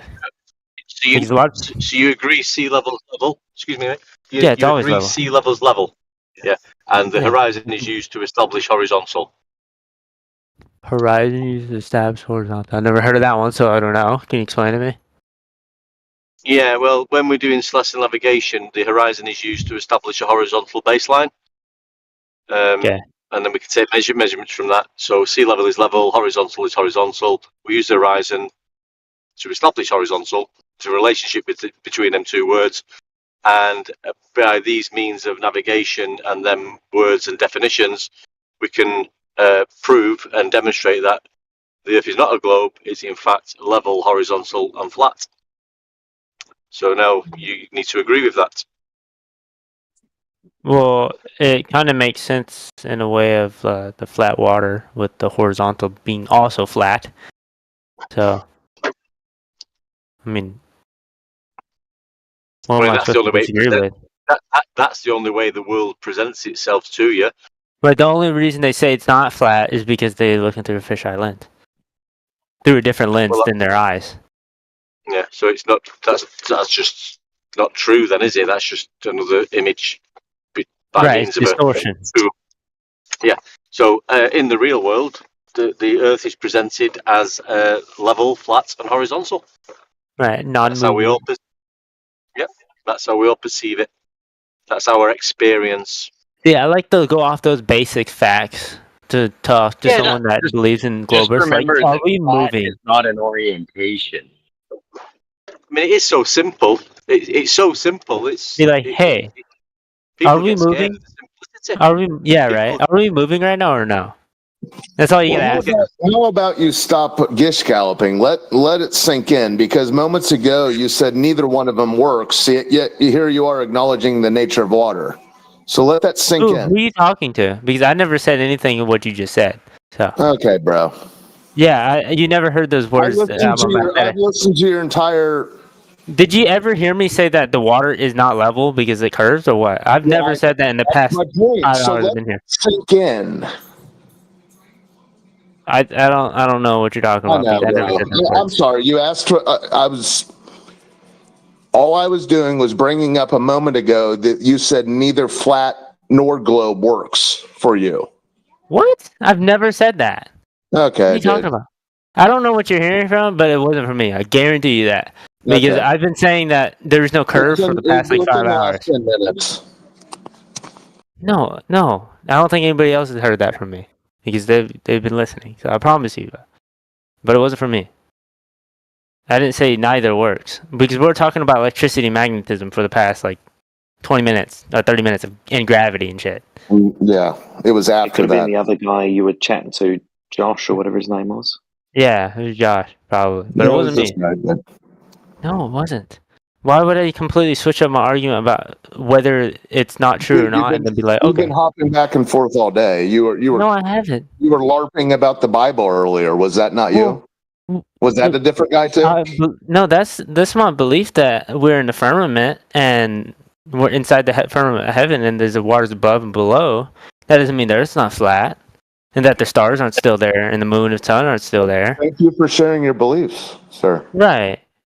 And you just asked if that's not the same thing I believe in now. It is. But what I didn't say is that I don't know whether to believe in flat or a globe or the water's level or not. Are you living on a spinning water ball? I've already said that, just ask everybody the question, are we even moving? No, I'm just asking, moving. are you, since I'm completely in the dark, are you under the impression that you're living on a spinning water ball? I'm just asking. No, I'm not living under that impression because I like to ask the people that believe in the globe Earth, like, are we spinning? And obviously the answer is no, we're not moving. Are you in a car when you're moving? Yes, but you're not moving when you're sitting kiss still. the entire water ball mythology goodbye then. What? I never believed. I don't understand why you're saying kissing it goodbye. It's already been kissed goodbye like 5 years ago when you weren't there to hear that part. But it was, I saw it get kissed goodbye 3 years prior to those 5 years. Yeah, by you probably. You've been in it for a minute. Yeah, whatever. But I'm just saying that, like, that's stuff I didn't say that. Yeah, stop acting like everyone's trying to attack you, dude. You've kind of been all over the place. I'm not. You just came at me with some fake lies. Let's just move forward. What's the next thing on your agenda? I don't really have an agenda. I'm just here to discuss because I don't really have anything else to do at the moment. Okay, well, just go out and acknowledge some water Well, who And see if actually? that matches up with the water ball as seen on TV. That's all. Yeah. Well, what I like to actually contribute, or actually what you're just saying, is like, what are the basics of like understanding the simple shit that we could say about what we live on right now? So we could obviously say that we're not moving. I love that fact that we're not moving. The big ass Earth ball is not spinning, or whatever it is. It's obviously not a ball. And it's not spinning because we're not feeling it. That's Okay, an obvious fact. The water's hang on a flat minute. Hang on a minute. How do you know we're not moving? because I don't feel it. Do you feel movement? So, no. Right. So we're at an equilibrium of something. So how can we prove that we're not moving? Because there's no force being acting upon us. That's why. Unless there's Yeah, but two how- forces acting upon us at the same rate, keeping us still, then you have to prove that too, right? What would make us think we was moving in the first place? Because when you feel movement, like in a car, you feel a force act upon you. Yeah. Backwards So we don't when feel you, any movement. Yeah, we don't So feel can- any forces act upon us. Okay. Okay. Can you see movement? You can see movement, right? But you don't feel that Feeling. movement when you see it. No. Is movement a feeling or is it a vision? It is both.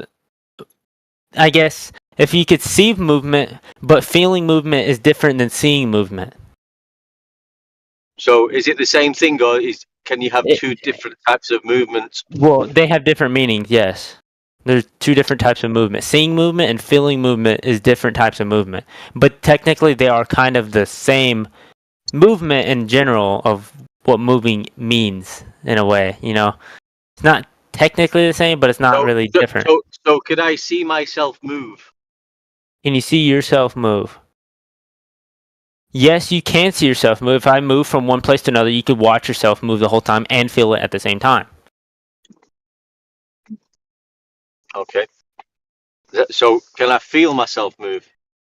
Can you feel yourself move? You can feel it when you're not moving. You can feel yourself not moving, and you can feel yourself when you act the force on something. Like if I start walking and pushing. Okay, so at the moment we're just talking about ourselves. So the ground that we're standing on, can we see that moving? You're making me scared, bro. This is getting too deep, man. Okay. Can we see the earth moving? You're making me trip the fuck out. Okay, can we see the ground moving? Oh, that's a good question. We can see the ground moving. Yes, we can. It's always moving. Where? It's moving. Where and when is it moving? Okay. It's always moving when we see it. Right? We've got a Pangea over there. Or is it always standing still when we see it? When is it actually moving? Huh? Have you seen it move? Have I ever seen it move? Have you ever seen it move? No. Earthquakes. I've never seen it move. Never been through an earthquake, huh? Oh, I've seen it move. But I've seen it not move at the same time. Okay. I haven't been through an earthquake, but I've seen the ground move. When? When I was outside of a Linda Ronstadt song. When I was on a museum on a little fake earthquake thing. That's a good one. I feel the earth ride move under my feet. Well, okay, yeah. Well, whenever a thunderbolt happens, the ground or the lightning thunder, the sound makes the ground shake. I can see it move in microscopic inches. Okay. So what? Well, same thing as earthquake. So what's the difference between move and spin? Move and spin. Well, spin isn't in like a circular fashion versus moving in a direction, like a standard direction in any direction. Moving and spinning is kind of like in the same thing. You're moving while you're spinning, but spinning is more of a definitive thing, as in you're moving in a direction of a circle, which is spinning. Oh, so have you ever seen the Earth spinning? I have not seen the Earth spinning because I am too close to the Earth to see something that spins. Or I could say that I haven't seen it spin because I don't see anything spin besides what's on. So close to have you me. have you seen the Earth spinning?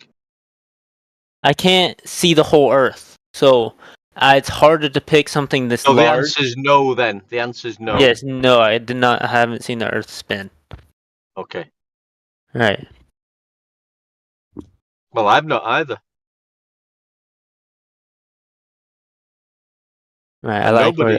I like your thinking. I don't think anybody has ever seen the Earth spinning. Because Right. you'd have to be you maybe have to be detached from it to see it spinning. Right, but you want it. But if you're detached from it and you see it spinning, can you feel it spinning? Yeah, but we can be detached from the Earth, can't we? Say you're in a hot air balloon. Right. So you're detached from it. Then you could look down and say, "Is it spinning now? I'm detached from it." Right. So that would be an easy experiment or process to video.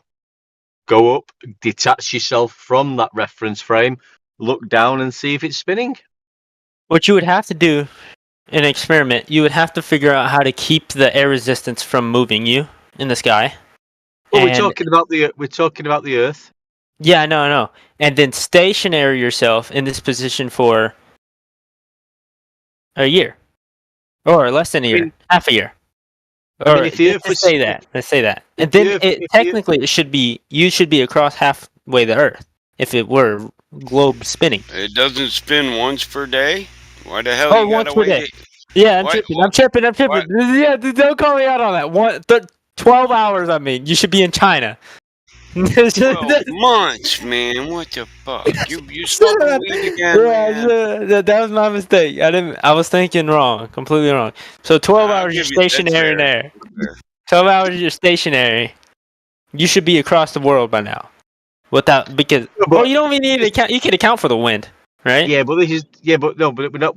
Now we've gone to shoulda, coulda, done you, would you, or wouldn't you? Right. So what we're sticking to is like what we can Right. actually see. So you went to coulda, shoulda, would, and coulda, shoulda. And this Right. might be that and that blue coulda get You did too, bringing in a hot air balloon.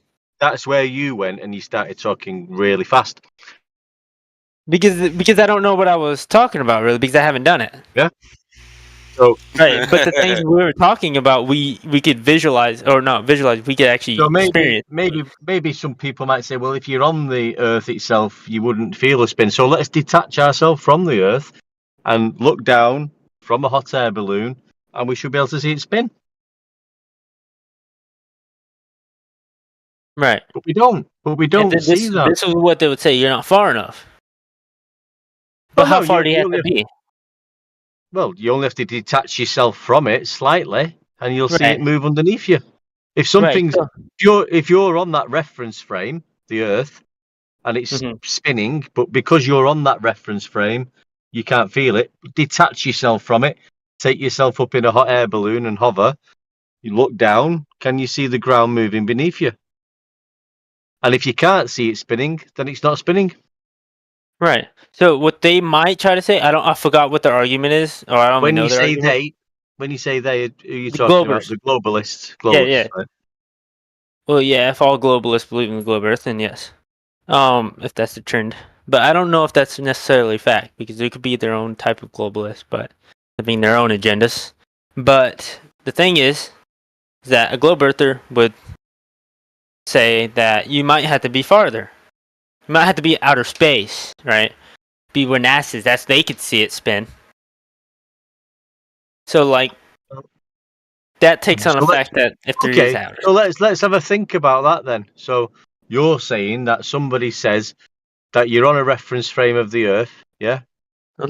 And it's spinning, but you can't see it spin because you're on that frame of reference. You're too close. Yeah, so you can't feel it. So let's detach ourselves. So you go, I don't know, let's make 1 mile up in it, a hot air balloon. Right. So why wouldn't you see it spin at that height? Yeah, why wouldn't you see it at the closer height than the further height? What is making it? Well, we're just going off bullshit, honestly. If we say that something is taking us with it in the air, some force is acting upon us too, spinning it. So basically, what you're being told is that you have to go so high that you can't get there to see the spin. So you'll never see the spin. It's called the gravitational spin, right, or something like that. Well, it's called a bullshit move. Yeah. Bullshit move. Okay. They try to say it's curvature space. I guess the best they got at the moment in science is the theory of relativity and the curvature in space. Well, I don't know you space, mate. I don't know you jumped to another paradigm now. That's all this is all stuff that's bullshit. We're just tugging each other's dicks right here, bro. That's it. When you say space, what do you mean by space? What's that? Right, there's a lot of shit that I just said that why are we even talking about it anymore? I like to go back to the okay, I like to see water. It's flat. Right? It doesn't ever not take the shape of its container. It always takes the shape. Well, it's not flat. It's just it's level, in a way. Right? It'll seek level. That's its, it'll it flow. Takes the shape of its container. And the container of the ocean is always level, flat, the horizon, right? I see the horizon, it's flat. It's never curved. Yeah. So why would they say it's curved? Oh, I don't even care about that question. I don't even care why they say it or whatever. I care about that it's never curved because that's what I see. Well, they don't say it's curved. It's called sea level. Right, sea level because it's level. Yeah. Right, a level on a table, it's level. There's no curve. Why would it be fucking sea level if it's not fucking level? That makes sense. Okay, I'm gonna use that. Okay, I like thinking for myself. It feels good. Feels good. So I don't feel movement, even if I detach myself from the earth. I don't see it. I don't see or feel the movement. Also, I see that the water is level, and it's called, I forgot what you just sea level. Sea level. Sea level. Sea level. Now, what else do we got that we could see and experience? And what else things that are there that could prove our? We've got the horizon, which is the horizon. It's also level. Yeah, well, it also comes a straight line. I'd say the horizon and the word horizontal have got some sort of connection. There's a relationship between horizon and horizontal, I'd say. Right, horizon or horizontal line and the horizon. Right, yeah. The play on words. So that's level, it's the reason why we horizontal. name things as what it is in English, because it makes sense like that. Yeah. Right? That's a good one. I'm gonna start writing this shit down. Hold up. Okay, so we got horizon equals horizontal. We got sea level. There's a relationship. Yeah, sea level. Yeah. Sea level is level. It's level. Now we have. I don't see movement or spin. I don't see a spin or feel a spin. And if you detach yourself from the ground and look down, you don't see it. And if I detach myself from the earth, I also don't see a spin. And still don't feel a spin. No, we've just done little bits of information. So what would you conclude from that then? Would you conclude that the earth is a spinning sphere? Or would you conclude that the earth is stationary and horizontal and level? Logically, I would conclude that the earth, the rest of what I can't see, has to be what I've already saw, which is flat, not moving. And that's logically, it would make sense. logically would And make logic wins. Logic Yeah. doesn't lose. You have to sort of stick with that unless somebody can come to you and say, well, yes, we understand that what you might not feel the spin, you might not see the curvature, and even if you detach yourself from that reference frame of the spin and look down and you still don't see it, and give you some explanation for that, we'd have to hear that explanation. We'd have to hear them explanations. Okay, And now why let's look up. Let's look up. Yeah, we don't want to stop from our facts and our basis and our logic of understanding and of these three things, or four things. We don't want anybody to detach us from that and tell us anything otherwise, because this is true to us and is logical to understand. We don't want anybody to try to gish-gash around and tell us anything different. But now we want to look up. We want to look at the sky at night. What are those fucking things in the sky, right? I've seen them before. Have you seen those things in the sky? Yeah, what the fuck are they? What are they doing? Yeah, what are they? I never got any closer to look at them besides my eyes and maybe my phone camera, which But I could zoom in a little bit. moving. They seem to be moving overhead. They've been doing it for hundreds, thousands of years, apparently. Right. Constellations. Yeah, and I could see the fucking Big Dipper the same as I did like when I was 8. So I know them motherfuckers don't move. Right? Or they do move because there's 4 dippers, right? There's 4 of them. They do move, right? Right, those do move. They don't stay the same, but they're in the constellation. They don't move out of alignment, right? Well, but what we've got here now is we're looking at them lights in the sky, the constellations, and they are definitely appearing to move overhead. Right, but we're not. We've established that we don't move. Well, no. Let's not go that far yet. I mean, they look like they're moving to me. Yes. But am I moving? But we've already come. We'll go back to what we just said previously. We could say, well, like they are moving. They might not be moving. They might not be moving. I might be moving. The Earth might be moving underneath them. But as we've just established, when we've lifted ourselves up from that reference frame of the Earth isn't moving underneath. So therefore, we are correct in saying that the lights in the sky are moving. The stars are moving. The sun is moving. The moon is moving. There is a dawn, and then there's a morning, right?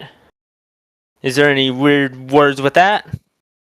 So what gets me is then, if we can establish this on a phone call in Discord on a Friday night, just me and you having a chat.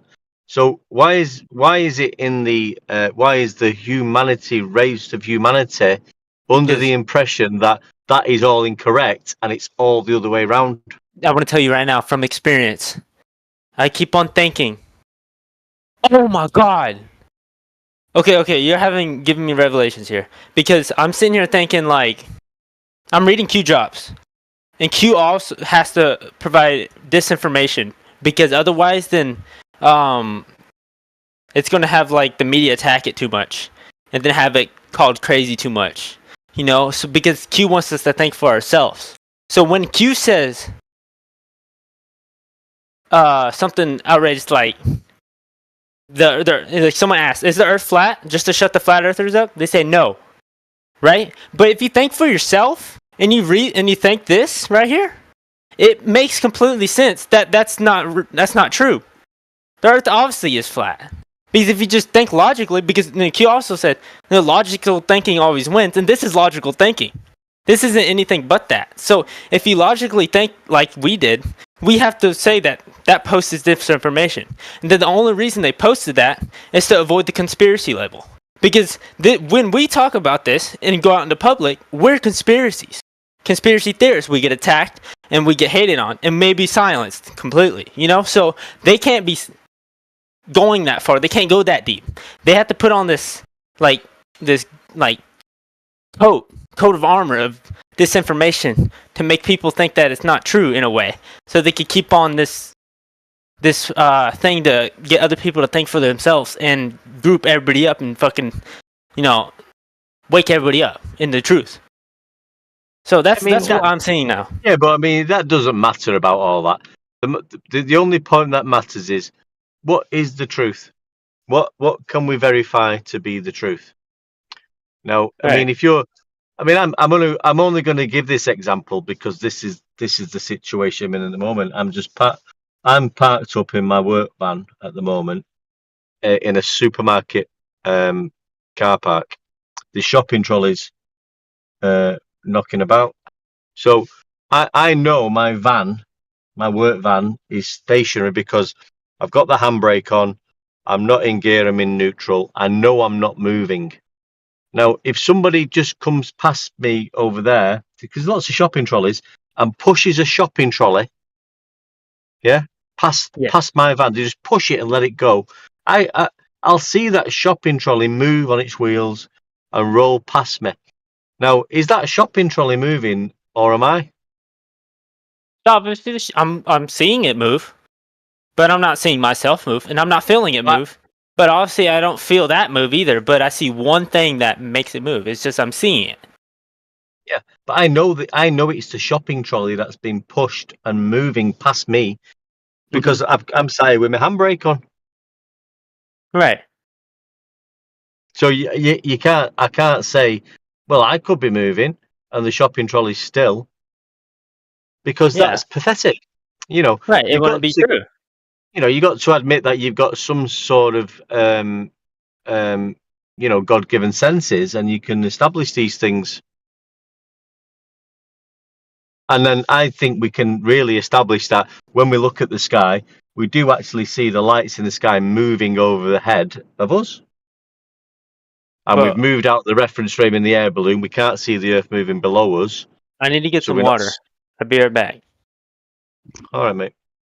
Yeah, I want to tell you one thing, though, before I get water.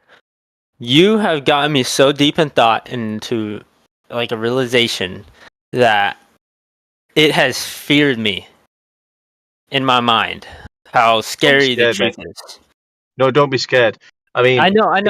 It's just because when you see the truth, you see a lot of other truth, right? And it's scary because it's like all the lies unfolding, you know, or like all the lies being taken away, you know.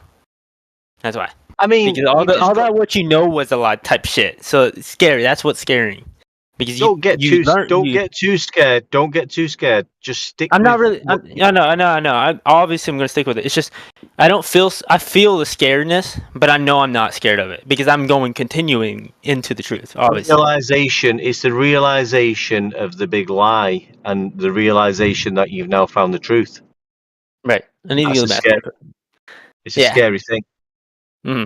You're back. We've all been through it. I've been through it. Yeah. When you think, well, God, you know, I actually don't live on a globe. You know, all them lies, all these years, and I've just followed the educational system and what I've been taught, and just taking it for granted that, well, yeah, that's what's happening. We live in a ball and we're flying through space, and everybody's worked it out for me. But all you've got to do, and it comes back to basics, simplicity of your God-given senses. I think he's already gone to grab a drink. But I was gonna say one sec. I'm glad that you popped in and had a chat to him, because earlier in the show when Nathan and the panel were in, they pummeled him pretty hard, and I could see that he was trying to. He was trying to figure out, like, I don't know. I think they took it the wrong way, and then there were other proponents in the chat that were trying to suggest that he's trolling and this, that, and the other. But I'm glad that you've sort of come in and had a chat to him, because you've approached it in a different way, where you've been able to do a little bit of, deductive logic and reasoning, and start to open his eyes a little bit in a way that I don't think Nathan and the other guys would necessarily do in the same way. I think they go a little bit too gung-ho sometimes. Remember what I was saying, Rain? How like when I talk to people genuinely, and they talk to me genuinely, we get somewhere instead of attacking people.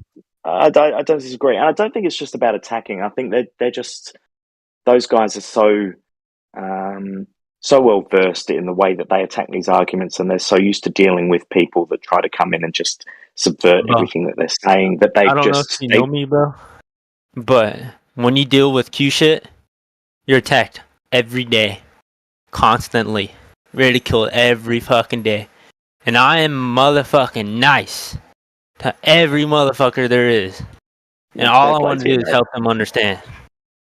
And I know what it's like to be a flat earther, and it's gotten to me to a point where I've trusted Q about saying, you know, the Earth's not flat because he said no. But then when you use logic and understanding, like Q said also, and that's disinformation is necessary to be provided, and then what we just talked through, it makes sense. That it's also like I need to believe in myself, not just believe what just Q says exactly, but believe in the logic and truth and understanding of what I know what to be true, you know?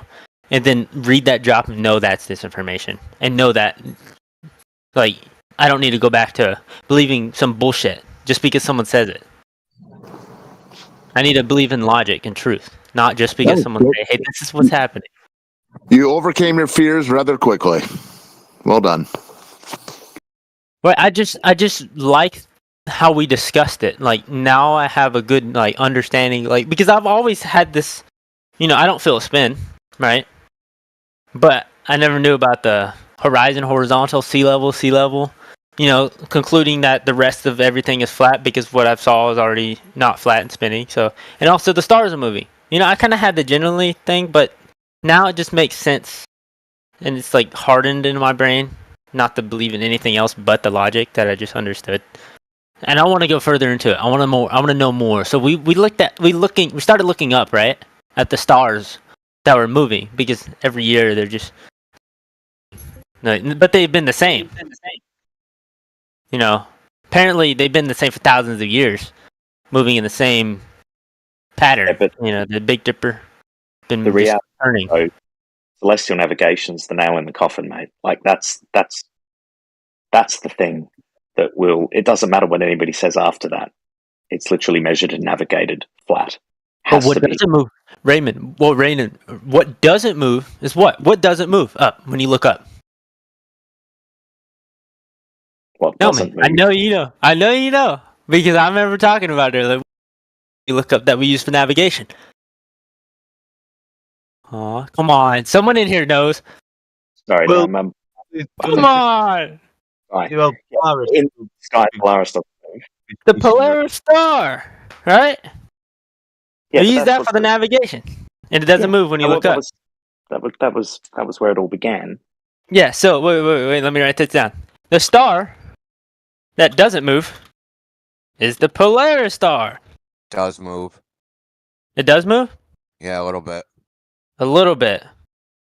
Yeah, if you do like a long ass time lapse, like the longest I've ever seen for a time lapse of like star trails is 14 hours. Right.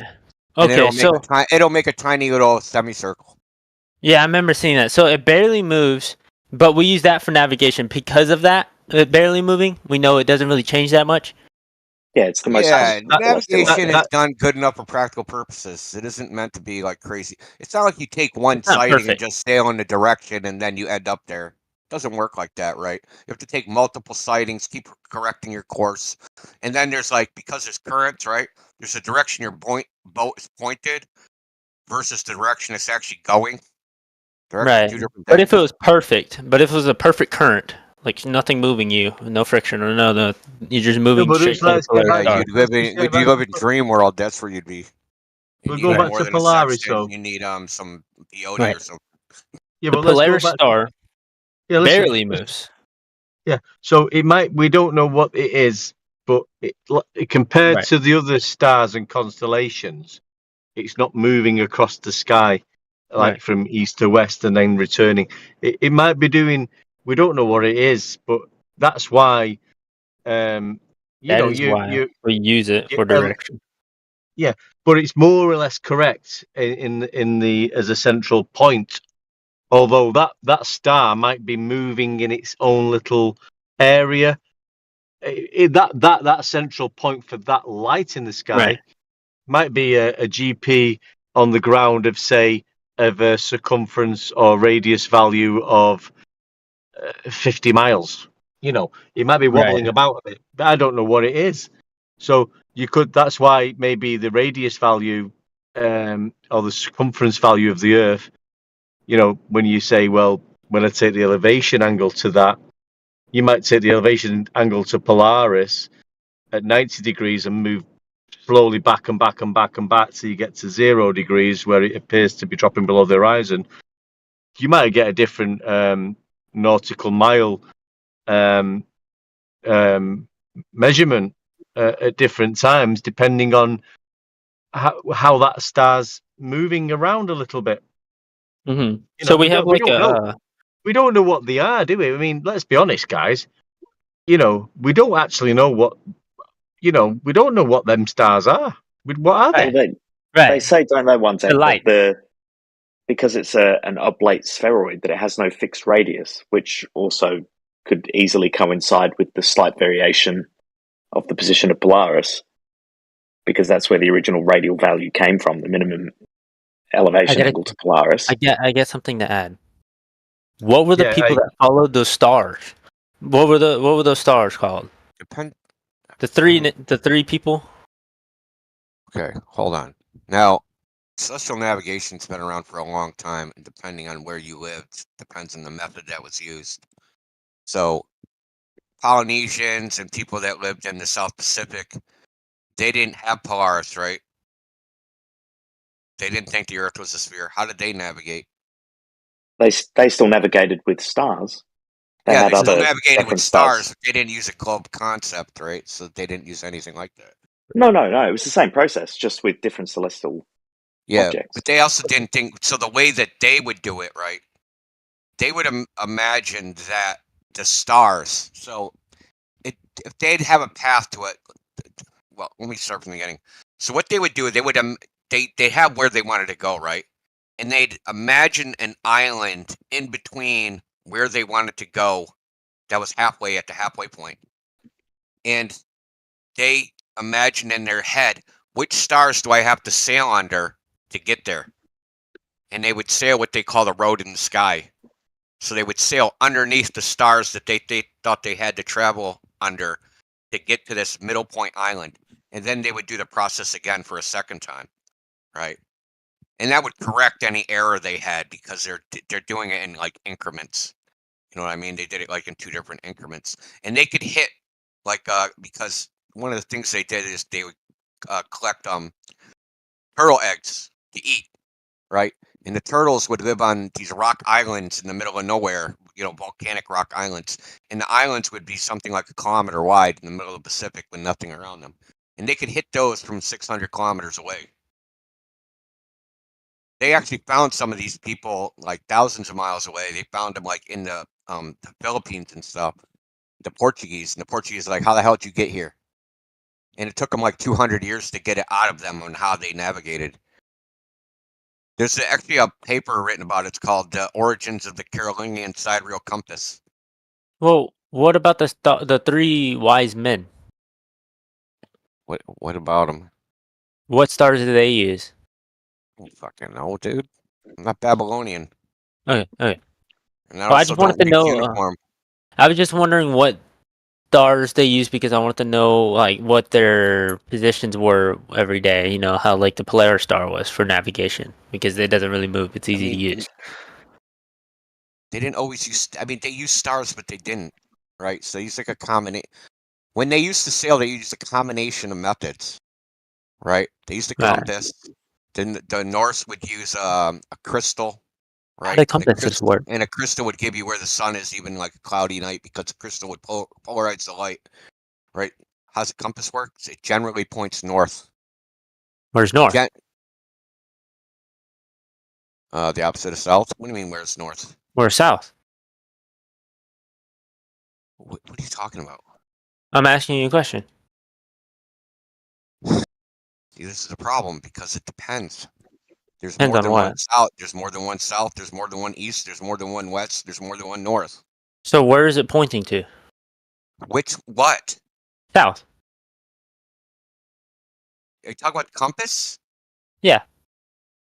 Okay, depending on where you are and what the magnetic declination is, and the magnetic declination is the difference between the compass heading and the celestial sphere, right? So there's a difference there. Okay. Okay, so there's a so-called geographical north, which is, you were saying, in navigation, is usually designated by where Polaris is, but that's not exactly true, but it's good enough, right? And the compass deviates from that. The compass deviates the least from that, and guess where? Mediterranean, Europe, North America, right? That's where it's actually closest to actually pointing toward Polaris. But that's only in these locations, right? So some people would, I mean, the most accurate way of sailing back in the day was called a Portland chart. So what they would do is they'd have a chart and they have a heading that they would leave out of a port to some other port they wanted to go to. Right, and they would use, and they used multiple methods, right? The direction of the wind, the position of the sun, the position of the moon, the position of the stars, a compass when they finally got one from the Chinese, right? So they used multiple methods to navigate where they wanted to go. Okay. Historically. Then eventually they got to astrolabe, and that's been tested. It's usually off by like 15 miles a day. And that's with multiple readings. So they tested like Christopher Columbus's astrolabe, replica of what he used, and basically they were off by 15 miles per day. And like, you know, if they didn't use modern methods, Christopher Columbus was lost. He didn't actually, and he used Ptolemy's globe. He didn't use Eratosthenes' globe. So it's like 10% smaller. So like, people have ideas about like this globe concept, like where it came from, its history and shit, and it's actually all wrong. It's way more sketchy than what people think. Hey, one second. I want to know who the guy I was just talking to about all this other logic shit. Is he still in here? Oh, I don't know. You mean one deck? Is that who? One deck. Where is he? Is he in here anymore? Yeah, he's still here. Where is one he? deck. The number one and then deck. Oh, okay. I'm adding him. Okay. So from a compass that points north. So what about the magnetic field? Do you believe in that? Because Yeah, obviously that's how field. it works. There's a magnetic field that'll deflect a compass needle, sure. Right. It makes the compass move north to south, right? Or whatever direction Depends you're on at. where you are. Yeah, where you're at. I said it depends on where you are. Mm-hmm. So there's something called magnetic declination. Okay. Okay. And the compass needle don't always point north and south. Depending on where you are, it'll point. Right. It'll deviate from what. When I say north and south, I mean north and south in the latitude longitude coordinate system. The deviation from that is called the magnetic declination. But there's also another north, south, east, and west. That's where the direction the sun rises on the equinox. So where the sun rises on the equinox, we designate that as east, and where it sets, we designate that as west. And then 90 degrees from that is north and south. So that also doesn't match the latitude and longitude coordinate system. And how did the latitude longitude coordinate system work? By Polaris mapping? It was invented by Ptolemy, and I've never been able to actually figure out exactly the method he used to determine this system. It's really, and I've searched pretty damn hard to find it. So basically, I've found references to it. So I wanted to know where Ptolemy got his radius, his circumference, and his radius. So it says, oh, Ptolemy made this world longitude system. He figured out by some longitude thing. But when you try to find out his actual methodology, it's like you can't find the actual methodology. There's just all you can find are references to it. You can't find the actual thing, right? So it's like a lot of references talking about a unicorn, but then when you try to find the unicorn, there's no unicorn there. Right. It's like King Arthur, right? So a lot of people wrote about King Arthur, but there's no evidence for King Arthur. Yeah. So, from this magnetic field that we perceive to feel or see in survival things that we could do, like if we need to survive in the woods, we can do some little techniques with a leaf and shit, or a magnetic pin on your watch and shit, and a leaf in the water, so that we know that there's a pool, there's a magnetic thing somewhere, and we know where it's at exactly, right? Like if we stand on the North Pole, even though it's not centered directly on the true north, if we go to the true north, what happens? Does it like point, like spin? I guess. I don't know. How would you even know you're at true north? Well, if it's pointing always at the true north, and we go to the true north. No, it doesn't. It doesn't point. It points at magnetic north, and that is in water. Oh, magnetic north. So let's go all the way to and it's underwater. So like, I don't know. Maybe take a boat. You have to take a boat there. Right. So let's say if we take the boat there, and we go straight to that, and then as soon as we cross it, it should point the other way, and then as soon as we cross back, it points right back. Yeah, should. I don't know if anyone's ever done that.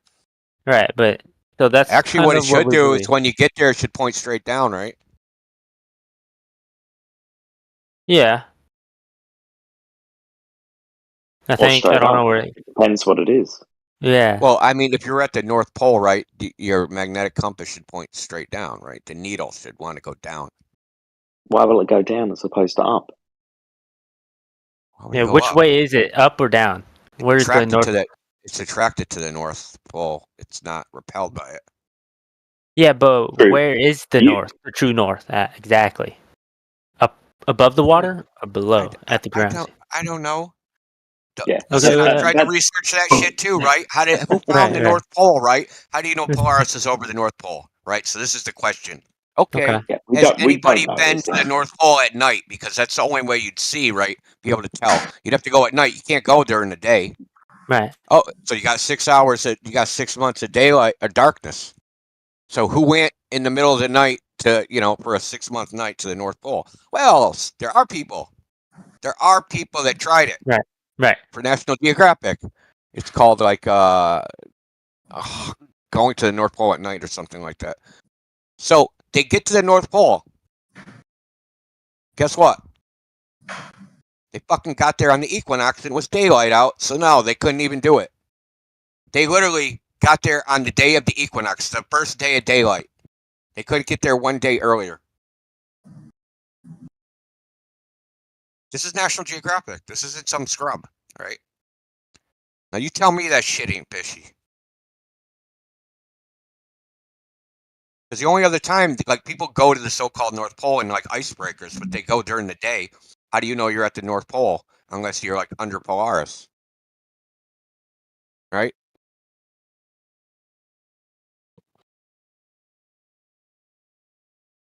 I guess you could whip out a Foucault pendulum and see if it precesses 15 degrees per hour.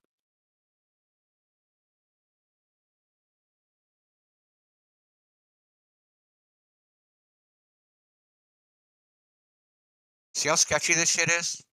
People are very confident about something that's really sketchy when you probe deeper.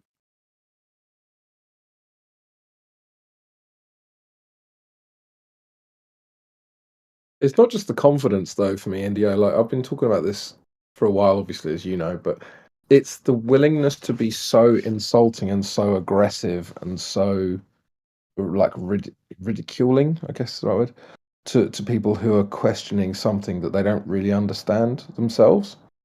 Like, they're just so aggressive on something that, like you said, they haven't even scratched the surface on, really. And one thing I would credit guys like Scott Mackey with is he understands it to a greater level than most globers, and that's probably why he's less aggressive. Why? But it's the completely the retarded globers who are the most aggressive. Yeah, I think it's anyone, honestly. I think it just depends on the person. I talk to everyone. There's a lot of people that just tend to be aggressive. There's some people that aren't. No, one but deck was what I'm one of those. saying is, but that's a personality type, isn't it? It's someone who's not really. They're probably not very bright, and so they come in here wanting to feel superior, but they can't really understand the arguments. They just want to call people stupid. Like Rich Evans in the chat is a perfect example of this. Just wants to think also Noah is an example of this too, even though he knows what he's talking about. I like the one deck situation with me and him. We actually got some shit through, discussed. Thanks, man. Yeah, it was Crypto, your beautiful. name, man. Did you grow a beard since you're a Mennonite man? Hey, one deck. I actually want to go like a little further Amish beard going on? because it's just like, why shouldn't we go further? I mean, it was just a beautiful conversation. Like, what else can we talk about our daily situations? Like, what are we looking at and easily prove logically? Like, we get the water level's flat. There's a horizon. You know, there's the horizontal horizon, sea level. Don't see or feel the spin. Even if you detach yourself from the Earth, don't see it, and you can't feel it if you're even when you're there. So you conclude that everything else is not spinning or is flat. The stars are moving. Polaris star barely moves across the sky. Circle small. That's why we it circles around small. So we just use that for approximate navigation. Could be like a 50-mile radius because it moves quite hold a on. Let me bit. ask you a question before you carry on. Okay, just a question real quick. What do you think is more important, an explanation or empirical evidence? Well, I like the empirical evidence. I like to think logically about it, and then when you see that logically pull through, you're like, this makes sense. And then there's nothing that could change that, tell you wrong. Okay, so basically what you said is, I like empirical evidence, but I'd rather conceptualize shit, and if it makes sense, then that's better. Mm-hmm. Yeah, well, Right. that's not how it works, dude. See, that's called abductive reasoning. Okay. Right? So the abductive reasoning is basically saying, this is the best explanation we have with the given evidence. Right, so it's true. No, it's not true. I know, but that's what this is. This is the best It's explanation. certainly, well, yeah, that's like a cop-out, right? It's the best explanation. Okay, define best explanation. What qualifies something as the best explanation? The most amount of people that buy it? Is that it? Yeah, That's right. the best explanation? The best explanation is a lie. For the most amount of people? Well, I mean, it's just a story, right? So it's saying, like, our story is the best based upon the evidence. And if someone comes out with a better story, then we're going to say we're wrong, and we're going to adopt a new story. But shouldn't the empirical evidence, shouldn't that control everything and fuck the story? Right. Yes. Yeah, that's the way it should be, and that's the way we are. We want the empirical evidence. We don't give a shit about the just so story. And you'll notice as well, Yeah. Q, like this Empirical is something evidence shows the boat go down. Yeah, I was thinking, so Q, one thing you'll notice a lot is that they kind of, I would say 90% of globe arguments or talking points, let's call them rather than arguments, they're directed either at flat earthers or at some kind of appeal to how small we are or how stupid we are. So, like something that's irrelevant, really. But it's I kind know of all about it, bro. It's like a psychological attack rather I know than. how it works. I know exactly how it works. I know how to deal with it too. I know how to convince people. Yeah. Very good at I'm this. just saying it's an interesting phenomena in this sphere. No. Yeah. If you don't know, if you look on Hall of Fame and see me there like twice. I've been here for like 5 years. It's been a So been a here's the funny journey. thing: we can be absolute retards and be stupid, and we could still be right. Those two things are not like mutually exclusive. It's how you present yourself in your argument and how they present themselves, and then how you respond to that. So, if I present myself and say, "Do you feel yourself moving?" and then they say no, and then you let them think for themselves. And if they want to attack you because they say you're stupid, well then you don't have to then they attack them appeal back. to What what they they want. do is then they appeal to the story I was just talking about. Well, we have a story that says you can't feel you're moving anyway, but you actually are moving, right? So they go And with the then story. I say what you say. The empirical evidence is that you're not moving, right? Right. So That's the what they'll do is No. listen to me for a No. second. No. What's No. empirical evidence? Empirical evidence through things like Foucault pendulum and mechanical gyroscope show that the Earth is moving. Oh, okay. And Coriolis effect. Okay. Do you see it moving? First of all, and we know that we don't have any way of detecting movement. so we have you're just ways telling of me a detecting just so acceleration and story. deceleration. Wait, Matt, so let me get we don't feel movement isn't a good argument for the flat Earth. Okay. So this is what's called a gift gallop, by the way. No, that's not a gift gallop. That's my rebuttal to your argument that we don't feel movement as evidence that the Earth is moving.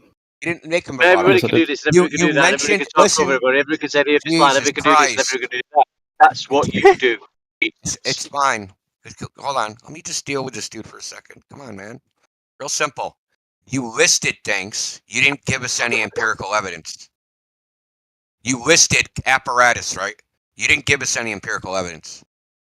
What kind of empirical evidence would you looking for? Why Data. is the behavior of a Foucault pendulum or a mechanical gyroscope or data the set? A data set. I just wanted to make it clear. or the Coriolis effect? Okay, yeah. Not matter. That's just another word, dude. I want data. Hey, bro, why don't you guys let Indio and this other guy go, and the rest of you just shut the fuck up? You're pissing on the conversation. I just wanted to explain quickly to Q plus what was going on here. So this is known as a Gish Gallop, where someone presents about 10 or maybe even 5 like weak arguments in a list. Understand clearly what's going. I'm commenting. It's not an issue, dude. Fucking hell. Anyway, yeah, India. Sorry, go ahead. No, I want to hear you be interrupted some more. Yeah. Right, Mez, do you want to Gish Gallop or do you want to India? Do you want to go ahead? Yeah, I'll unmute Mez. Now, please, everyone, control your mics because obviously this dude is just gonna blah, blah, blah, blah, as fast as possible without saying anything of substance. So, in order to nail that down, it just has to be me and him. So, Mez, data. Where's your data? Yeah, so these things are not Gish Gallops because every single one of them is evidence for the rotation of the Earth, where the conservation of momentum. Where's the data? The physics of it are well understood. Yeah, who cares? I don't care about your story. Where's the data? Okay. Yeah? Actually, I can show you a mechanical gyroscope. Give me a second. Okay. What's data? Not the fucking instrument, you fool. Yeah, I know what a mechanical gyroscope is. No, it's in action. Okay, well, have you seen it working? Yeah, and I've seen them. Okay, so then you already have the data. I've seen them process the wrong way. I've seen them process in one direction. I've seen them not process. So now what? Come on, Mez. I've seen Foucault's pendulum is processed, not processed, and processed the wrong way. Now what? No, when it's set up correctly, it does show the rotation of the Earth. How do you know when it's set up correctly? Well, because you make sure that there's no slack in the string. You make sure it's not it's not set up to rotate in a circular pattern. Okay. Yeah, but how can you tell that you've done all that correctly? Well, you just do it the best you can, and you keep doing it, you keep repeating it, and when you see that it rotates in the same direction every single time. And then when you get the result you want, then you did it correctly, right? No, it's just when you've accounted for all the variables that you can, and you can see that you get the same result every single time. Yeah, listen. You know that it's caused by something else. Just making that up. So listen, we're gonna stay on this. We're gonna you are because we're gonna stay on this. Okay, we're gonna stay on this. Okay, stay on it. You have a bunch of variables that you have to control for, right? Mm-hmm. So you have to adjust it to make sure they're not confounding the output. How do you know? Yeah, so you make sure it's not spinning. Okay, stop talking. Because you can look at what I'm telling you. I'm telling you how you can. Yeah, I'm telling you how you can. You ask the question, and I'm going to respond. Let me finish. Okay, you respond. Let me finish. Okay, let me finish. So we have these variables that could confound the output. How do we know that we've adjusted the variables in such a way that the output is not confounded and we're getting a true reading? How do we know when we've done this? Because that's what because you just do it. You make sure it's not spinning, so the movement of it is not caused by the spin. You make sure there's no slack, so there's no movement. We just do it. just no, it's fine. We just do it. Yeah, control. We got control. We just do it, man. No data though. Yeah. Interesting. So, Mez, just for your information, go on Google. Go on to Google and Google South Pole Foucault's pendulum. See what result they got. His gyroscope must be a Nike one. Just do it. So, like I said, he actually proved my point. I said they oscillate between the empirical evidence and the story. He started with the story, just saying random words, Foucault's pendulum, mechanical gyro, blah, blah, blah, blah, blah, asking for the output. And then he says, well, it always outputs this. And I go, well, no, it don't. It don't always output this. Well, that's because you made a mistake. And here's the story from my mistake. Okay, so I'm going to tell you a story about the mistakes. And then I go, okay, how do you control the mistakes so you're getting a true empirical value? Oh, you just do it. This is the level, man. I want everyone that's in this chat to realize that this is what this person thinks is science. Is you think of an idea in your head, and then you adjust the apparatus until it confirms your idea. All other data points that don't align with the idea, you say, "Oh, we made an error," and then you throw that data away as if it never happened. And then you call it science, and come on Discord and act like a fool.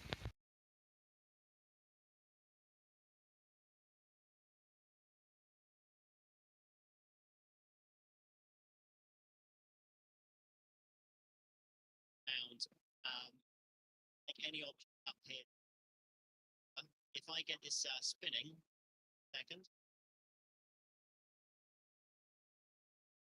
stable it,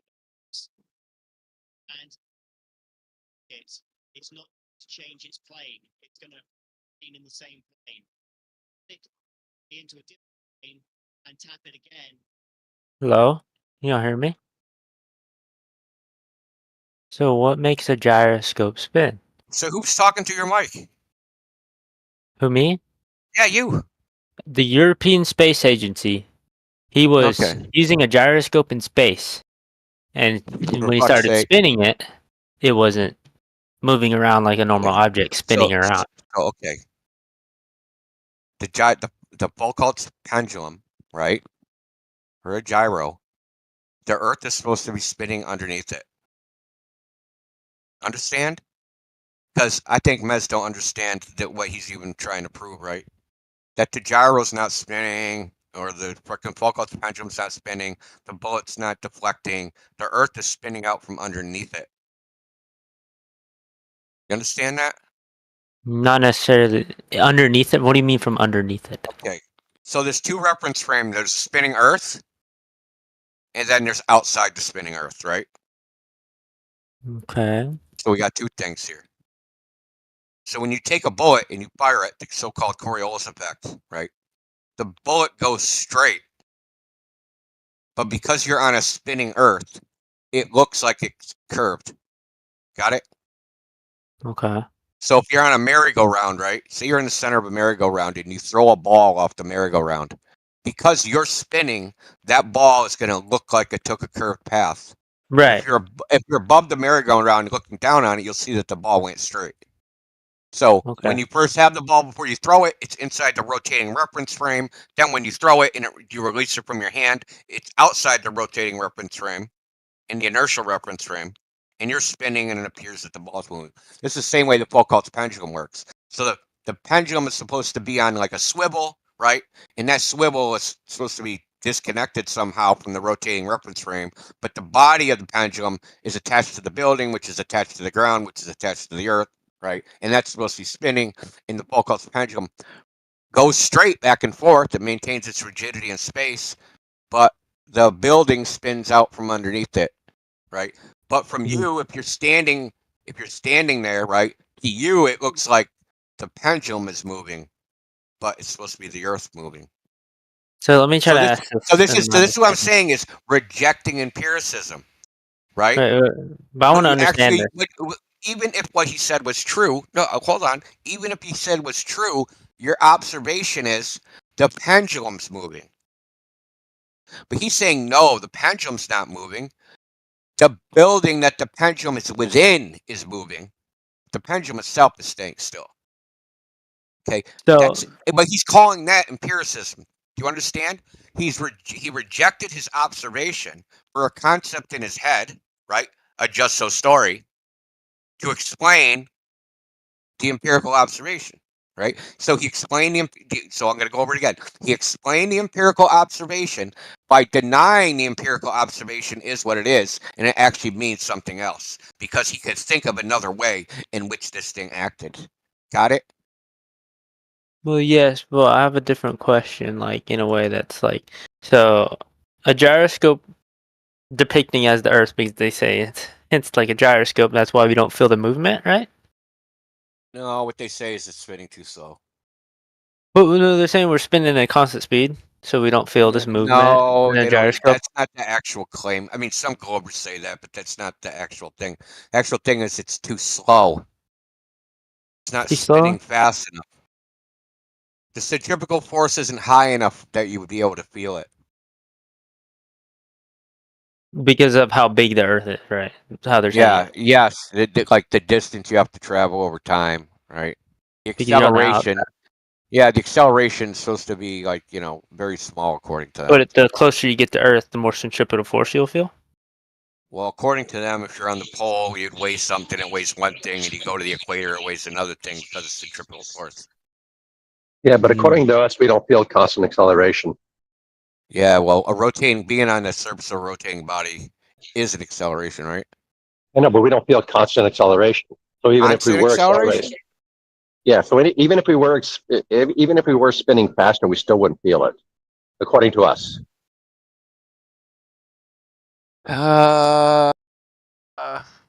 We would adjust. We would accommodate. It would become the baseline, and so you don't feel the baseline. Well, yeah, I can actually buy that one, that you would become freaking neurologically freaking immune to it. Yeah, I could buy that. Well, everything that senses motion adjusts to it, and it is the standard, right? So, if you're on one of those cyclotrons at the carnivals, right, those things that spin you around, in a minute or so, you don't feel that you're spinning anymore if you close your eyes. It's just the force. It's in a while you don't feel you're being pushed against that wall anymore. But you have a lot more centripetal force. Yeah, no, but you stop feeling it, is my point. It's just how physiology and biology work. You stop feeling it. But you do feel it at first. At first, but then you stop feeling it. Yeah, well, if you try to sit up, you'll feel it. Right. This is correct, yes. Right, so this Earth is personally, very minuscule. I never make the argument, personally, that you would feel it. I just think that's a silly argument. Centripetal force. Why can't we feel it? Because the rotation of Earth is very smooth and doesn't change. Centripetal force acceleration is very nearly constant. That means small centrifugal force from the rotation gets added to gravity to make up back on force we don't notice. But I should say this, is that saying the Earth is moving is a denial of the empirical observation. So yeah, because I don't see it moving and I don't feel it moving. How am I supposed to know if it's moving if I don't feel it, Yeah, you got the observation and then you got like something stapled on top of it, right? It's something added to it. So a rationalization of why that empirical observation actually means the exact opposite of the empirical observation.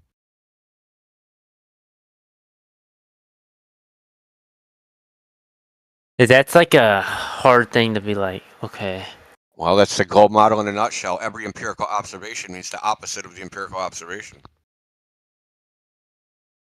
It's like if we could somehow be like, okay, so if we can't feel or see it moving right now as personal, then we have to prove that otherwise.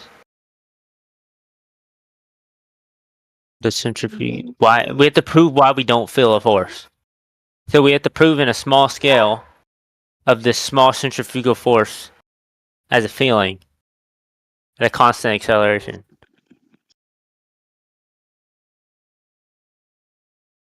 So that it's not because of how big the Earth is. So we could scale it. We could definitely scale it at a small scale and compare it to how big they say on the Earth, how big it is. It would obviously... Well, no, it would make sense. Okay, so if we did in a carnival ride, the little seahorse ride, or not seahorse, but horse rides, we feel the centrifugal force of that. And then we kind of scale it up to how big the Earth is and how fast that is. And if it matches perfectly, then it should make sense. Right? You got the scaling backwards. The Earth is moving much, much, much slower than the carnival ride. But we could work on ratios easily. You can convert the ratios. But it's a lot less centrifugal force. Right. But we could we could convert the ratio, and then I guess if we see that the Earth is a lot less versus the carnival ride, we could say that it could plausibly be true that from what that says, we don't really feel the centrifugal force whenever it's spinning that fast, how big the Earth is. Yeah, the amount of centrifugal force being generated by their spin, we can't detect at any level. I mean, it's just too small for our physiology and biology to detect. What I would like to have is that the ratios of the carnival ride of the centripetal force versus the Earth's centripetal force. The ratios of that, and see how that matches up, so I can understand more. You know, if that's true, and it shows that the Earth is a lot less with the numbers that it says, it still doesn't like convince me in a way that the Earth is round, because the fact that there is a horizon that I see that is horizontal, there is a sea level that is level, and like, how am I supposed to say that it's round if I see that?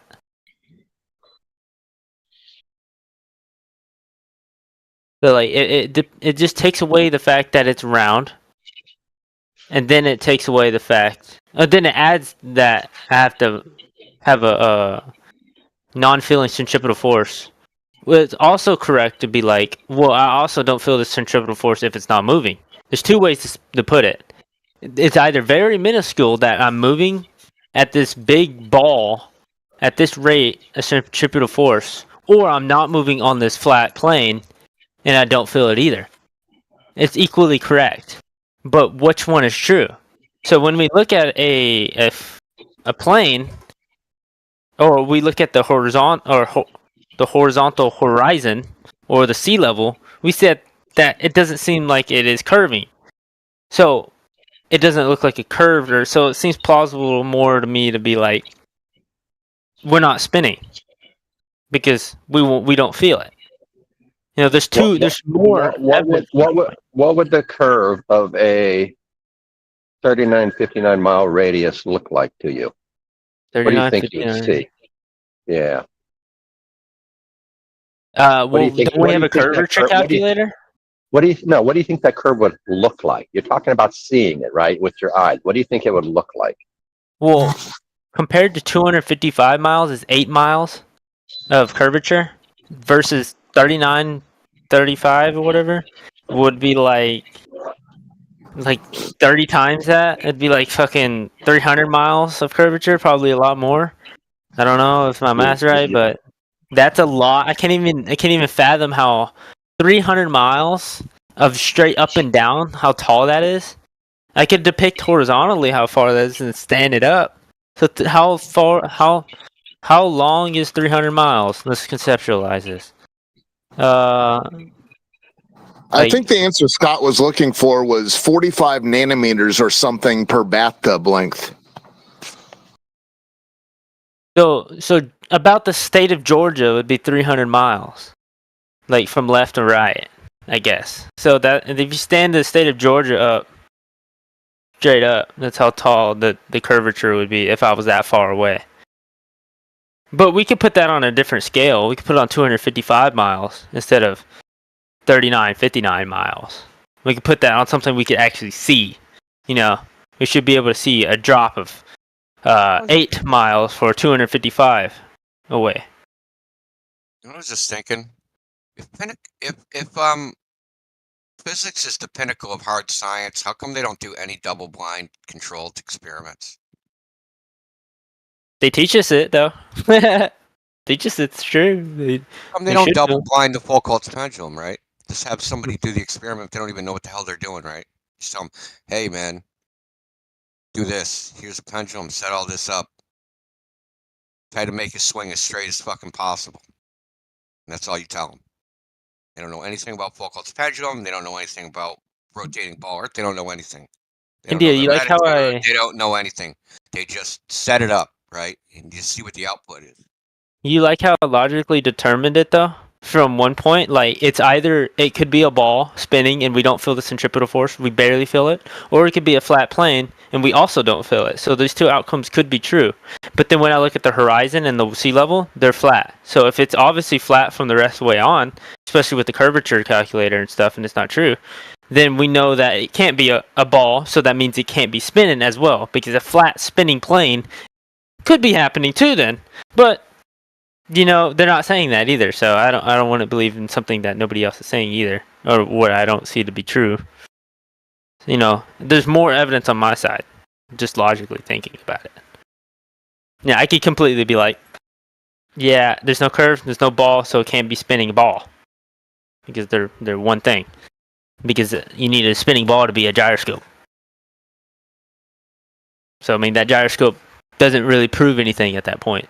Unless you can prove the Earth is round, now you have to prove yourself that the Earth is round to be a gyroscope. You can't just prove one thing now. See, that's thinking logically. To me. Gyroscope don't prove anything because you don't get the predicted output. Okay? So, right, you have a hypothesis, and then you do the test to confirm the hypothesis. But if you keep doing the test over and over again and you keep getting spurious results, then your hypothesis is wrong. See, it could be true technically if let's say the Earth was a ball and it was right, the circumference and all that, and the centripetal force and all that. That thing could be, it works in that scenario. But the thing is, in this scenario, the Earth isn't round, so it can't be spinning and it can't be round. So it just doesn't work out. You know, in his scenario, it works, but that scenario doesn't exist. Anybody correlated that cause with that effect? No, you assert that the rotation of Earth aligns this and that. Who made the cause and effect correlation through experimentation?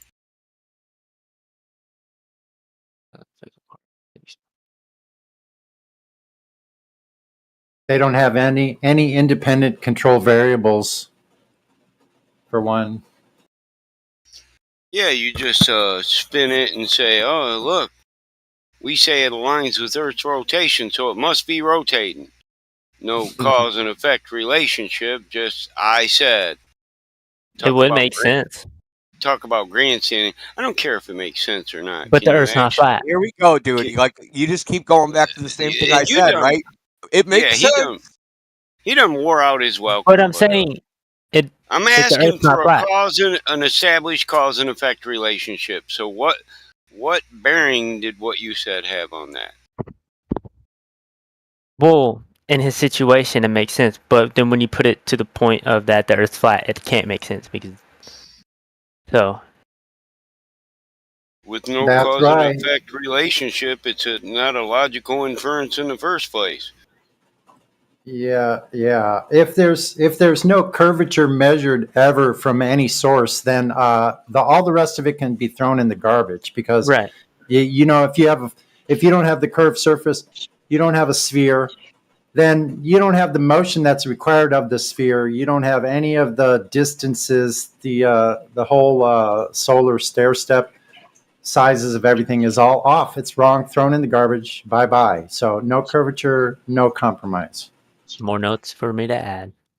Okay, so what happens when we do measure curvature then, and we find it? Whoa, tell us. Reciprocal Who did that? What happened? happened? Did that? Oh, I say here we go with this crap again. I would like to hear you. Well, post it again. I want to see it. I can't post it right now. I'm not at my computer. Well, when did you post it? Yeah, go look up the main surveyor, Jesse Kozlowski reciprocal Zenith angles experiment. That's a model. Didn't we prove that the main surveyor isn't even a groundsman? He's not certified in anything, so he's the main not surveyor? Don't care. He's not a civil servant. Don't care. He doesn't care. Just like he's not a civil engineer. Who gives a fuck what he says? No. What is it? You just look at the data he provides. What's it called? Tell me. I want to Google it and I'm gonna share it. He's the author of Dragging Theodolites into Mountains for Dummies. I know. Look at his data. So listen, I'd have to first know he was doing a valid survey before I'd even consider his fucking data. I know. Anyways, I'll consider it. I'll piece it together. You're going to reject him before you look at the data. I get that. Shut up, Ever. Yeah, celestial navigation. Christ, dude, you're like the tag along that never shuts up. Well, you're just talking about this guy who's not providing anything. Well, I'm making specific points which you're pissing on. You kept doing it to Indio, but I'm going to point it out. I'm not as polite as Indio. You should thank him for being polite. You annoy me. You bug You're me. entertaining this guy right now. Anyway, we know they're using a model, the We're not here for WGS. They're using the WGS model, so that's a model that they already have presupposed in the first place. You don't need a WGS model for reciprocal zenith angles. You don't have any That's what model they're at all. using. That's what Jesse Kozlowski's using. That's what all of these surveyors on the Who globe here side are gives a using shit the about WGS Jesse's model. survey? I'm not going to address it or argue it One as at a if it's time, valid. please. Hold on. No idea what it Somebody's is. talking. Just wait for him to finish, then you go. It's audio chaos. Thank you.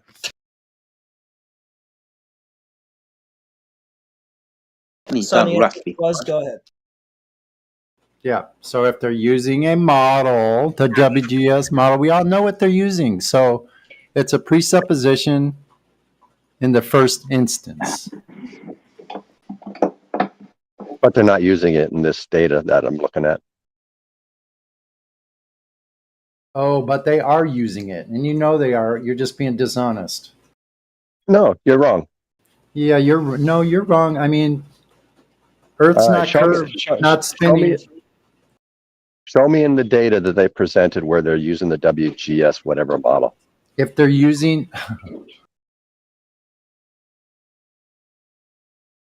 Can you? if they're using theodicy, they're using the WGS model. Shut up. If they're using what? The WGS 84 model. No, you said if they're using theodicy. What is that?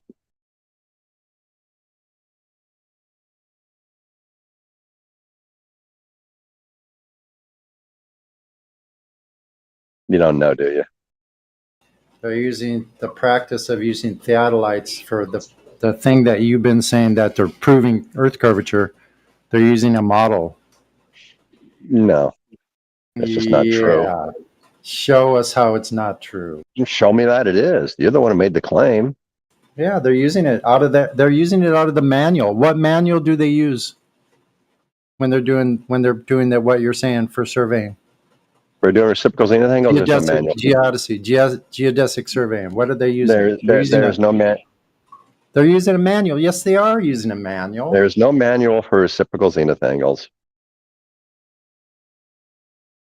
Okay, cherry pick all you want. Cherry pick all you want. Well, that's what they presented. You're just trying to pick out things out of it so you can leave out the main thing, which is the WGS 84 model. There's nothing to do with the experiment they did. I mean, I know you need it to be, so you can reject it. No, you need it to be because wait that's what they are using. Wait a minute. Now Jesse did an experiment?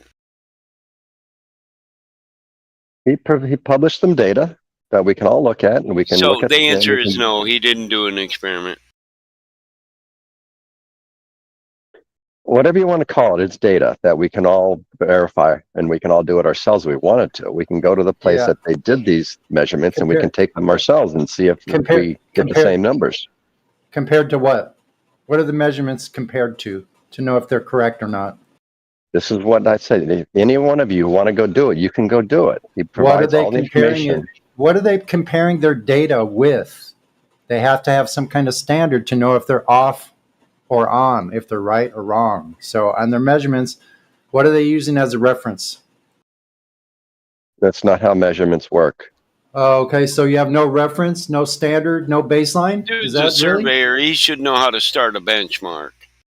That's what he's asking for, and you know it. You don't need a benchmark for reciprocal zenith angles. For a zenith, what?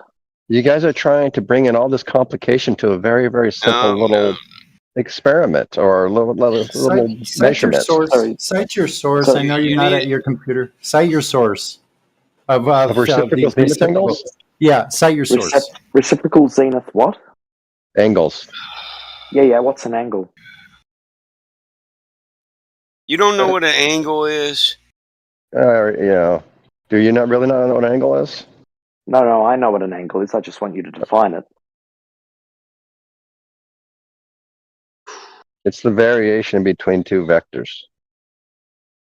So two straight lines meeting at a vertex. It's the directional variation between two vectors. So two straight lines meeting at a vertex. I didn't say anything about straight lines, did I? I said two vectors. No. That's the definition of what an angle is. But even if I did give you that, every time I talk to you, Scott, every time I talk to you, you try to pretend that definitions of words aren't definitions. Let's say I gave you the straight line. Yeah, okay, you've given me the straight line things because that's literally what an angle is. Why can't we have straight lines for reciprocal zenith angles? No, I'm not saying you can't have straight lines. I'm saying you need straight lines for angles. Okay, let's say we have straight lines for reciprocal zenith angles then. So a zenith is what? 90 degrees above? Vertical. Yeah. In relation to what? Itself. No. Itself. See, you find vertical by dropping a plumb line. How do you get 90 degrees, Scott? You don't. You drop a plumb line. But you just said you establish vertical by dropping a plumb line. Is vertical, right? Vertical you establish is in relation to what? By dropping a plumb line, right? Yeah, which is in relation to what? It's in relation to itself. It's a plumb line. It doesn't need to be in relation to anything else. It is the plumb line. It is the plumb line. No. Vertical is a plumb line. For you to describe vertical requires horizontal. No, it does not. Yes, it does. It does not. 90 degrees, which is your vertical. It doesn't require 90 degrees. Your horizontal, Scott, requires, guess what? The horizontal. Otherwise, you don't have a 90. This is where you guys saying that no. Human knowledge can't be done because that are defined don't have definitions. Because you're crazy. Can we drop a plumb line to determine vertical? Yes or no? Simple question. Vertical compared to horizontal. Yep. Compared to horizontal, you sure can. Compared to the horizontal, the zenith is compared to the horizontal. Exactly. Can we drop a plumb line to determine vertical? Yes or no? In relation to horizontal, yes, because that's what vertical is, by definition. And can we determine horizontal by dropping a plumb line? Yes. Vertical in relation to horizontal, yes. It's 90 degrees. So which came first, the plumb line or the horizontal? The horizontal is required. How's it required? Does the plumb line know that there's a horizontal somewhere? Or does the plumb line horizontal for you to have a vertical? Otherwise, you don't have a vertical, Scott. Or does the plumb line just fall? I don't know if you can't hear me. I can hear you. You keep saying it might be an issue. It might be an issue with the line. I'm not sure. But in order for you to have a vertical, you absolutely need to be able to reference that to a horizontal. Well, there's lots of people who've got by just fine not doing that. Sure, okay, mate. Continue to live in your delusion. Continue to deny reality. Continue to deny what is required.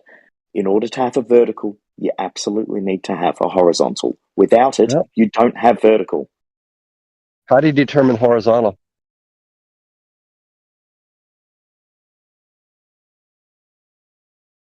Hello? How do you determine horizontal? In what way? That is a reference to the horizon, my brother. So you can look at the horizon. I'm in the mountains. I don't see a horizon. How do I determine horizontal? You could totally drop a plumb line and determine it, but you still need the horizon and the horizontal to be able to establish a vertical. You can use water level. You don't have a vertical in free space. So how do I establish this horizontal? Well, you can drop a plumb line, or you can take an elevation angle measurement. Okay. So you drop a vertical and you take 90 degrees off the vertical, right? Yes. So which came first, the horizontal or the vertical then? The horizontal is required to establish the vertical. But you just said I could determine horizontal by dropping a vertical and taking 90 degrees from the vertical. So it would be 90 degrees from the vertical. Okay. So we did establish horizontal by getting the vertical first, right? No, you've only established it is vertical by acknowledging that there is a horizontal plane of reference. Otherwise, if you drop a plumb bob in free space, what is that? Oh, plumb bob in free space without any gravitational effect on it. It's not going to do anything at all. See, now you're just making crap up. We don't live in a world with gravitational wishy-washy crap that you talk about. We live in this world. What's making and when you drop a plumb bob, that is always vertical with reference to a horizontal plane of reference. Always. How does that work in physics then? I don't care how it works in physics. It is what it is. That is what happens. What force is acting on it? Why are you talking about forces? Well, because that's how we understand the world, at least those of us who are educated. Okay, go with the ad hom then. It's not an ad hom. It's a simple statement of fact. Bitchy! Scott gets bitchy after a while. He does. Knowledge that for his angles he requires a horizontal baseline. That's cool, mate. He sure spends a lot of time avoiding the horizontal baseline, doesn't he? Just has to ignore that part. Yes, because it doesn't exist. He just needs a hug. He just needs a hug, mate. I mean, all we have to do is look at the definition of the vertical. That makes as much sense as saying the horizon doesn't exist. But I'm in the mountains. I can't see the horizon, right? And I drop a vertical. Are you really in the mountains? Are you in the mountain? Right now I'm in a valley, but there's a mountain just like 4 miles from me. I can be in it really quickly if I wanted to. So you're in the valley? So you're mountain folk. Where, Tennessee? No, I'm in Silicon Valley. San Jose. You just threw the globe under the bus, right, Scott? Yeah. Not sure how, but maybe you can explain it to me. Well, plumb line. Why haven't... So we just spent like... Yeah, why are you interrupting me, man? No, because you just spent 20 minutes like debating how do you get 90 degrees instead of just looking at the data. What data? The data that Scott was trying to present. Yeah, they don't want to look at the data. Scott's interpretation of his data is based on ignorance. Not my data. Well, anybody's data. It's based on ignorance. But this is data you guys can gather for yourselves. Listen, the plumb line is not perpendicular to the surface of the Earth. So what are you talking about? Not according to their own paradigm. Plumb line's curved in the globe model, Scott. Something called deflection of the vertical. That's only if you move up and down through the... No. Potato Earth. Remember, Scott? Potato Earth? Yeah, show that graph. What's potato Earth? It's so funny how you guys do everything you can to reject all knowledge. But it's so funny how you... That's exactly what you're doing. Dude, it's not our potato Earth. It's your potato Earth. You guys every day come on here and essentially say we can't know anything. Listen to this cult, this crazy fucking cult, dude.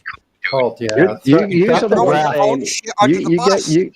You guys are the ones denying all We're denying knowledge, but it's your knowledge we're denying. Listen, you're denying your own knowledge. You're denying the geode right now. You're denying that it exists.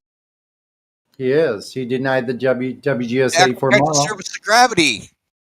Is there any such thing as a flat Earth engineer? Like, could you guys actually create anything? Oh, hard left turn. Scott, look, sit down. We're trying to... I made your mom. Oh. Someone dropped the graph of the curve, the warbled plumb line. Someone dropped that graph. That's what you need to go by. We've all seen it. This is not a question of things that you've seen that I haven't. Or you just have to ignore it, though. Okay, so I acknowledge how it. do those work on a potato Earth? How do they work with a lumpy geode, Scott? Are they always going to have tilted away zenith angles? Or are some going to go Yes. Always? No, always, yes. That's not possible on a potato Earth. Well, that potato, you guys don't understand what that is. Okay, explain it. Enlighten us. Explain it. Because it's an undulating surface, right? The variation of gravitational deflection is orders of magnitude, several orders of magnitude less than the curve of the Earth. And so it's never going to overcome the curve of the Earth. That is causing a diversion of the verticals. Okay, And so whatever, huh? The basis for that statement is what exactly? The exact measurements. You said that the deflection of the vertical was smaller than the curvature of the Earth, right? Yes. Basically. Okay. What's your evidence for that? What's the greatest deflection of the vertical that you've ever seen? The greatest deflection value? Whatever evidence you produce to talk about this potato Earth, it'll be in there if you just read it all the way.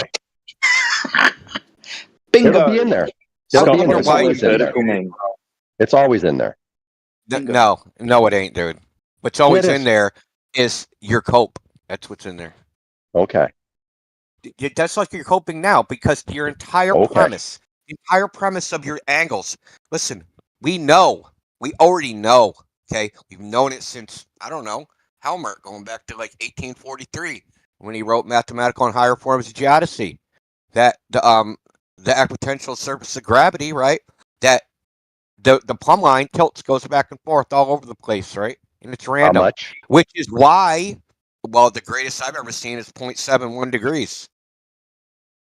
Yeah, Scott, it can be large depending on where you are. Where would you see 0.71 degrees? Australia.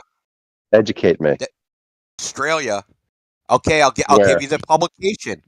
Use and Abuse of Deflection of Vertical written by Featherstone. He's got something like 800 publications on geodetics. Yeah, Scott, I bring the receipts, dude. You should know better than to challenge me. I'll look at what you got. Go on Google Scholar, scholar.google.com, type in use and abuse of deflection of the vertical, and look at the values in there. And don't come back and say, well, he thinks the Earth is a globe. I don't care what the fuck he thinks. I only care what his data is. Mm-hmm. But you don't care about Jesse Kolowski's data, though.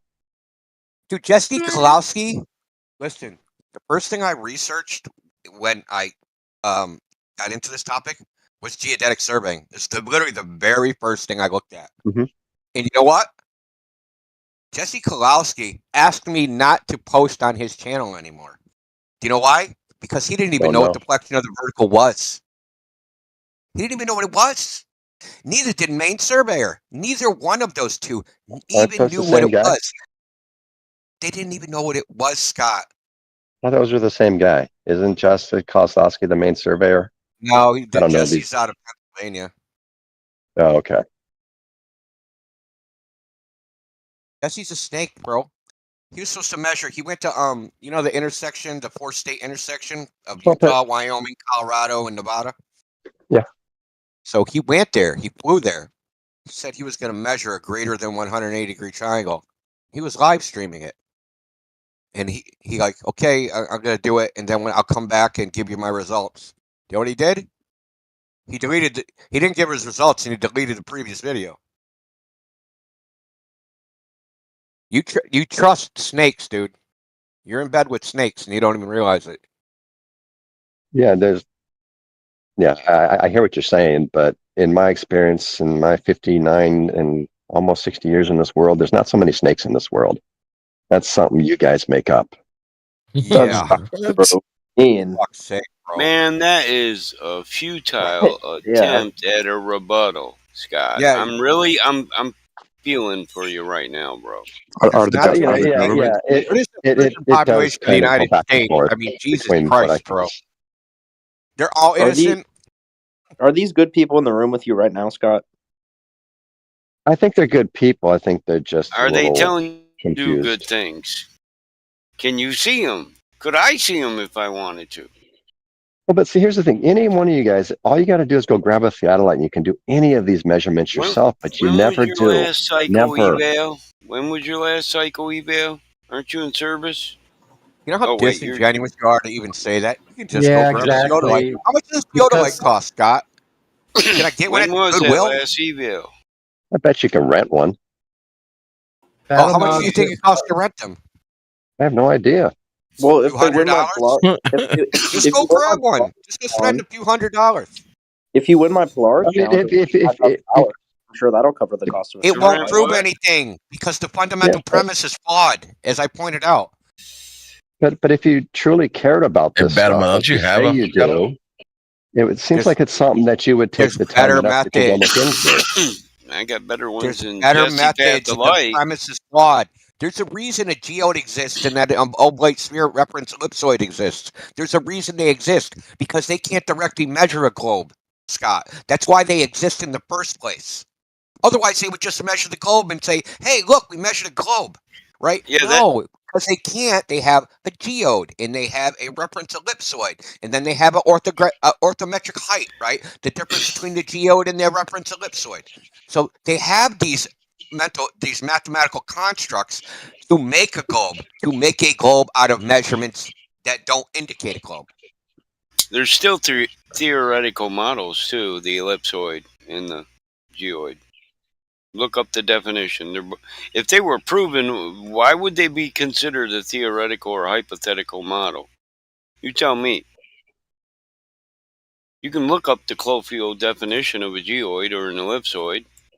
Theories are substantiated. Not always. Not all it can of be a them. theory before there's data for it. Yeah, not all are substantiated. So it doesn't mean a theory is any less of a thing. You can't even put the scientific label on it unless it's backed up by experimentation. That's not true either. It is true, Scott. No. All you have to do What is if I just do a lot of observations? the theory has to yield testable hypotheses in order to be a scientific theory. Those hypotheses don't need to have been tested yet, but they need to be able to be tested. Yeah, cite that source, please. And what's it based on? If So, there's wait, no so you're data gonna sets take from something that can't be tested? experimentation.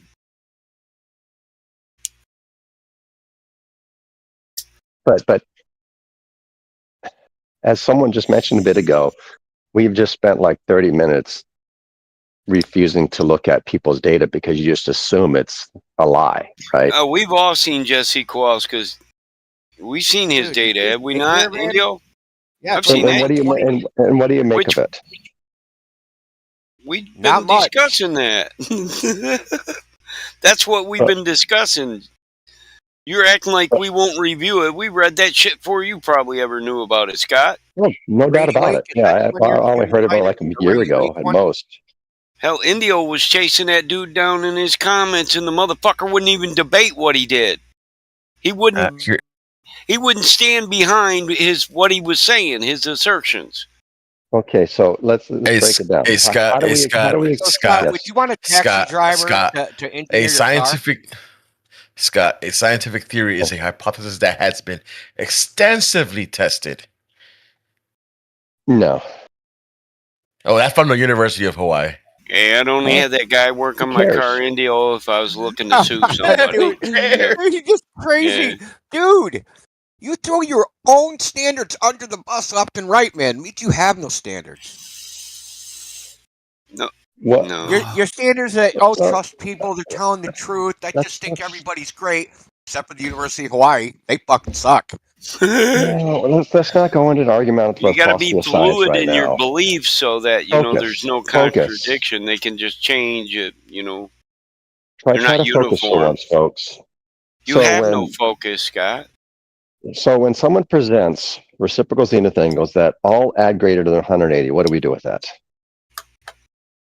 Nothing, because there's deflection of the vertical, and plumb isn't perpendicular to the surface of the Earth, and no one in geodetic surveying says it is. Only retarded fucking anti-flat earthers on the internet say that shit. Exactly. And so when they measure reciprocal zenith angles all greater than 180 degrees, they don't. We just say nothing. No, that happens sometimes they measure less than 180 degrees, and sometimes they measure exactly 180 degrees. It undulates. Do you have that data? We can compare it and look at it. Deflection or is this just the baseless assertion? Deflection of the vertical. I know, but do you have the data? I gave you the citation. You said reciprocal zenith angles less than 180. No, we could look at the transatlantic or the arc of the parallel, and we could see examples of what he stated in their data sets from planar survey. That and it's considered well within the variance of, or the tolerance of human error. They can be above 180 or below 180 to a certain degree, do you like 15. have such data? Yeah, I said if you just look at the arc of the parallel and their data sets, you can see that it's true in their surveys. That's what I said, Scott. Yes. The answer was yes. Once again, if you go to the arc of the parallel, all right, I'll look that and up. you look at their data set, you'll find that the three angles can equal less than 180 or more than 180. Oh, but now you're talking about you never see a spherical triangle in reality. It only happens in transformation from planar to polar. But now you're talking about spherical excess. I was talking about reciprocal zenith angles. Yeah, do you have any data on I'm reciprocal saying they zenith only angles being less reciprocate than when you 180? plot them in a polar coordinate system. Other than that, they're just 90 degrees. What Mike is actually telling you is relevant. Listen, what Mike is actually telling you is relevant because they do something. It's in the surveying books. Yeah, that's for spherical excess. Listen to me. Listen to me. I don't need to. I understand. I know what you're going to say, No, and I agree what am with I going you. to say? You're going to say there's transformations they have to do in order to account for spherical excess in the survey. Okay, yes, they do something called reduction of the horizontal direction. Yes. Well, why don't they just take the measurements and use that? We Why weren't do they talking tilt? about Why do they spherical tilt? excess. Why do they tilt the zenith angle by calculation instead of by measurement? In order to make the triangles line up. Otherwise, you take the 3 points and they don't come together. Well, why would they need to do that, man? They're just measuring curve, man. Well, measure that. You can't measure curve that way. Okay, game over. No, it's not game over. It's just game started. That's when we try to figure out, okay, why are these measure curve, but your that way? premise is that curve has been measured, Scott. No, that way. You once again ignored the important part of that sentence. That way. Okay, what way? The truth is, you never measure spherical triangles in a two-dimensional world. In planar. You don't have curved lines of sight, bro. Yeah, the only way it becomes spherical is if you transform. If you correct for longitudinal and latitudinal placement or meridional placement. Yep. And so why don't these measurements ever result in a triangle where you get back to where you started? If I'm at point A and I measure to point B, I get my azimuth and my zenith, or my azimuth and my elevation, and I go to point B. Then I go to point B and I take my azimuth and my elevation to point C. I don't believe what you're saying is true. So you're saying that if I do what I said, 3 equal lines in a triangle would bring you back to a point, even on a plane. Yes, that's what I'm saying. No, it would happen only on a plane. False. It would happen only on a plane, but it doesn't happen in reality when they measure. Well, how do you know that? Point A. I know that because I've read people who do this. So it's not all relative to the original benchmark that you start your lines off of. So it doesn't all come back to the same place as what you're saying, and you're wrong. You start with a benchmark, you end with the same benchmark, and you have a triangle. So you're telling me you build a triangle, you came exactly back to the celestial bench point that you started with. Yes, that's what I'm telling you. Otherwise, not a triangle. Then why does anybody bother to adjust for spherical excess then? Who adjusts? All the surveyors. We don't adjust for it. When we're trying to transform it from a planar coordinate system to a polar coordinate system, we find spherical excess. Meaning there's land left over that that doesn't fit on your sphere. So what you're saying, I don't know. Maybe you're wording it wrong or something, but it doesn't apply. Do you know how you very subtly, almost elegantly, removed the question away from reciprocal zenith angles to spherical excess? Because you need to do this in order to make your case. No, they only deflect in a spherical coordinate system. No. They don't deflect in reality. There is no coordinate systems in measurements of reciprocal zenith angles. There's just zenith angles, no coordinates. And they're not always greater than 180 degrees. Okay. Yeah, Sometimes they are, sometimes they're not. I'll Show give me you an some data. example. Okay. Science Magazine, 1908. Plumline, divergence of plumb lines at Tamarack mines. That's right, divergence of plumb lines at the mines, right? So they hung a long ass wire, right? 2 long ass wires down mines, right? They're thousand something feet. And you know what? They diverged. They diverged. They didn't converge to the center of the earth. They diverged. So you're going to go to something from 1908 in a mine. It's in Science Magazine. You're going to Jesse Kozlowski. In a mine. Yes, in a mine. From the surface of the earth to the mine. No, listen. They have vertical shafts, right? In mines. Okay. Yes. So they hung them down the vertical shaft.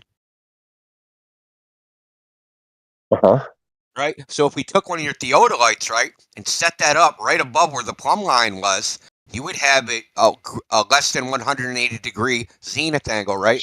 But just out of curiosity. Diverge, right? If the plumb lines diverge and the theodolite indicates the direction of gravity and the plumb lines indicate the direction of gravity, and then horizontal is 90 degrees from the direction of gravity, when you set up those theodolites in the rod or 2 theodolites or whatever combination you want, you're going to have a plumb lines that are less than 180 degrees or zenith angles that are less than 180 degrees.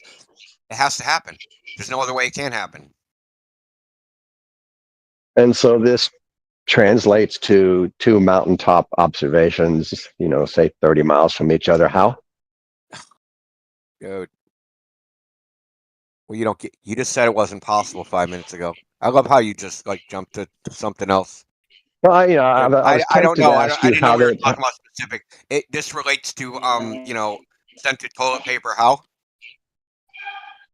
Well, because we were talking about reciprocal zenith angles measured on Earth, right? Yes, we're talking about your conclusion drawn from them. Your conclusion is flawed because completely expected.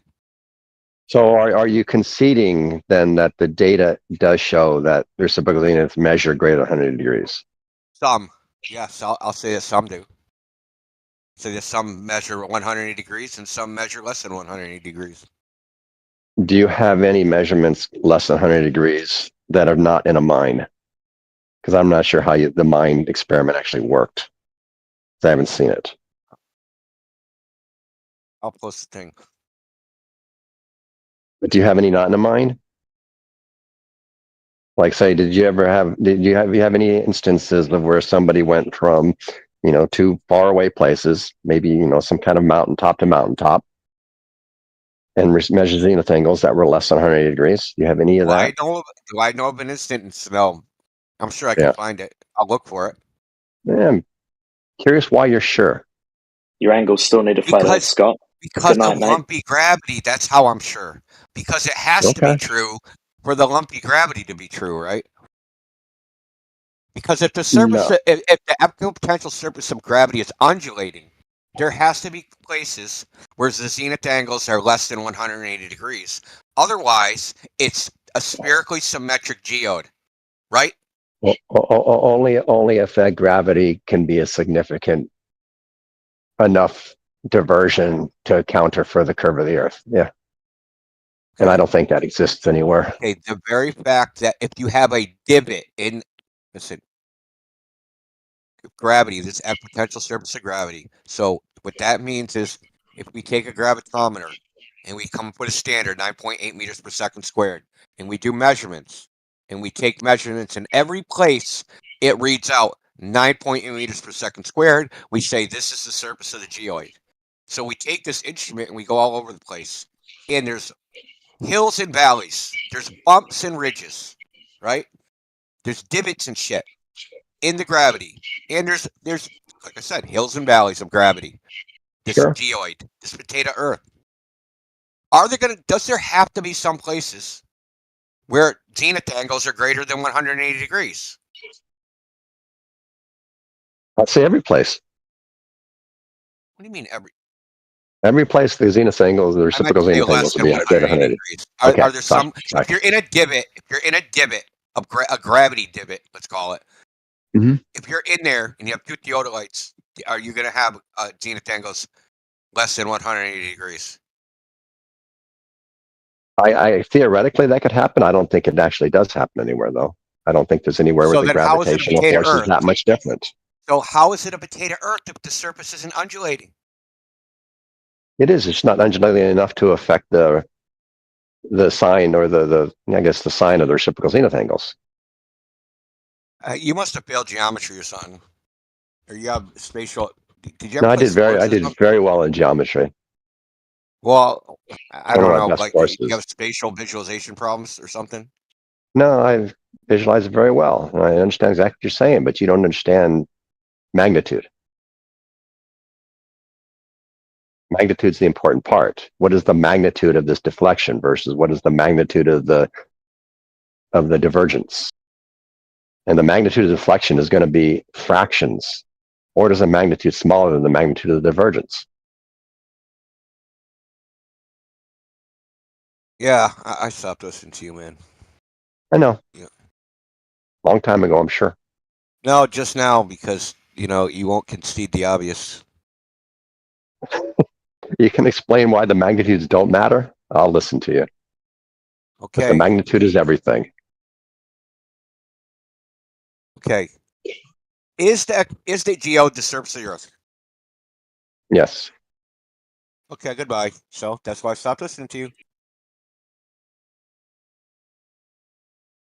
Okay. The Stay geo ignorant. is the imaginary equipotential surface of gravity. Has no connection to the surface of the Earth. That's what you're actually measuring with a theodolite. And you already admitted it. And that's why when I came in, I said, you threw your own model under the bus the moment you walked in. The moment you started talking about plumb lines. Because the plumb line measures the equipotential surface of gravity, not the surface of the Earth. And when they do measurements with theodolites, what all they are is making a comparison between terrestrial points and the direction of gravity. That's all they're doing. It's really simple. It's not complicated. I get you. I understand. And that's why the reciprocal zenith angles only measure the divergence of verticals. They don't say anything about the surface of the Earth. Listen, Scott, they say that the gravity is lumpy. They don't say that it's a gravity ball. Gravity's not a ball. There's a ball, and then there's the gravity. The gravity's a potato. The change but you're not really grasping how small that lumpiness is. Yeah. No, it's not as small as you think, man. That lumpiness is really, really, really You're just small. saying it's not lumpy enough. It's bullshit. No, it's really small. And less lumpy is even worse for you because that means if you have a divot over a longer distance, you're going to do a long distance instead of getting lots of curve. It's going to fucking be negative zenith angles. But it's not. We never measure that, though. And that needs explanation. You're just saying that. You're just saying that. Now, if you have one, post it. I mean, it's real easy. Post it. So show me I'm wrong. Jesse used to have a thing on his channel about how they do measurements in surveying, right? And how they write down the data, right? They make multiple measurements, right? And they throw away data points. You know that, right? So they throw away data. I'm sure they do, yeah. You think they might throw away a negative zenith angle and think that was a measurement error? Well, I don't think surveyors ever measure reciprocal zenith angles as part of their job. There would be no point. I should ban you right now, man. Weren't you just telling Mike that they do? No, that's spherical excess. They deal with spherical excess, and reciprocal zenith angles and spherical excess are two completely different things. One is to play reciprocal zenith angles is something that somebody who has access to a satellite might play around with just to play, to see if they can figure out the size of the Earth and see how close their measurements come to the actual measurements. They're not measuring the Earth. They're not measuring the Earth, Scott. That's what you don't get, bro. I know they're measuring divergence of verticals. The direction of gravity. What don't you That's understand? what I said. That's what I just said, though. So how are they measuring curve if they're measuring gravity? They're not measuring the Earth, and they're measuring the direction of gravity. How are they measuring curve? Well, you can figure out how much these verticals are diverging from each other, and you can figure out where they would meet by doing a little bit of math. Yeah, where should they meet, Scott? Center of gravity. Where's that, Scott? Somewhere in the middle of the Earth. Wrong. It's the very center of the Earth-Moon system, Scott. Which is about 2,000 miles below the surface of the Earth. So we always forget about this one, too. I like bashing you Globers with this one because this is actually funny. Yeah, it is true. So the Earth, you can prove it with Gauss's. Hold on, I'll prove you wrong. Okay. Yeah, that's for when you're doing like analysis of systems beyond the Earth-Moon system. You're never going to use the. So does gravity, Moon's gravity, not affect Earth now? You're never going to use the Barry center of the Earth-Moon system to calculate the force of gravity on Earth. Why not? Because that's the combined mass of the Earth and the Moon. You're only caring about the Earth in this case. Yeah, but we want to know the no. We're trying to figure out the direction of. We're trying to figure out the direction of gravity. Yeah, we don't care about what it is. We don't care about the value is. We want to know the direction. Yeah, and it's not the bare center of the Earth-Moon system because so what direction would it be? It's going to be downwards, the center of the Earth. Why would it be downwards? So say I was on the North Pole, right? Hmm. You know what I mean by downwards? Okay. Yeah. So just listen to me. So say you're on the North Pole. Mm-hmm. Right? Where's most of the math of the Earth-Moon system? Is on your is it on your left or right? No, hold on. I'm not caring about the Earth-Moon system right now. Yeah, of course. But that's the whole argument. Is that listen, that when you include the gravity of the Moon, which don't go away, that there's a Barry center, and that direction of gravity should point toward it. This is proven by Gauss's theorem. Period. You realize that you only need to account for the Barry center of the Earth-Moon system when you're analyzing. Let's say you have an object in space, and it falls into the Earth, and it falls into the Earth-Moon system. Where's it going to fall towards? The center of the Earth? Well, it would tend to fall towards Earth. So say we surrounded. Dude, you're so silly, man. Y'all shit is no, so do not. I'm going to explain. I'm going to explain to you very simply why. So say we took. No. Just listen. Because you're going to get absolutely. Just listen to get educated. Just listen to get educated. No, you're going to get destroyed because I know if you've never done n-body physics simulations or orbital mechanics. Yeah, before, who gives a shit? This is simple. This is Gauss's theorem. Yeah, and you're going to get wiped off the floor. So wipe me off the floor. Right now, Gauss's theorem. Prove Gauss's theorem wrong. So if we. Yeah, keep talking because that's all you can do is just blab, right? Try to overtalk me. So if we have the Earth and the Moon and they're in a sphere, right? So you got the Moon's orbit and the Earth's orbit, right? They're encapsulated in a sphere. A sphere. You're on the surface. If you're on the surface of the sphere that contains the Earth-Moon system.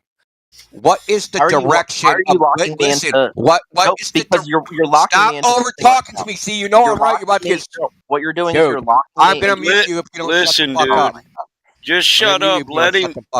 I'm just point out, then rebuttal it. Yeah, exactly. If we have the Earth and Moon encapsulated in a sphere, right? No. And I'm on the surface of that sphere. What is the direction of gravity out from the surface of that sphere? You're locking me into a place where I can only assume like spheres of influence. That's not something you have to do. What are you talking about? Spheres of influence? What are you talking about? Exactly. What am I talking about? So go read up on this shit before you talk about it. Yeah. No. What are you talking about? You don't even know what a sphere of influence is. How are we going to talk about the Earth-Moon system? Sphere of influence typically is related to politics. It has nothing to do with physics. Yeah, because you don't even know what I'm talking about. No, because you're making shit up. I'm making shit. Okay, go look up sphere of influence. Yeah, and I'll find something on politics. I'm sure that's the only definition you're going to come across. Okay, so since you're going to just deflect the bullshit. No, I'm not. What direction would something fall from the surface of the sphere? Where would it fall towards? It's going to fall to the center or the Barry center of the Earth. The Barry center of the Earth-Moon system, right? Nope. Jesus, stop doing this shit. You know that this is not what you need to do. You do not need to use the Barry center of the Earth-Moon system to calculate stuff solely on the Earth. That's just like fallacious. Why would I need to do that? I'm not calculating the motion of an object. Does the gravity of the moon stop? It's not even, the gravity of the moon is not in the sphere of influence of the Earth. The gravity of Earth is much larger than the moon. So you just throwing tides under the bus? Indio. Look up So you're sphere of throwing influence tides under right the now. bus? Look up Are you sphere throwing of tides? influence right now. Listen, just because you can abstractly in your mind separate these things doesn't mean. See, this is the thing with the global. No, you don't even know what you can't even debate me because you don't even know what sphere of influence is. So you don't even know what I'm saying Yeah, right now. because You're it's a like, made up term. Why don't you politics post the definition in the chat, the physics definition? Post it in the chat. All right. No, you do it. I want you to look it up. No. I don't go find people's you evidence. do it You because go I find don't your want own evidence. No, you should get your definite. You should Yeah, get a okay, dude. You can just shut up since you're not actually going to provide evidence. Okay.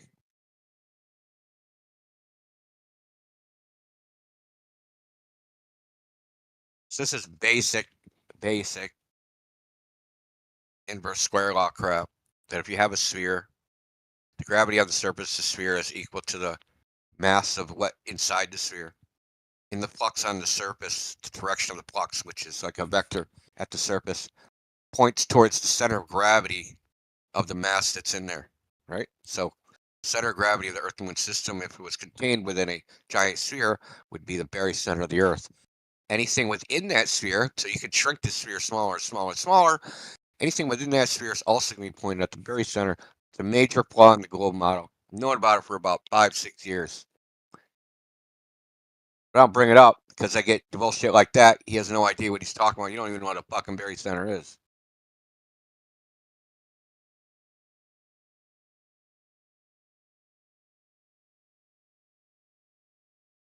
Well, Indio ran away from that debate. But Indio, can you provide an explanation for why boats disappear bottom up?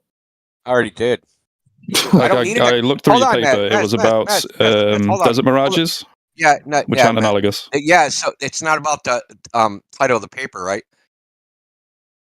It's the title. Yeah, I read through the abstract. I couldn't access the full paper. So can you post this that? Question. Can you ever fucking let people talk? So answer this question. Is the title of the paper important or the experiment inside it? What's more important? Oh, well, it would be the experiment inside it, but I can't see the experiment, so I'll have to go off the abstract. He only read the title. Yeah, I know. No, I read the abstract. No, Okay, I read the what abstract. does the abstract say? I doubt What does the abstract? Does the abstract say that the thing disappeared because of total internal reflection? Yes or no? It says the desert mirage is a phenomenon involving both total reflection and mirror reflection. Yeah. So mirror reflections don't happen when boats disappear bottom up. Yeah. No one said they so do. this isn't analogous to why boats disappear bottom up. Keep reading it. Keep reading it. Okay, that's the end of the abstract. So if you could post the full paper in the chat, that'd be Keep great. reading it because you missed the whole. No, that's the end. No, well, you got some parts out, right? Well, sure. I read the important bit, which is saying that boats, desert mirages involve both total reflection and mirror reflection, neither of which happen when boats disappear bottom up. Okay. It's called a total internal. So this is not analogous. No, listen. It's total internal reflection, and it is analogous because in the experiment they had a mirror. They're viewing the mirror, and they have a 16 data point tree where they measure the humidity and the temperature, and they monitor it over time. And they observe this mirror, and they observe what happens to this mirror, whether it's in a desert, on the fucking moon, on Pluto, up Uranus. It's irrelevant, right? All that matters is, hey, we're observing this mirror. We're measuring the weather conditions at the mirror. And when there was a spike, right? When there's a spike in the temperature and humidity, the mirror vanished. But they could still see the sand. They could still see the desert. The desert didn't vanish. Oh, it's you again. It's you again. And you don't even make sense. Yeah, what happens? What happened? Did the mirror go down? No, the mirror vanished. The mirror did not go down. Okay, well, boats go down. No, so this is not analogous. So do you have anything else? Appears to go down. Are you stupid? Are you stupid? No, well, you're saying the mirror didn't go down. No, so clearly this is not that analogous. goes away from you appears to go down. Are you stupid? Are you stupid? No, that's not true. That's not true. So perspective doesn't exist. That's not true. Yeah, perspective exists. But if something is above you, then it's going to appear to go down, and if it's below you, it's going to appear to go up. If it's at your level height and it remains at your eye level, then it's not going to go up or down. Okay, it converges towards your eye level, right? And in your field of view, it'll appear to go down towards your eye level, right? Yeah, if we assume an infinite flat plane and then something recedes at the same level above this infinite flat plane and it moves away from you, then sure, it will converge to your eye level. Yeah, everything converges to the center of vision. That's how it works. So is my eye level below the Earth? Because boats appear to go below the Earth. And if it's higher than your head, do you just think like talking really fast and saying just random fucking words means anything? No, I'm making arguments. No. I'm pointing out glaring issues with your explanation for why boats disappear bottom up. Look, I could say I don't even know the reason. We have a demonstration of it doing it, so it doesn't even matter. Well, clearly your demonstration is not analogous, so it doesn't fit. It isn't out.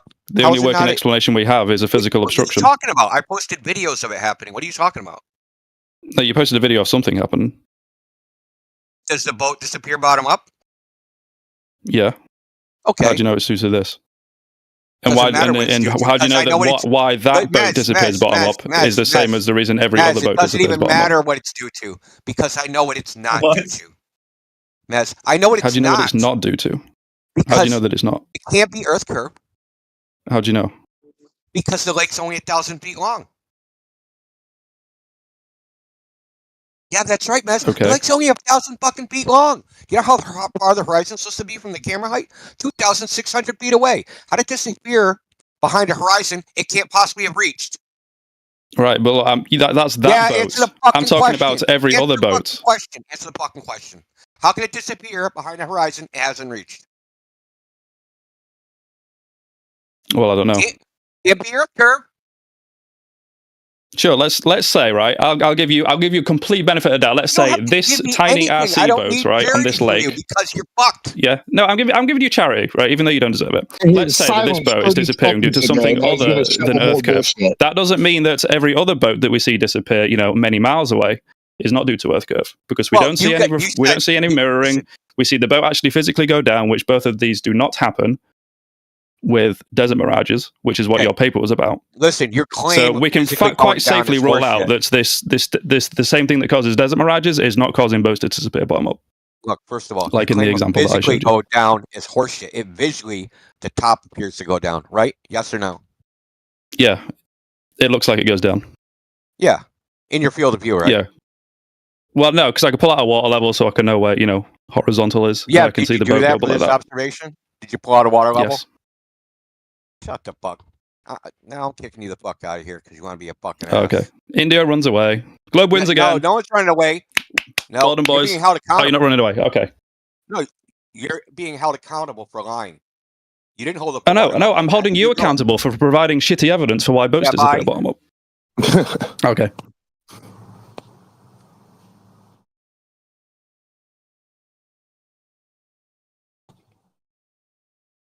Anyway, any honest person? What? I didn't hear that. What? Sorry. I said 2 L's in a row. Not looking good. For who? Getting rid of them, man. After you take an L. Yeah, you're a wretched scorekeeper. Who'd I get rid of? Yeah. Oh, didn't you get rid of Mez? Well, yeah, he lied. Why would I keep him around? Oh, he lied, so you banned him. Why continue talking to him? Why would I continue talking to a liar? Listen, he didn't measure anything with a level in there. He knows. What did he lie about? That was the L. What did he lie about again? He said, you can tell it's going down if you measure it with a water level. I said, did you do that? He said, yes. That was a lie. That's not even his video. Well, I'm assuming it's not his video. I know it's not his video. It's been around longer than he has. Been around for years. You don't have an explanation for it. It's just perspective. But I didn't say perspective. It's a total internal reflection. He said not on, but it doesn't even matter. It can be fucking black magic. It doesn't matter. What he requested was, I want to see what he said. Explain. Show me something that explains bottom-up obstruction of boats. I did explain it, and then he not on the explanation. and tried to say, well, it says desert in the title, as if that fucking matters. Doesn't matter what the title says. Only matters like what they measured, what they tested, what the results of the experiment were. And it doesn't so I can check we it don't out. need an explanation because we can demonstrate it happening on a known flat surface. His claim is this observation of a boat disappearing bottom up, right? That's not possible on a flat surface. It wouldn't look like that. Is that the claim? Is that the claim? Yes or no? Yeah, can I just wanted to see the citation Yes for or that. I no? haven't checked it out. Yes or no? I literally just said yes. Why are you screaming as a grown man? I Okay. literally just said So- yes, you idiot. So The fuck are I'll you scream screaming if I for? want to. You ain't You my lost your mind? mom. You ain't my mom, bro. You lost your mind or something? I literally said yes immediately, and you're like, Okay. yes or no? Okay. So yes, that is the claim. I want to make sure I get the claim right. I just want to see the So citation if for it. it- I haven't checked it out listen, yet, so I don't know what I'm not going to argue with you if I haven't Scroll up checked it and watch out. the video. I'll have to fucking I watch don't the need video. a It's not citation. You're not Oh, actually shit. listening. See, this is your problem. You're not actually listening to what I'm saying. The claim is, which you just agreed to, is that bottom-up obstruction can only happen on a curved surface. That's the claim, right? Correct? I demonstrated it happening on a flat surface. So that means that claim is wrong. I don't need a reason. I demonstrated it. 30-second long. And why does this camera look so shitty? This guy is just when So you were busy. When he was busy, Mine is for a when lot you of were cutting. busy This video writing was down the literally wrong cutting. This score. video was like totally manipulated. Hey, Nuclear. Totally Well, why did it strike? Why did it leave Mez dumbfounded, silenced? I'm not silenced. You can literally see it cut Why in the did video. it leave? I don't know why you're Listen, showing me a 30-second you're the one that was keeping score. So why did it leave Mez silenced? I don't He think had that's nothing to actually what say. happens. No. How would he pay you to carry his pom-poms around, bro? Like you're cutting a 30-second clip, dude. It's kind of sad. That's but not the only video I posted. There's actually a whole channel full of these. show me that. You can actually, you know what? Want to know what? You don't trust flat earthers? Go on National Geographic. Go on YouTube and type in "Flat Earth versus Round Earth" National Geographic. Go watch a video. They take a flag, they stick it on a boat, they sail it across the Salton Sea, and the stripes at the bottom of the flag disappear. Earth curve, right? That's why the Are you talking about the disappear. stripes? No, that's not the stripes. That's not Mark Sargent. That's another one. No, I'm not talking about Mark Sargent. I'm talking about National Geographic. You're gonna have to show me that one as well, or am I gonna have to look that up for myself? Yeah, you can look it up yourself because I want you to look it up because they say this proves the curvature of the Earth because the stripes disappear. But there's a problem. What's the I problem? wonder if you can figure out what the problem is in the video. Shit. That's why I want you to look it up. I want to see if you can figure out what the problem is in the video without me telling you. Well, the problem is the horizon's behind the flag. So how does the horizon block the flag's bottom if the horizon's behind the flag? How does that work exactly? Can't that be due to refraction or? Oh, so not Earth curve. Oh, it can be due to refraction. I mean, what's Yeah, wrong but not about Earth that? curve, right? The What do you mean, claim not is Earth it's curve? impossible on a flat Earth. Do you keep forgetting? That's the claim. You agree It's to it. impossible that the boat is disappearing bottom up on a flat Earth. Not that mirages don't happen that make things that are far away from you that should be below the horizon, not below the horizon. So I don't know what you're saying. So you just reiterated the same thing, which I demonstrated is wrong. I demonstrated it's wrong. What was your demonstration? You're in a fucking loop, dude. Bye.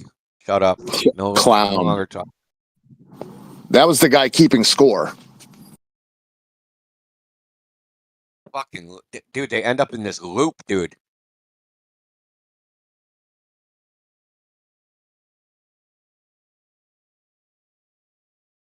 Fuck, man, I haven't been over here in like a week or two, man, and it's gone downhill as far as Clovers, man.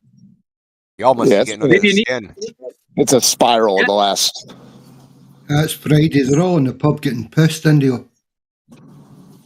Yeah, the that's what video's I'm too saying, short. man. They seem like, you know, like you guys kicked a beehive or something.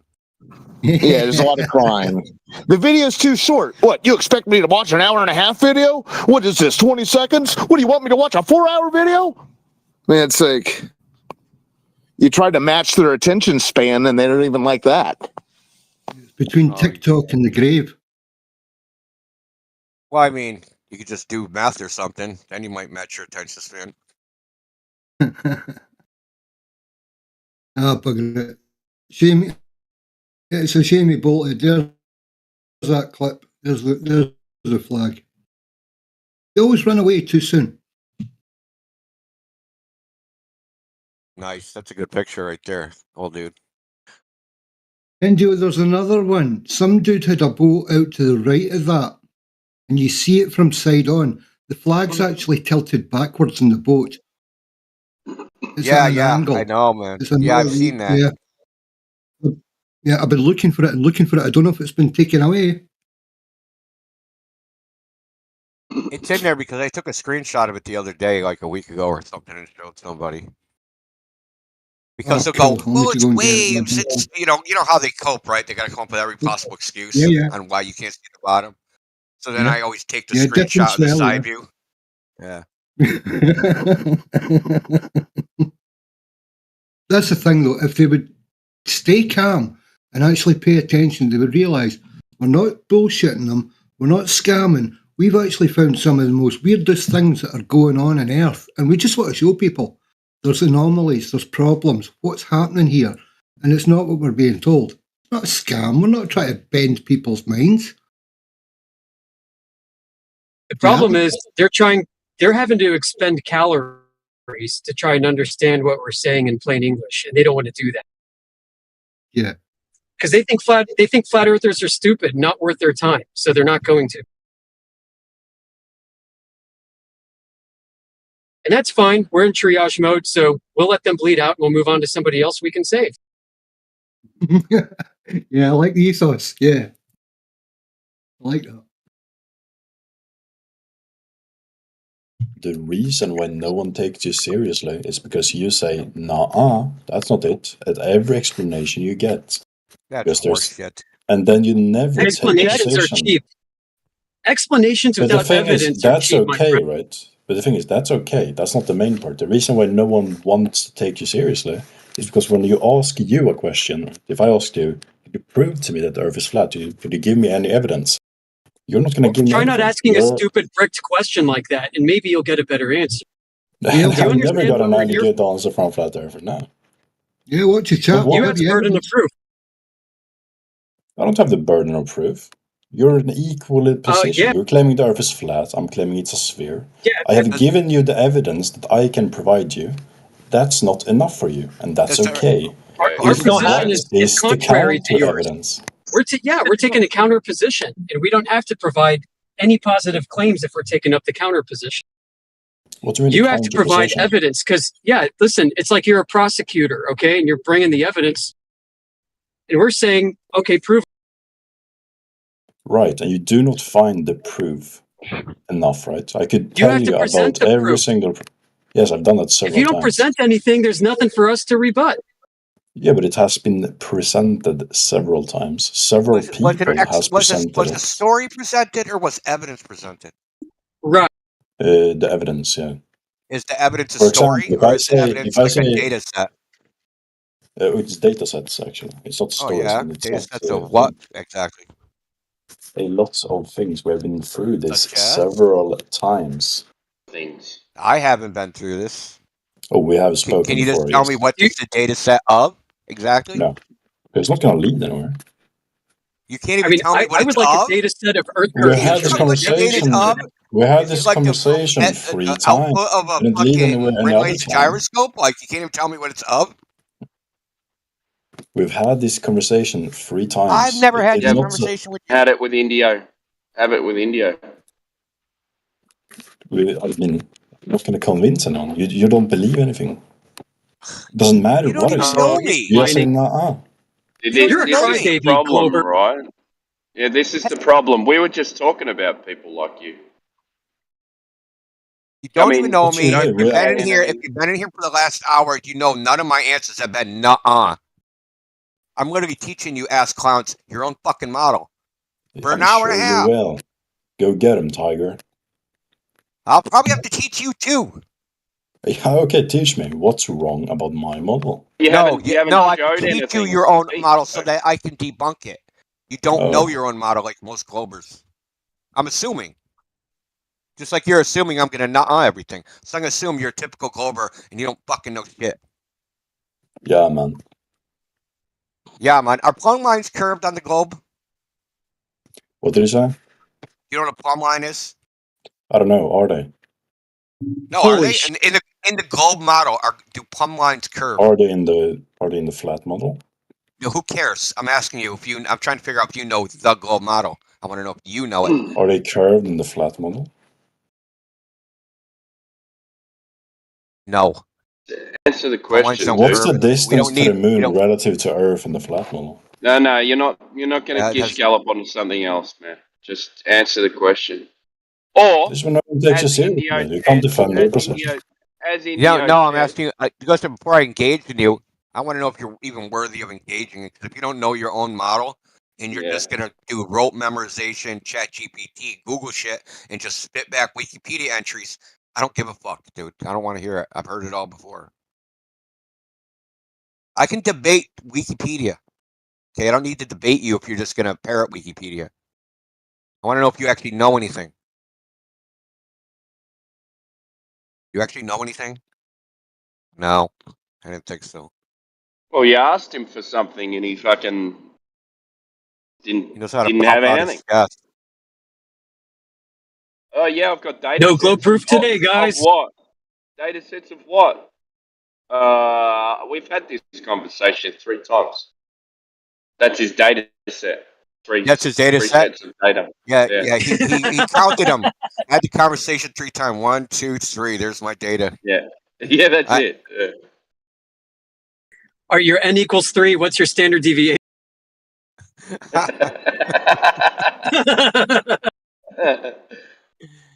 Whoa.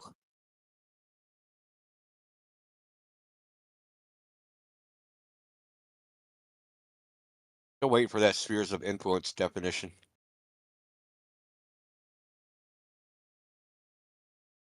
I mean, I've read a lot of astronomy texts, and I've never seen spheres of influence. Never. Well, yeah, that's because you're trying to make me explain something to you that you should know. No, I want the definition.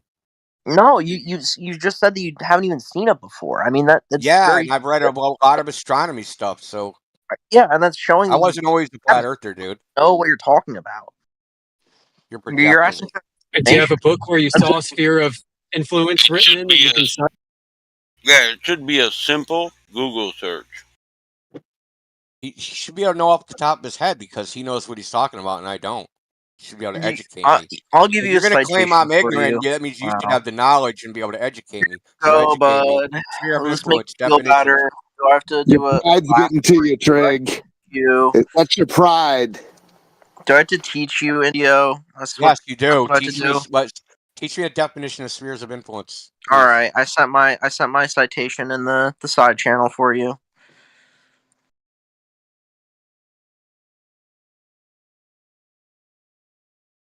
You just cited a video game? Are you fucking shitting me? For fuck's sake, I mean, yeah, that's hilarious. What do you mean? Kerbal Space Program was a citation for spheres of influence. Yeah, and it has a you dumbass. What do you mean? You are it has a valid dumbass. formula for spheres of influence. What do you mean? That's just fine.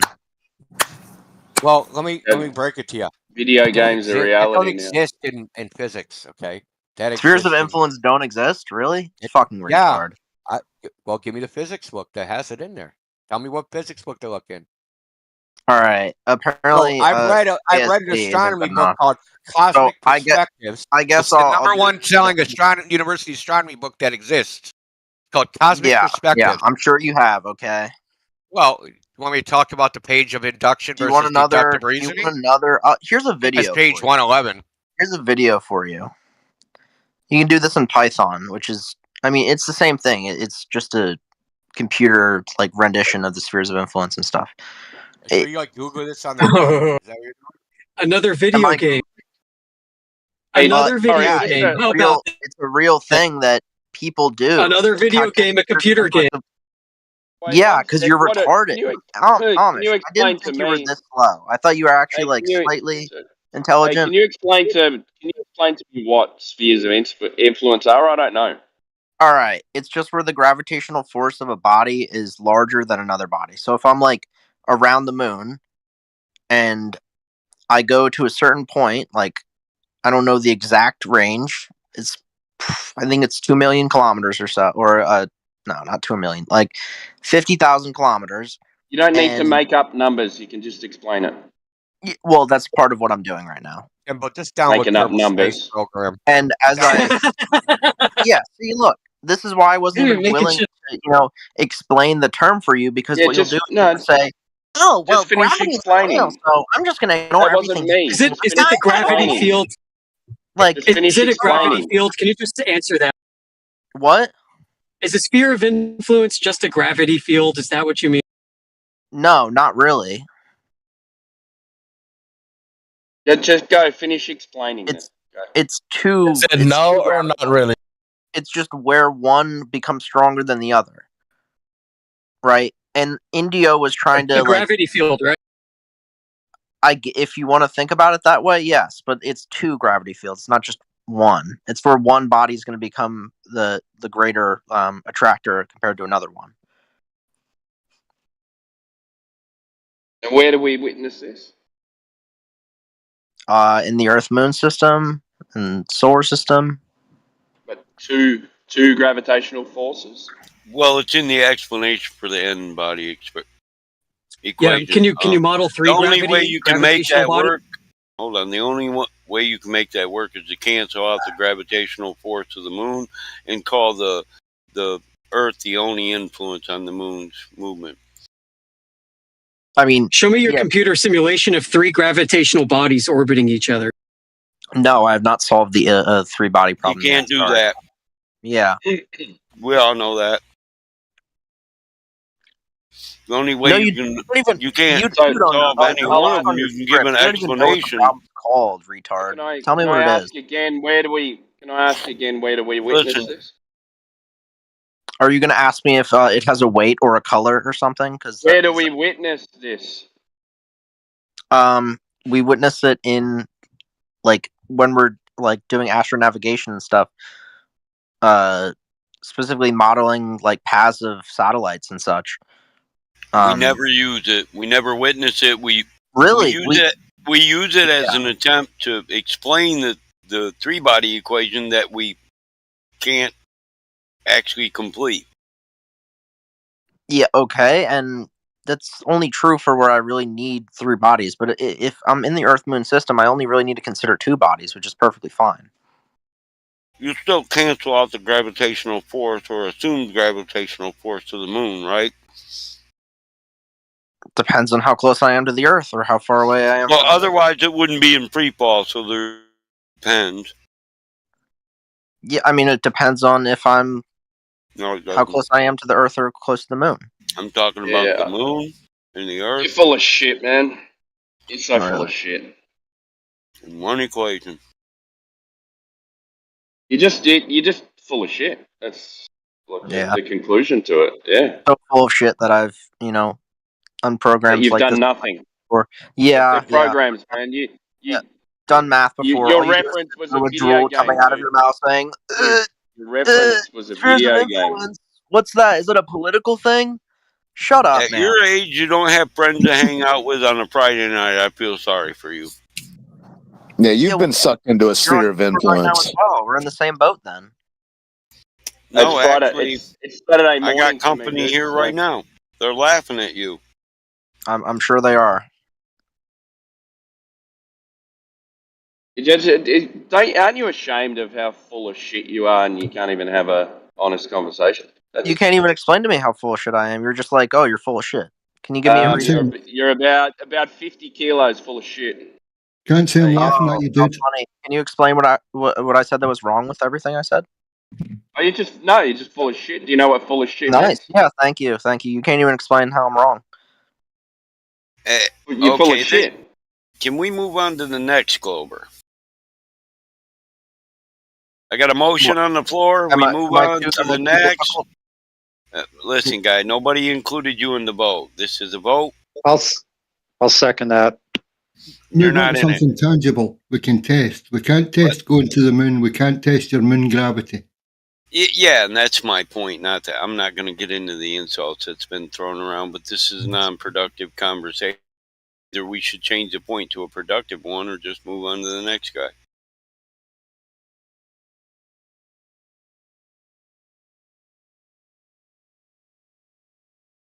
He's so worried about losing, he won't even let people finish what the hell they're saying.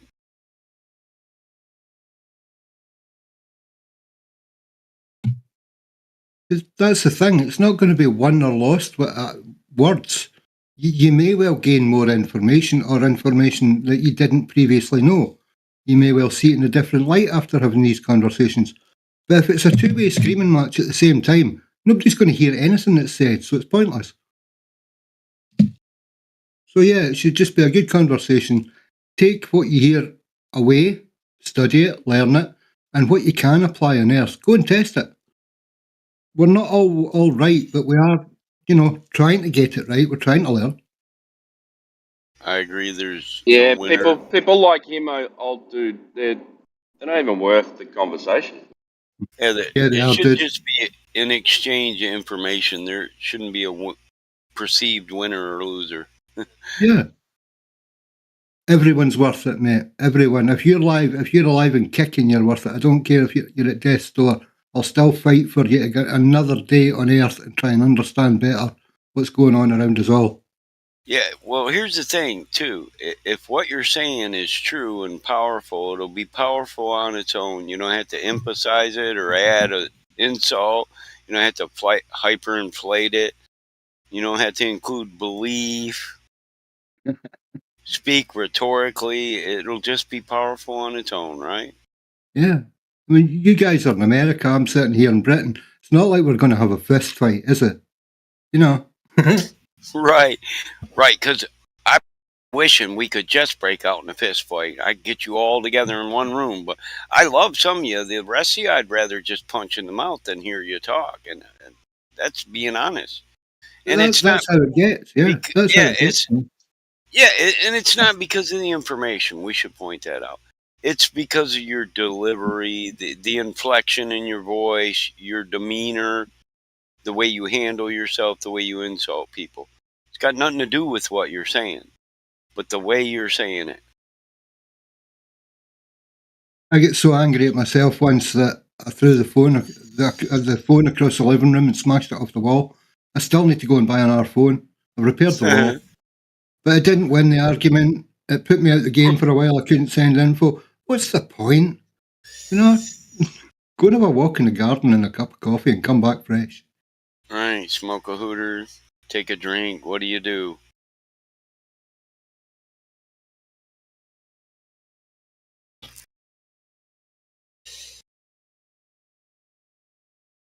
I mean, like that kid, man. He sounds like he's so stressed out, man.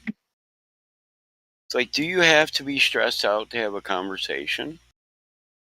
Is stress good for you? Is stress good for you? His religion is on the line.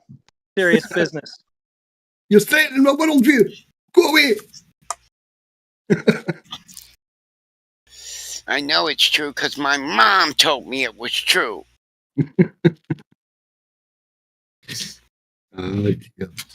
You're not smarter than my mom. Don't start thinking you are.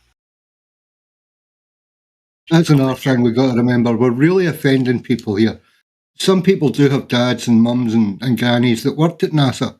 That's fine. We're not trying to take that away from you at all. Of course they worked there. Of course they should be cherished for what they've done for the nation or whatever. No one's trying to wreck it or, burn it all down.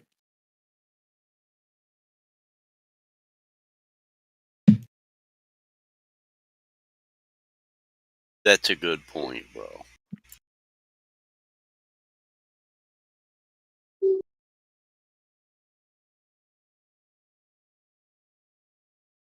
Carry on. If you want to carry on believing you can go to space and buy timeshare in Mars, and by the time your grandchildren's grandchildren are here, Elon's space car will take them there. Carry on believing that. Just don't shove it down my throat anymore. Don't make me pay for it anymore through the nose when there's dying children and starving families everywhere. Carry on believing it, but keep it in your own wee world. Fine. We'll stick with reality, what we can put our hands on and test and know for a fact. Thank you.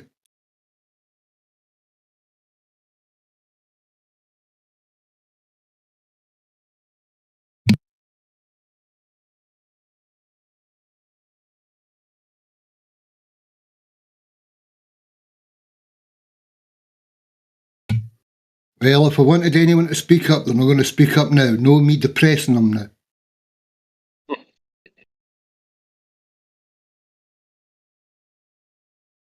Sure, you'll all be away to sleep with my Highland voice now.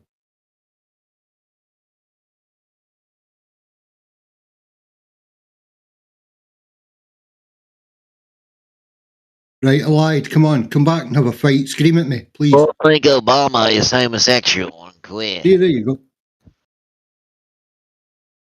Did you say violent wife?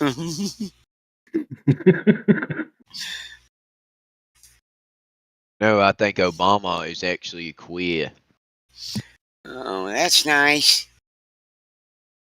How does that relate to the topic?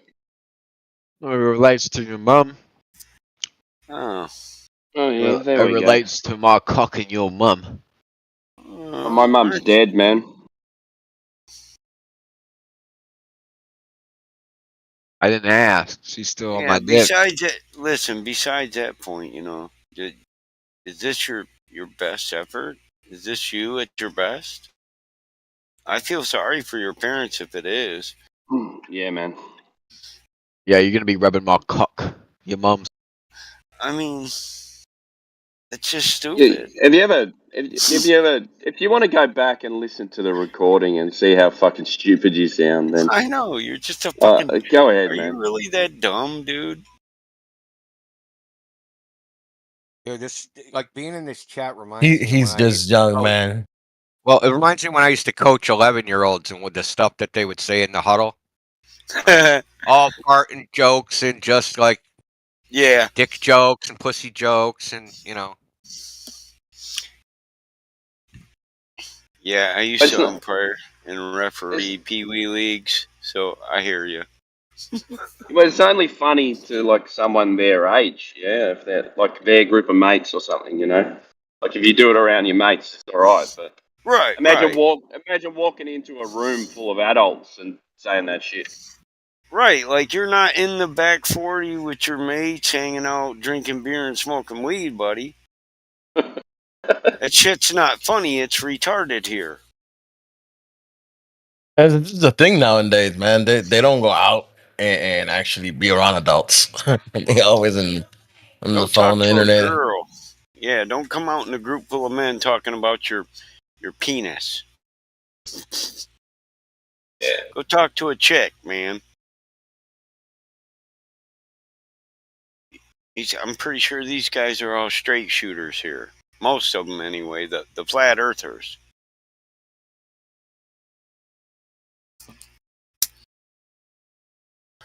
Not too sure about Scott. He might want you to talk to him that way, but you can do that in his private messages.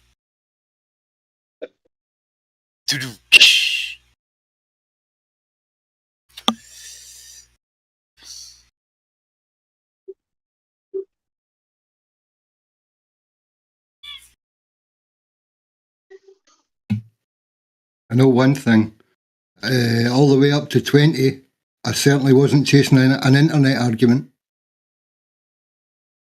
I was chasing tail and cars and getting chased. Yeah, exactly. Oh, yeah, I wouldn't have been in here at 20. Hell no. No. I was in a combat situation.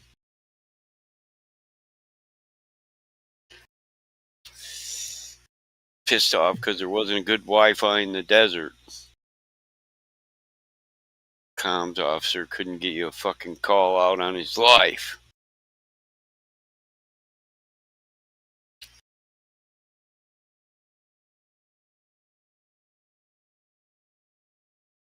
I think it seems like they're scared to talk to women these days, these younger ones.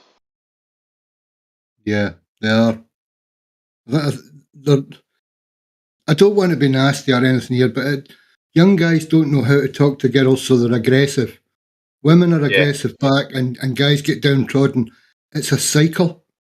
They become toxic towards each other, and they see each other in the wrong light.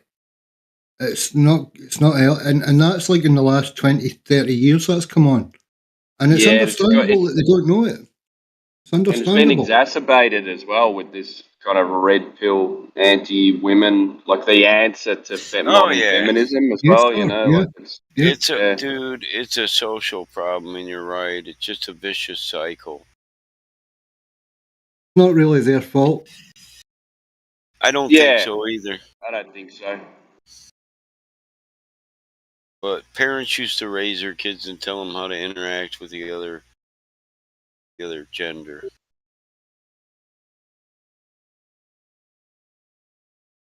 Well, they used to socialise as well.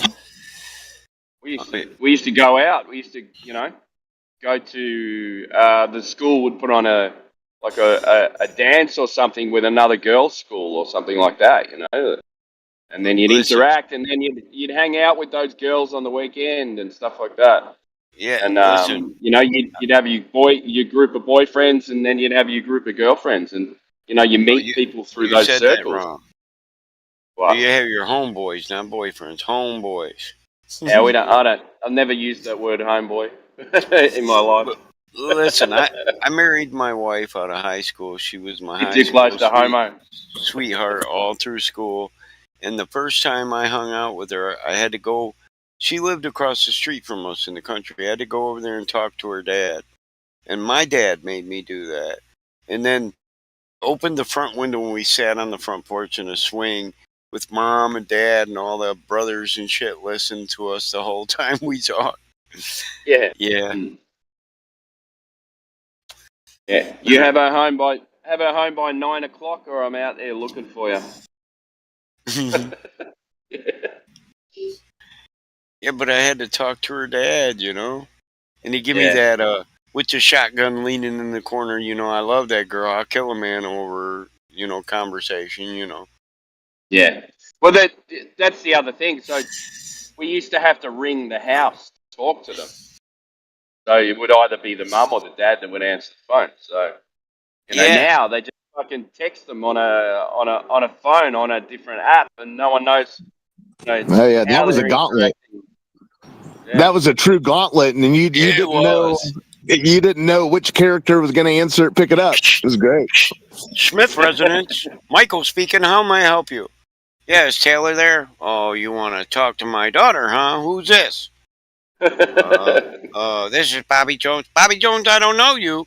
You're going to have to come over here and meet me, and then I'll let you talk to my daughter. Okay, son? You know the address, or do you need directions? Yeah. What's your dad's name? Do I know right. Right. Yeah, right. I still do that shit. I used to walk uphill to school and on the way home. My daughter's taught, I'm 18 now, Dad. You don't have to meet my boyfriends. I said, oh, bullshit. Listen, them boys want to know you got a crazy ass old man at home. Anyway, you better warn them. They want to know. They really do.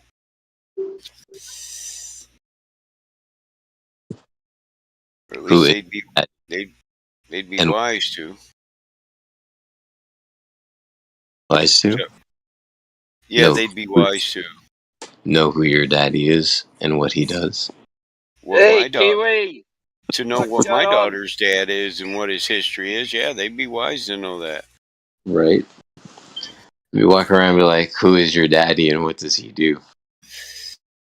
I don't want to brag, but I am a declarated war vet, combat veteran.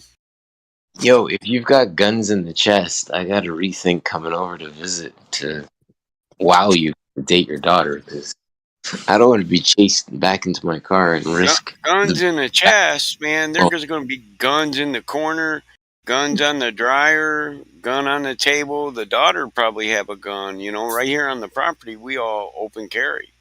So the question is, are you going to sit me down and teach me that ballistics don't work on a globe Earth, but they do in fact work on a flat Earth? Well, after we determine whether or not your intentions are good with my daughter, maybe. Not much, Timbo. How are you, my friend? Man, what made you come back to this arena? What made me come back? Oh, you never left. No, I never. Where have you been? No, I've just been different places. Yeah. Flatman's he's built a pretty awesome server just for like something small and local. You know, kind of like the neighborhood a bar you'd go to and have a beer or two. But like coming here, like this is the arena. You know what I mean? This is where you get to like slap some people up with awesome observations and just like politely point out their works of fiction. So yeah, no, coming back in is a good time. And you know, this time around, it's kind of like you observe how you engage now and how, you know, your sword. Wow, there you go. Your sword is a little sharper and understand things a little bit better.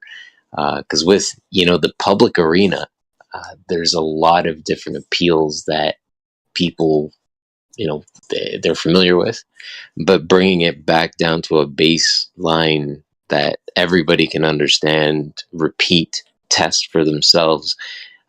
That's where we can really start to make some headwind, appealing to the likes of other individuals and how other individuals experience Earth, and not be subjective about their experiences. Is flat and stationary? Bro, I've gone with the STP stationary topographical plane. I had a gentleman yesterday in text chat hold me for a shape claim, and I said, that's all you're getting out of me, and he got rather frustrated. It was pretty funny. But you know, just from an honest observation standpoint, we gain altitude, we can see further out. You know, we can say infinite plane, sure, with undulations and elevation topography and things like that, for sure. But to actually like institute or claim an edge, we can't. You know, we could just be land literally sitting in the middle of a big puddle. Like, what do you do then? Is there an edge if you in fact are a land sitting in the middle of a puddle? There's no edge. Like, surprise. Like, I hate to break it to you, but like that's kind of so. Have you bumped into AI? I told him you're around.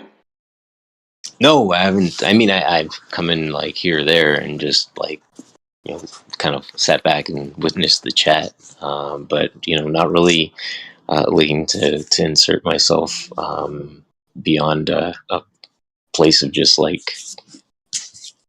chatting about stuff. You know what I mean? I don't really go around beating a pan saying I'm back kind of thing. I'm just someone that likes to. No, you're all right, man. But I appreciate it. Thanks for mentioning it. No worries, man. Keep it. I try to keep it meek and humble as much as I can, and I know it's weird to hear somebody say I try to keep it meek and humble, because it sounds like you're being egoic by trying to be meek and humble. But that's kind of where I'm at. You know, the poor man's understanding of this realm that we're living in.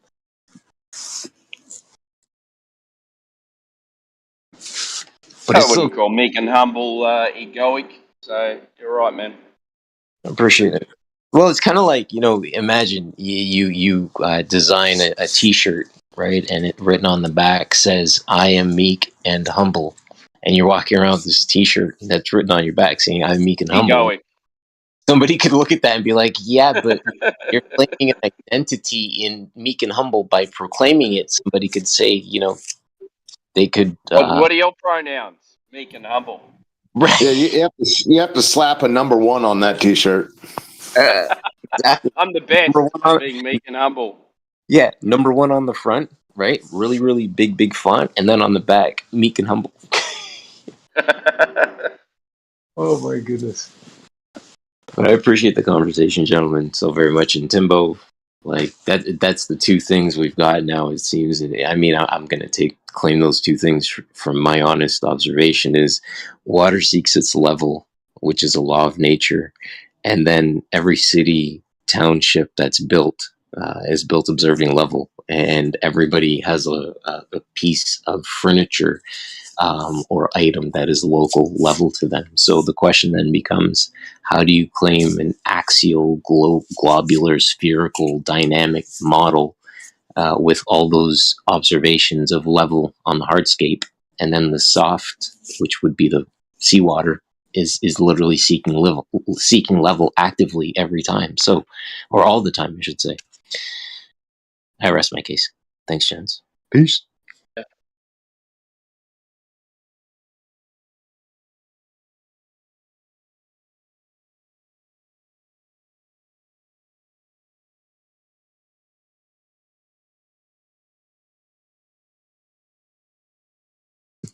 Oh yeah, I don't rest my case. I'm coming back with more. So do you guys know Torah?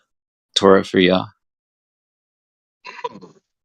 I know the name.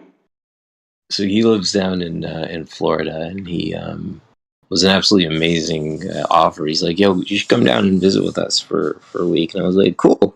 So I jumped on a plane, found a cheap flight. I live in Toronto, so jumped on a plane, flew down there, and the flight was amazing because it left Toronto at 6 a.m.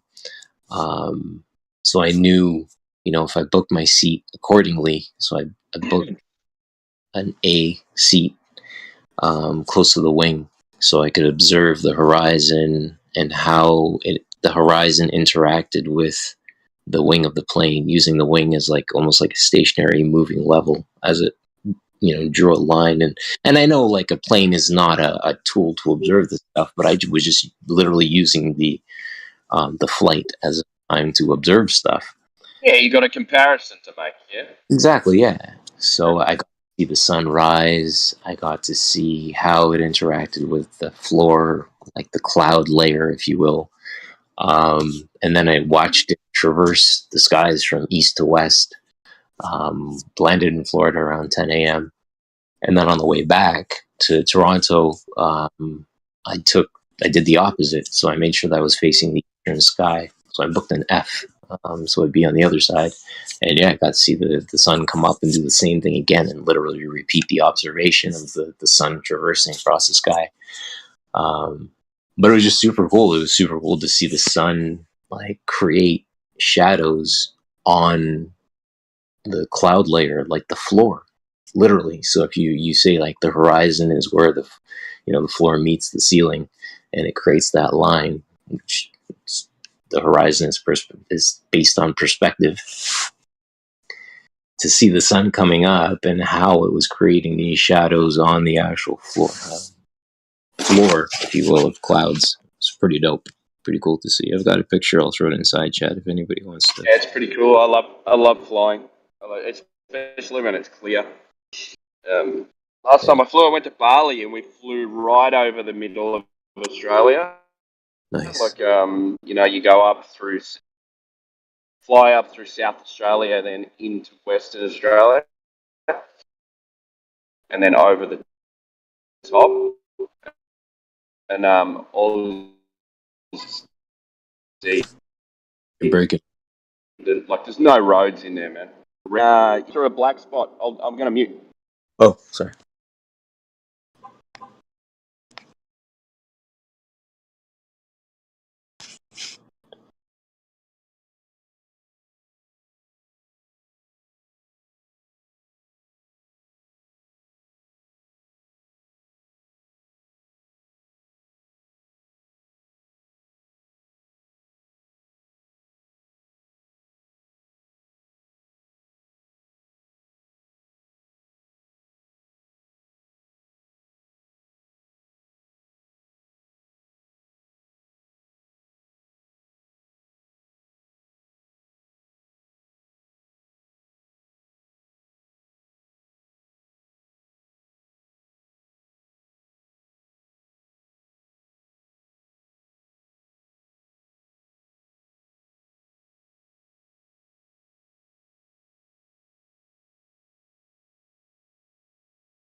Boy, you guys really got that trigonometry kid really, really pissed off. What do you mean, brother?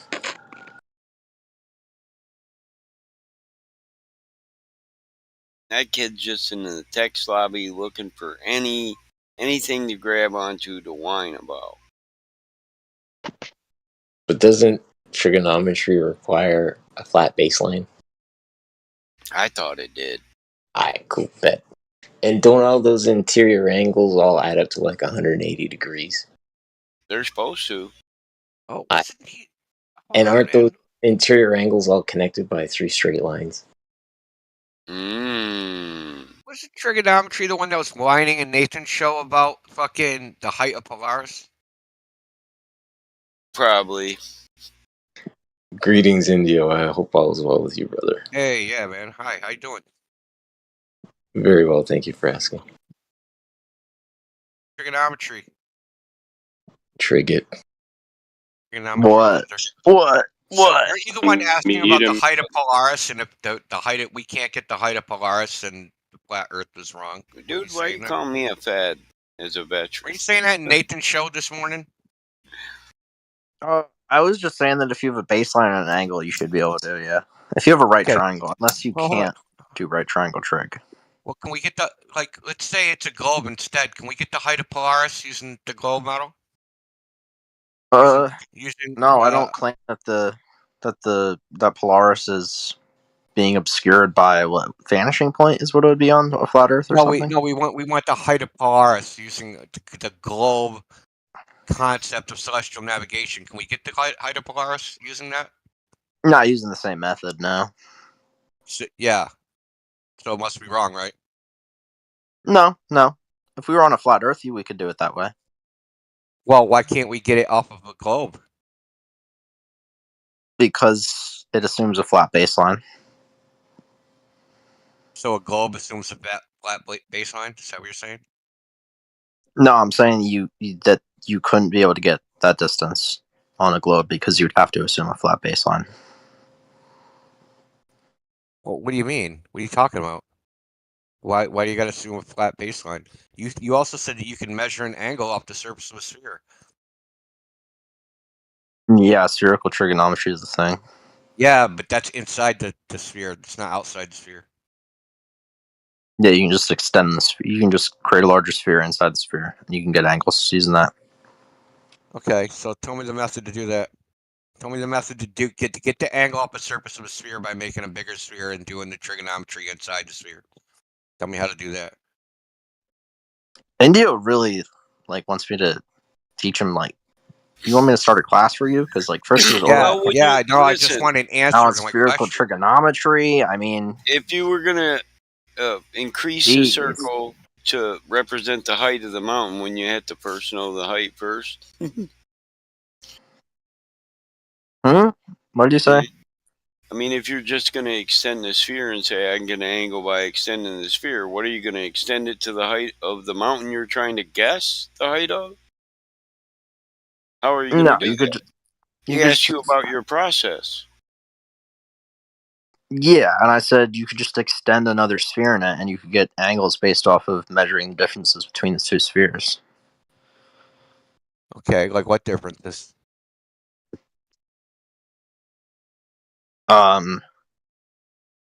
The differences between the angular size of the spheres. Look, we're trying to get the height of Polaris off the surface of the Earth. Basically. Yeah, but no, the thing is, I never put claim. Angles. Hold on, I never made the claim that you could do it on a globe. So it must be wrong, right?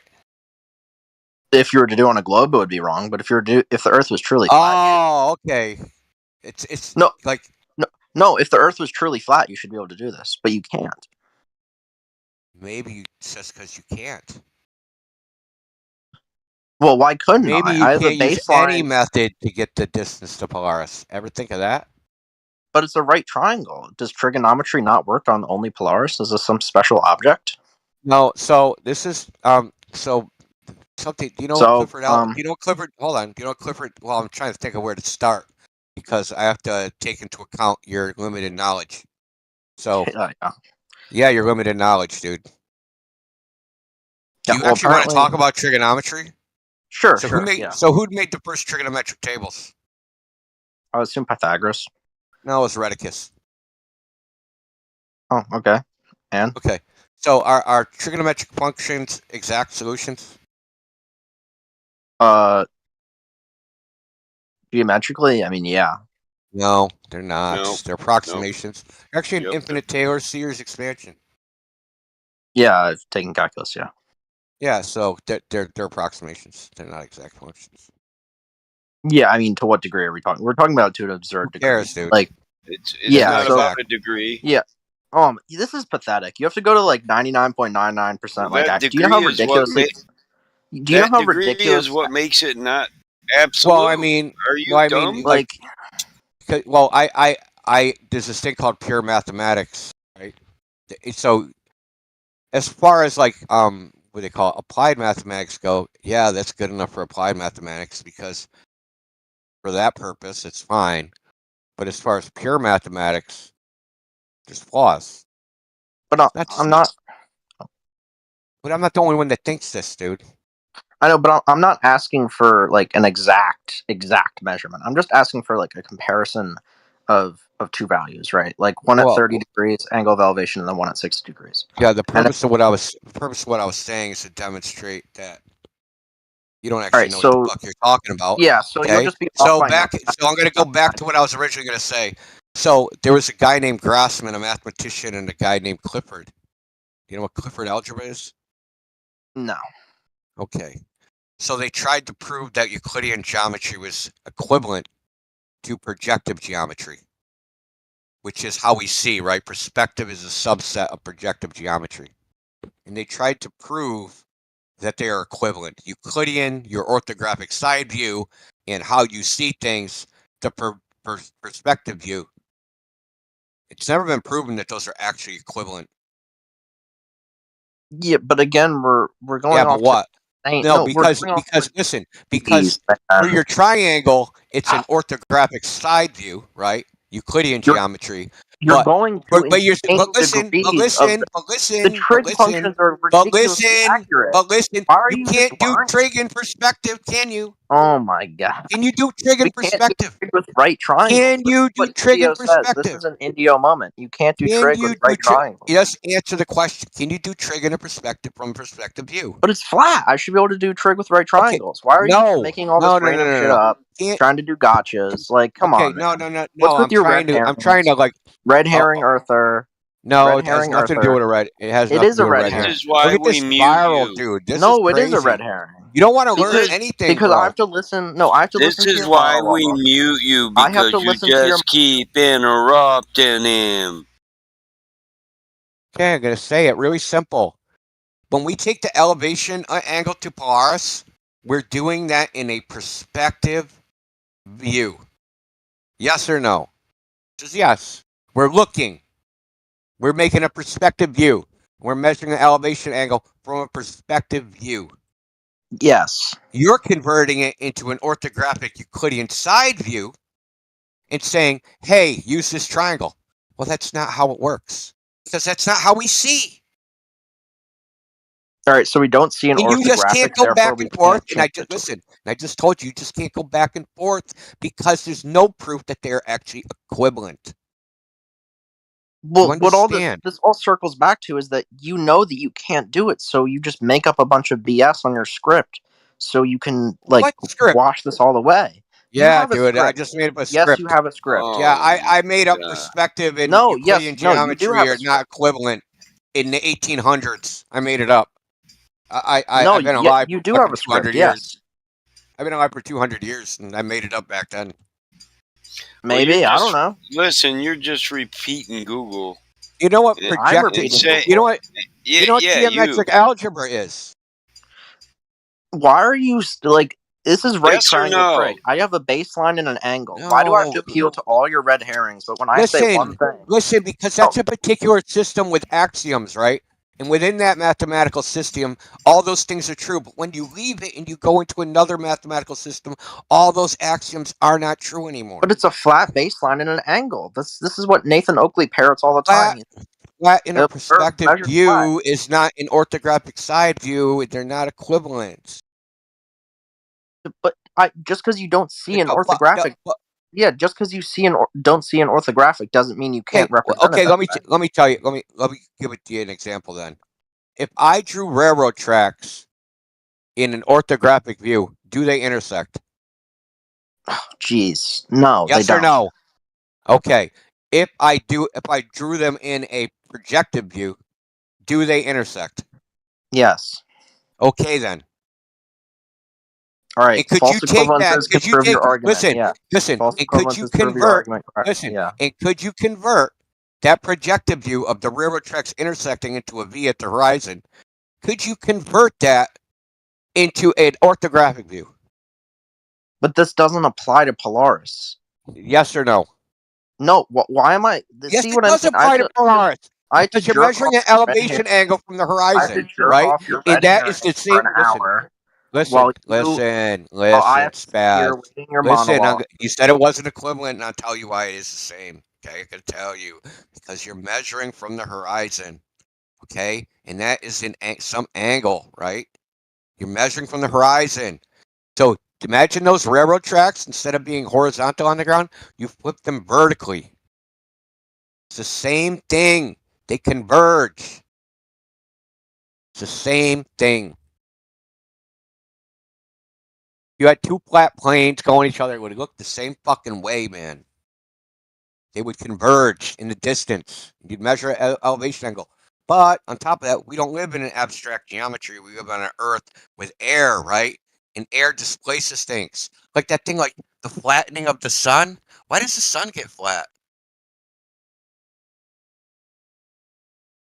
In your own paradigm, you don't even have any geometry. That's the hilarity of this, is that you actually don't have any geometry because everything has a refraction correction, right? So you don't even have geometry. When you see Polaris on the horizon, it's not actually on the horizon, it's under the horizon. Same with the sun. So you did it, and plus it's not even there, because if you go with the light speed shit and then start piling stuff on, stellar aberration, who even knows what you see anymore? You got all these corrections, right? But when Flat Earth says, hey man, just pure geometry, this is bunk, you have a problem with that. But but the globe is full of band-aids where everything is in apparent position. Do you know that? Can I make a Did you know that? No, can I make an equivalence, please? Yeah, go for it. All right. So we have a building, and we have a known distance to the building, and then we also have a building to fit in the sky. It's not equivalent. All right, we have a plane. It's in the sky. No, it's terrestrial. Terrestrial and non-terrestrial objects don't have the same equivalency. They're not equivalent. So Polaris isn't in the sky? Polaris is a celestial body, right? I'm just calling it a body, object, light, whatever you want to call it, right? The things in the sky don't follow the geometric rules of things on Earth. This is well known. All right, so we have to go to... You already admitted that you can't get the distance to Polaris in the sphere thing, in the sphere model. Yeah, but why couldn't we get it on a flat Earth? Well, why can't you get them on the globe? Why can't you just measure the parallax and get the distance to Polaris? I mean, you can, but you're going to need a lot longer baseline. Oh, you think you can. And the only reason you think you can is if you presuppose that observations of celestial bodies, which on first glance are not equivalent, are equivalent.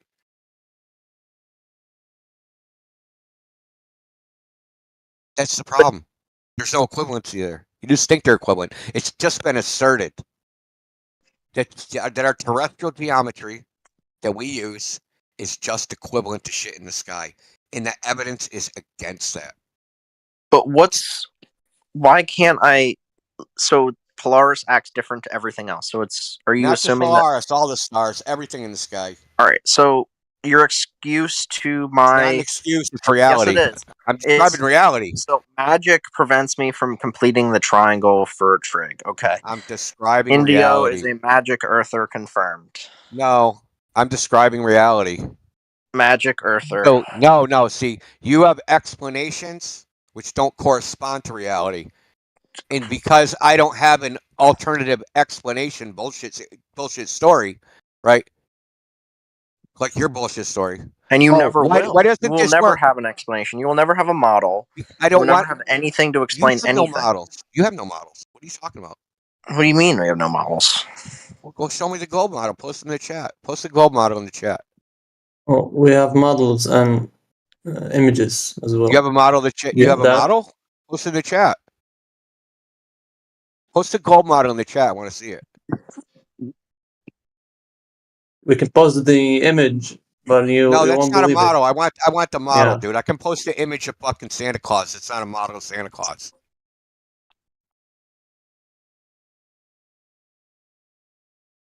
See, shouldn't the big giveaway be, at least to yourselves, that you have to use gimmicks and rhetorical devices to even compete? What do you mean? Your excuse I'm not is talking about magic you. I'm Earth. talking about the other dude. No, that's how you have to characterize it. A gimmick. No, you're a magic earther, man. No, that's You your just told gimmick. me. No, that's your gimmick. Even Nathan Oakley said that's it was that's your impossible. rhetorical He admitted to gimmick. it on stream. No, you're He just said it's using a impossible. rhetorical. No, dude, you're just using a rhetorical gimmick. Yeah, Nathan Oakley said it's impossible. I mean, I took the dub today. I mean, your boy even said it's impossible. I You thought said it's Nathan Oakley was impossible. what? You said it. You said it's impossible. Yeah, and he said it's impossible on a flat Earth. This You is also bizarre, said it's right? impossible on a globe. I mean, yeah, but I'm not complaining. Yeah, so what? So what gives? I'm not saying impossible on a globe, that the Earth impossible is on a flat flat. Earth.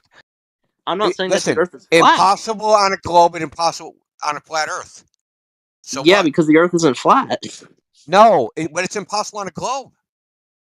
Yeah, because the Earth isn't flat, because it's a globe. So your conclusion is it's impossible on the globe, and that's why the Earth's not flat. Yeah, that is actually. You're a fucking psychopath. Okay. Sorry. Dude, you just said because it's impossible on the globe, it can't be a flat Earth. Dude, you're a psychopath. You're a fucking psychopath. What do you mean? You can't do it on a flat Earth. What do I mean? Your boy Nathan Oakley said it's impossible. Dude, he ain't go talk to your boy. I got your boy swinging. Go talk to your boy. Nathan Oakley. Fuck switch your boy. Boy.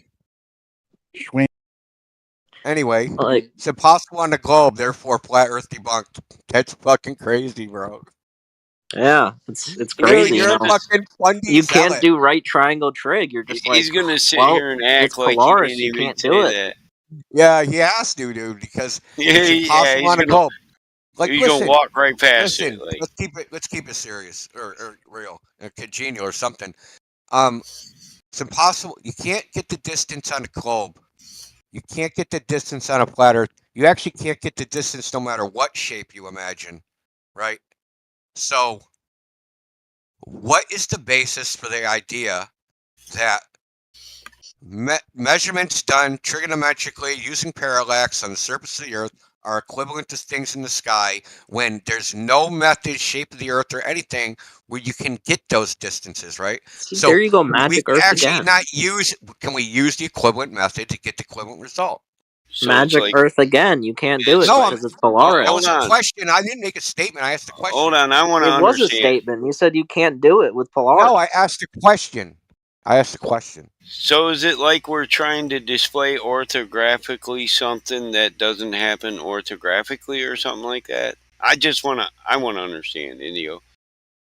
Oh, what I'm saying is that you can't get his thing was if the angle of elevation of Polaris is 30 degrees and you're somewhere else in 60 degrees, you should be able to make that right angle triangle and get the distance of Polaris from the surface of the Earth.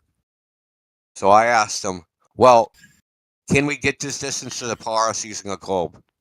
He said no.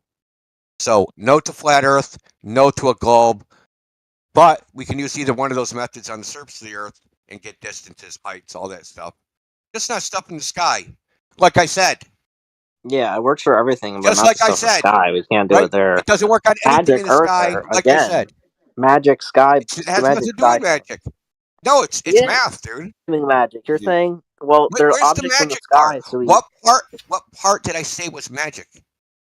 The part where the sun in the sky magically operates differently. I didn't say that.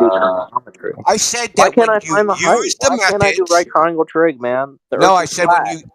Well, why But the can't Earth you is do flat. spherical geometry and get the distance of Polaris? No, but the Earth is flat. Why can't But I why do it can't on you use there? It's a no? flat Because baseline. no, but using that logic, if you But you can't made a get the distance claim. of Polaris, using that logic, if you can't use spherical trigonometry to get the distance of Polaris, then the Earth can't be a sphere. What do you mean? What do you mean? What do I mean? But you If can the Earth explain is it flat, using you the can't use a heliocentric flat model. baseline to get that distance to Polaris. But Then you the can Earth can't explain be it using the flat. So heliocentric if model. you can't use a sphere to get the distance to Polaris, then it can't be a sphere. But the Earth being a sphere is included in the heliocentric model, which explains it perfectly. It doesn't explain anything. What do you mean it doesn't explain anything? It explains seasons, it explains day and night cycles, it explains everything. So here we You go can't even again make with a the model of it abductive flatter. reasoning, right? Yeah, you Story can't even put a sun and a moon on a model and make it make sense. I mean, Your explanations don't that's pretty pan out embarrassing, man. Yeah, tell us more mathematically. stories. You see how they go from like I said, you're going to bounce back between story time and empirical evidence. Story time, and when the empirical evidence doesn't work for you, you go back to story time. When story time doesn't work for you, you go back to empirical evidence, and you just bounce back and forth. An explanation isn't a fact.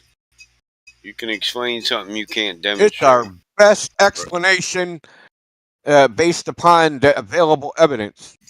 It explains everything at once. It doesn't have to No, do a it bunch actually of don't. magic stuff. It doesn't. Really? Just believe that, dude. It explains something that's inconsistent with the heliocentric model that goes against each other. Is you said it The works radius of on a Earth. you said it works on a spherical model perfectly, but Indio asked you guys for a model and you haven't given us one yet. Right. Where's the model it so perfectly works on? The heliocentric model where the Earth goes around the sun, right? We're waiting In that model, for we're going to be able to calculate with trigonometry the distance, the height. Yeah, I mean, you can use the distance to the sun as a baseline and then an angle, that distance to Polaris. Is that what they do? No. Yeah. No. They don't? No. Really? They What do don't. they do then? They have something called the stereostellar aberration, where everything is in apparent positions based upon the direction you're going. So when you're on one side of the orbit, the stars are in one apparent position. This is why I said you have no geometry. Then when you're on the other side of the orbit, they have a different apparent position. The orbit of what? And they use the difference between Almost these like the apparent sun is positions the orbit of the to sun. infer parallax. So look, he is lying. I said the sun and he said no. Listen, I mean, how can I? No, it's not the sun, dummy. It's Why the don't you theory. nail him to his model, dude? Just nail Hey, him to you his got model. PayPal, man. I would pay your ass some money to just once address what he's saying to you and not get He doesn't know what galish I'm saying. around. I would love to hear you Straight up. actually form an intellectual rebuttal to his specific information that Indio is given and not just start talking more. That doesn't win a debate. Doesn't even hyperinflate what you're saying when you're saying nothing. You've got nothing to inflate because you haven't stated it. You give no rebuttal. His rebuttal was a rhetorical gimmick to just simply refute what I said by saying, "Oh, you believe in magic Earth." Yeah, I mean, you do. And you just tried to lie again and it didn't work. Well, you believe You're in gonna- Magic Earth too then, yeah? No, I don't actually. I believe in reality Earth. Oh no, I'm a No, you trigonometry Earther. That's a lie. No, I'm a you don't. trigonometry You don't Earther. even know what trigonometry really it works for, bro. You don't know any of this. You can't He answer was any of the questions. destroying the mathematical model that you said perfectly works, and you said we can explain that. We can explain why the and then he empirical tried to evidence lie. the And then he actual tried to empirical evidence don't lie. agree with reality. Right. And then he tried to lie. We can come up with an explanation. Shit, I can rob a bank and come up with a good explanation once I'm done. And it might seem like, yeah, honestly, this guy had the right to rob the bank. But in truth, I never did. What's Indio lying about? You're accusing of lying. What's he lying about? He's lying about me when I said you can calculate the distance to a star by using the distance to the sun, and he's saying that the orbit, other side of orbits, what do you think that revolves around, India? Okay, they're using the velocity of the orbit. They're not using the sun. Are you But slow? Do you know how they derive use that? the orbit of the Earth. Wouldn't you have to know the radius value, Indio? Yeah. Yeah, See, you'd need that. Lie You'd need a earther. radius value. He's a lie earther. So you don't have a radius value then, bro? Why are you still talking at that point? You don't have a distance to the sun either. You don't have anything. I don't? Yeah. No. Because if you don't have a radius, you don't have a distance to the sun. A radius of what? The Earth. 63, 70, 79, Let 78. me ask you trigonometry. If everything in the solar system was twice the size and twice the distance, would it be visually identical?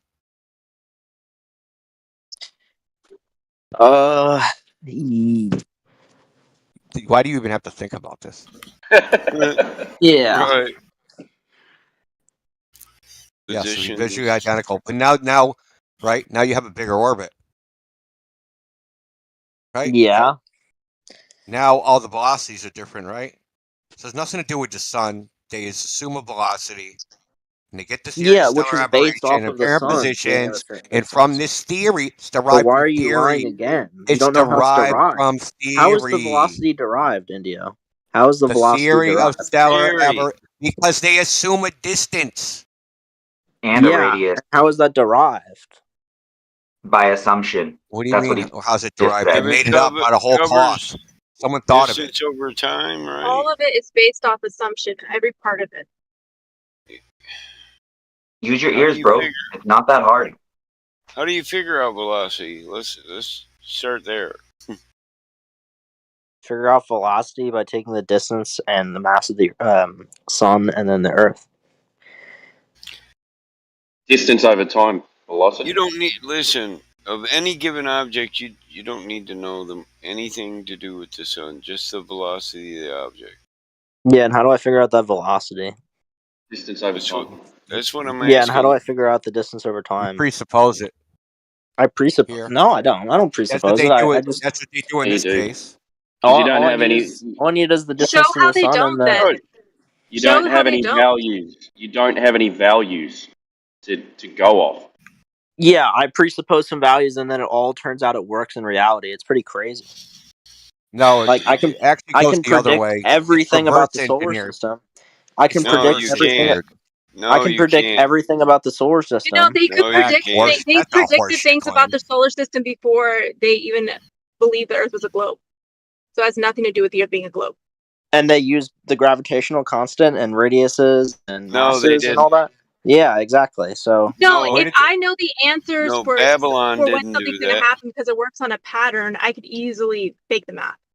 you could easily do it then. Do it then. You made a claim. You made a claim. Literally do. There was You made a they claim. literally could. They could literally predict the solar system, things with the solar system before all this math was invented. You just made a claim. You made the claim that you could fake the math. I really want to see you try that. It's already been I done. said if everything works on a pattern, which it does, and they could predict things before we had this math, the math doesn't prove that they're able to predict things. They're able to predict things before this math was invented. All right, so somehow the gravitational constant, little g, matches up with somehow it matches up with the weight So of objects did the Babylonians have little and g? also Or, hold No, on. it does. You're Hold on, you're literally hold on. not listening to what I said. They were No, able to because predict these things. you're with supposing weight. that all these values somehow magically line up. Like, Is it are you not saying that it true was that they just were all able to predict fabricated? these things before they had this math? Are Is you it not saying true it that was they were all able to predict fabricated? Hey, trigonometry? dude, if you keep on talking over the top of her, you're going to get muted. Just let her talk, and then you I can understand respond. you're a white all right? knight, but like, calm down. Is it not true that they were able to predict these things before they had this math? I guess they could say where certain things would be because it's cyclical, but they wouldn't be able to predict it mathematically. So if it's cyclical, they don't need all this other bullshit to predict it because they already know it.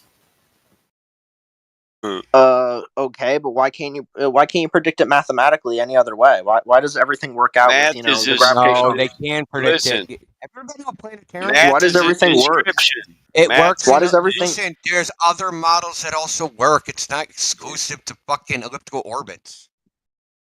Nope.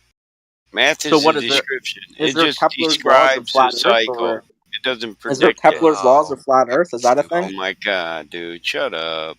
Yeah, Kepler's laws of flat Earth, famous for No, it's predicting. you're obfuscating to another point now. You do it every time. Pick a fucking goddamn ancient civilization that predicted where planets were, right? The Mayans, the Indians, the Chinese, they're all flat earthers. How did they do it? Yeah, did they know about Newton? They just Babylon? observed something. They didn't actually do a deep dive into how That was works, the whole right? fucking point he just made. They just observed the sun. Yeah, but I don't have to observe anything. All I need is math, and I can predict everything perfectly. Oh, you don't need to observe what's happening before you. So, are you saying? Prediction's correct if you don't observe something. You're Yeah, a fucking exactly. clown, bro. Yeah. Yeah, He's so the just- now he's- gravitational now he's constant just saying aligns with shit. the weight of objects on Hello, Earth, flat and it earthers, also how are aligns you? with the stuff in the sky. Like, It come doesn't. on, guys. Yeah. It doesn't? So No, sorry. It's down on a universal level, and you actually know it. Did the Babylonians have Now he's internet? claiming. Now So he's claiming that. we're always One referring sec- to one sec, Babylonians dude. as like One sec. intelligent. One sec, man. Why are you Hey, can talking hear me, over man? him? So now he's claiming that you don't need to observe something to work it out. That's what he said. He said, I don't need to observe anything. I just do math. If I'm going to predict it, I'm observing it, and then I'm predicting it's going to happen again, right? yeah, all I need to do is just make a few assumptions, like the masses of objects and distances. I don't need to make any observations. Yeah. How do you get them? How do I get them? Or I could just guess until I get it right. How do you know you're going to get it right? When everything perfectly lines up somehow. I mean, Does that take coincidentally, right? observation? Everything coincidentally aligns, but it's wrong. When you need to observe that to know it aligns with your math, you moron? Yeah, but that's after the fact of the prediction. I'm not trying to do a post-diction here. It's not a post-diction. You are really dumb. And you're a Fed, you know? We already proved that in Yeah. Well, Yeah. you know, listen, I don't have to call you dumb, bro. Anybody with brains can see it.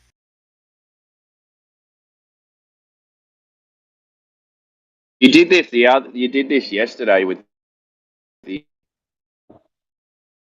Did what yesterday? Hello? Yeah. Sorry, my headphones switched to my other ones. You did this yesterday with the refraction thing. You said, okay, so because we see this record amount, yeah, and I know the Earth is this size, then all we need is this refractive rate for me to be able to see it. So it's working backwards from what you observe. Yeah, so you make an observation, and then you make up some maths. No, let me finish, man. And then you make up some maths so that it works. So you've done it with refraction, and now you're doing it with the orbit of so-called planets. Well, the Brubber asked me to do that for him. I wasn't, he asked me to find a value that would work. Oh, you're the guy that was saying when I asked how you get a distance to the horizon line, and you said and he was rude to you. 400 and I called you a douche and bounced. I remember you. Ha! Yep, that guy.